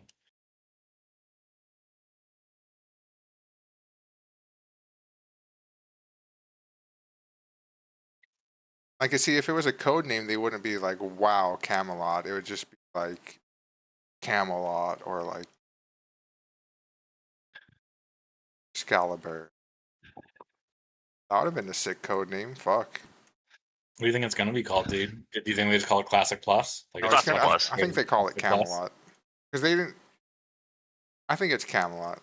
I feel like Camelot would get confusing for like normies, being like, "Oh, like is this Arthurian? Like where's King Arthur, man?" Yeah, if you don't go into like Arthurian lore, if you call it a shit Camelot, I'm fucking like you need to fucking uninstall Yeah, your like, I entire feel like dev that would team. get really confusing. Dude, no, they're using the American definition. Okay, What's that the like American? JFK used. I know. I was looking it up. Okay. Did JFK predict Classic Plus? I think he did. That's why. JFK had a fucking Arthurian fixation on fucking a better world type thing. In some ways, despite being corrupt as fuck. Yeah, in a weird way. Yeah, like that. And usually yeah. that's like usually the American use of Camelot is like the idea of something better. Yeah. Which I could see them using that as a code name for that, but not actually making it that because then you put too high of a fucking Otis on it, and if there's ever a failure of anything. Yeah, because no normal person is going to understand that Camelot means that. They're just like you said. They're going to be like, "What the fuck? This isn't related to Arthur." You know? Yeah, I want to be Merlin. Yeah, I want to be the sword. Excalibur. Excalibur. Really? Don't remember? I remember Soul Eater. Okay. I was gonna be tilted because I fucking hated Excalibur, but you liked him for some reason. He was in fucking Fire Force. Why are you hating on fucking Excalibur? Spoilers. Oh. How's it a spoiler? This is something from like 2 years ago. That's spoiler to me. You know that Dumbledore killing Snape is still a spoiler? Damn, you can't just say that, man. Everybody knows that's fucking something in this society as human beings we don't do. That was kind of BM of. See, there's a reference I can make if either one of you have actually seen the Odyssey yet, but you haven't, and I can't do it now. Sorry, man. I need you to take Tracy out and go see it this weekend. We'll see, but I gotta do a fucking find a gruel this weekend. True. He has to also finally order me pizza, not cuck me for the 3rd week this weekend. Don't you want to try interesting new things, Adam? Okay, let's try. We'll go through the DoorDash delivery stuff and find. We're gonna find a winner. Oh, I love white pizzas. Like with the fucking Alfredo sauce in it. That's really good. cursed as hell. I swear to God. That's like the most monkey paw thing you could possibly fucking do. A spinach Alfredo pizza actually fucking hits hard. Dude, yeah. No. Oh God, I might have to order one this weekend. Maybe with like some little like scampi shrimp on there too. Oh man. Oh, I would not even attempt to bite into that. I'm just telling you that. Spinach Alfredo pizza hits insanely hard. You gotta try things. You gotta like see what it is before you hate it. I already know though. I don't need to. You don't know. Okay. But now you're gonna go into this. Now you're gonna go into this deciding you've already known. So you're gonna make it so your pre-known answer is what you're gonna feel. You have to go in with an open heart and an open mind. Yeah. I just don't like. You know, I've never had Alfredo stuff because it's never looked appetizing to me. Like chicken Alfredo is like the best meal to order at a place you don't know their menu because they can't fuck it up. Unless the chicken is actually just like some garbage like girdle type shit. Or fucking like grimy fat shit. I mean, I've never actually had it, so I guess I don't go to that many places where, like, fine establishments. I just go to garbage places. Wait, what are you talking about? Where have you had bad stuff? I mean, you can get What's Alfredo in fucking Domino's, so don't fucking give me that shit. Yeah, dude, you can get Alfredo anywhere. It's usually trash. Like that Domino's Alfredo like pizza bowl with Alfredo and fucking shit is fucking delicious. In fact, maybe that'll be the thing. Maybe that could be your introduction to Alfredo is the fucking Domino's doesn't deliver to me. I mean, maybe through the thing. Maybe through the app it might, because I get fucking places delivering to me from way further than they have any business being.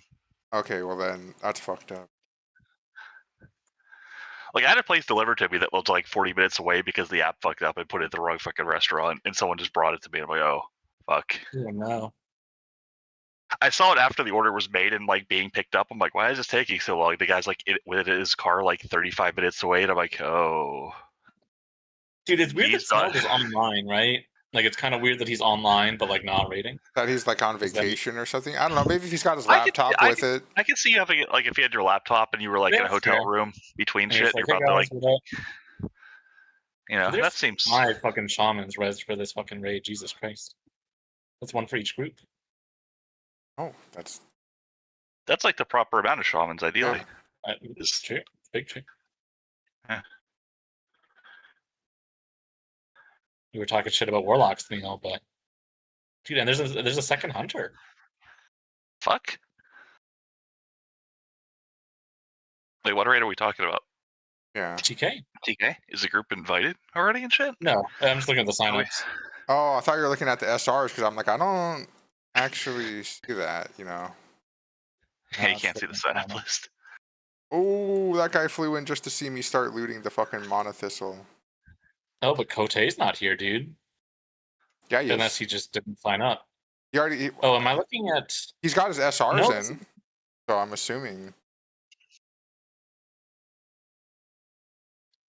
Well, he didn't sign up.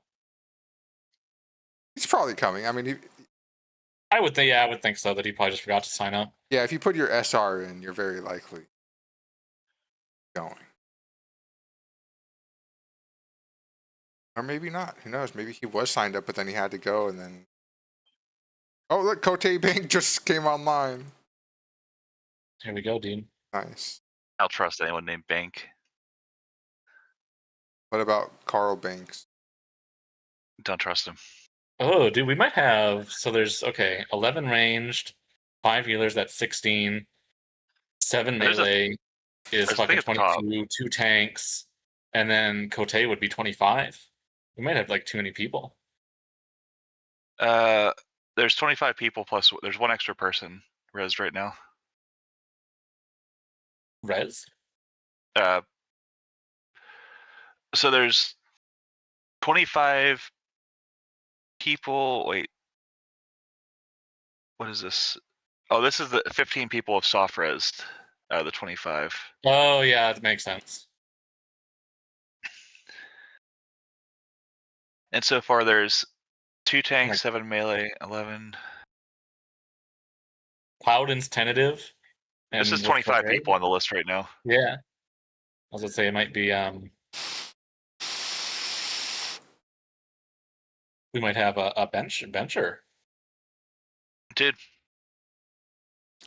Well, I don't know how many like healers you need, but I know Sarvin is like I think a pug, or at the very least like not gilded.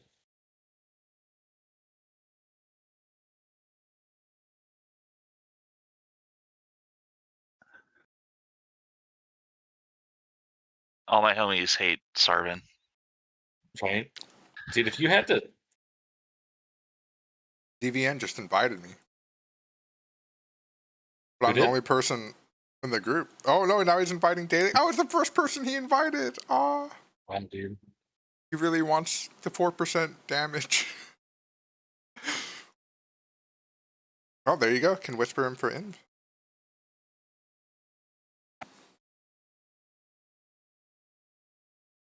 Alright, I'm gonna start flying up to the other. I've been invited to the group. Nice.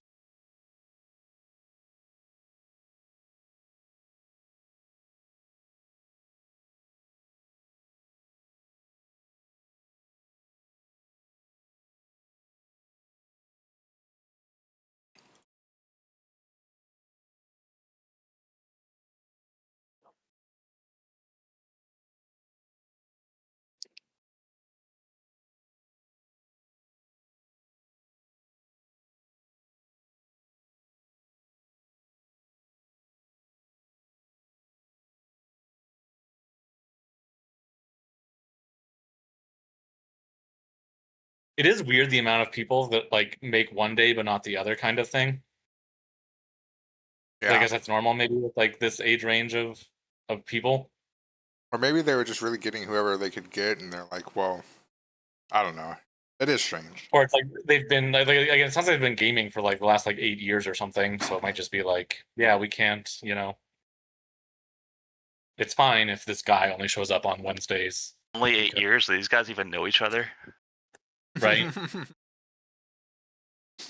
Can't imagine only knowing your friend group for 8 years. True. Kind of cringe. I guess the real question would be if any of these people had a conflict in Black Rock Mountain. That'd Right. be the. That would be the real question. I'm gonna go try to mow my lawn and finish it here before. Right, start. Yeah. Yeah. Good luck.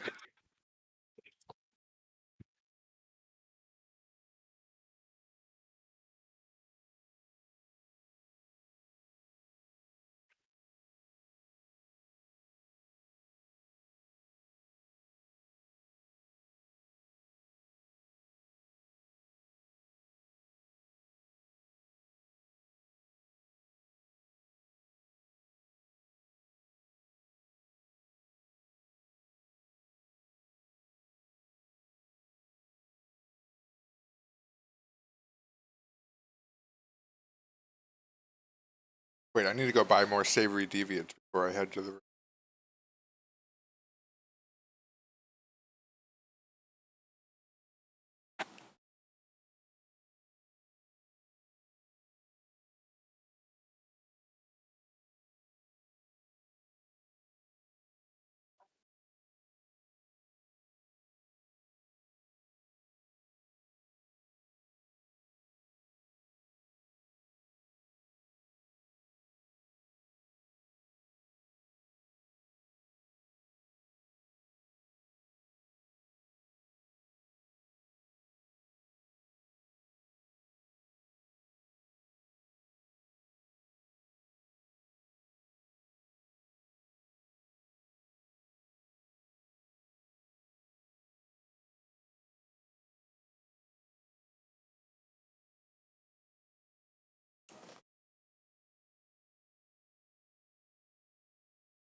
Are you winning at him? Yeah. I just set FGA to go. I've got 6. Nice. What are they called? Apples? No. Oh, storm pods. Yeah, there you go. I had 6 storm pods, and I had I just got back up to 130 energy, so I'm like, it's time. Yeah, you gotta burn that shit.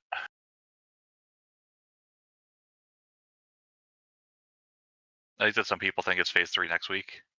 I mean, I don't care if it is. Fuck it. Doesn't matter to me.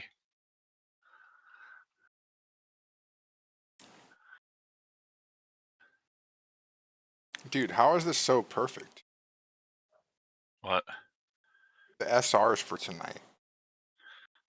I don't know if they're perfect or not.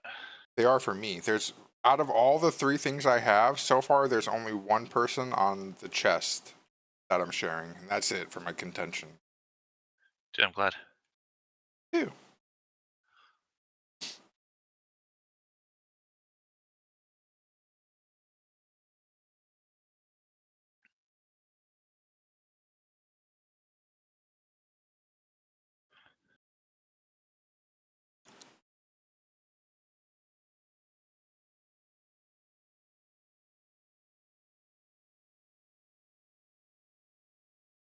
Oh, fuck my life.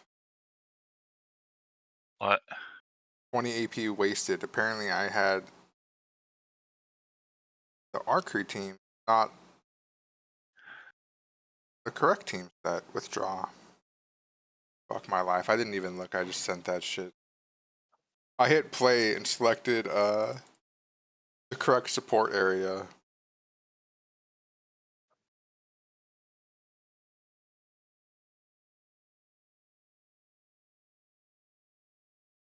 Why the fuck did I lose so much hit for? Oh. Oh. I used the wrong gem. Oh. Playing for Pixel 9 Pro XL.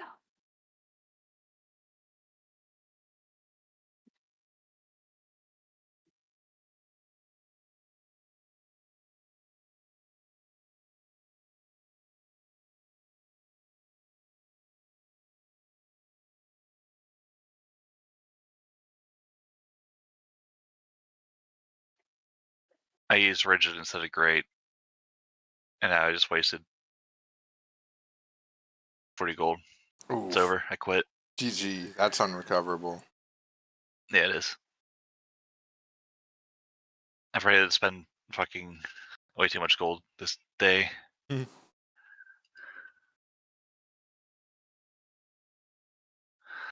I hate that the fucking hit and spell hit are different than this expansion.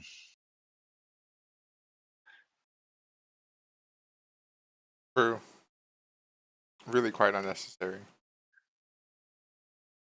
Dude, what's unnecessary? The fact that hit and spell hit are different.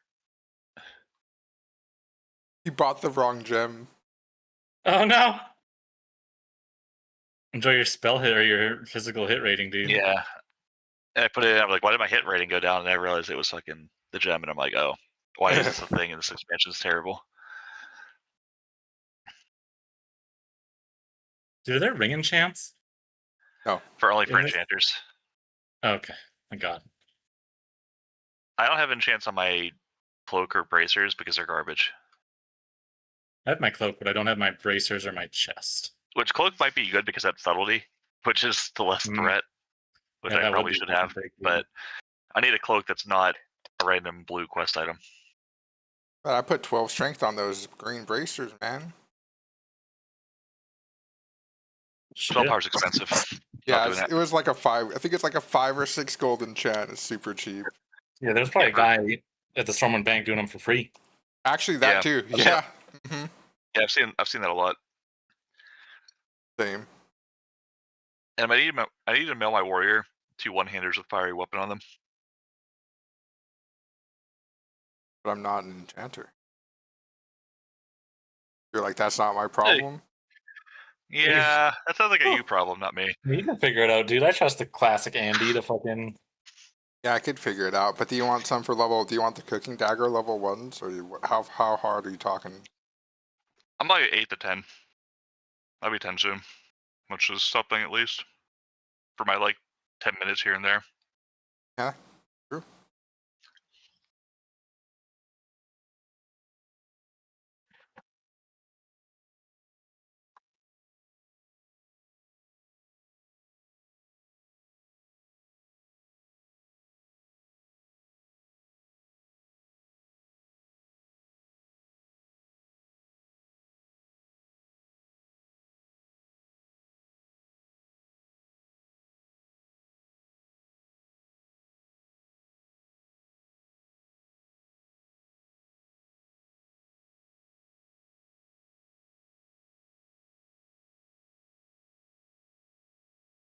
I want to see how much damage Araxis.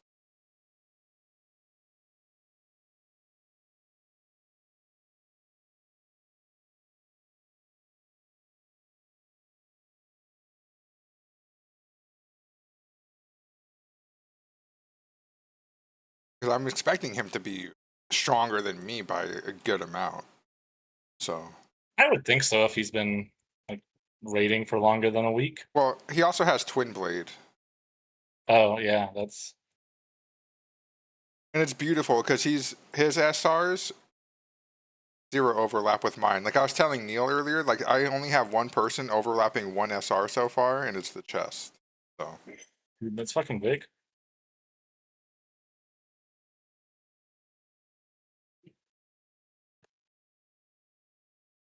it just feels bad going. Like I wouldn't even feel bad if I didn't win the chest either because I have the Voss chest. So.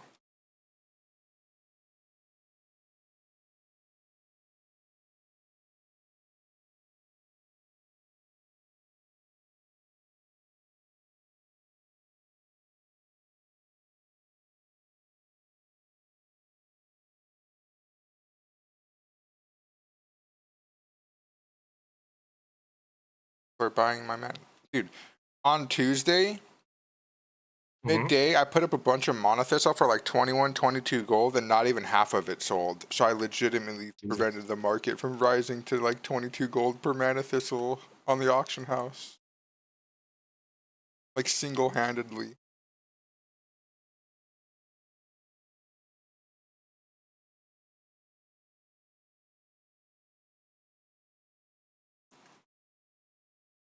Passionate dude.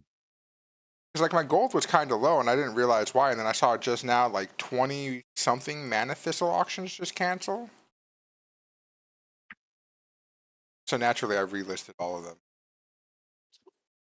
Yeah, my Cleft Tooths did not sell. So I tried again today and see how. Jeez, 16 gold per 8. Yeah. Insane. Also, why I'm not going for haste potions.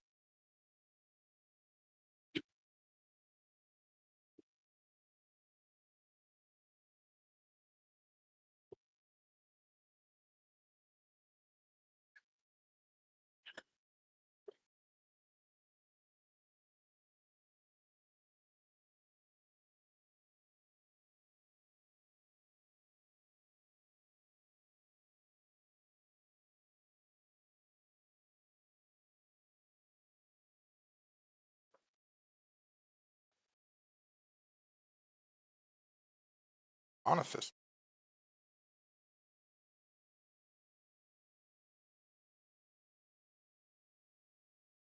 Please call me a monothistle. That's fucked up. Yeah, you're a delicious little Monothistle, and I'm going to harvest you, put you in my bag. That's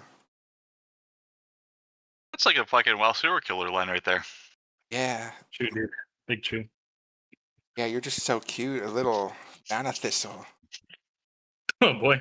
I'm trying to channel my inner Kois. I don't You're know why I succeeding. have an inner Kois.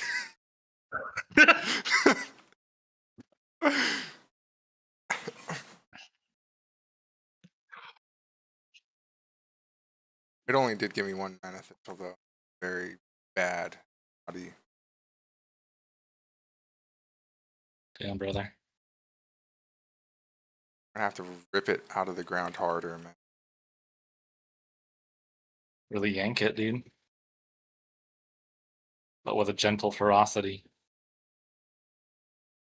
Maybe I'll tear the skin of the Manathistle. Oh, jeez.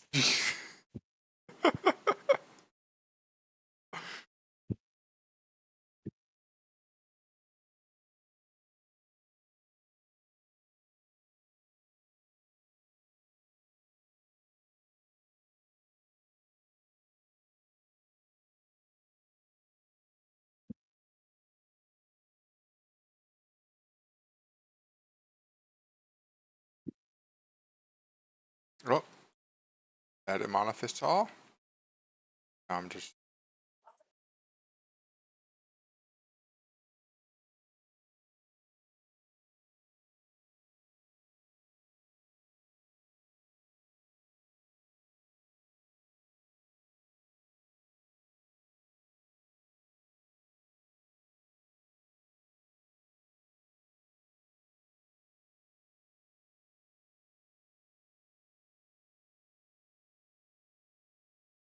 Damn, someone just bought my 6 Ethereum key for like 60 gold.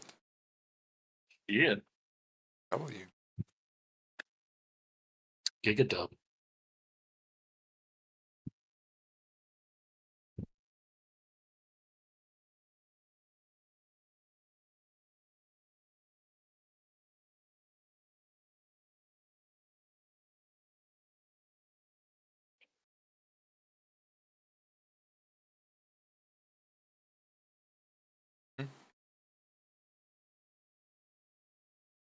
Dude, and like fucking Tenebrator's not on the sign up.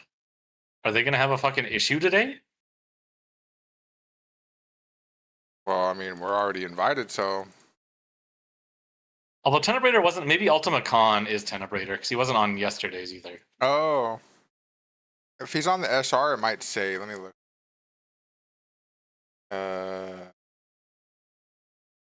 Because there's only one Shadow Priest signed up yesterday, and it was Ultima Con.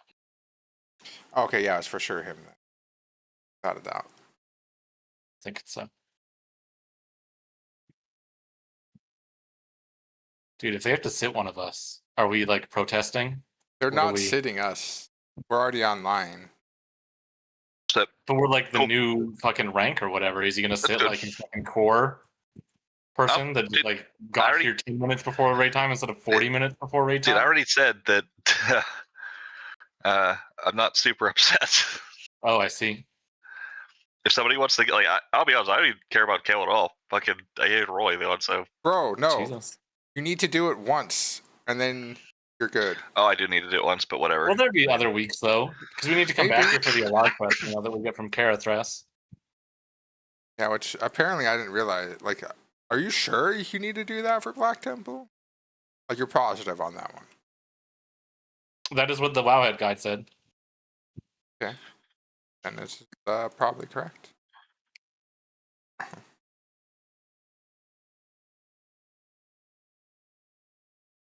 But I'm telling you, we're not going to be benched. Nobody is, I think.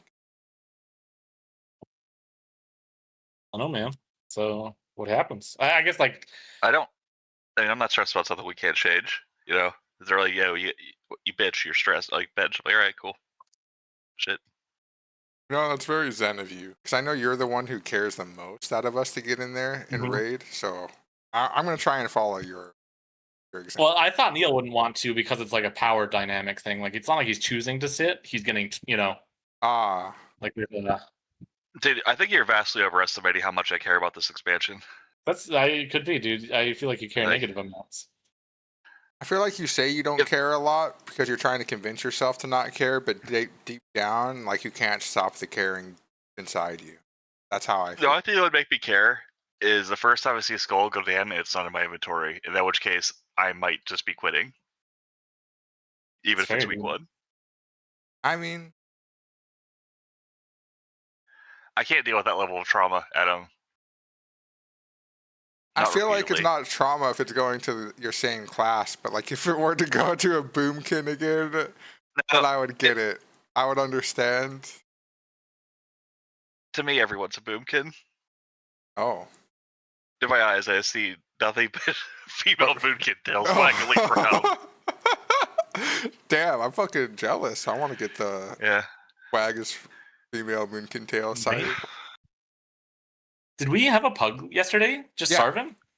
Yeah, we had a healer pug. Pugs, I think. Yeah, one was in this guild called Floor. It was Greasy Granny. Oh yeah, Greasy Granny. I think we had like 2 or 3 pugs. Yeah. So yeah, I remember we had like 22 people, I think, yesterday. 23 or something. Yeah, 23, 22 is real close to being full. I feel like it was Sarvin and Greasy Granny.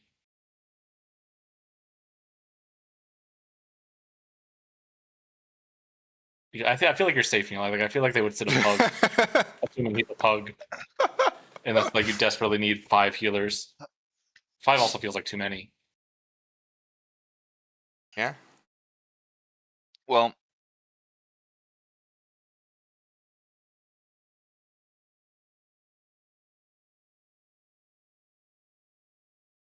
Nick, I'm waiting for us to go restart leveling our next character, so I level warrior and you level paladin. Oh man, dude. This fucking shaman has Ashes of Alar. Why is he mogging me? Jesus. I'm tempted. Like, we'll see how the next. I don't know, man. I feel like I'm free, from having to fucking not having to play like so much, but Yeah, but the I thing is, enjoy I not would not want having to that. level. My leveling deck is not nearly as much as yours and Adam's. Yeah, Yeah, but I feel like I'm gonna I'll get bored at work and I'll be like, I'll just fucking, I'll do a dungeon really quick and then No, because that's gonna be is like you'll have like a sticky note on the side of your laptop monitor saying if you do shit without the old fucking WoW, he's gonna quit. Oh, true. I'll keep you But in. I'll then keep him there's in the part bounds of me too. that wants to troll Adam that would fucking do that, so that You're saying you want to quit, so you're just gonna do something to make me quit, so you don't have to take accountability. Well, it's not so much. He just wants a way to grief I want me. to cause a little bit of chaos. I want to Do a little stir things puppet up. mastering. Yeah, dude. Do we? Oh, I guess it's still 20 minutes. Probably not good. I say mean- Discord when I mean. I just owned in the instance. I'm not fucking mana fiend though. Okay. Oh, you're not out here gathering like you're fucking. Thistling? No. Yeah. I am. I'm not. Well, good. I'm counting on my because cup to features to fucking carry me.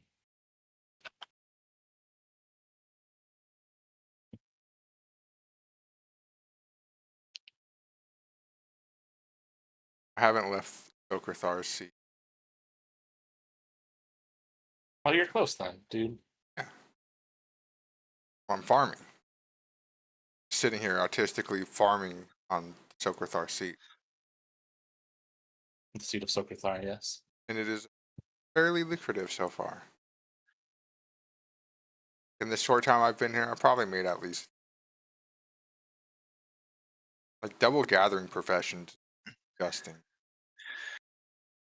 It is, dude. But then you could be the humongous of fucking like alchemy or something, There's already the low alchemy. I can't contend with it.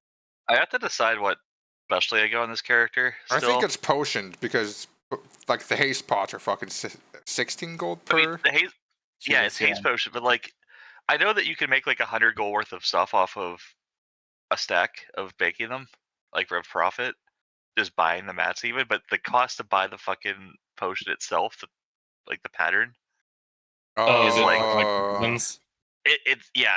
Like the other day, it was going for 3,000 gold. Oh boy. Yeah. So I've seen it go as low as 1,800. I mean, that's recently, and that's not bad. I just don't even have 1,800 gold to but buy you care enough to like sit there and fucking like craft pots and fucking. See, that's like, the type of WoW gameplay I would do because you could do it, then tab out and not look at it for an hour. Fair. That's fair. Like that's easy. Like that's no fucking problem. True, you don't even have to leave the capital city. Yeah. True. It's actually perfect. Oh wait, is that a mana thistle spawned? Oh fuck! Why am I looting this stupid dreaming glory? I know you know where. I think you could farm it, but I'm not sure where you farm it at. Oh, that guy was slacking.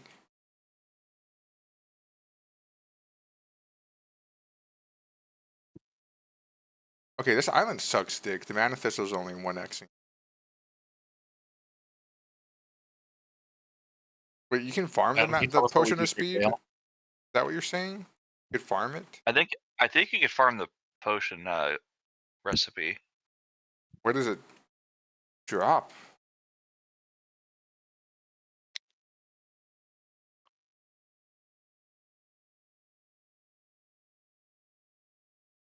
Wait, what's it called? Potion of haste? I think it's potion of sounds speed. right. Yeah, let me scroll up. He just It's potion of haste.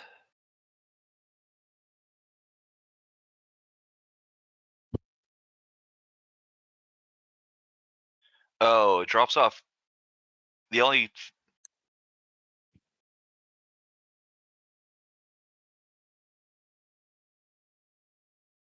so it drops off any mob potentially in the Mechanar, including the dungeons, like anything in like Tempest Keep, with Kale having its own higher increased drop rate. Oh, so you could eventually get it. It also drops off like Karazhan mobs too. You should ask ZVN or something. Be like, hey, I'm a I'm not asking. I think they have their own fucking like guild alchemist that. Yeah, but what if they have the thing already? I mean, then like if it drops, they're probably like, "Hey, little alchemist, you have to learn it now." But I don't know if they'd. Yeah, maybe. Yeah. Got the Manithus all. Damn, dude, that's fucking scuffed. Essentially, looks like it would be any dungeon that's heroic. It looks like. Must be a super rare drop then. Fuck. Yeah.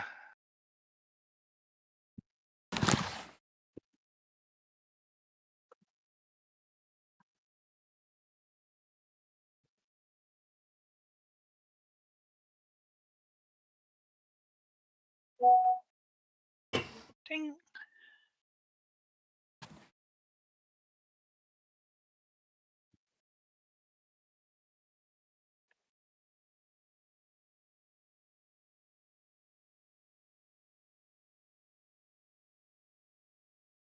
All right.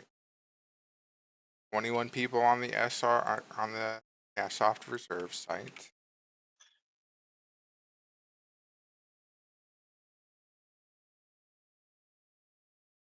Five empty spots. Only one person SR is not on the line.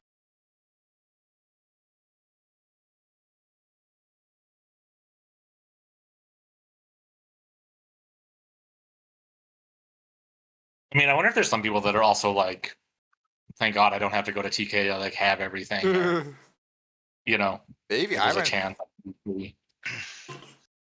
You're just getting. Like if I got the bracers, the wand, and like the shoulders, I would be like happily don't take me to TK. Right. Like if I have the weapons, I'd be like, yeah, like have fun. Because I know I'm not going to get the Verdant Spear anytime soon, so it doesn't. How the fuck do I care? Although, like, I'm wondering what like BT week looks like. If it's like everyone's gonna come out of the woodwork that has like been ghosting the last 5 weeks or whatever. Well, then they're gonna look way shitty compared to us. I think so. Also, I'm pretty certain that there's no quote unquote people coming out of the fucking woodworks because the guild was like he was trying to recruit so hard. So I was like, this is probably it. I don't know, man. You never know. Seeing some guy will come back, you know. I've seen that shit happen. Like a new tier comes out and the guy that's like got burned out is coming back and. Okay, but if he's like, we would have to need him, or he'd have had to stop. Like, because it's messed up. Either he stopped right after he got his gear, which is fucked up, or he didn't get gear, so he's coming in ungeared and it's kind of scuffed. But it's like he's the fucking this guy's brother-in-law. It's definitely it's definitely something that can happen for sure. Like you're not wrong. Yeah. Definitely a possibility. I'm excited to see it happen, dude. Yeah. I would love some guild implosion drama. Right? Like let's preferably like next week. Or maybe the week before Classic Plus. Well, I would like us to just keep having a good time. Good. Yeah. I'm glad you're having a good time because I don't think we're playing the same game, Yeah, Adam. dude. I'm really happy that Adam's having a good time. Yeah. I'm really happy that you guys are Sundare and it's hard for you to admit. Dude, maybe your happiness is our happiness. Oh, yeah. That's true. I told you when we started that I was being blackmailed to play because you both were. I was very drunk and just kind of we start, you know. Yeah. You guys like brought it up. I gave a hard no. Then you guys did it while I was sleeping. And then you're like, hey, well, if you don't play, good luck doing anything with us for the next 7 years. And I'm like, oh, well, I either like give up on the friend group or I start playing TBC. That's my options. I mean, you could like there was times where, you know, I feel like there's been times where two of us have been doing something and the third is just kind of orbiting, doing their own thing. Yeah, but usually those are short-term commitments, though. That's true. Not fucking. They're like it's not World of Warcraft like commitment. Like this is like a fucking like 2 to 3 month. Mm-hmm. FM call Do you request. see what you mean about there's a large number of casters.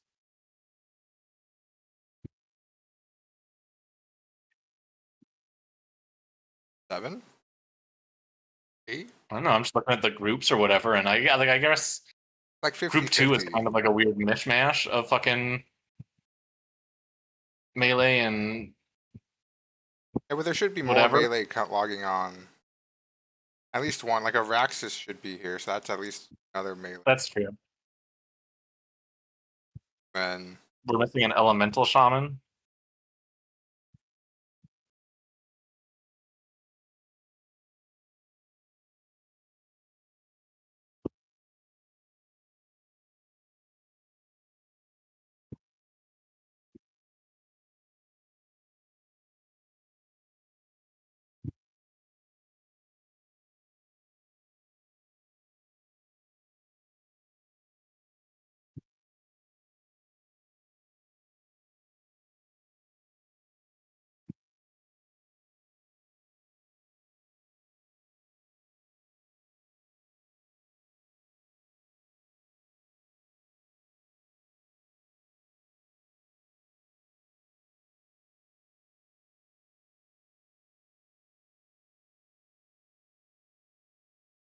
The 23 dude, excited. 20. Oh man, just swap guys around. I'm kind of surprised nobody has made a video on this yet. It just happened a day or so. I know there's a lot of drama going on right now in terms of World of Warcraft. Okay, I'm back. Everything that's been happening Welcome this back, past dude. week. But Ascension WoW, their recent trailer with the 21 classes that almost hit 1 million views, and everybody was doing reactions to it and covering it. All right, we don't this right yet. Listed on their We are. It shows me as prot for me. Just go to their channel and look for yourself. It seems like they've unlisted the video or privatized it. This happens time to time when, you know, you have to put something down in case you are getting copyright strikes or you are getting hit for a specific reason, which obviously the biggest reason is the lawsuit going on with Ascension versus Blizzard and everything that's happening in the court right now. I looked up the court status to see what is the update of the current lawsuit, but there's no update right now. The last update was July 10th, and with July 10th, all they were saying is Blizzard is withdrawing a specific request to the court to look at more evidence since they see that Ascension WoW has brought lawyers. Araxis isn't on the warrior list anymore. But at any moment, they can put in a special permission to investigate early again if they wish to proceed with the case. On the wait, was he on the sign up before? Oh, I was just looking at the SR sheet. I'm not looking at the sign up. Oh, I see. I was looking at the sign up. But nothing else in terms of what is actually happening in the lawsuit has shown up at all from court listener. There is no updates besides Ascension WoW removing their trailer. And that looks so fucking. That tells me at least, and what's yeah, dude, you do look cool as hell. From what I'm seeing, Would look even cooler with a twin sword of the Phoenix, like fucking Angelic Halo. I know, right? It would fit so well. But it is an early. Dude, he leveled a fucking Draenei Paladin. What a fucking Chad. Yeah, Giga Chad and male Draenei Paladin. Clock, which is kind of a ticking time bomb whenever Ascension does close up shop or close the doors. Now, obviously, when it comes to this lawsuit, there really is no win against Blizzard here. Blizzard has too much money. Oh, should we get over there? I think it's almost time. I think I'm gonna go. At some point before Classic Sure. Okay. Yeah, man. go down. If not, we can go over there. Oh, actually, there's like nobody in the raid chat. Whenever the hell this version. I feel like there wasn't really any until like almost 5 yesterday. Start getting copyrighted by Blizzard. Time to start, and everybody got in.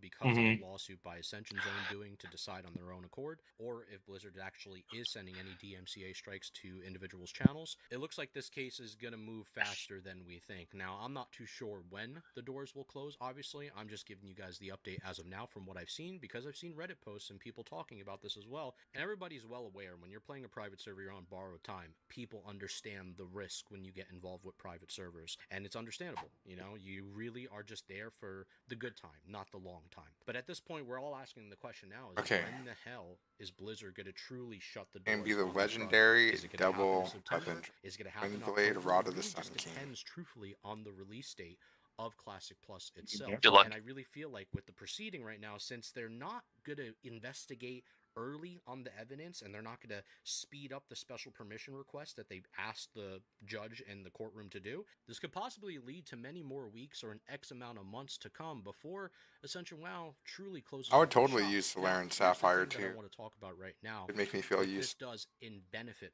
for Project Ascension in terms of the pros for them, outside of the cons, which is That shit's an open role, them but getting you know. closed, and that's it. We're waiting for C+, or another private server for most people. But number one, I think the biggest pro out of everything is Extra the popularity. 70 AP. And I think my right now, teammates and Project Ascension, in terms of the current situation huge. we're in with all the drama Think that's about been going that. on with Classic WoW, all the drama that's happening with the whole Mythic That's plus GM scandal, 350 it's a lot of ability ridiculous power BS, in my opinion. I'm giving What to the Ascension WoW is winning the popularity vote in terms of more players to the wanting group. to do something different Totally, that you Blizzard know. is not providing. And say what you want. Obviously, Ascension Yeah, dude, WoW another is tank. nowhere near what Oh vanilla yeah, WoW is it Carnage the guy we're missing? in terms of something I different think in so. 2026 standards and providing something completely Definitely new in signed the world up. of classic Signed WoW, up pretty Blizzard early has not too. yet He's provided that online to in the Netherstorm. and to see what they Oh. provide is going to Oh, be never a mind. question Yeah, for he a is. lot of Fuck. people. So people are going over to Ascension because it is the thing to do at the current moment. Oh, I need It to has disguise the myself. I motion, won't it has forget the this power time. at the current moment. Evolve. People Oh, did you trying forget? something, The having first fun, time, yeah. messing around for a little bit, Jesus. seeing if they want to pursue with it or not. But now I And it's realize how changed. important Like, it you is. can't not tell people to play a version of the game that is a must providing do. a lot more different styles of updates and content than the own company that is not really doing anything for its game right now, outside of announcing a Phase 3 update for the Burning Crusade to do Hyjal and Black Temple, which is cool, I guess, for the 30th time. And that's not even happening till August 13th. So there's still 3 more lockouts for a lot of people in order to get to I that guess I'm next gonna go. point in time for the Burning Crusade. So in the I meantime, need to go what are over there. people doing with World of Warcraft Indies? They're playing private servers, or they're playing something else. Plus, completely like rather a lot than of people need just that playing breastplate that comes World from of there. Warcraft. And at the current moment, in terms of being a WoW fan at the moment, Is in it called? 2026, it is kind of rough during these weird times that we're in. We're in a weird filler arc where we're waiting for BlizzCon. Things are really not popping off right now in terms of retail or classic. Things are a little stale. And that's totally normal. Outside of even being a content creator, Midnight or chest just guard. a That's what it regular is. player, That's what it's okay all to the let things happen. Downtime DPS are is not gonna always a bad want. thing. But at the same time, when people look at what private servers are doing, Honestly, I it's just like a want 2%. vestments. because more and It's more like a You drop it 2% on a portal inside. upgrade. that It's like a are being 2% provided. upgrade for me. It's That like has never been seen hardly before. worth it. And I the don't know. numbers don't lie. The people are playing that version of the game. They are actually enjoying their time over there. And more eyes are talking about private servers every single day. So this is not a good thing for Blizzard in terms of popularity. But in terms of the long run and where these things go after the popularity ends with private servers, we all know what to expect. Blizzard wins, they close the doors on Ascension, and then we see what Blizzard provides. And I think another thing as well is when C+ is actually out and people are playing it. Are we a I've full seen guild run so many tonight? people talk about this already, where they feel like they're just going to be let No, down by what? Classic Plus, and it's Marvin? not going to really A answer guildie? their expectations, which I totally understand already. We've talked about I that think that's his name. before. But I also feel No, I don't now think with he the is. popularity that private servers have gained, it also might hurt the motion of Classic Plus in terms of the quality that people are going to expect. Yeah, I think we got at Now, least that's one not saying one it's gonna pug. knock it out the park, and C+ is going to be totally Who- irrelevant. Who's this At the bad same reflexes? time, Is for he a lot of guilty? players right now and how angry and annoyed they are at Blizzard and No, how I'm not. upset they are with the current No, product. so yeah, we got two. Like we're still pugging shamans because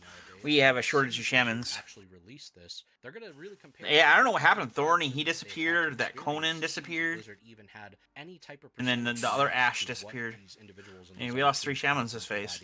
for the classic Damn. base for some Shamanocalypse happened. That's where I think where the hype and longevity factor of Classic Plus might have an issue with. It might face that challenge. It's not to say that launch won't be successful, because any launch to something brand new is always going to generate It always a crowd. kills It's me. about how that crowd stays. Where's the retention of that crowd? Hello, people. People are going to start comparing A, B to C. And that's when fans are going to Hello, start how are noticing the you? cracks in the armor. After that honeymoon Good, good. phase is And over, yourself? after the first Not 3 bad. to 6 months of the launch of C+, does it hold up to the standard of quality that was promised to fans? Does it hold up to what BlizzCon provided and what it showed the audience that it was going to deliver? Or are we heading into another 2019 scenario again where... Yeah, that was actually like that was my best part in that demon boss because I didn't have to worry about like running around and dying because of that stupid DOT. He just you know kept there and just kept on whacking That's away. something that I feel like is a possibility that can happen, but obviously we don't know until we know. And I think with everything that we're seeing with the past couple days, I think this September coming up is really going to be a big deal in terms of how popular Blizzard is going to be in the next several months to come, even after BlizzCon. How much more their numbers are either going to stay high or dwindle down. And it really just depends on what is announced at BlizzCon, what is shown at BlizzCon, and what people really feel after BlizzCon most importantly, because it's not about just the date of the event itself. It's about And they're what the team strappy. actually has We're in their arsenal we're to provide over complete there at now. Blizzard We for can't the do this classic without the audience. And you're going to strapatongas. do a lot of comparisons. You're going to get compared a lot Strappy. to Ascension. You're going to get compared a lot to Yeah, I'm not gonna tell you how he got that nickname. how things are going right Strappy now. Bungus? Popular vote seeming to lean towards private servers more than ever before. And if those fans see that the level of quality and detail He's a little and bit kinky. actual attention to their audience is nowhere near the quality of what these indie servers Strappy provided, Peggy. the popularity of a long-lasting Yeah, I wasn't gonna say it. There's also the point of Blizzard hurting themselves, like they did with Season of Discovery. You know, Blizzard had a great product over there, but they shot themselves in the foot. Now, if on we could just phase get three. Vina. Not to say Sunken Temple sucked, but they decided to move their team to Kato. Say what? They decided to move their team around and That work was on other her? projects. They decided to stop. Are we ready? I still had a flash run from last night, so I logged. To work on Mystic okay. Pandaria. So these are all things that Blizzard has already done. I can't wait until next phase where there's an actual flask I could use. It'd be amazing. Affected their game or actually hurt them and shot themselves in Yeah, the so foot. I mean, if we're ready to roll, I'm here. But if not, I mean, I had a half flask left from last night, so I was saving that shit. And I feel like They believe is an Epic Gems next phase or is that phase 4? For the Epic Gems. I remember them coming out in Black Temple, but I could be wrong. In the next couple months to come What? on where we're at with our heads with The Epic Blizzard Gems. Entertainment. In the meantime, I'm on RuneScape. Yeah, we're all they gonna have come to out farm B- those. T, I'm pretty sure, yeah. Are you get them with your badges, or you gotta wait till later on to get them with badges? I wonder. Materials in the game that require me to go to point A to point B and all the way to the end of the alphabet. So I guess I'll see you guys then. Much love to you. I'll catch you later, amigos. I still got 4 demon slaying elixirs in my bag from when I was running Kara, because I wouldn't flask in Kara because it was Kara, and I would just pop that for Prince.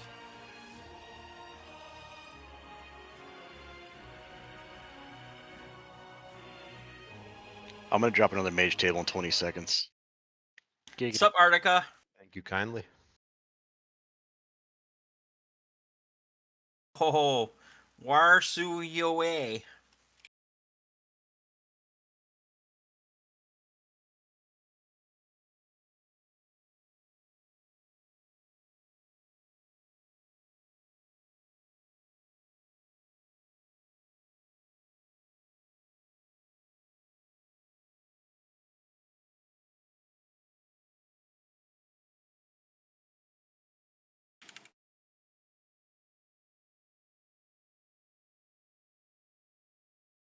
Yeah, I just dropped it. But it's on a 5-minute cooldown, so you can.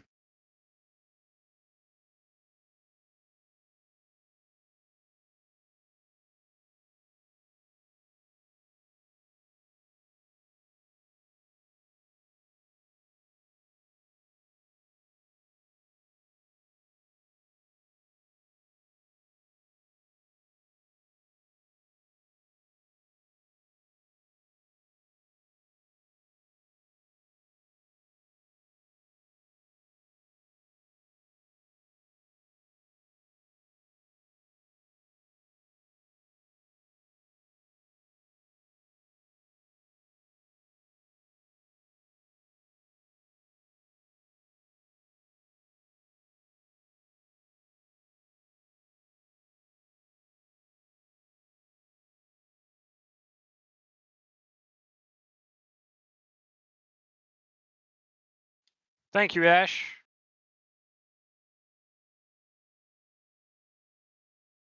Zen, if you need somebody to sit, I don't need nothing from here.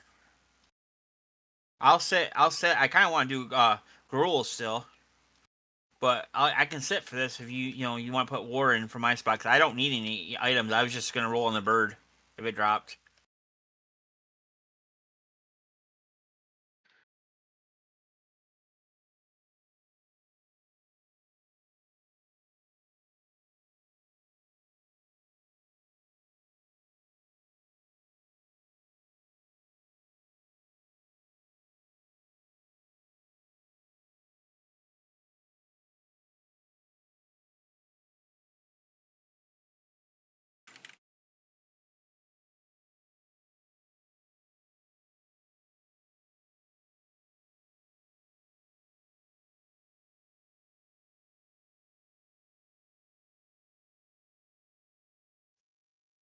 I did not put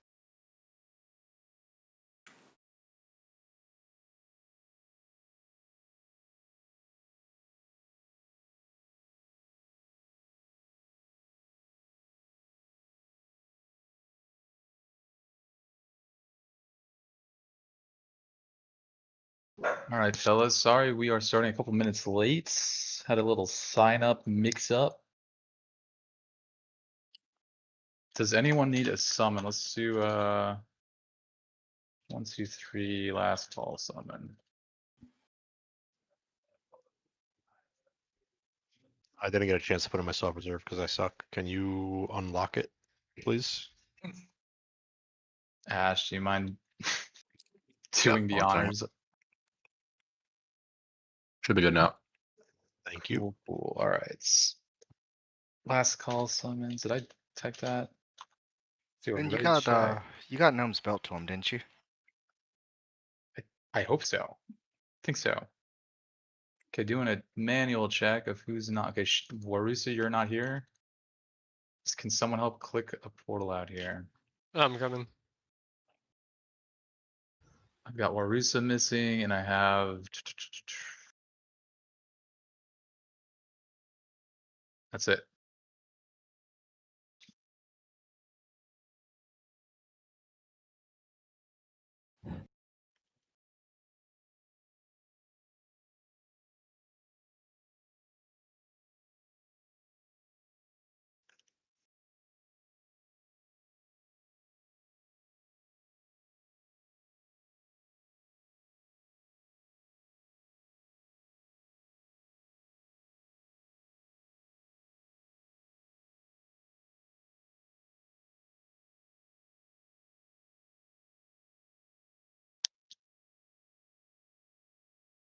All right, it's a party.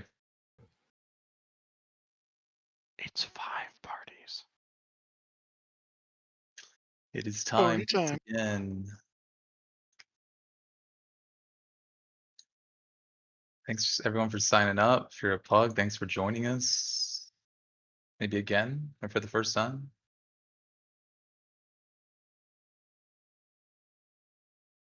Do a Mind ready giving check me in. some marking privileges, sir? Yes. Yes. If you need something from me, just whisper me like 11 times, actually. If you're not, I guess everyone's in voice. Duh. Did Warusa, you get that? Yeah. He spotted a mysterious design seemingly pressed into the crops. If it helps do a you ready out, check for bugs. Go don't ahead, forget Ming, we sorry. need one more vortex for Ten's belt. Got it. Good call. It remains a mystery. Was seeing missing SRs, strapping acrylics. In a strange phenomenon that has Do been a ready check. Do we do a ready check? We'll do another one for buffs. It's saying invalid or some shit on the SR sheet. And maybe try clearing the cookies or different browser. And on nearly every continent on Earth. Pretty sure it's working. I mean, I can go try to edit mine just to be sure. The formations are designs pressed down into Oh, we somehow stacked solos on top of each other. Just spam click. to elaborate pictograms hundreds of feet across. Yeah, it's working acrylics. They have been found in various crops. Are you trying to reserve the ashes? That might be. I tried doing that. I got the same error, and then I took that off, and it was for fine. officers? Yeah.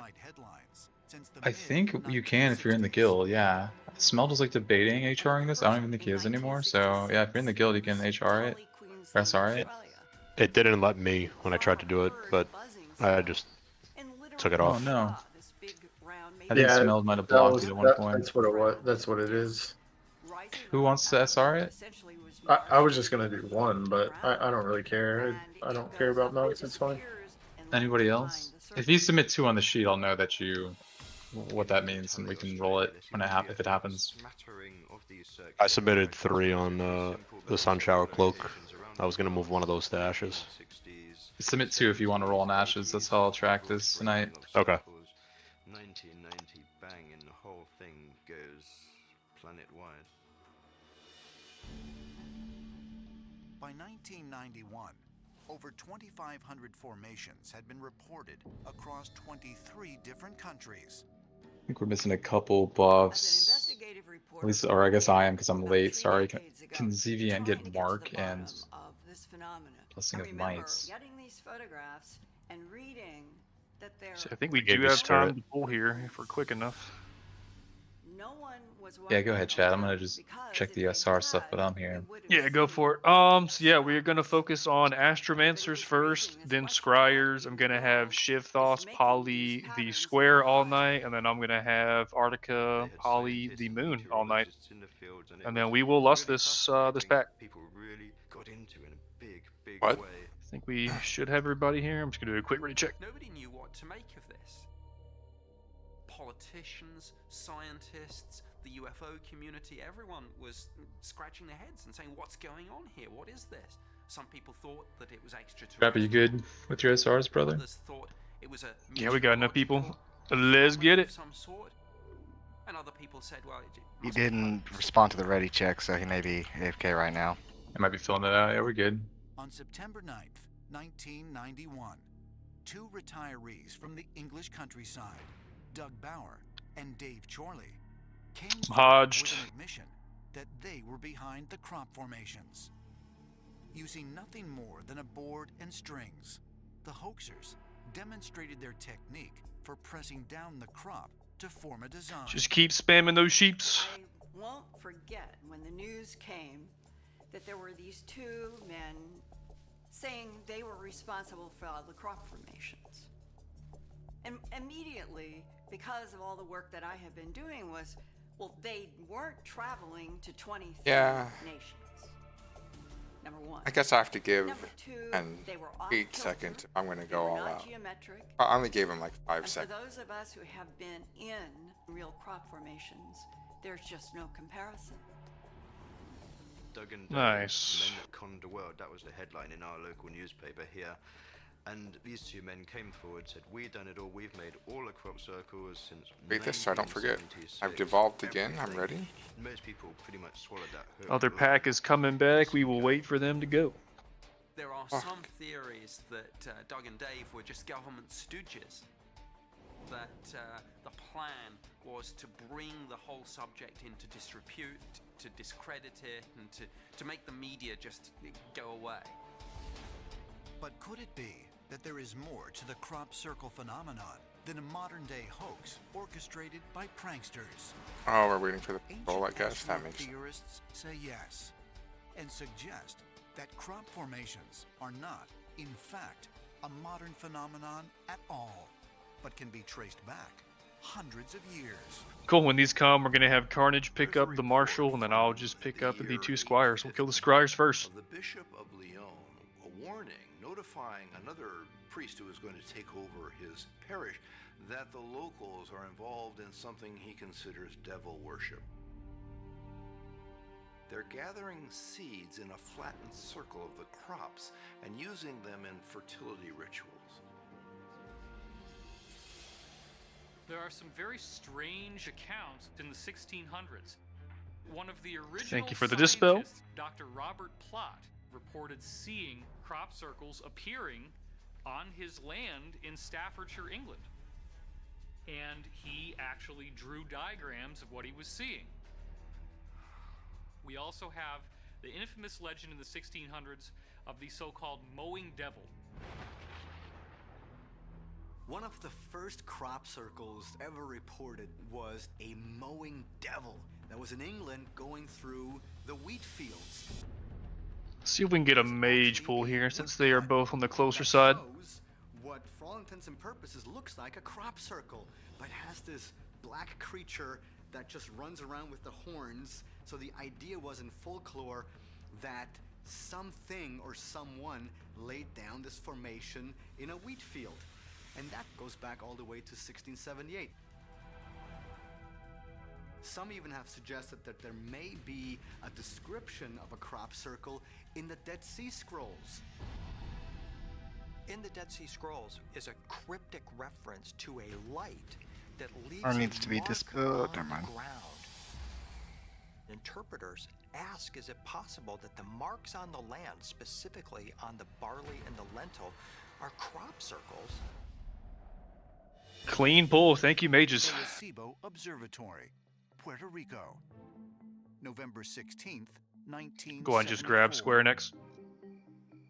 Early pioneers of SETI, the search for extraterrestrial intelligence, aimed the world's largest radio telescope at a cluster of stars 25,000 light years away to send a transmission out into the cosmos. The coded signal consists of binary digits, zeros and ones, that form a message designed to notify other potentially advanced beings of Earth's existence. This message into space, it was encoded in what's called binary code because it's the simplest around. Listen, we're trying to send a message to the aliens, and because you don't know anything about them, you have to make this as obvious as possible. Now, here's the message over here that was actually sent in 1974, and it starts off with teaching the ABCs to the aliens. Well, not ABCs, the 1, 2, 3s, because right up here are the numbers from 1 to 10, but in binary. And I said, I don't think we'll get us clean up a mage pool, but if you guys want to step up and give it a shot, we should be able to pick it up. Right underneath that is this funny thing here has the numbers 1, 6, 7, and so forth.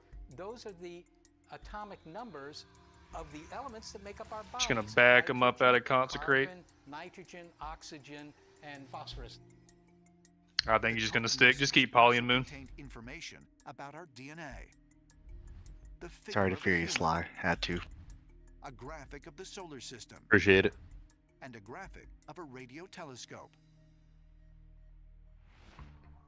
For decades, SETI scientists wondered if their cosmic message would ever be received or answered.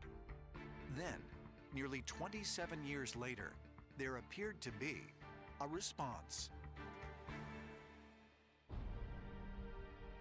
Hampshire, England, August 2001. I'm public pool. Next to the Chilbolton Radio Observatory, 2 crop formations appeared in a field. Both were unlike any other ever found. They were both pixelated, meaning that when you're on the ground, you couldn't perceive what the crop circle was, but once from the air, you could readily Once again, Mage is doing God's work. Appreciate it, guys. And gals. One of the crop formations that appeared at Chilbolton in 2000. You almost made a fucky wucky. Was far more interesting because it I caught myself, all right. greatly resembled the message. Let's see, right side's close, left side is going. I think we are good enough to pull it. Just gonna stack in this right side corner. Very subtle differences between the two. They looked identical, but when you actually looked at them, the differences gave a key that seemed to be almost like an answer. I'm stacking in this corner. Was the fact that the human being that we sent out, when it came back, it had what appeared to look like some kind of grey alien with a large head and a small body. It also had a different system of planets, which suggesting it's a different solar system, and also had a different DNA sequence. I didn't want to cast anyway. And so just these 3 things. People that can dispel the silence can be dispelled off holy. It was actually a message that came Yeah, I just got knocked into the caster. That's the problem. SETI message way back in the 1970s. And all of these suggested to the crop circle community and the media that we really had received a reply to the Arecibo message of 1974. Oh boy. Can we see it as a reply? Yes, indeed it was. But actually who created it and their exact purpose will remain a mystery. Yeah, I'm just perma silence here, guys. Try to get to me if you can. At the height of the crop circle phenomenon in the 1990s, former University of Michigan research physicist W.C. Levengood and his team at BLT Research began scientifically analyzing samples from various crop formations found throughout the world. The BLT team performed Damn, why am I so bad that I don't have these bound? Simple inspection under a microscope, chemical analysis of the soils and the plants, germination tests, Should I make it? node length measurements, and so on. They produced many lab reports and a couple of scientific papers. Yeah, we'll just perma silence. What they found. We found that there are 2 scientifically documented all over the world. It was fun for me. I just kept getting blown around. The first is the apical node elongation. Did it mount properly so it re-equips my advocate? and they are the knuckle. Yeah, the Falconers are kind of annoying because they just shoot through walls and they do not come forward. So they kind of pull that extra pack, so they're just low unlucky there. It's the very first node beneath the seed head. And that node Evolve myself. becomes elongated, stretched, as compared to the control nodes in the rest of the field. Now, the node elongation can be range actually between, say, 45% and over 200% elongation. The second visible plant change that is well tested are the expulsion cavities. Holes blown out at the lower stem nodes, usually the second, but sometimes also the third and fourth nodes. And literally, they're holes blown out at the nodes. Get some rebuffs going out, and then we'll do our usual strat.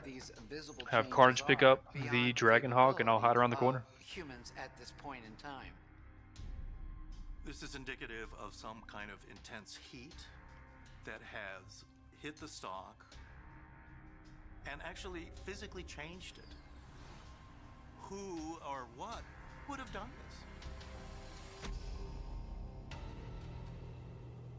Oh, wait, I think we can move up, right? Yeah. Found within some crop circles be evidence that they were created with advanced technology.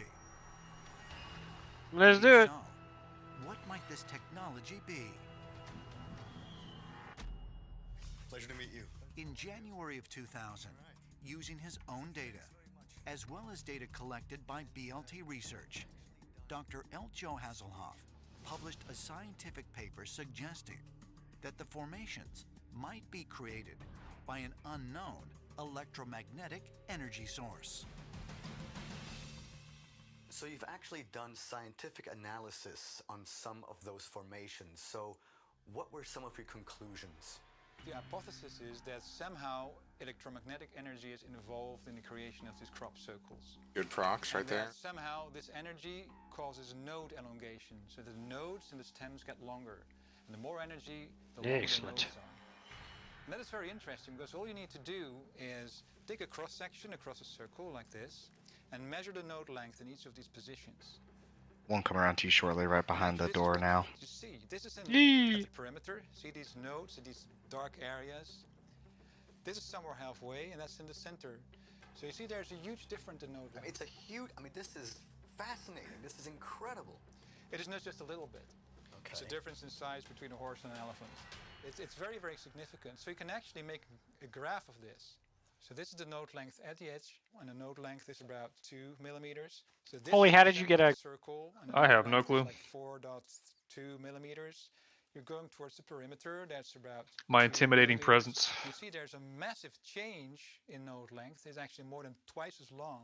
Yeah, what would do this? That's Well, in this case, it was very interesting because this crop circle actually had an eyewitness when it formed. And the eyewitness says, I saw a ball of light.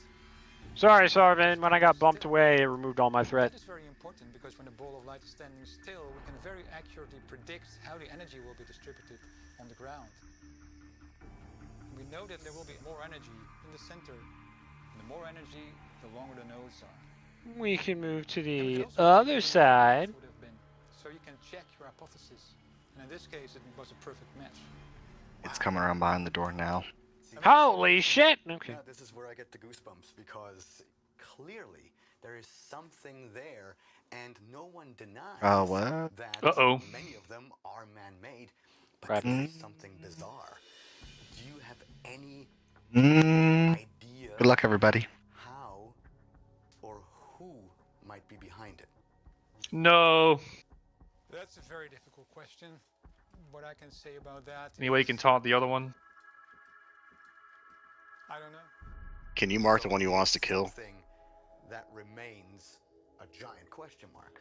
Absolutely. Got it. Yes. I'm in the corner, so we should not get charged, I think. Disheartening in Hopefully. a weird way. I tried to mark one. Mana will get nuked, though. Let's just be mindful of that. Formations are not studied closer by the scientific community. That they are just offhandedly dismissed as flat-out hoaxes from the get-go, when there is concise scientific evidence that not every crop circle is man-made. Maybe the origin is extraterrestrial. Nice recovery, guys. Pretty good. 90 miles west of London. Why don't we do it like that in the every week? county of Wiltshire.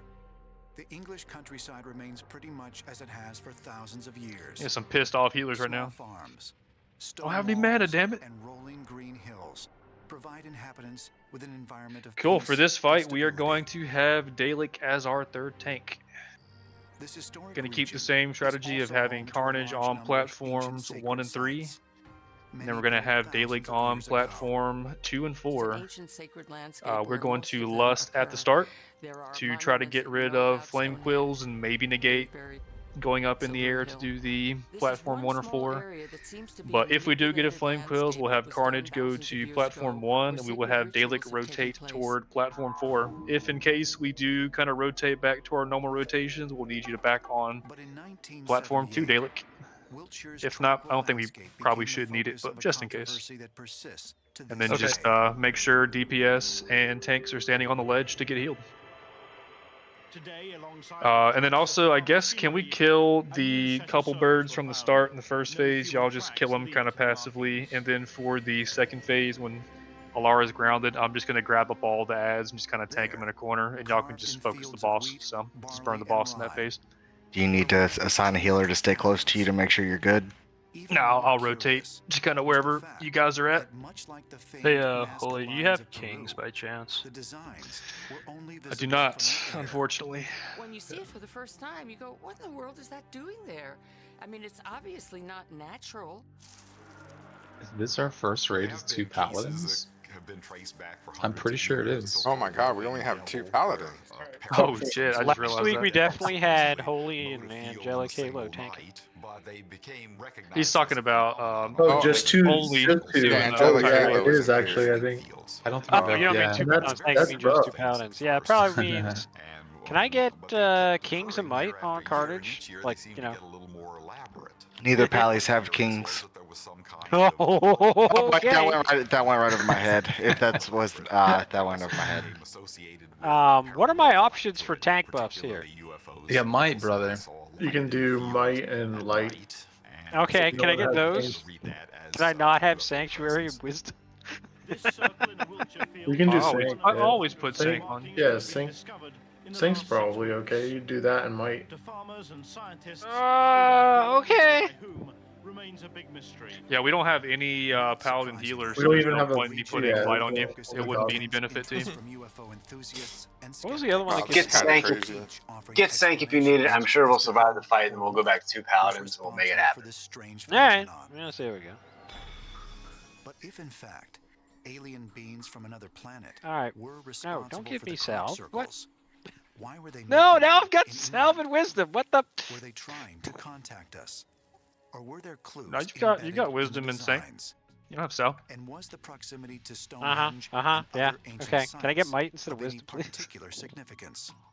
So you have the idea of these. They give him might and light, right? Can we do that? Just a little No, buff? no light. Pally No healer. light. No There's pally light. healer. Forget light. Sorry. I got too many conversations happening. I'm gonna shut up now. We'll be fine. Okay. Sorry. The crop circles are calling us back to a time before science and spirit got Are you separated familiar with when the we had a platforms, whole Dalek, or sense do you of need like a little wholeness. run through? And here they're landing near Yeah, I'm sacred just gonna go sites straight to that are platform from 2, and then when he ancient starts time coming when we over, did taunt experience him. Yeah, you can go ahead and head Right. over there too once everybody's When I buffed saw up. the That first you can buff. photographs, I was And then go to haunted, platform actually. 4. She'll be all the way Extraterrestrials doing this? Are we over dealing here. with somebody who knows Yeah. how to bend space and He time? can count just because he's a Our pink boy doesn't mean he's entire stupid. relationship with the universe and quantum physics and all of its Helping the man out. Is Carnage in group 3 for a reason? I just put him back in group 2. by crop formations alone. Karn? I don't have assist. I didn't put myself anywhere. Okay. Do you need any buffs for this? I can't No. remember. Okay. No, Okay. should be He fine. needs to be there, yeah. Q. Just fire resist, In right? the newspapers all over the world. Perhaps that's what. These are being carefully Even designed. maybe on the fire They're not resist, accidental, it's a lot both of in terms of the maybe. shape and where Okay. they land. These aren't I accidents. don't think you need fire res for There's a this boss, do mind you? behind this. I that's mean, making it these can be nice, but decisions. it's not. No, it's not Where's necessary. that mind? What kind of body Ready? is it Ready in? to check in again? Let's get an MD on Karn. Ooh, okay, thank you. Scientists struggled to find an explanation for the phenomenon. Cool when he wraps Until in around. 1991, two self-proclaimed British pranksters, Doug Bauer and Dave Chorley, came forward and proclaimed that they were the ones responsible. Let's go ahead and get Sir Dalek on platform 2. Unless, like, meow. Using some very simple tools, and at the time, people said, "Well, that must be the explanation for it." Nevertheless, You almost did it, Ash. researchers Almost. remain Good job. skeptical that a single pair of elderly men could have created literally hundreds of designs in the dead of night. Maximum platform ends in about 9 seconds. And some rope. When it comes to you, Dalek, just make sure you taunt it off. You still will run into people. Oh no, I didn't have enough rage. Thought I had 10 seconds. Guys made them. Come on, don't be so naive. She taunt a couple. Years ago. Why are you paying attention to them anymore? Very effective. Try push taunt, try push taunt. I'm pushing taunt, yeah. I pushed it. During the years that followed Bauer and Chorley's confession, crop circles Stand, make sure you're on the continued to ledge so you get appear in healed. the British countryside. Yep, get the in ledge. various There you go. locations around the world. Some were inarguably the work Oh my of god, artists I have to or stop attacking. jokesters. But after studying soil samples and grain dispersion patterns in the disturbed farmland, researchers Yeah, we gotta try to give him a little bit of time. He's not as geared as everybody else, so you can't pump as hard, guys. We would consider to be a mysterious crop circle. Just where keep we that in can't mind. identify Yeah, it for being made by sure. people. The lay is absolutely beautiful. The lay of the crop. It's like a million carpet layers came down and. Maybe a put dumb these question. Do I need to worry stalks about threat of down grain here? Down right parallel to one another. It's Okay, just thank a you. gorgeous thing to behold. When the hoaxers make them, they tend We to get be a Balrez sloppy on and messy Ash if because anyone can hit they're him. not- They haven't from got there. that same force. They're doing handmade I manipulations. think all of our They druids are don't down low. lay them down quite as Yeah, beautifully. don't worry about it then. It's nice to have.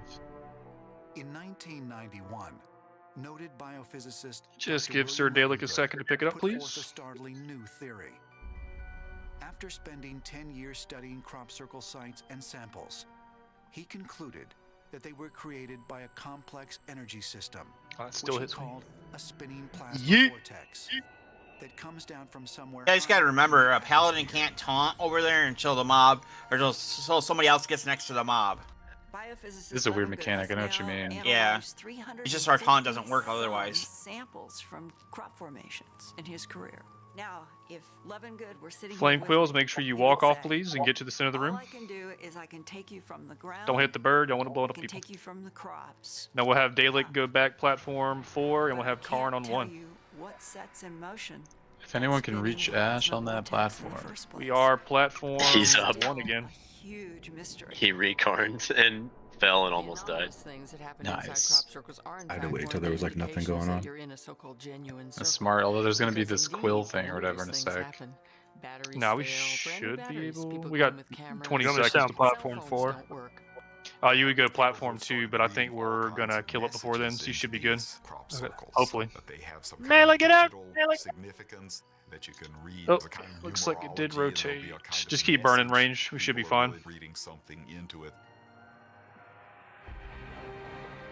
In terms of who or what Make is sure you get out the center of the room. We have no way to Stack know on top that. of stone. We only have science fiction that tells us what. I was unlucky for that bear. So we have to just speculate about where this. You're might gonna be pick it coming up, from. We have Carnage? to wait for Yes, whatever sir. the source is to introduce itself to us.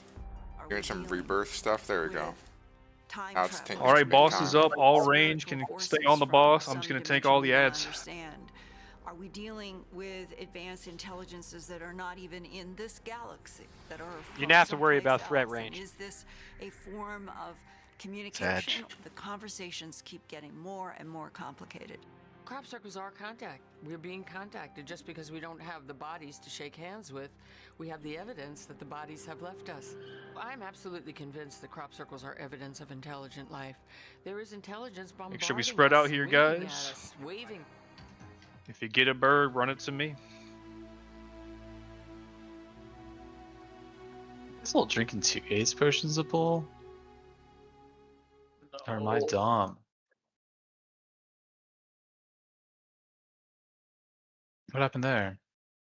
That's Skrillex? This guy hit on me and I was half health. Guess we have no ads this time. Cool. Taunt, Dalek. Taunt, taunt. It resisted. It resisted. I got it. I got it. I picked it up.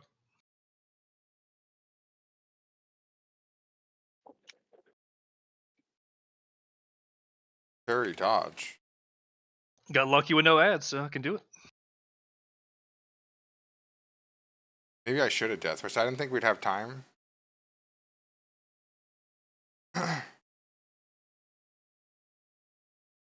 Cool. Back to spreading out. Who's taking the ads? Yeah, I'll pick up ads this time if they spawn. I was there because the ads didn't spawn. Okay, Dale, you got to talk to boss who pops up then. All right. Ooh, looks like it's on me. Still on you. I'm trying to pick it up. I'm trying to pick it up. Good, good. Heals on Dalek. Heals on Dalek.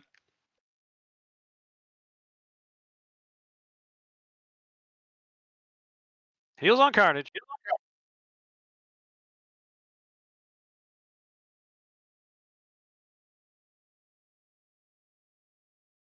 Everybody on the boss. Fuck the birds.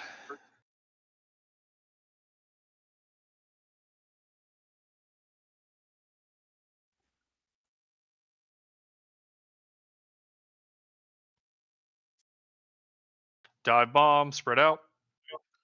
Karn, is it showing me third on threat or okay now it's showing me second? Never mind.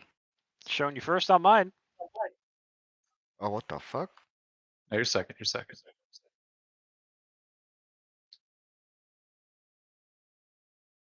I'm coming in for the ads.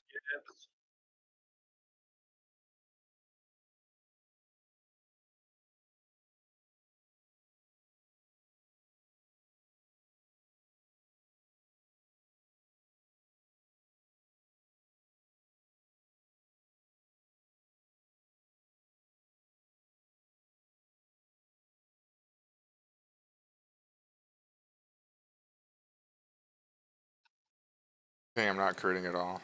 My DPS feels so slow when I don't crit. Dodge, dodge. Shattered. Okay, perfect. Dive bomb. Make sure we spread. When he comes back down, I'm gonna go hard on him. Hopefully I don't pull aggro.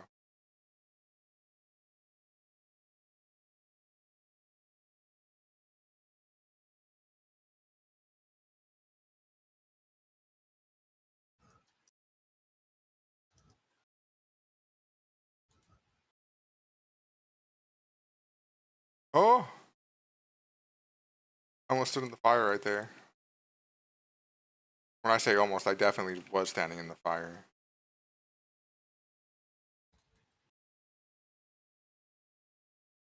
Got melt armor on Carnage. Nice, we're good. He did. That boss is so stupid. Nice. Oh, it's the offhand. Appreciate you stepping in there, Dalek.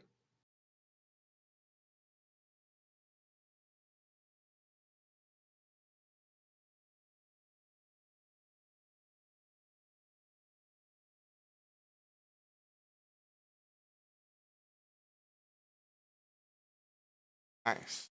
It says quest complete. Nice. Of the ash tongue complete.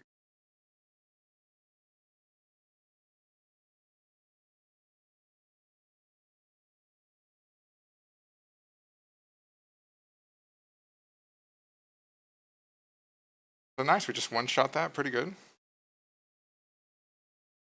was a little sus, but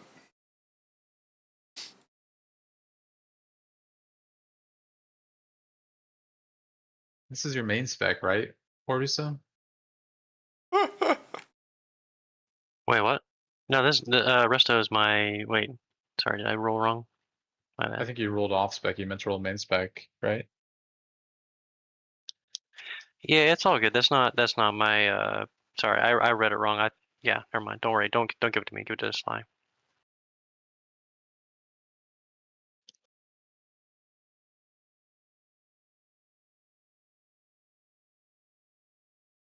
Cool. Let's keep this train moving.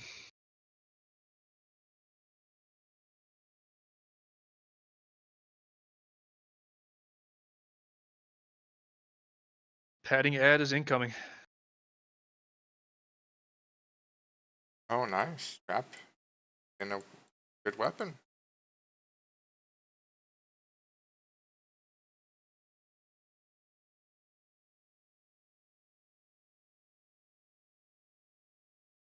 Oh, I need to watch my aggro. Don't hit whirlwind. I almost hit whirlwind there. I couldn't stop myself. Now I'm just chain critting. Good.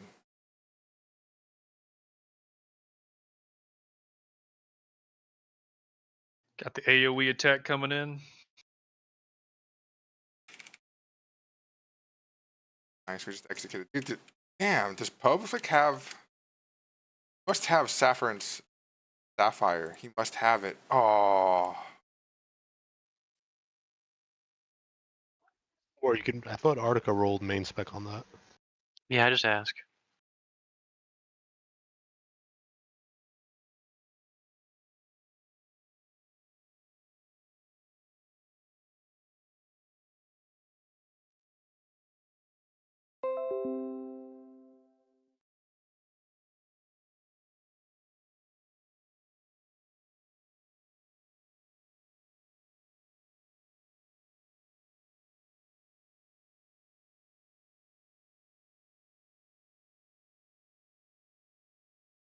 Group damage incoming.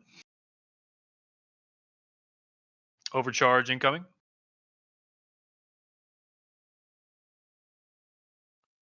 That was weird.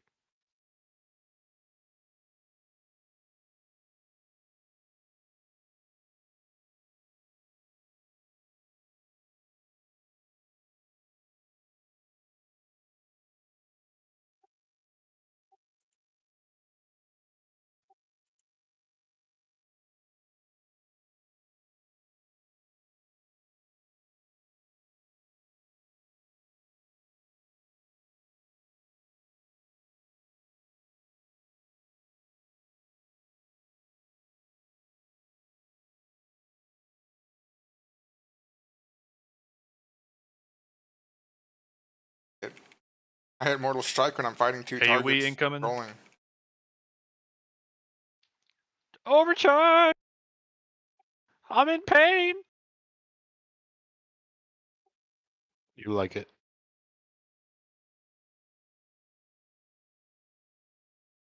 Arcane coming out of my butt. The mages know how it goes. Hey, I say it every time. That arcane res gear, the best investment I ever made.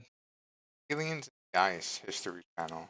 Nice. Once this pack cuts across, we are going to cut around the right, so we can do that in a second here.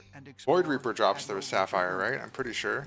Oh no, it makes sense that Solarian would drop the Solarian Sapphire. Yeah. Organizes Operation High Jump, the largest expedition ever to travel Oh, we're going in? Antarctica. Okay. With 13 ships, 23 aircraft, and over 47. Let's see, we will have Arctica and Shiv polymorph the whatever they're called, the Smiths, and then we'll have Carnage pick up the Devastator. Admiral Byrd was Giggity. asked if he would mount. Yeah, we'll let you pull with Fairy Fire. And go for Wait, that's actually fucking sick for Rogue. supposed to The be hell? that they would go in December, January, February, and March, and there was a list of military goals that they were to achieve, but by the end of February, something happened. One of the mission's official goals was investigating sites for potential military bases in Antarctica. But during his explorations, Make sure you are positioned where you don't get blasted away. We got a couple people that are in a bad spot. This story is said to come from his diaries, not his published account of the trip, but something he held back and then later was suppressed by government authorities that found it frightening. In his diary, which was discovered Wait, by why did his he turn? son after his death, Admiral Byrd Cool. tells an extraordinary story. Admiral Byrd heard there was an entrance to the central we air through just- the South Pole. And he took planes into the South, under the South Pole. And when he did that, he discovered that as he flew over the pole, suddenly he's looking at things that shouldn't be there. I mean, Oh, it's it was cycloned.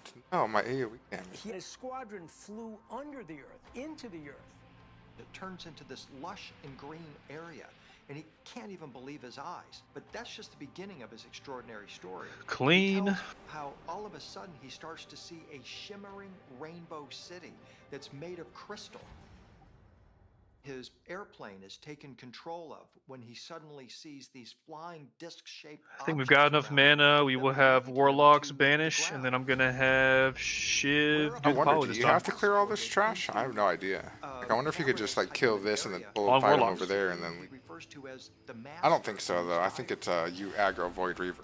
All the trash still alive will come. What humans are doing with nuclear I deserve that. weapons, and how they've recently destroyed Hiroshima and Nagasaki, and they really are concerned about what is going on the surface of the planet. They tell Admiral Byrd that Get on they banish. hope that humanity will ultimately Yeah, stop rebanish for right now. For UFO researchers, this account from Admiral Byrd's diary is particularly significant due to the fact that the modern UFO era began right after World War II. Sorry I told you, Red. and Went the through a detonation period of no of the rage first because the mob didn't hit me atomic for like 5 bombs. minutes. It has also been noted that a high number of UFO sightings have been reported in the vicinity of nuclear missile silos. Admiral Byrd's story is congruent with the stories that we hear from One square, keep Looks another one like banished. we'll be picking up of Moon angelic first, or extraterrestrial type beings that are very and then we'll concerned rebanish about square. what humanity is doing with nuclear Good one. weapons. Just ask the Air Force officers at the U.S. missile silos, the nuclear missile silos, that have seen their silos and their nuclear arms disarmed by what are perceived to be extraterrestrial beings. They're very concerned that we are 12 ultimately seconds, not 10. just going to destroy ourselves, but could harm our planet, which is their world as well. Okay. Yep. Then I have her hit her with a bam, and If Admiral Byrd to generate more SPs, you could do a double S turn does it reveal times in a not row. only that there are highly advanced SS beings living inside Axe. the Earth, but also that they are monitoring what happens on the surface. According to the diary, after this incredible encounter, Admiral Byrd was eager to share his story, but was ordered to remain silent. Byrd comes back after this experience. He is taken to a government compound where he is told that he is never to speak of this publicly, and that everything he Like if the says shoulders is dropped and I won the classified. roll, but I mean, they're not going to be better than me. Story point to a profound connection between the Just ancient look. traditions of strange beings living inside the Earth and the modern-day UFO phenomenon. Game? Ancient astronaut theorists say They've got yes, hit rating and on believe it. They innately we have are less. fast approaching the time They have when less we will critical find strike ourselves rating face to face and with the beings less strength. A little bit less strength too. Like it's that hit rating is completely is a weak. land of extremes. So these shoulders are good for me. Nearly We think we should 98% be. of the Yep. ground is covered by an ice sheet up to 3 All miles Warlocks. thick. A mountain as towering as Japan's Mount Fuji at 12,400 feet would not even break the surface. Temperatures regularly fall below minus 50 degrees Strappy. Fahrenheit, with winds of up to 200 miles an hour. During its peak season, it is home to only 4,000 scientists and military personnel. Rebanishing. Antarctica is Yes, the last please. frontier. It holds our imagination. Old maps that said here. We are picking up Moon. The last remaining territory on the planet that could have such a designation is Antarctica. Although it was discovered nearly 250 years ago, scientists Going to square next, and then we will repoly or cyclone triangle. due to the sheer depth Either or. of the ice covering its landmass, the surface of Antarctica is unable to be seen with the naked eye. And ancient astronaut theorists propose that it is not just the geology that is hidden from us. They suggest there is far more human and perhaps Thank you for that. non-human activity happening in Antarctica than we've been told. Pretty worthless otherwise on these, so it's fun to do something useful. going on this Disagree. mysterious continent at the South Pole. And it has been theorized by a number of people that Antarctica is some kind of alien base.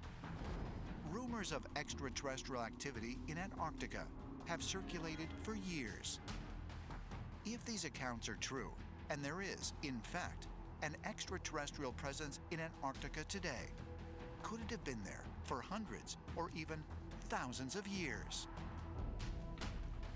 In July 2018, Linda Moulton Howe interviewed a whistleblower who offered to provide her with classified information regarding Antarctica on the condition that she not reveal his identity. Cool. On Warlocks, A retired Navy having SEAL, Shiv who she identifies probably this time. as Spartan 1, provided her with details of an ancient structure he claims to have visited during his time at the South Pole. At that time, my rank DPS, make sure you are on the backside here, so you will get blasted into the boss. we were inbound the southeast coast of Antarctica. We were dispatched for, unofficially, was a Excuse me? reconnaissance mission. I need to hold back? It was to find a certain individual, obtain any information, and bring it back. What was the date? August 2003. According to Spartan 1, when he and his team reached their destination, they encountered a large octagonal structure protruding from the ice. Cautiously, I think they're both pretty much even, so guess we'll pick up Circle. The very top of the first structure that we entered. Circle, and then we will Cyclone Diamond. Feet poking from the ice. The rest of it was hidden under the ice. Each door was the same, anywhere from 18 feet thick to around 30 feet thick. And even though these doors were that thick and that heavy, you could take one finger and push them and they would open. There was no resistance whatsoever. The outside temperature was at least 40 degrees below zero. Once you stepped inside these structures, the temperature was an ambient 68 to 72 degrees. What about the ceilings, hallways, floors? It was lighted from the inside, but we could not find the source of light. It was a lime green in color. The walls were lined with what I call hieroglyphics, but nothing of hieroglyphics that I've ever seen in my life. I think I should have enough mana on Warlocks. Structures buried at the South And Pole. we'll have Shiv poly this one. Structures built by an advanced extraterrestrial civilization in our remote past. Buried underneath the ice in Antarctica could well be stone temple constructions. There could be biological material, remains of beings that lived there and could still be there. It could be the greatest Overcharge on Karn. of human history.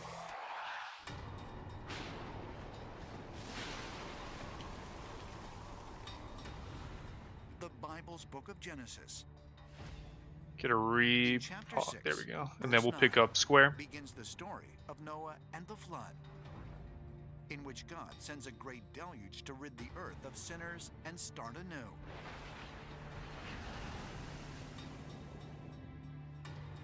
Different versions So we can of probably the pick up same Diamond. story And exist we'll just in the Cyclone ancient Circle. tradition around the world. Going back 5,000 years, we have sacred texts that tell us there was an antediluvian civilization. There was a great flood and that there were survivors. The Mesopotamians speak of this in the Epic of Gilgamesh. The Egyptians speak of this in the Edfu creation text. Plato learned from the Egyptians that there was once a civilization called Atlantis that existed 9,000 years before his time. Nice job, everybody. Definitely a lot cleaner than last week. I appreciate it. Continent of Atlantis in two of his dialogues. Damn, cleaner than last week. They must have three exceptionally good 60 BC. guest players now. Historians and researchers have long debated whether this pre-flood civilization was purely mythological or actually existed. Arguments have been made suggesting remnants of Plato's destroyed civilization. Up to you, Dalek. If you want to try the third tank, I'll put that ball in your court. Doesn't really matter to me. No, I'll just go red. Antarctica was that approximately Two tanking it. ago, that flourishing We did it the I'm dead. first time. I'm dead as fuck. that originally came from Avina's the third tank. Look at I'm that. pretty sure we've double tanked it like once before. Antarctica was flash frozen. I mean, there was one time I was the third tank and I had Salve We on. actually have ancient evidence of this in the form of Plato's dialogues, where he talks about the last days of Atlantis. That That's tough. basically is informing us that Atlantis was an extraterrestrial colony that had established itself on Earth, and that after a pole shift, Atlantis was moved under the ice. Where You gotta be like smelled and have that macroed into every single attack, I think. Anomalies. satellite images, eyewitness accounts. As more and more pieces of the puzzle start to come together, might we soon be able to solve the mystery of the Antarctic continent? And if so, just what might we discover?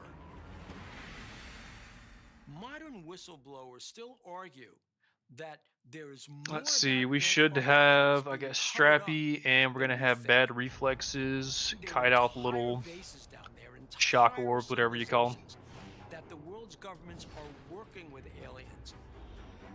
They know about Other than that, would you already put Karn on follow? ancient civilizations down there, and they know about the extraterrestrial civilizations that continue to operate in Antarctica at the very moment.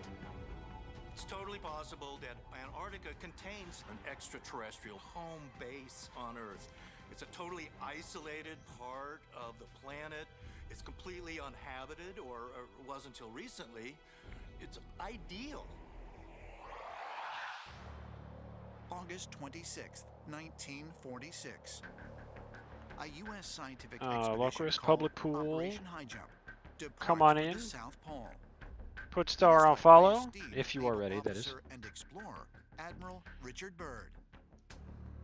Admiral Richard Byrd was a very important admiral in the United States Navy. He graduated get the Ash? United States Naval Academy at Annapolis. Can I get fought in World buffs? War I, and after the war, he Kind of became an buffs. explorer. That's not gonna pack 1926, for one. made worldwide headlines. You got aspect, bro. What do you mean? Aviation pilot Floyd Can I get might instead of kings became too? the first people to ever fly over crazy. the North You got a Pole. kings? How'd you get a For their kings? efforts, Gaelic is red now. both He's got men kings. received the Oh, shit. Congressional Medal of Honor. Later, when Byrd, at Do you the want age of kings? 41, made Nah, the I'm first good with solo might, flight thank over you. the South Pole, he became the youngest person ever promoted to Good luck, All right. Warlocks. in the history of Please, the please, United please States try Navy. to throttle. In 1946, Let's give him a sec on the opener here. oversaw Operation High Jump, the largest Antarctic Try to call threat. expedition to date. The massive military convoy included 13 ships, 33 aircraft. Just when you and got it, go just ahead and list it out. troops. Yeah, The less. U.S. Navy sent down a flotilla of ships under command of Admiral Byrd, and they came back after about 9 months in Antarctica. Apparently, they actually fought a battle in Antarctica, probably between remnants of the Third Locals Reich are a little and high. perhaps Could say are a little high. extraterrestrials as well. There were stories of craft coming up out of the water and attacking them. Flying Saucers dealt a very heavy defeat to Byrd's Operation High Jump. He gave a report in March of 1947 that said a new enemy had been discovered that could fly from pole to pole in an instant.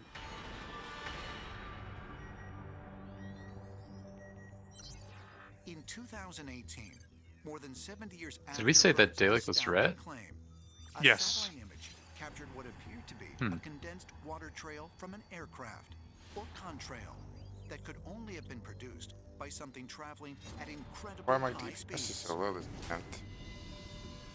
It extended the entire My shaman length for of the fucking Earth very at the longitudinally start. from the North Pole Yep. to the South Pole, which is Always blame the 12,000 shaman. miles. The maximum length of time that a contrail can maintain its shape is 30 minutes, but most dissipate in less than 15. Damn, I'm like Fighting you last for on it, the Chad. Only a craft capable of traveling I'm hitting all my buttons, I promise. 1,000 miles per hour, I'm tapping now, so. or 10 times the speed of the fastest aircraft in existence today, could leave a contrail that would stretch the entire length of the Earth without breaking up. It's a seeming impossibility because it meant that some object was able to traverse the entire planet from pole to pole in a matter of minutes. before Collapse the in time center frame. team. The boss Step moving up, forward. step up. If you are melee, step up, step up. Everybody healers, make sure we are stacked in. Was going beyond Mach 10. Mach 10 is over 78,000 miles per hour. This was Krillix, now probably you want to going shatter? much, much faster than that. Already did. So whatever it was something that more than likely All right, I'll pop a dodge we've trinket. never seen before. In the 21st century, satellite photography has allowed anyone with an internet connection to access Executing his images of death sloth, I'm Antarctica. In 2016, a striking image was discovered of a seemingly man-made entrance carved into an Antarctic mountain range.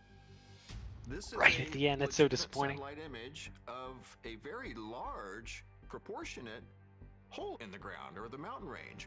This looks intelligently designed to. I almost got it. I almost got Pretty it. good, dude. You held the whole time, just about. Oh man.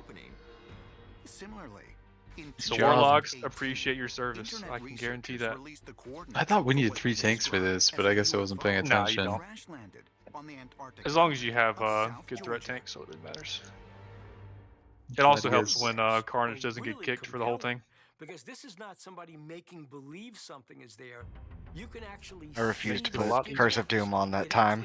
I refused to do it. object is moving Congrats, along that Celebrator. But the thing that so intrigued people looking at those That's images Tinny. were that the skid marks were straight. Some ancient What are you using, Pocket Watch for that fight, Karn? Or you just... No, Badge of Tenacity. To a mysterious celestial object that was detected entering our solar system in October 2000. Also, sorry for the opener there. I hit my haze spot to get an edge on threat, and then it literally lagged trying to shift me back into bear. So, thank you for keeping me up. Trajectory and acceleration. It felt like you got clipped out of form. I was like, Jesus. Yep, I was like haze spot, and I was like bear. My guy's still in form. I was like, no bear, no bear, bear, bear, and then it went to bear. I was like, okay. It's a very curious image of this large, oblong, tubular-shaped craft that seems to have crashed into the. Alright, we do have a pat down this hallway. When we get in there, we're going to wait for the pat. Then we got enough people. We'll go ahead and hop in here just in case they're around the corner. Be a spacecraft.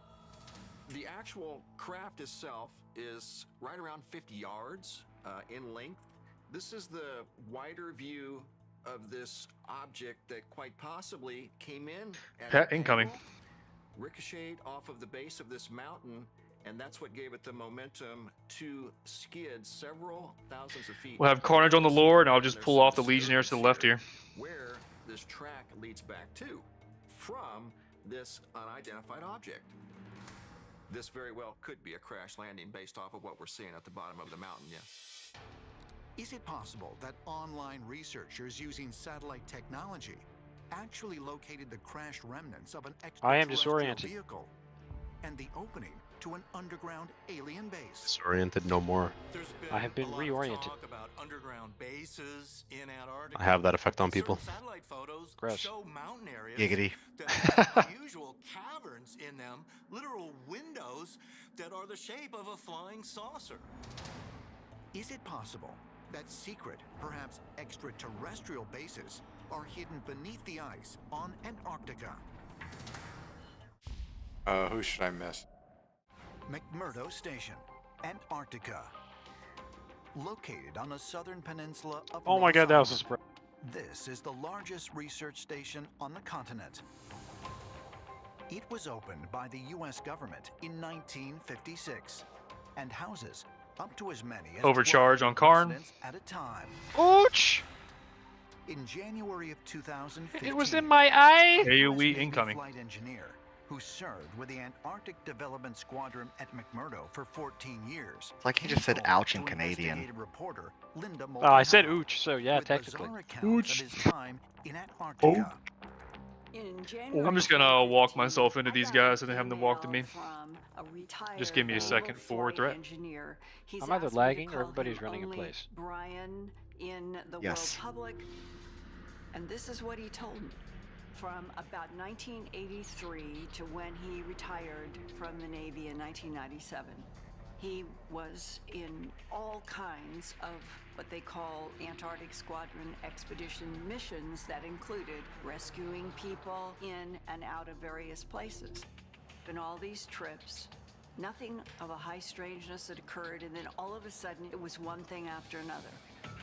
During a squadron mission in the Not too Transantarctic shabby. Mountains, the whole crew saw a whole bunch of silver darting objects, and they Same all deal. round. And he says they're doing the strangest thing. Hold up. They're going like to this peak in a group, to this peak in a group, to this peak in a group, and then they'd all No, take I'm lagged off. out. And not only did this happen, I mean, if it's a once, single it tank happened pull, go for it. over and over. I mean, I pretty much tank them all anyways. This was just one of many strange mysteries on the continent that he witnessed during his The time pain there. in that laugh. They get an assignment. Hey, not long every after. tank has There's their a niche, right? medical emergency. He wishes They he was are a pellet now tank. Under the gun, the clock is ticking, and a decision was made. They're going Have another. through the no-fly How's zone that? How's because that? it's a medical Was it 3-target emergency. swipe? And what do they see? It's ass, absolutely. In the ice, Does anyone else need a like belt or huge something? entrance to a cave, but slanted going down. And he said, I think it was at least like PvP 200 weapon? feet in diameter, a big hole in the ice. And he said, I think we got Lieutenant Brader. I think Invina's got two. Sly needs to go to the long Sly? No, I got it. I We're just gonna have it go. aware. Oh, you got it. Side Nice, and hope dude. that Carnage is back. Rats. All right, we'll just sell the rest. Kota, you want to get Sun Herald going? And the next thing they know, they're all being chewed You need some out PvP? by men in suits that are not from McMurdo. They All right, well, tell me when appear it's to a be from yes. Washington, Give one more DC, strappy and he here, said but there's two more at they the end. told us that we are never ever to Oh shit, there's two of fly these. Holy over fuck. that hole, and we are never to discuss it again. What is that about? And does that I think There we was should go check. 3 in that one hallway. that keep emerging? Yeah, did I get them all? I kept thinking I was like not picking them up, and I kept sending them to Strap. You sent one to me, you sent 2 to Strap. According Alright. to ancient Good astronaut enough. theorists, this was not the first time. Wait, a there was 3 in massive it? hole has What the been heck? spotted Yeah, there Alright, was Kota. 3 in that one hallway. Antarctica. We'll give you the next 2 up on Famous this polar on KT explorer Co. Admiral Richard Kota. Byrd allegedly reported Okay, I'm back. seeing a At 8 massive now. entrance to an underground world during his 1947 All good. expedition to the South Pole. Depending on these, we can maybe grab these. We'll have Carnage pick up the Scryer, and I'll pick up the Legionnaires. large opening at the South Pole that went. If you have a fear-inducing ability, use it now, please. Do not let us get fear in the boss. Inhabited by various sorts of aliens. And when Byrd got back to the United States, he was brought back to I am Not getting like that, feared in the though. boss. questioned very heavily about his statements. And allegedly he was told to stop talking about this. Thank you, Sven. You have to wonder, is the South Pole some kind of On the That Legionnaires. was my intimidating shot, I think. portal that's so important that it has to be controlled by the military? While it may seem unthinkable that pyramids could exist in Antarctica, in recent years, archaeologists have found pyramids all over Don't do the it. world that have Why? been lost for centuries. I had to, just one. We're a team, bro. But just one. It was too tempting. They have been Did discovered he teabag you? in the plains of North Just Yeah. one singular bag. Teammate. beneath dirt and Fucked rubble up. One singular bag. and one He's not a teammate if he doesn't do it. in Los Angeles. We're pulling It's A, we bonding pack. time. Hey, we pack over here, guys. Yep, this one up here. Find evidence of pyramids. Figure we do this while we wait.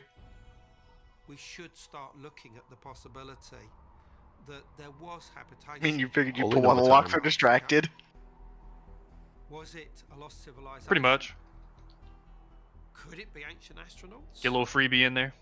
And just maybe the earliest monuments of our own civilization came originally from Antarctica.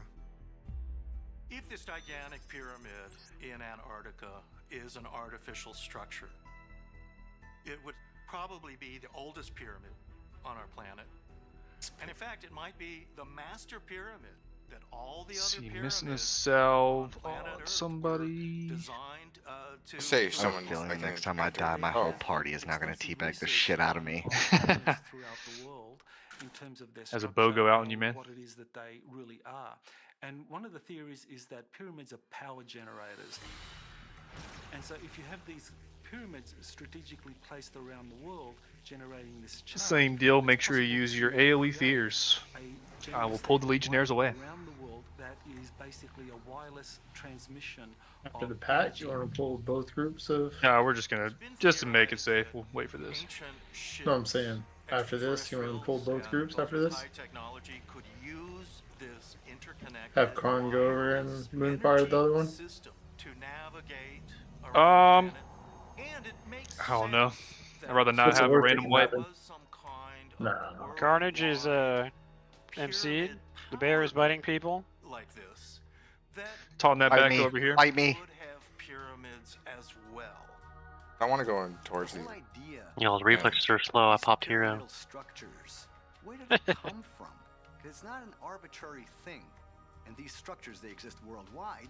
Ven is literally going to swap you out for a different shaman for this boss fight. What's the origin?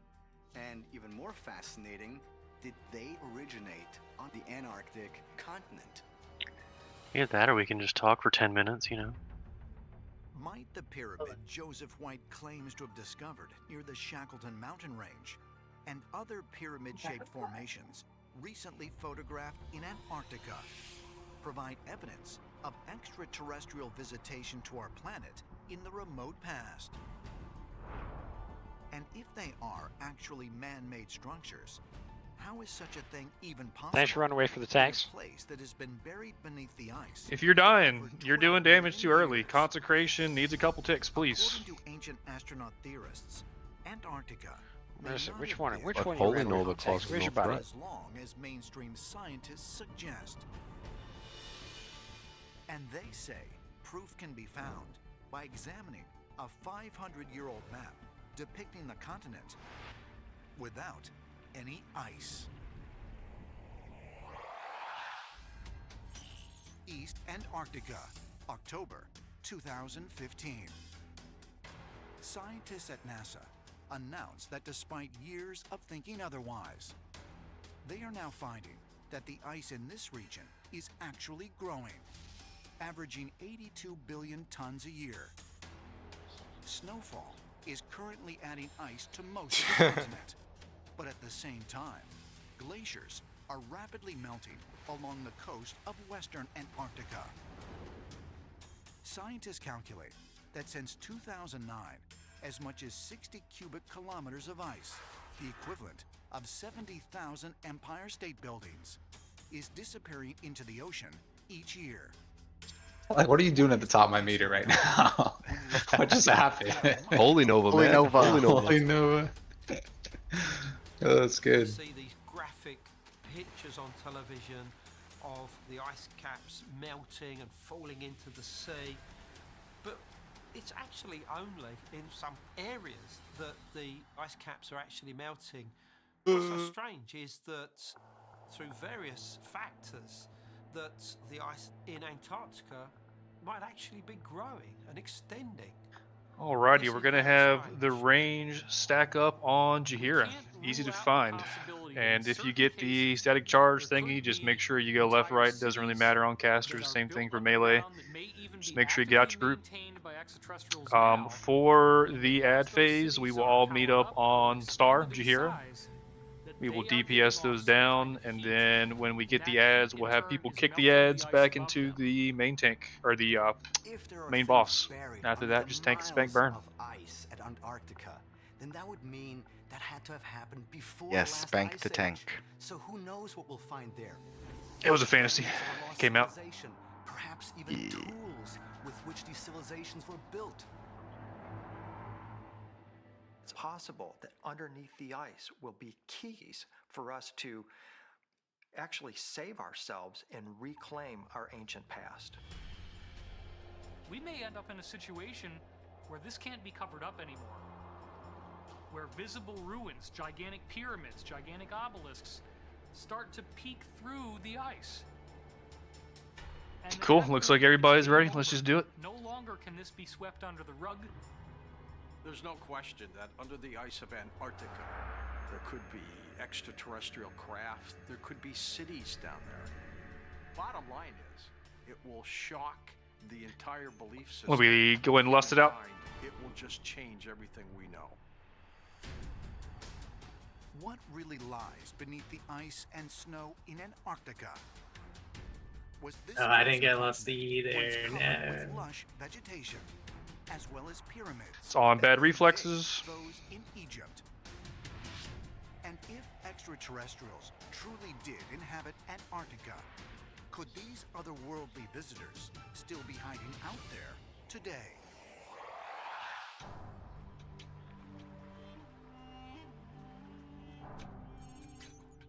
Edfu, Egypt. located on the western bank of the Nile, the Temple of Edfu. We are stacking on Ja And most to the tree. well-preserved temples of the ancient kingdom, dating back to 237 BC.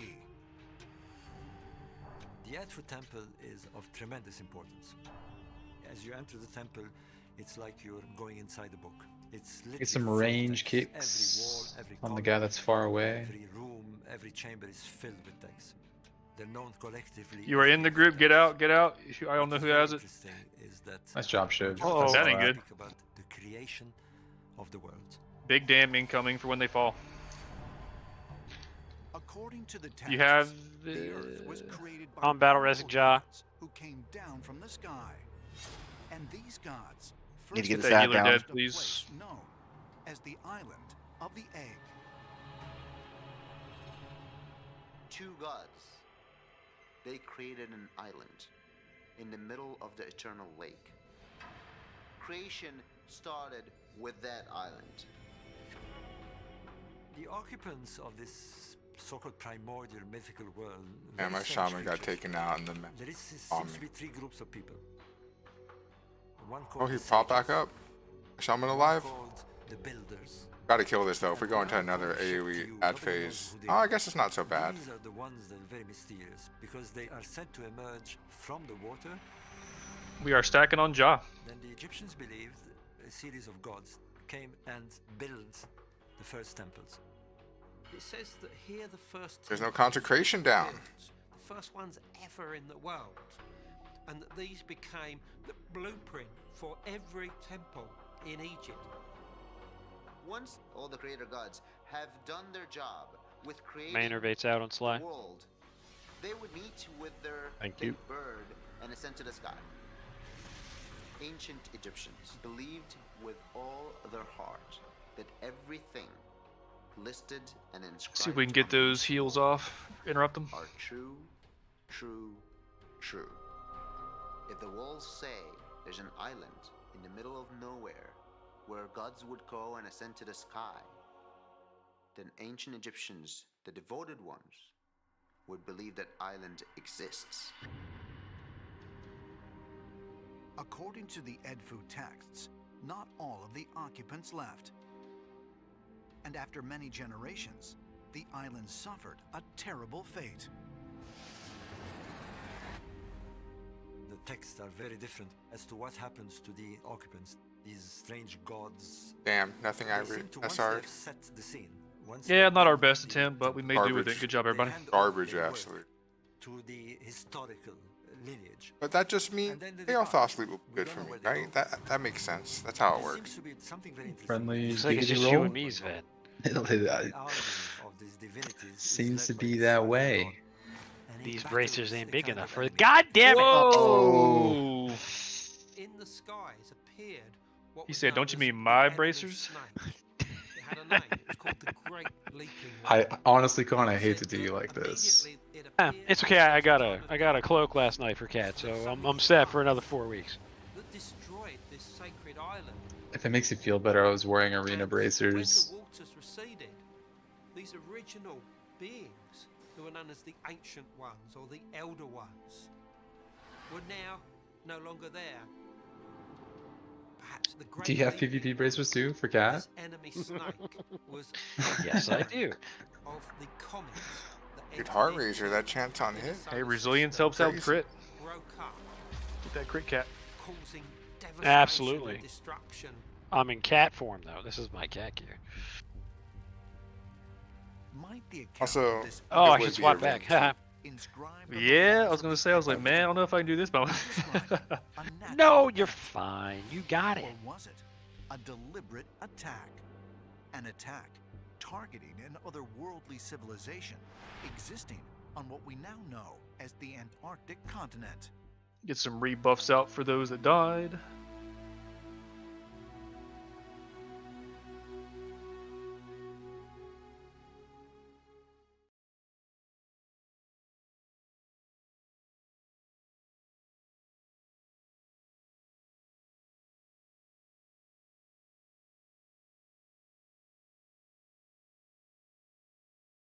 Cool. I guess we will grab this pack on the next go around. My bad. Nah, it's all good.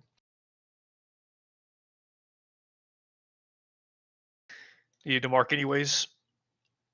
Once again, we have Shiv on Square and Arctica on Moon, and for these mobs, we will spam Poly.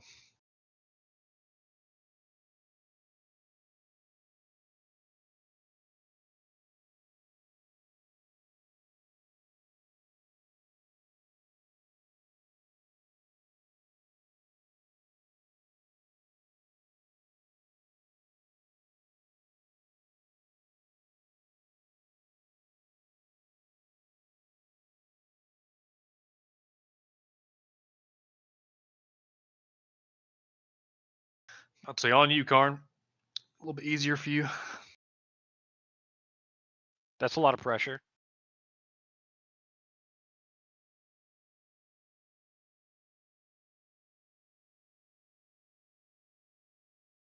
Yeah, just spam Poly him.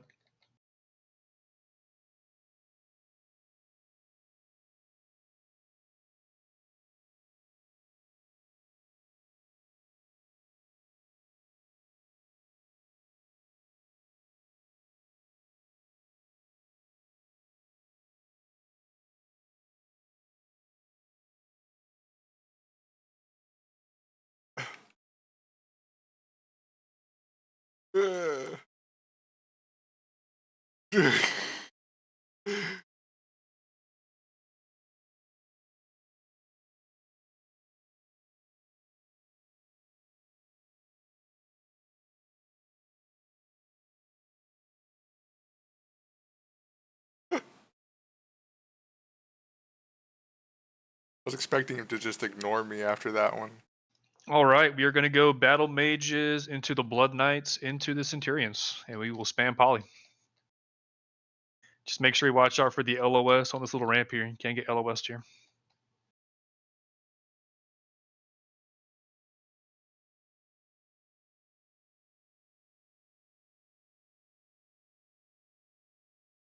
Got the charge off, run away. Activate the cooldowns. Shift to H. Enough time.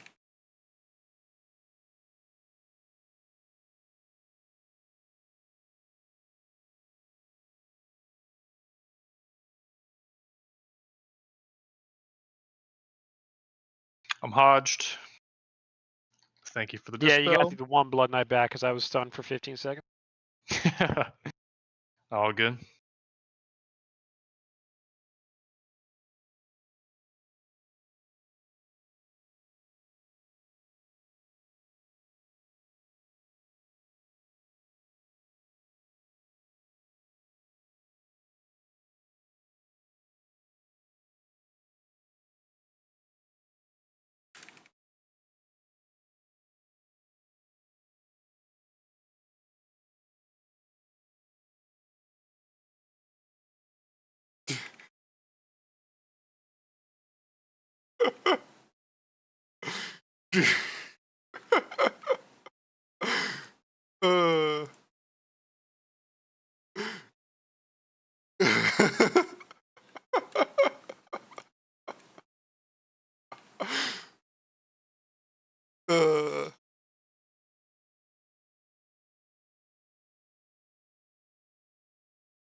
Cool, let's get it.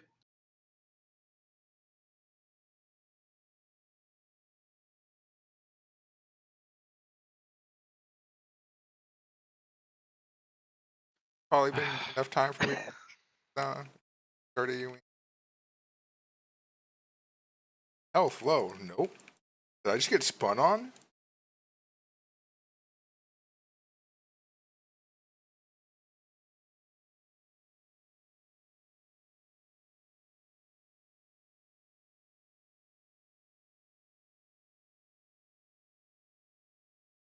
Focusing.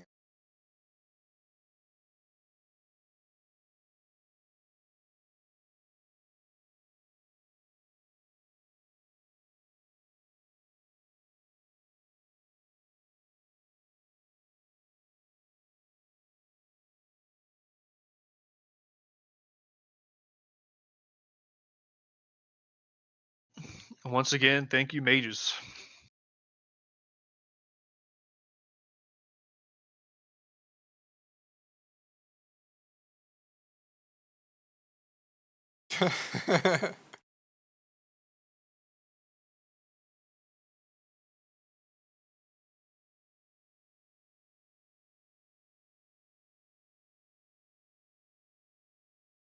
Guys,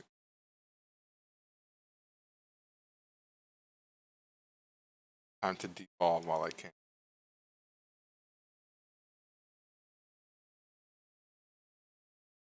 All right, we're gonna have Carnage pick up the Marshal and pull him away, and then we are gonna do Inquisitor, Blood Knight, and then we're gonna have Shiv, Polly, the Centurion. Are we going over there or are we pulling it back? Let's get it.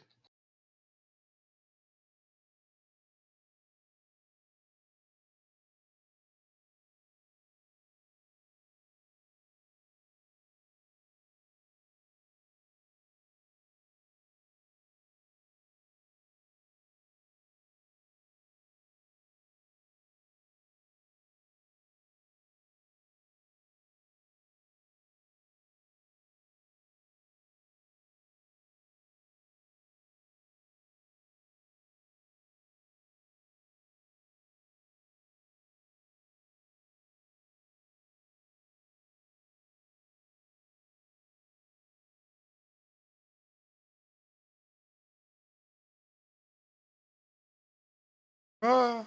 Run away.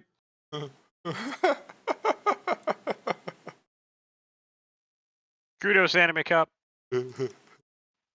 We appreciate the commitment. He wasn't God's strongest soldier today.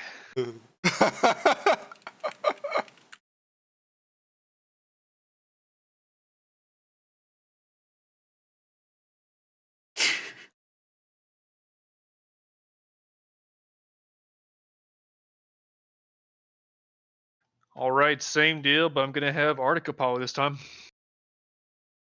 It's a good idea. Don't pull favorites. I try to keep it fair.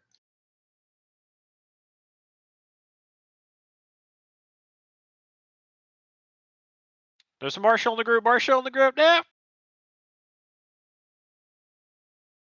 Pull him away from you. Nice save. Good thing he said that. I kind of saw that guy spinning too, and like my danger sense was pinging, but like I wasn't panicking. It's only our entire melee at your hands. holy shit. I was trying to give the Blood Knight back to you. I mean, if you get a couple, it's all right. And that occurred to me far too late. It's really just the Marshal that's the problem. Run out, run out. Oh my god.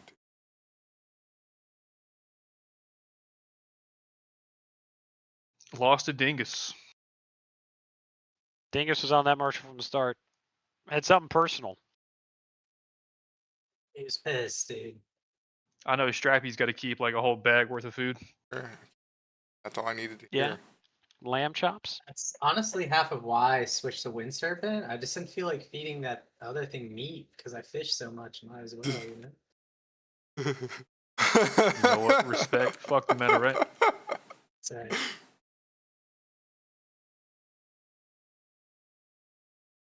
All right, gonna end the night with Shiv, Polly in this pack.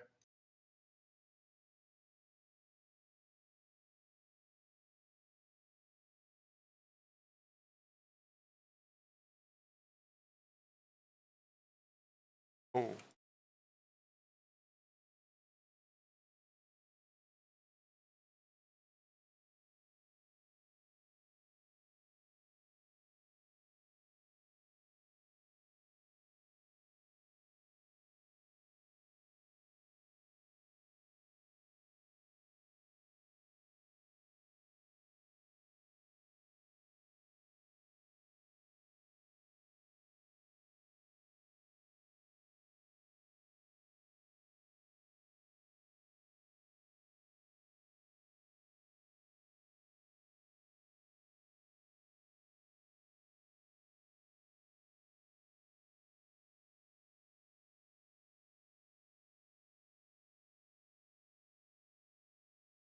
I'm so ready for this guy to spin. Yeah, I didn't want to risk.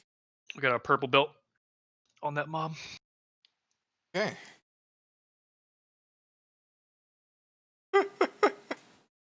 Just want to say thank you guys What for is a clean run. I know last week wasn't the cleanest. You guys definitely made it easy for me this week. I appreciate it.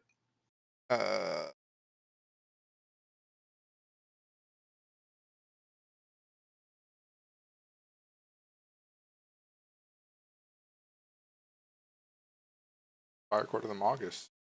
Oh, fire spells.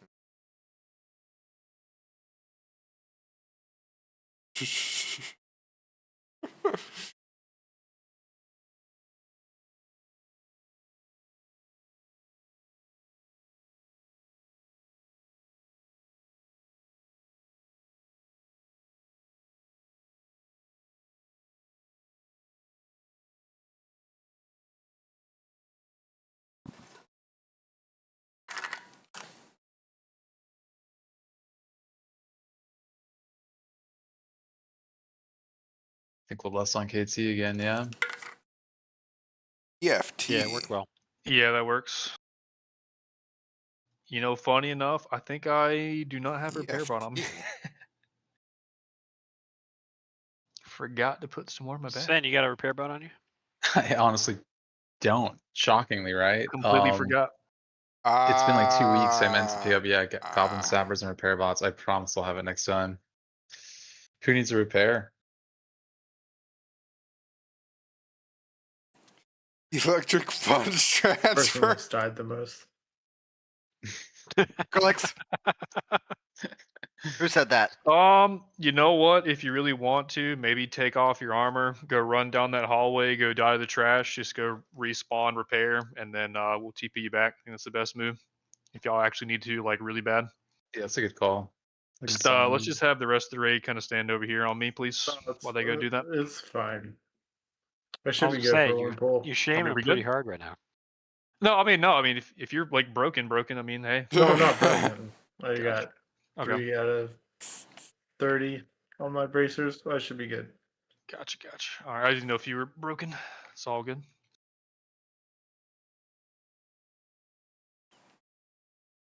Do a ready check and see where we are. You haven't done the fight. We can explain some stuff, but yeah, just make sure you pick up your weapons. Group 2, we're on shiv duty. Or hamstring? What do you You're guys in group push? 3, sir. I know. Press hamstring. Otherwise, it's gonna hurt too much. True. I like He's it. right. Make me hurt. Sounds good. Warusa, I might call out for a shock on that staff again. I think you did it last week with me, right? Sure. Sweet. Chad, you on self duty? Dalek took that up. Dalek did. Okay. Appreciate you swapping that in Pally Power. Currently, I have Kings and Wisdom. Okay. Thank you.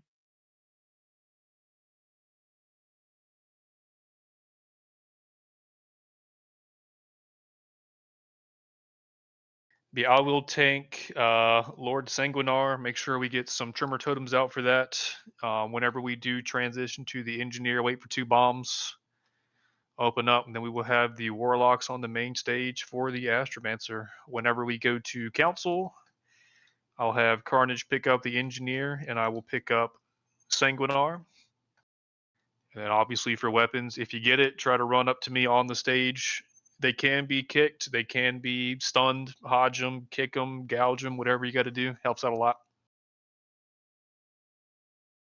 And then for KT, obviously, make sure we get our kicks in. And if a bird is up, we will have Strappy Tongus pick up and kite it around. Okay. If he dies, then we'll have bad reflexes pick it up. Other than that, let's give it a pull.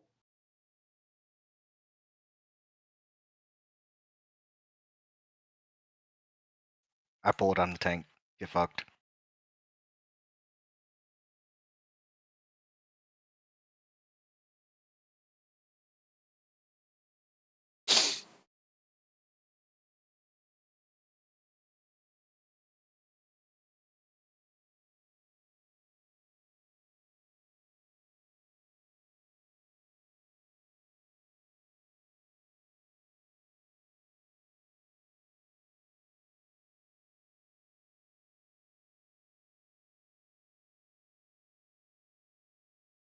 It's always Ash, huh?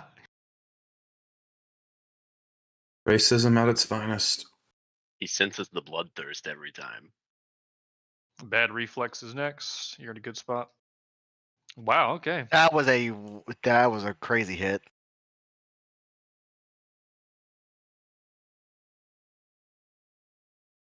Yeah, I thought it was plenty far away, but Tremors, please, and you should have been.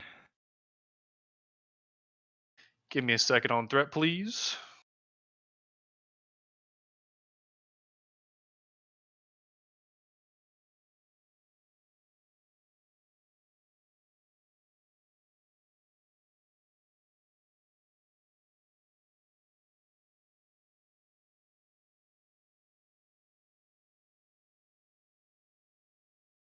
So much better in this run than the bug I was in. Turning it.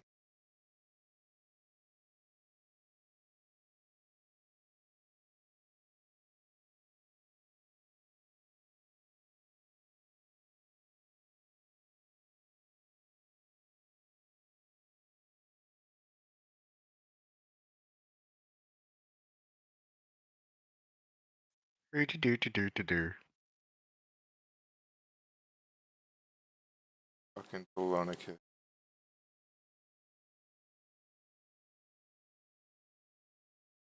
It's one bomb. There's number 2. Red blom, blue blom.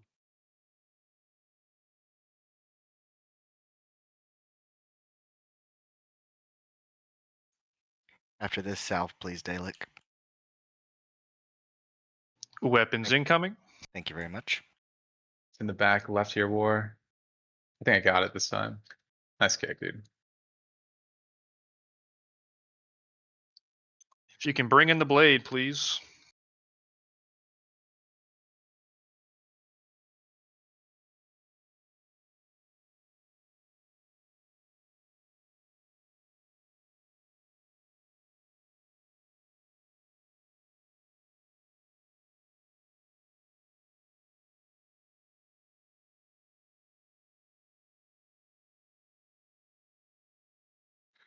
We're gonna need one of those locks alive.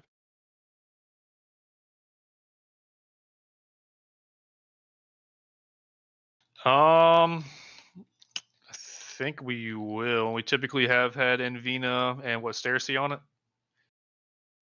Told Drew, could you possibly battle Riz and Vina, please? Never mind, I see it's on cooldown.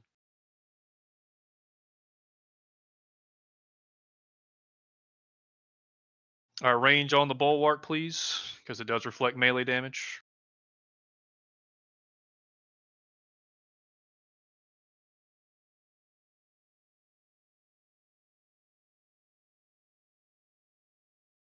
All right, bring in this over to you. Cody, you should probably be on the bow.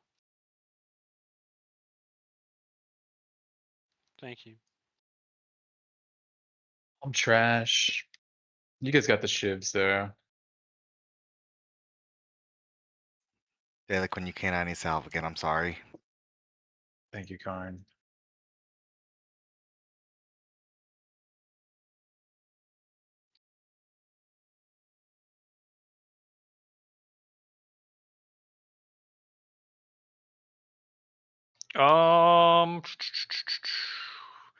We might need to move here, Carnage. We're really close to the Warlock. All right, we can pump back. Try to see if y'all can come over to us in the corner here, guys. I don't want y'all getting conflagged. Try to salvage this up a little bit.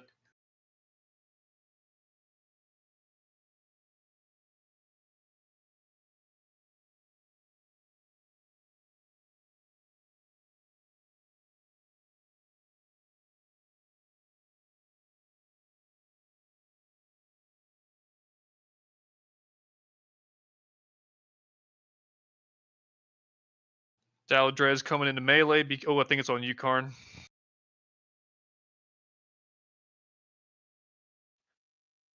Yeah, check that out. He killed me dead. Another Balor's for Karn. I have the engineer, so we should be okay. Okay, you can leave me dead if you're fine. I'll get you so you can get someone else. Let me just get Now my through battle this res is down. I already stuff. battle res then. All right, Okay. let's have Cool. range on the Astromancer, please. Don't we need someone for the Phoenixes or no?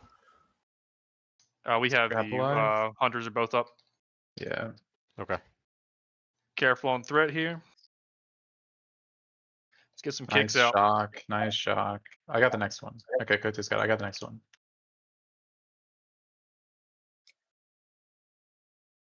Less, I guess. Yep, lost it out. Got mind controls out.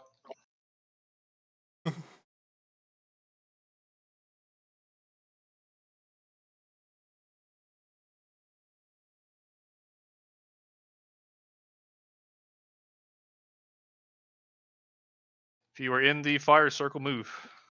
Thank you, thank you.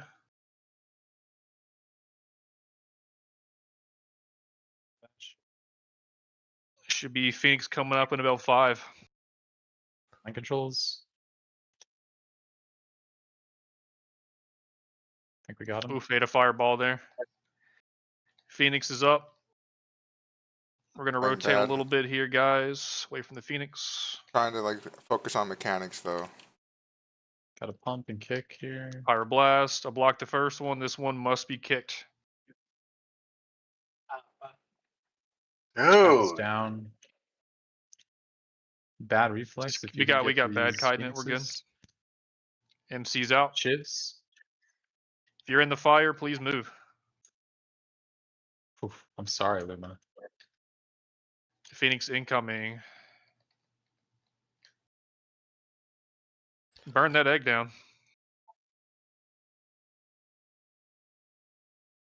Fireball, need a kick here. Got it. Oh, God.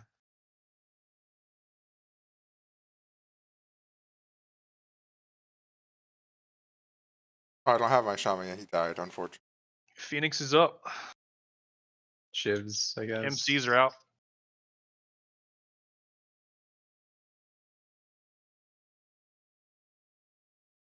Pyroblast is up. Next one must be kicked. Oh no. Absorbed. Did not get kicked. Yeah, I mean, we have too many I DPS tried. dead. Yeah. So I think we wipe it up here. Let's go to the back.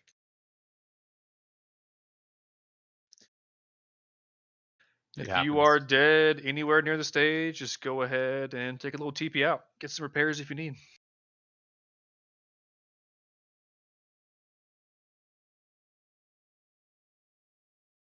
It was a nice try, though.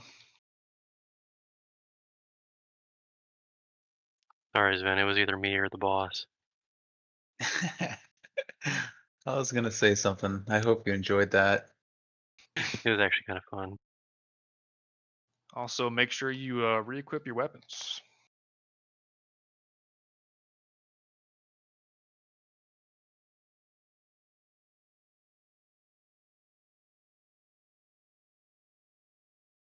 Oh, nice. We had to. Damn.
My damage. So bad.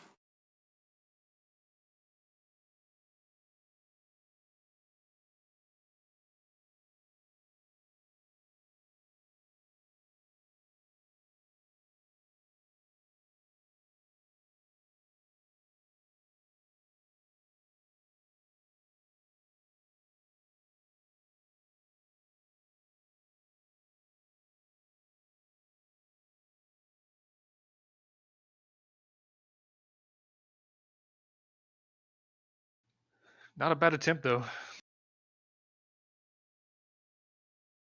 So we were right on the cusp of getting to the next phase.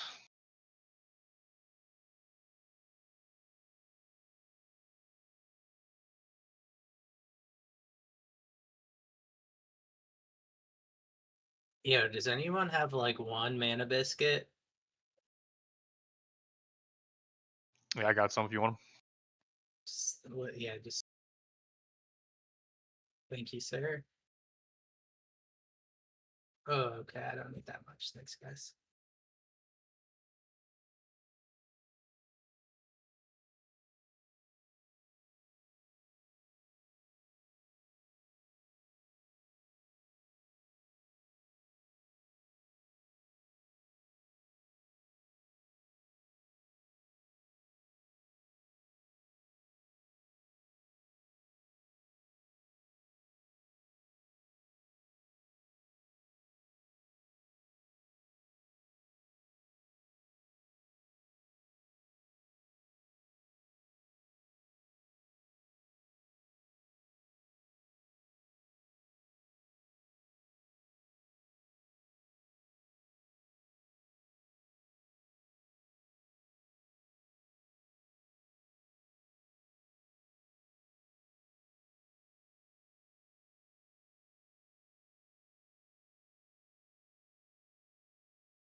Yeah, I guess I should else though. I only have.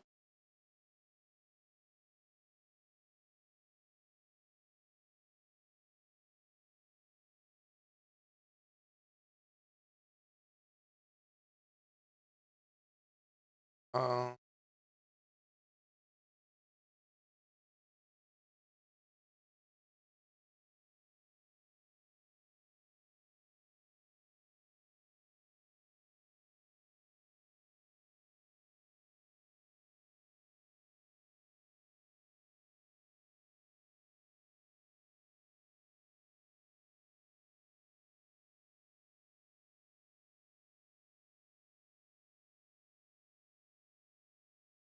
your money bags right there.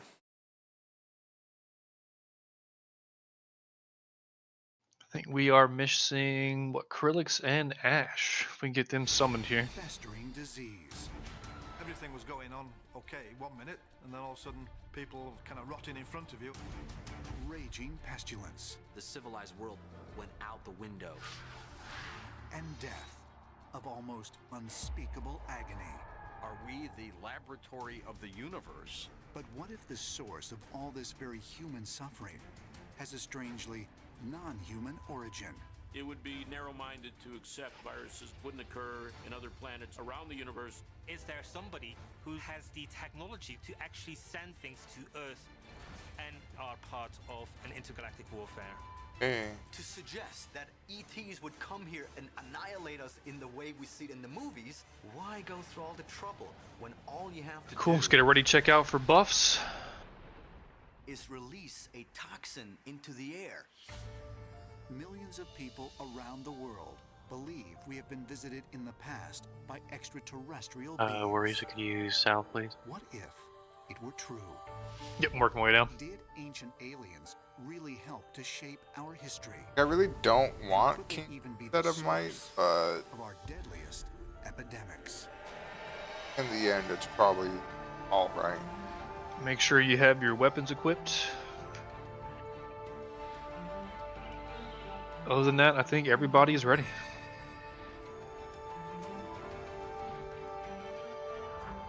Oh, let's go ahead and get some RP going.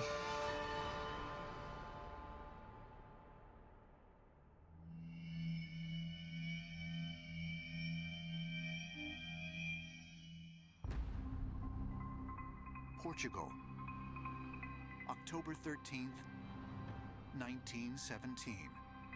During what had been a bright and cloudless day, the skies suddenly turned dark and foreboding. Any bets on Ash dying here? For those who 100 gold. witness it, Watch this. their world was about to turn It's upside always down. you first. Hold up here and watch this. Three children Charge! to see what they believed was the Virgin Mary. Oh. shaman. So I mean, the Yeah, close racism accusation is correct. Perhaps That'd be a good pull. Is it classism? I don't even know what you call it. as the sun seemed to change. Another shaman. Yep, Another one. it's accurate. Spinning disc in I the told you I was center. racism at its finest. He doesn't like the color blue. Manifestations. The children were told that God was very. Alrighty, let's get some tremor totems down. Give me a second on threat, please. And that there would be punishment. The incident near the small Dude. Tremors. was labeled a miracle by some and a hoax by others. Crazy. But Crazy. to ancient astronaut theorists, the event is considered an extraterrestrial encounter. Did he even do it? We see mysterious No, I events didn't. happening, but we do not really know whether we are dealing with a religious phenomenon or whether we are dealing with an extraterrestrial UFO kind of. Just had to say something. Insane tremor The totem. apparition didn't really identify herself as who she was. It's within the context of religion that she is named the Virgin Mary. The question is, if she's not the Virgin Mary, then who is she? Perhaps even more bizarre is the fact that less than 1 year after the event, an estimated 50 million people were dead, victims of the worst plague in recorded history. Could this deadly pandemic, Wait for a known bomb or as the two, Spanish please. Influenza, have been somehow connected to the incidents at Fatima? Quite possible that many of the Lumaray has gone plagues offline, so we are occurred going to be down to because Hitler for a little bit. alien beings came here and brought with them microbes and bacteria and diseases. Disease has been responsible for more deaths than Weapons every war incoming. in human history combined. Got this, Warusa. And right from the Relix just whispered me and said, sorry, I had enough of her. Took her offline. in the heavens. In antiquity, Hey, you gotta do what you when, gotta do. A pestilence or a plague would strike, it was very mysterious and frightening. Of course, people did try to explain it. The easiest way to imagine disease was like a shower coming down from the sky, perhaps sent by an angry or wrathful god. In the mythological imagination, plagues were always No the wind fury totem. result, of Dead. My shaman's dead. the gods That's why there's no seeing wind we fury are totem. upset with us. No. Anime cop. Examples abound in the ancient world of diseases being linked to the gods. In ancient Egypt, the god of disease was called Set, Public. Alright, let's get range on that bulwark. and the Hittites called their plague god Ira. Make sure you pick up your weapons, put them on. Fire Thank you, sir. burning. And this was their way of explaining raging fevers that were something like wildfires sweeping through the land. There was a conception of plague as a physical ailment, something that attacks the body, but lots of physical How many ailments battle rests we were got? conceived of Probably not. as the No. result of supernatural Zero. intervention. Oh, it's a Hour-long hunter cooldown, my bow. friend. Wait, why'd I loot it? Fuck. It's actually Ancient half an hour. Chinese Or just also kidding, half an hour connected cooldown. plagues and diseases I got to Infinity natural Blade. and took it one step Devastation. I am alive. further. They kept meticulous Ellie, are you? records about when there were outbreaks of disease and actual Can you drop celestial events. Wind Fury, Ellie? I'm sure you are. I'm Connected just. reports of unusual comets, things that we today would call UFOs, to outbreaks of plagues. Healer needs to stay So this upstairs. has been universal. It's not Or just close been enough. a few places. It's not just been a few plagues. It's actually been very consistent throughout history. So many different ancient cultures right across the world had this point of view that plagues were caused Oh, we're sundering? by things that happen in the skies. Noted. Not noted. Strap is down. Greece, 430 BC. Gonna need Athens is at war reflexes with or soldier to kite. I can get reflexes on it. Battles are A brutal little bit and easier for a hunter. bloody. But the war casualties pale in comparison to the scenes of horror when plague descends on the people. They were thirsty beyond thirst. They turned red. They vomited. They had Alrighty, melee. Let's get ready for some kicks here. Just give me a second on threat, please. their bodies were Carney got this first one, maybe? great Why, to be yes, I stacked do. with I 12 to fucking 15 knew it, dude. bodies, and when that fails, they're just simply I need left help. on I'm the dying. street, dead, putrid, Lee, decomposing did you switch bodies groups around in mid raid? over the city. Can we less? Less? Yes. Yep. Go for it. Waiting to make sure we have the rep. But was the plague of Athens some biological consequence of the war? Or something else? Something not of this earth. Move, melee, move. Yep. The civilized world went out the window as soon as this plague hit. You can certainly correlate The axe is hitting hard. disease Doing some fucking damage right now. and fall of various empires. Reflex, if you want to click off of your cell, you can go and do that. I am dazed. I'm not tanking right now. There's nobody tanking right now, unfortunately. Well have been the wrath of ETs who wanted to control us, manipulate us, change us, and they Fire did blast so is out. in a very deliberate, evil way. Interrupted. I got that one. Nice. Oh, move out of the fire. Melee, we're moving. 6th century, another virus nearly succeeded in wiping out MC's most of out. humanity. The Justinian plague. There aren't Eggs up. records back Get on then that egg, how please. many millions of people died, but a significant percentage of the world died. Ramble that shit. Okay, he's ascending. It's time to fly. We got this. Now we're down 2 healers. Wow, where's this come from? Like the plague of Athens, the Justinian plague was accompanied by multiple reports of strange sightings in the sky. People I reporting think we are seeing downs strange Vins for a objects in the kick. Just sky be mindful of that, guys. Next phase in 10. they called glowing Public and Kote for kicks. And Karn, I visions guess. of Oh bronze shit. ships in the Karn does sky not kick. and headless I got kicked. creatures. And whenever these events took place, in the middle of daylight, by the way, Guess we're just gonna blow up the Phoenix. Just kill that thing. ill, then something Sorry, I would be couldn't get him off of in you. the sky, and there would be another outbreak. Gravity lags incoming. Phoenix is about to die. According to an modern egg. day astronomers, at the Try to time kill of the egg if you Justinian plague, can. Oh, It's I probably touched gonna the be a ground. ranged thing. of cosmic activity. Just be mindful of your spacing here. Oh, Better to is be that what alive. happened to me? In stating that the skies were darkened on many Oh, nether occasions, beamed. and people were frightened Out by of me. meteor storms and comets impacting the Earth. Oh, are there beams you literally just have to There's also dodge? direct evidence, I think, Oh. from a subject called dendrochronology. Thicknesses of tree rings, an indication of the amount of light that we receive during the summer months. For the period from 530 to 550 or thereabouts AD, we find that Fireball. the tree ring thicknesses almost vanish, 5, showing that the 10, skies were 12 really people darkened. dead? That's I mean, again maybe kick they do that. this. with comets Thank breaking you. up, meteors breaking I up got in the next. sky. So one has to then speculate Bloomer that is these back. dust particles that were darkening the skies also Fireball contain incoming. viruses, bacteria. Wait, maybe they do that.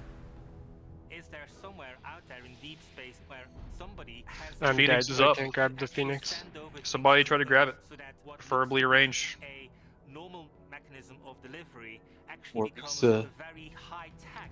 I told you. I got it. I got it, and I died. We are part of Nice. intergalactic warfare. Meeting fireballs. Grab your lefts incoming. The connection And between Lumer is deadly down. How many plagues healers and we got left? phenomena in the sky You appears got frequently Ellie. throughout ancient Ellie and history. Ja. Yep, Most Ellie and Ja. scientists today call it superstition. 3,000 years ago, Ellie's pretty on they mana, called it Jaw's fact. about a little less than half. But might an Luma's ancient up, Luma's up. sculpture discovered in 19th century Egypt Careful prove for that our space in here, ancestors guys. A lot of knew orbs more there. than we give them credit for?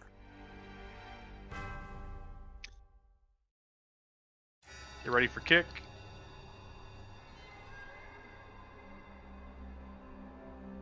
Phoenix is up. Egypt, There's an Take egg that up. egg, man. 1997. They're 11 manning A it. treasure trove of ancient artifacts sees the light I'm gonna of shield day block the next after fireball being for you guys. Don't entombed worry about for kicking it. 6,000 years.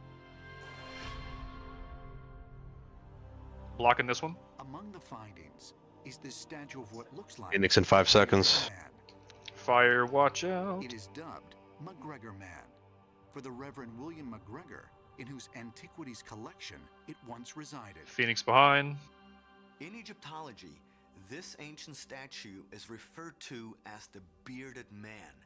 However, if you look a little bit closer, you can see that what he's wearing on his head and what extends from his chin is not necessarily a beard, but it looks like a skull cap.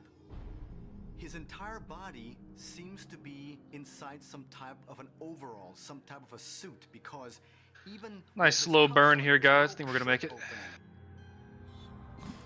no matter from what angle, it looks like a guy inside a Now there's suit. only 9 people alive and 26. Luma and Ja are pretty low on mana. Figures found at Nakata also have It's cool. pointed Ja doesn't need beards mana. that extend from the chin, but without Of course any not.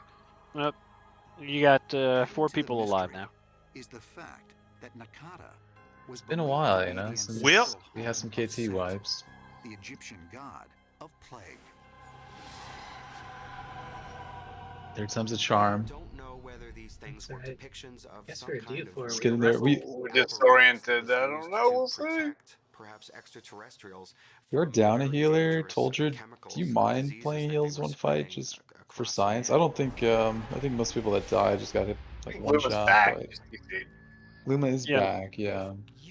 Not one shot. But even with Luma, we're still down a healer. Something to protect yourself from the bacteria and the viruses that were I rampant. mean, I know for me, I know why you did it, but Z, when you switch those groups multiple times mid-fight, like I lost track of where everybody who generally takes damage was, and that was not the easiest to follow.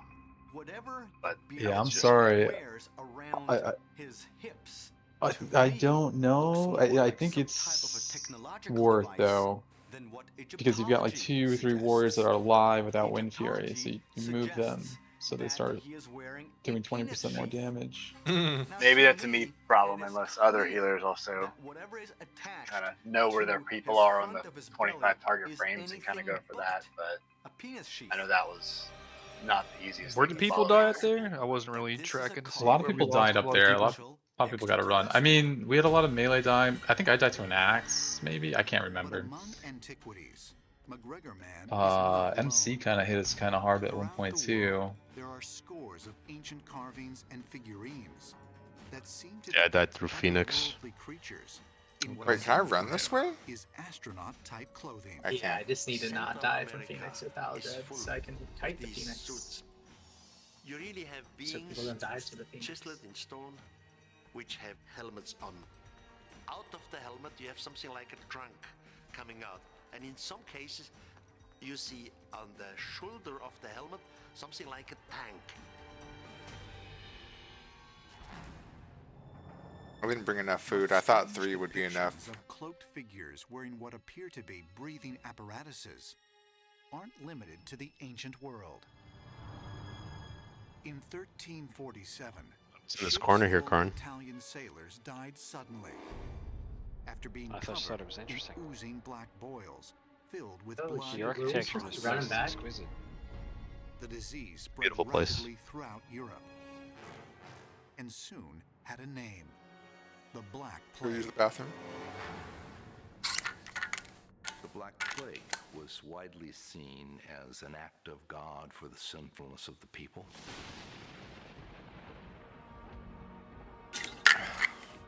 What you get is a slow, lingering, painful death. And that's what is nasty. And it completely decimates populations. Bio real quick.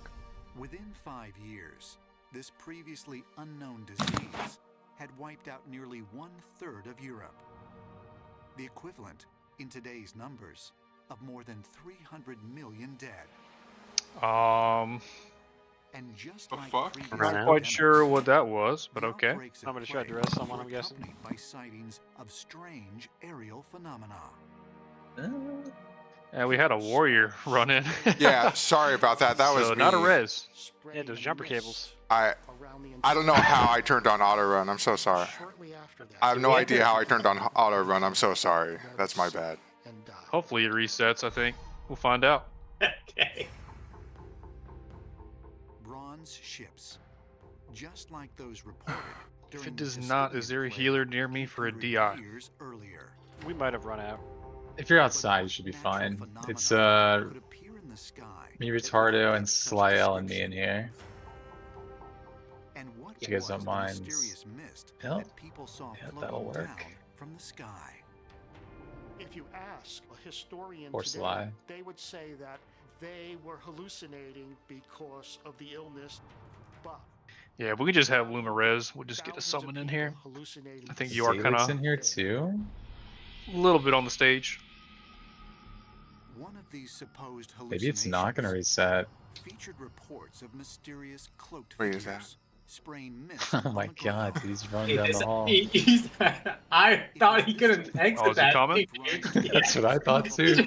Walk straight through. It's Oh, like, shit. perfect. Everybody Yeah, run. yeah. as the Grim Reaper. In one case, the chronicle Sorry, I was recounts yelling, but a that group was of men scary, dude. mowing down Holy shit. wheat. That's interesting. Their scythes were making loud swishing sounds, but not actually cutting down the crops. We can imagine that maybe what was perceived in medieval times as scythes making a swishing sound. Yeah, this is a new strat. You pull them all the way to the starting area, right? Aerosol into the pathogen that made so many people sick. people reported a number of strange beings that would spray onto the wheat. And shortly after that, the Black Death occurred. And maybe your idea of the Reaper was extraterrestrial in origin.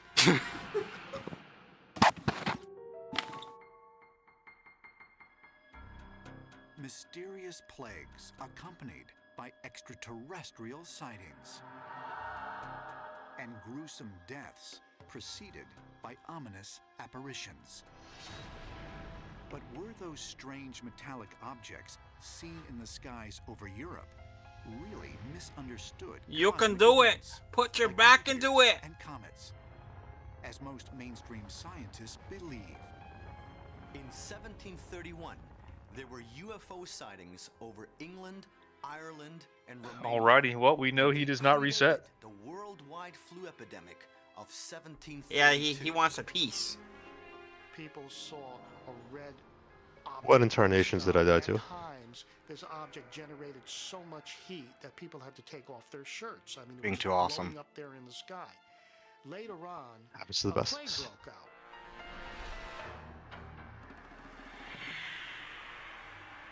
What people called comets back in those days, we would not call comets today. Because anything that moved in the sky that was unusual, that was bright, they would call a comet. For example, in the All right, I think we are good to go. Or not. I'm still in combat. He talked about a comet that was seen in Arabia in the 1400s. So but when you the look at encounter webcam, ended. It looks like a rocket ship. I have to wait for him to run all the What way the back. fuck happened? Oh god. What the? Why would Blizzard allow this? First off. Over the centuries. Why? To kill us? To strengthen us? Or is it simply Should I just hurt? Would it be better? Why would you drop a virus down on this planet? Are you trying to build up our immune system? Are you trying to wipe us out? Are we the laboratory of the universe? Let's see if this bug wipes out this civilization in order to I think we screwed this up pretty bad. Like, everyone needs to be outside for a while. Is he still running around down there? He has not reset. He's coming right at me. with a weapon? Yeah, he just probably has to Wait. run back. It doesn't say his gaze. Now his gaze is on me. Is release a toxin. Or are you just like inside alive, or? Yeah, I I'm was just in front of there. K2 waiting for him, waiting to die. He's like, I guess, at the entrance with you guys. But there is another theory. He's back toward the boss room now. One more incredible than tales of bronze spaceships and grim reapers. Because it is a theory. Yeah, just got to be careful there, guys. If you go to that halfway mark, you will start the boss. It has mainstream scientists scratching their heads. I hard auto ran into it. For cover. That was completely my That fault. is all good. Shit happens. 1540, the Rio Grande Valley. When Francisco Coronado and the Spanish first explored the area that is now New Mexico, they brought with them a devastating weapon they did not even realize was part of their arsenal. Disease, smallpox, chickenpox, and measles spread through the indigenous peoples far faster than the conquistadors themselves could actually travel. I think it's finally resetting. And the bacteria have caused severe plagues that have really changed the course of history. Yeah, it's reset now. So when the conquistadors came over to the New World, they inadvertently That was carried fucking wild. smallpox. They were immune to it, but the Native Americans had never seen smallpox, and they were devastated. That led to the conquistadors with 900 or so soldiers, and were able to destroy the Aztec Empire. Hundreds of thousands of people, maybe even 1 million or more people died simply because they were exposed to the viruses of the white man. The native populations in the American Northeast suffered a similar fate when the European colonists first arrived on their shores. The islands of the South Pacific also had their populations decimated by Captain James Cook and his crew. Are we like the other places where if we get something we haven't seen before, could it wipe us out too quickly for us to react? The War of the Worlds was a beautiful story in the sense that at the very end, the common cold killed the aliens. Because it's too hard to believe the other could happen. That the aliens sneezed on us and they didn't have to do anything more than that. Why is that any more far-fetched? For many ancient astronaut theorists, the possibility of alien diseases being Okay, I could get transmitted in. much the same way is a distinct possibility. My take is if we've had diseases since the beginning of time, and we've had visitations, it's very possible that they accidentally brought these diseases to us. Here on Earth, viruses often thrive in new environments. Could the same be true of viruses entering our planet from another world? And if extraterrestrial viruses do exist, Man, I put some of those arrow makers on the auction house last night, and they all sold like 15 gold apiece. scientists believe the Nice. answer can be found in microscopic organisms called extremophiles. An extremophile is an organism that can survive Thank you. extreme conditions. Okie dokie, so Warlocks, it is just gonna be me on salve duty, so good luck. Based on humans. What we find extreme. No other From buffs. this perspective, we are extremophiles. You know, we live in oxygen, which is poisonous to Eh? the anaerobic organism. So if it was studying us, it was No mites, no wisdom, no nothing. they can breathe oxygen. Life has been found in almost every single environment on Earth. And this is It's funny, our guild went from like 5 paladins on a raid to down to 1. and it gives us hope that if life can exist on almost any single condition on Earth, that it can also live on another planet. Space. Don't forget to 2007. re-equip your weapons. A bacteria-ridden chunk of We didn't even rock make it that far. is strapped to the outside of the International Space Station. After 18 I mean, months we in did. the hostile environment of space, the rock is retrieved. And one colony of bacteria actually survived. And the International Space Station is in low Earth orbit. It's going into orbit day and orbit night. It has wild temperature swings, it gets cosmic radiation, and the vacuum of space, and the life still survived. Though many scientists still reject the idea of microscopic forms of life existing in space, even NASA takes great precautions in protecting people from any potential alien contamination. When the astronauts went to the moon, they were in 2 weeks of isolation because the idea of dormant viruses on our moon surface was taken very seriously. In the same way that ancient aliens might have come to planet Earth in hazmat suits to protect themselves and us from contamination, so NASA does that very thing today. In 2006 and I want this raid to be over. biologists on board separate space shuttle missions made a frightening discovery. Like, how does that happen, dude? Like, I go like this. Exposed to zero gravity. Alright, let's do a ready check to see who's in the room. 100%. what's interesting, that what they found was Maybe that at zero boss? gravity, there were mutations in the culture that led to a huge increase in virulence of the Salmonella superbug. They do the best in terms of their mission to self-replicate under zero gravity. To me, it is another indication Soldier, are you that here? bacteria are space travelers. What you have is this risk that if you are bringing in viruses or elements from outer space, it could become a much more deadly form of that same germ than if it had developed on Earth. The ability of viruses Thanks for to flexing, evolve Soldier. and mutate at an incredibly rapid rate was also at the root I guess we're of gonna the keep deadliest Karn pandemic on tank. in Are we having recorded history. smell tank? The same one I think we're gonna pull unless Smell is close. the Spanish. Smell just No, hit he's in here. Smell's literally He's in the in middle here, of all okay, of us. Yeah, he's here. I just didn't know if we want to have Karn He's stick not on ready engineer. there, okay. No weapons, cost of Smell, what are you doing, bud? raise the level for defense. Get killed with little effort. Thinking in terms of today's numbers, Maybe the he's still 50 no to voice for a 100 bit. million people who died during the course of that outbreak would All right, represent Karn about is taken, 300 so to 400 cool. million in today's terms. It was a normal influenza, but Karn it tank, changed. okay. It was mutated. We had a pandemic flu that was killing young people. They were He's in dropping Kitty, dead so I'm like assuming he's going Kitty. Yeah, I'm Karn tank. I'm chilling. One last ready check, and then if we are ready, we're gonna get the RP going. Make sure your weapons are equipped, as Indina said. Connection. Perhaps they are managing us in a Why are you very putting words in my brutal mouth? fashion. The Spanish influenza Let's get it. eventually disappeared just as quickly as it had arrived, fading Chip. away completely just a year later in 1919. Scientists believe it had mutated to the point it was no longer harmful to humans. But how did this incredibly deadly virus strike simultaneously all over the globe? Could it have any connection to the strange events at Fatima and the dire predictions communicated to 3 children, supposedly from a heavenly, or what some would call, an extraterrestrial source?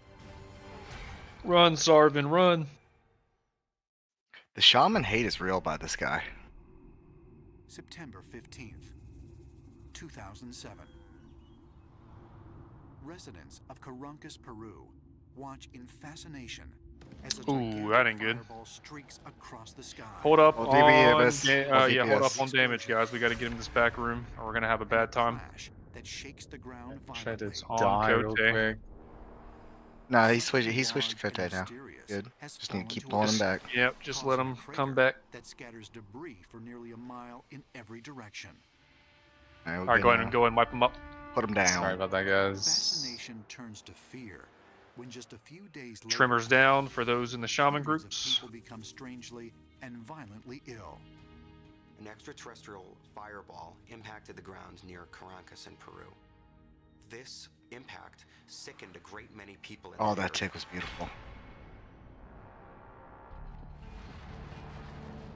That was never explained by Pulling him back just a little more. who couldn't really have an answer for why a meteorite strike would cause all these people to get sick. Meteorites are thought to be very clean and without bacteria or noxious gases. Does this event suggest that microbes and other living organisms, not of this earth, exist somewhere in the universe?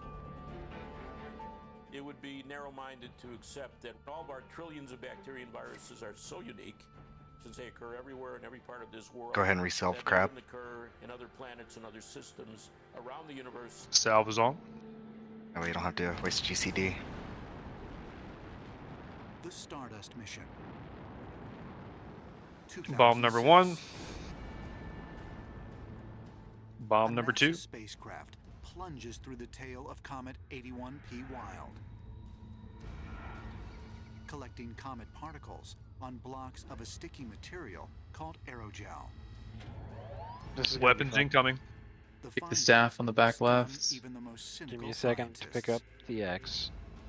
The Stardust Nope, detector can't pick up the came back X. to Earth. The particles Remote toy collected were forever. studied in detail, and many organic compounds were found including the amino acid Kick the glycine, heals if you can. which is a building block for life. Think you can kick the heals? Axe is in melee, so be careful, guys. Yeah. Might Melee, asteroids just and stay back a sec. really be the delivery system for alien microbes and other extraterrestrial life forms? Could strange germs and deadly diseases be the result of biological hitchhikers in space? If you look at Skilling that warp slicer next is a lot of damage. plagues come suddenly, almost from nowhere. So I think comets are the natural carriers that one could look to as being Kick that heel. the source of these. Crap, I got left there on the bulwark. That's all good. Comets were feared by almost all ancient civilizations as bringers of pestilence and death. But were they really primitive superstitions? In the 1960s, I wipe the raid, Nobel laureate and then I Palworld die. developed a new field of science That's called tilting. cosmochemistry. Alright, grab your weapons. We have council in 15. Remains of space bacteria. But it was dismissed almost instantly by a huge establishment of American meteoritic scientists. There's no way, they say, argued that life could be inside a comet. Trimmers out again. So it was sort of essentially swept under the rug. Can y'all grab the weapons and move, please? In 1996, NASA researchers Karn's down. led by David McKay of the Johnson Space Center announced that Alright, big another heals on space Holy rock Crusade. found in Antarctica, meteorite ALH 84001, contained the fossilized remains of life on Mars. It must be confirmed by other scientists. But clearly, the fact that something of this magnitude is being explored is another vindication of America's space program and our continuing support for it, even in these tough financial times. Even as recently as March of 2011, NASA scientist Richard Hoover published evidence of life found in meteorites. Richard Hoover found really stunning images of microscopic organisms resembling modern organisms. This was published in March of 2011 in the Journal of Cosmology. Alright, once Astromancer's down, let's get ready to have some kicks here. The biggest rumpus in science that I recall in my entire career. High officials of NASA were livid because here was this Job guy known. at I'll get the next. Space Flight Center trying to overturn a paradigm. If alien bacteria has entered the Earth's atmosphere, could have been sent here deliberately? Well, the answer is yes. NC's If they were out. trying to invade a planet, they would do it by putting their Why not own have this weapon bacteria on? What the fuck, into the dude? rock and making sure that landed Kinda on fucked planet us, that's Earth, my bad. and in so doing, create a series I kicked there of too, violent if someone else can kick epidemics that next. wipe out the planet's population.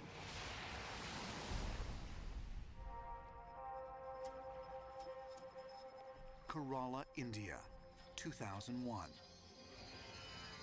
A cosmic bang. A massive Phoenix is up. explosion in the atmosphere. And then Phoenix is on me. We need to blow it up. Yeah, just burn it. Burn it down, please. about blood coming down from the sky. Pyroblast. Pyroblast, burn boss. Boss. In the Iliad, about a blood rain. This one must be foreshadowing kicked. slaughter in battle. Gregory of Tours Got a witnessed shiv the blood or rain hamstring? before the outbreak of the Justinian plague. I have no mana to cast. Lol. 14th century Germany. A shower of blood Nobody else can break it. reportedly preceded the Black I can Death. break you in 5 seconds. It's like the human There you go. world seeing the effect. Nope, of I got the murdered. immortal world. The gods are so affected Get to by the our back if you're lives alive. that they are willing to change the laws of the physical world so that something we experience as rain in fact comes down as blood. Just dying to mechanics. After the incident in Kerala, biologist Dr. Godfrey Lewis is able to Partially my fault. I could not get my weapon. Guys, for this pull, I don't know what it was. I never got the sword the entire time. Just couldn't pick it up. I got the offhands.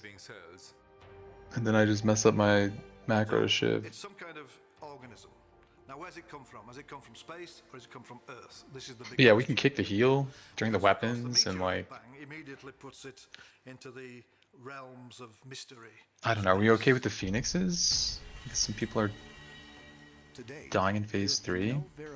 Yeah, I'm not sure if Phoenixes are just sticking to me like glue. I didn't drop south, which was stupid. If meteors and other falling objects from space I lived this do time, contain so, deadly you know, bacteria, I'm learning. is it simply an accident? Reflexes, can you, I guess, fight him for the threat on the Phoenix if you're not already? As natural Yeah. phenomena You guys are both are really part of another trying to get it, and then whichever one of you gets it, just insidious plan. send, you know?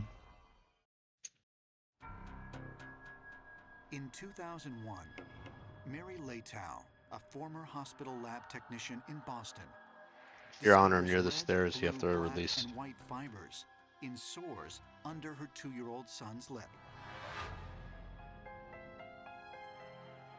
8 different doctors Public, I are don't know if I can unable get to you. find any disease, It's even on the allergy, side there. I'm nervous anything about getting any unusual closer. that Yeah, might be let's not causing her son's have that condition. happen again, because then we're gonna be waiting a whole Today, this condition a whole has a 10 name, minutes to reset again. Morgellons disease. Yeah, I know.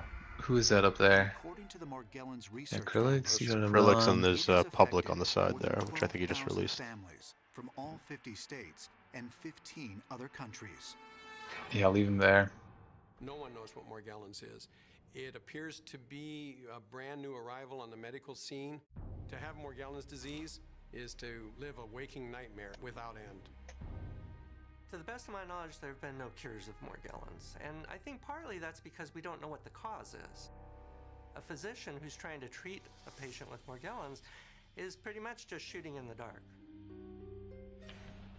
Sufferers of the mysterious disease complain of neurological problems similar to multiple sclerosis and massive oozing skin rashes that seem to have a life of their own. The overt dermatological symptoms would be open sores on the skin, usually round, volcanic almost looking in nature.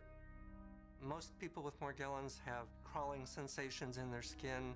Sometimes they describe it as almost as though something is inside there biting or stinging. Inside the lesions, sufferers have discovered colored fibers, like those found on Mary Laytow's son. You wouldn't believe how many dermatologists I've gotten phone calls and emails from saying, sorry, humans don't grow red and blue fibers. Well, as a physiologist, I'm quite aware of that fact, but it doesn't change the fact that these fibers are present. And this mystery is, well, where are the fibers coming from?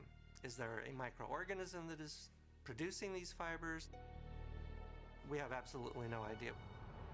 I can't believe I auto-ran and pulled the boss in like 10 minutes. Crime lab, Dang. who ran them through their Actually database, insane. the FBI database, were unable to find any match.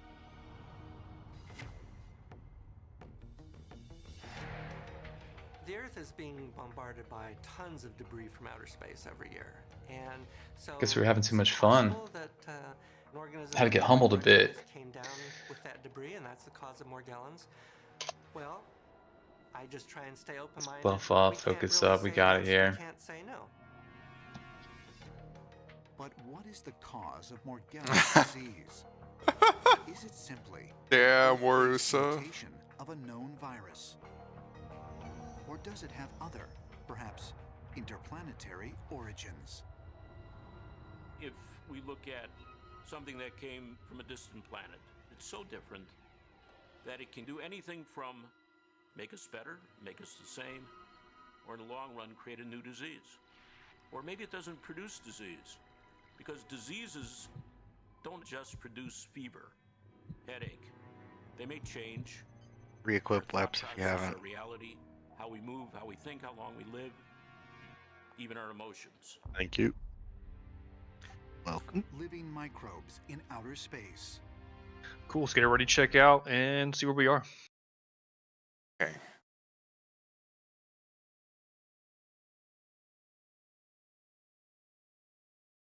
I'm eating mage food to Ready make as it look Venos, like your I'm 100 food gold. buffing.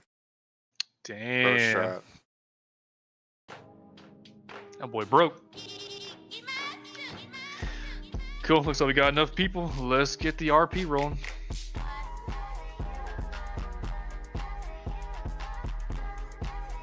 I kill Rogs on the job.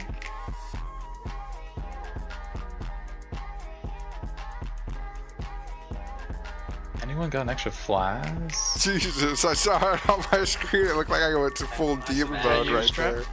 That's ZVN. I could use 1 flask. I had to pop my neck. It felt good. Oh, I don't need it. I have it. It's for Sven.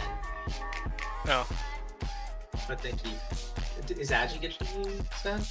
Oh my god. No. I'm not using that, buddy. But thank you.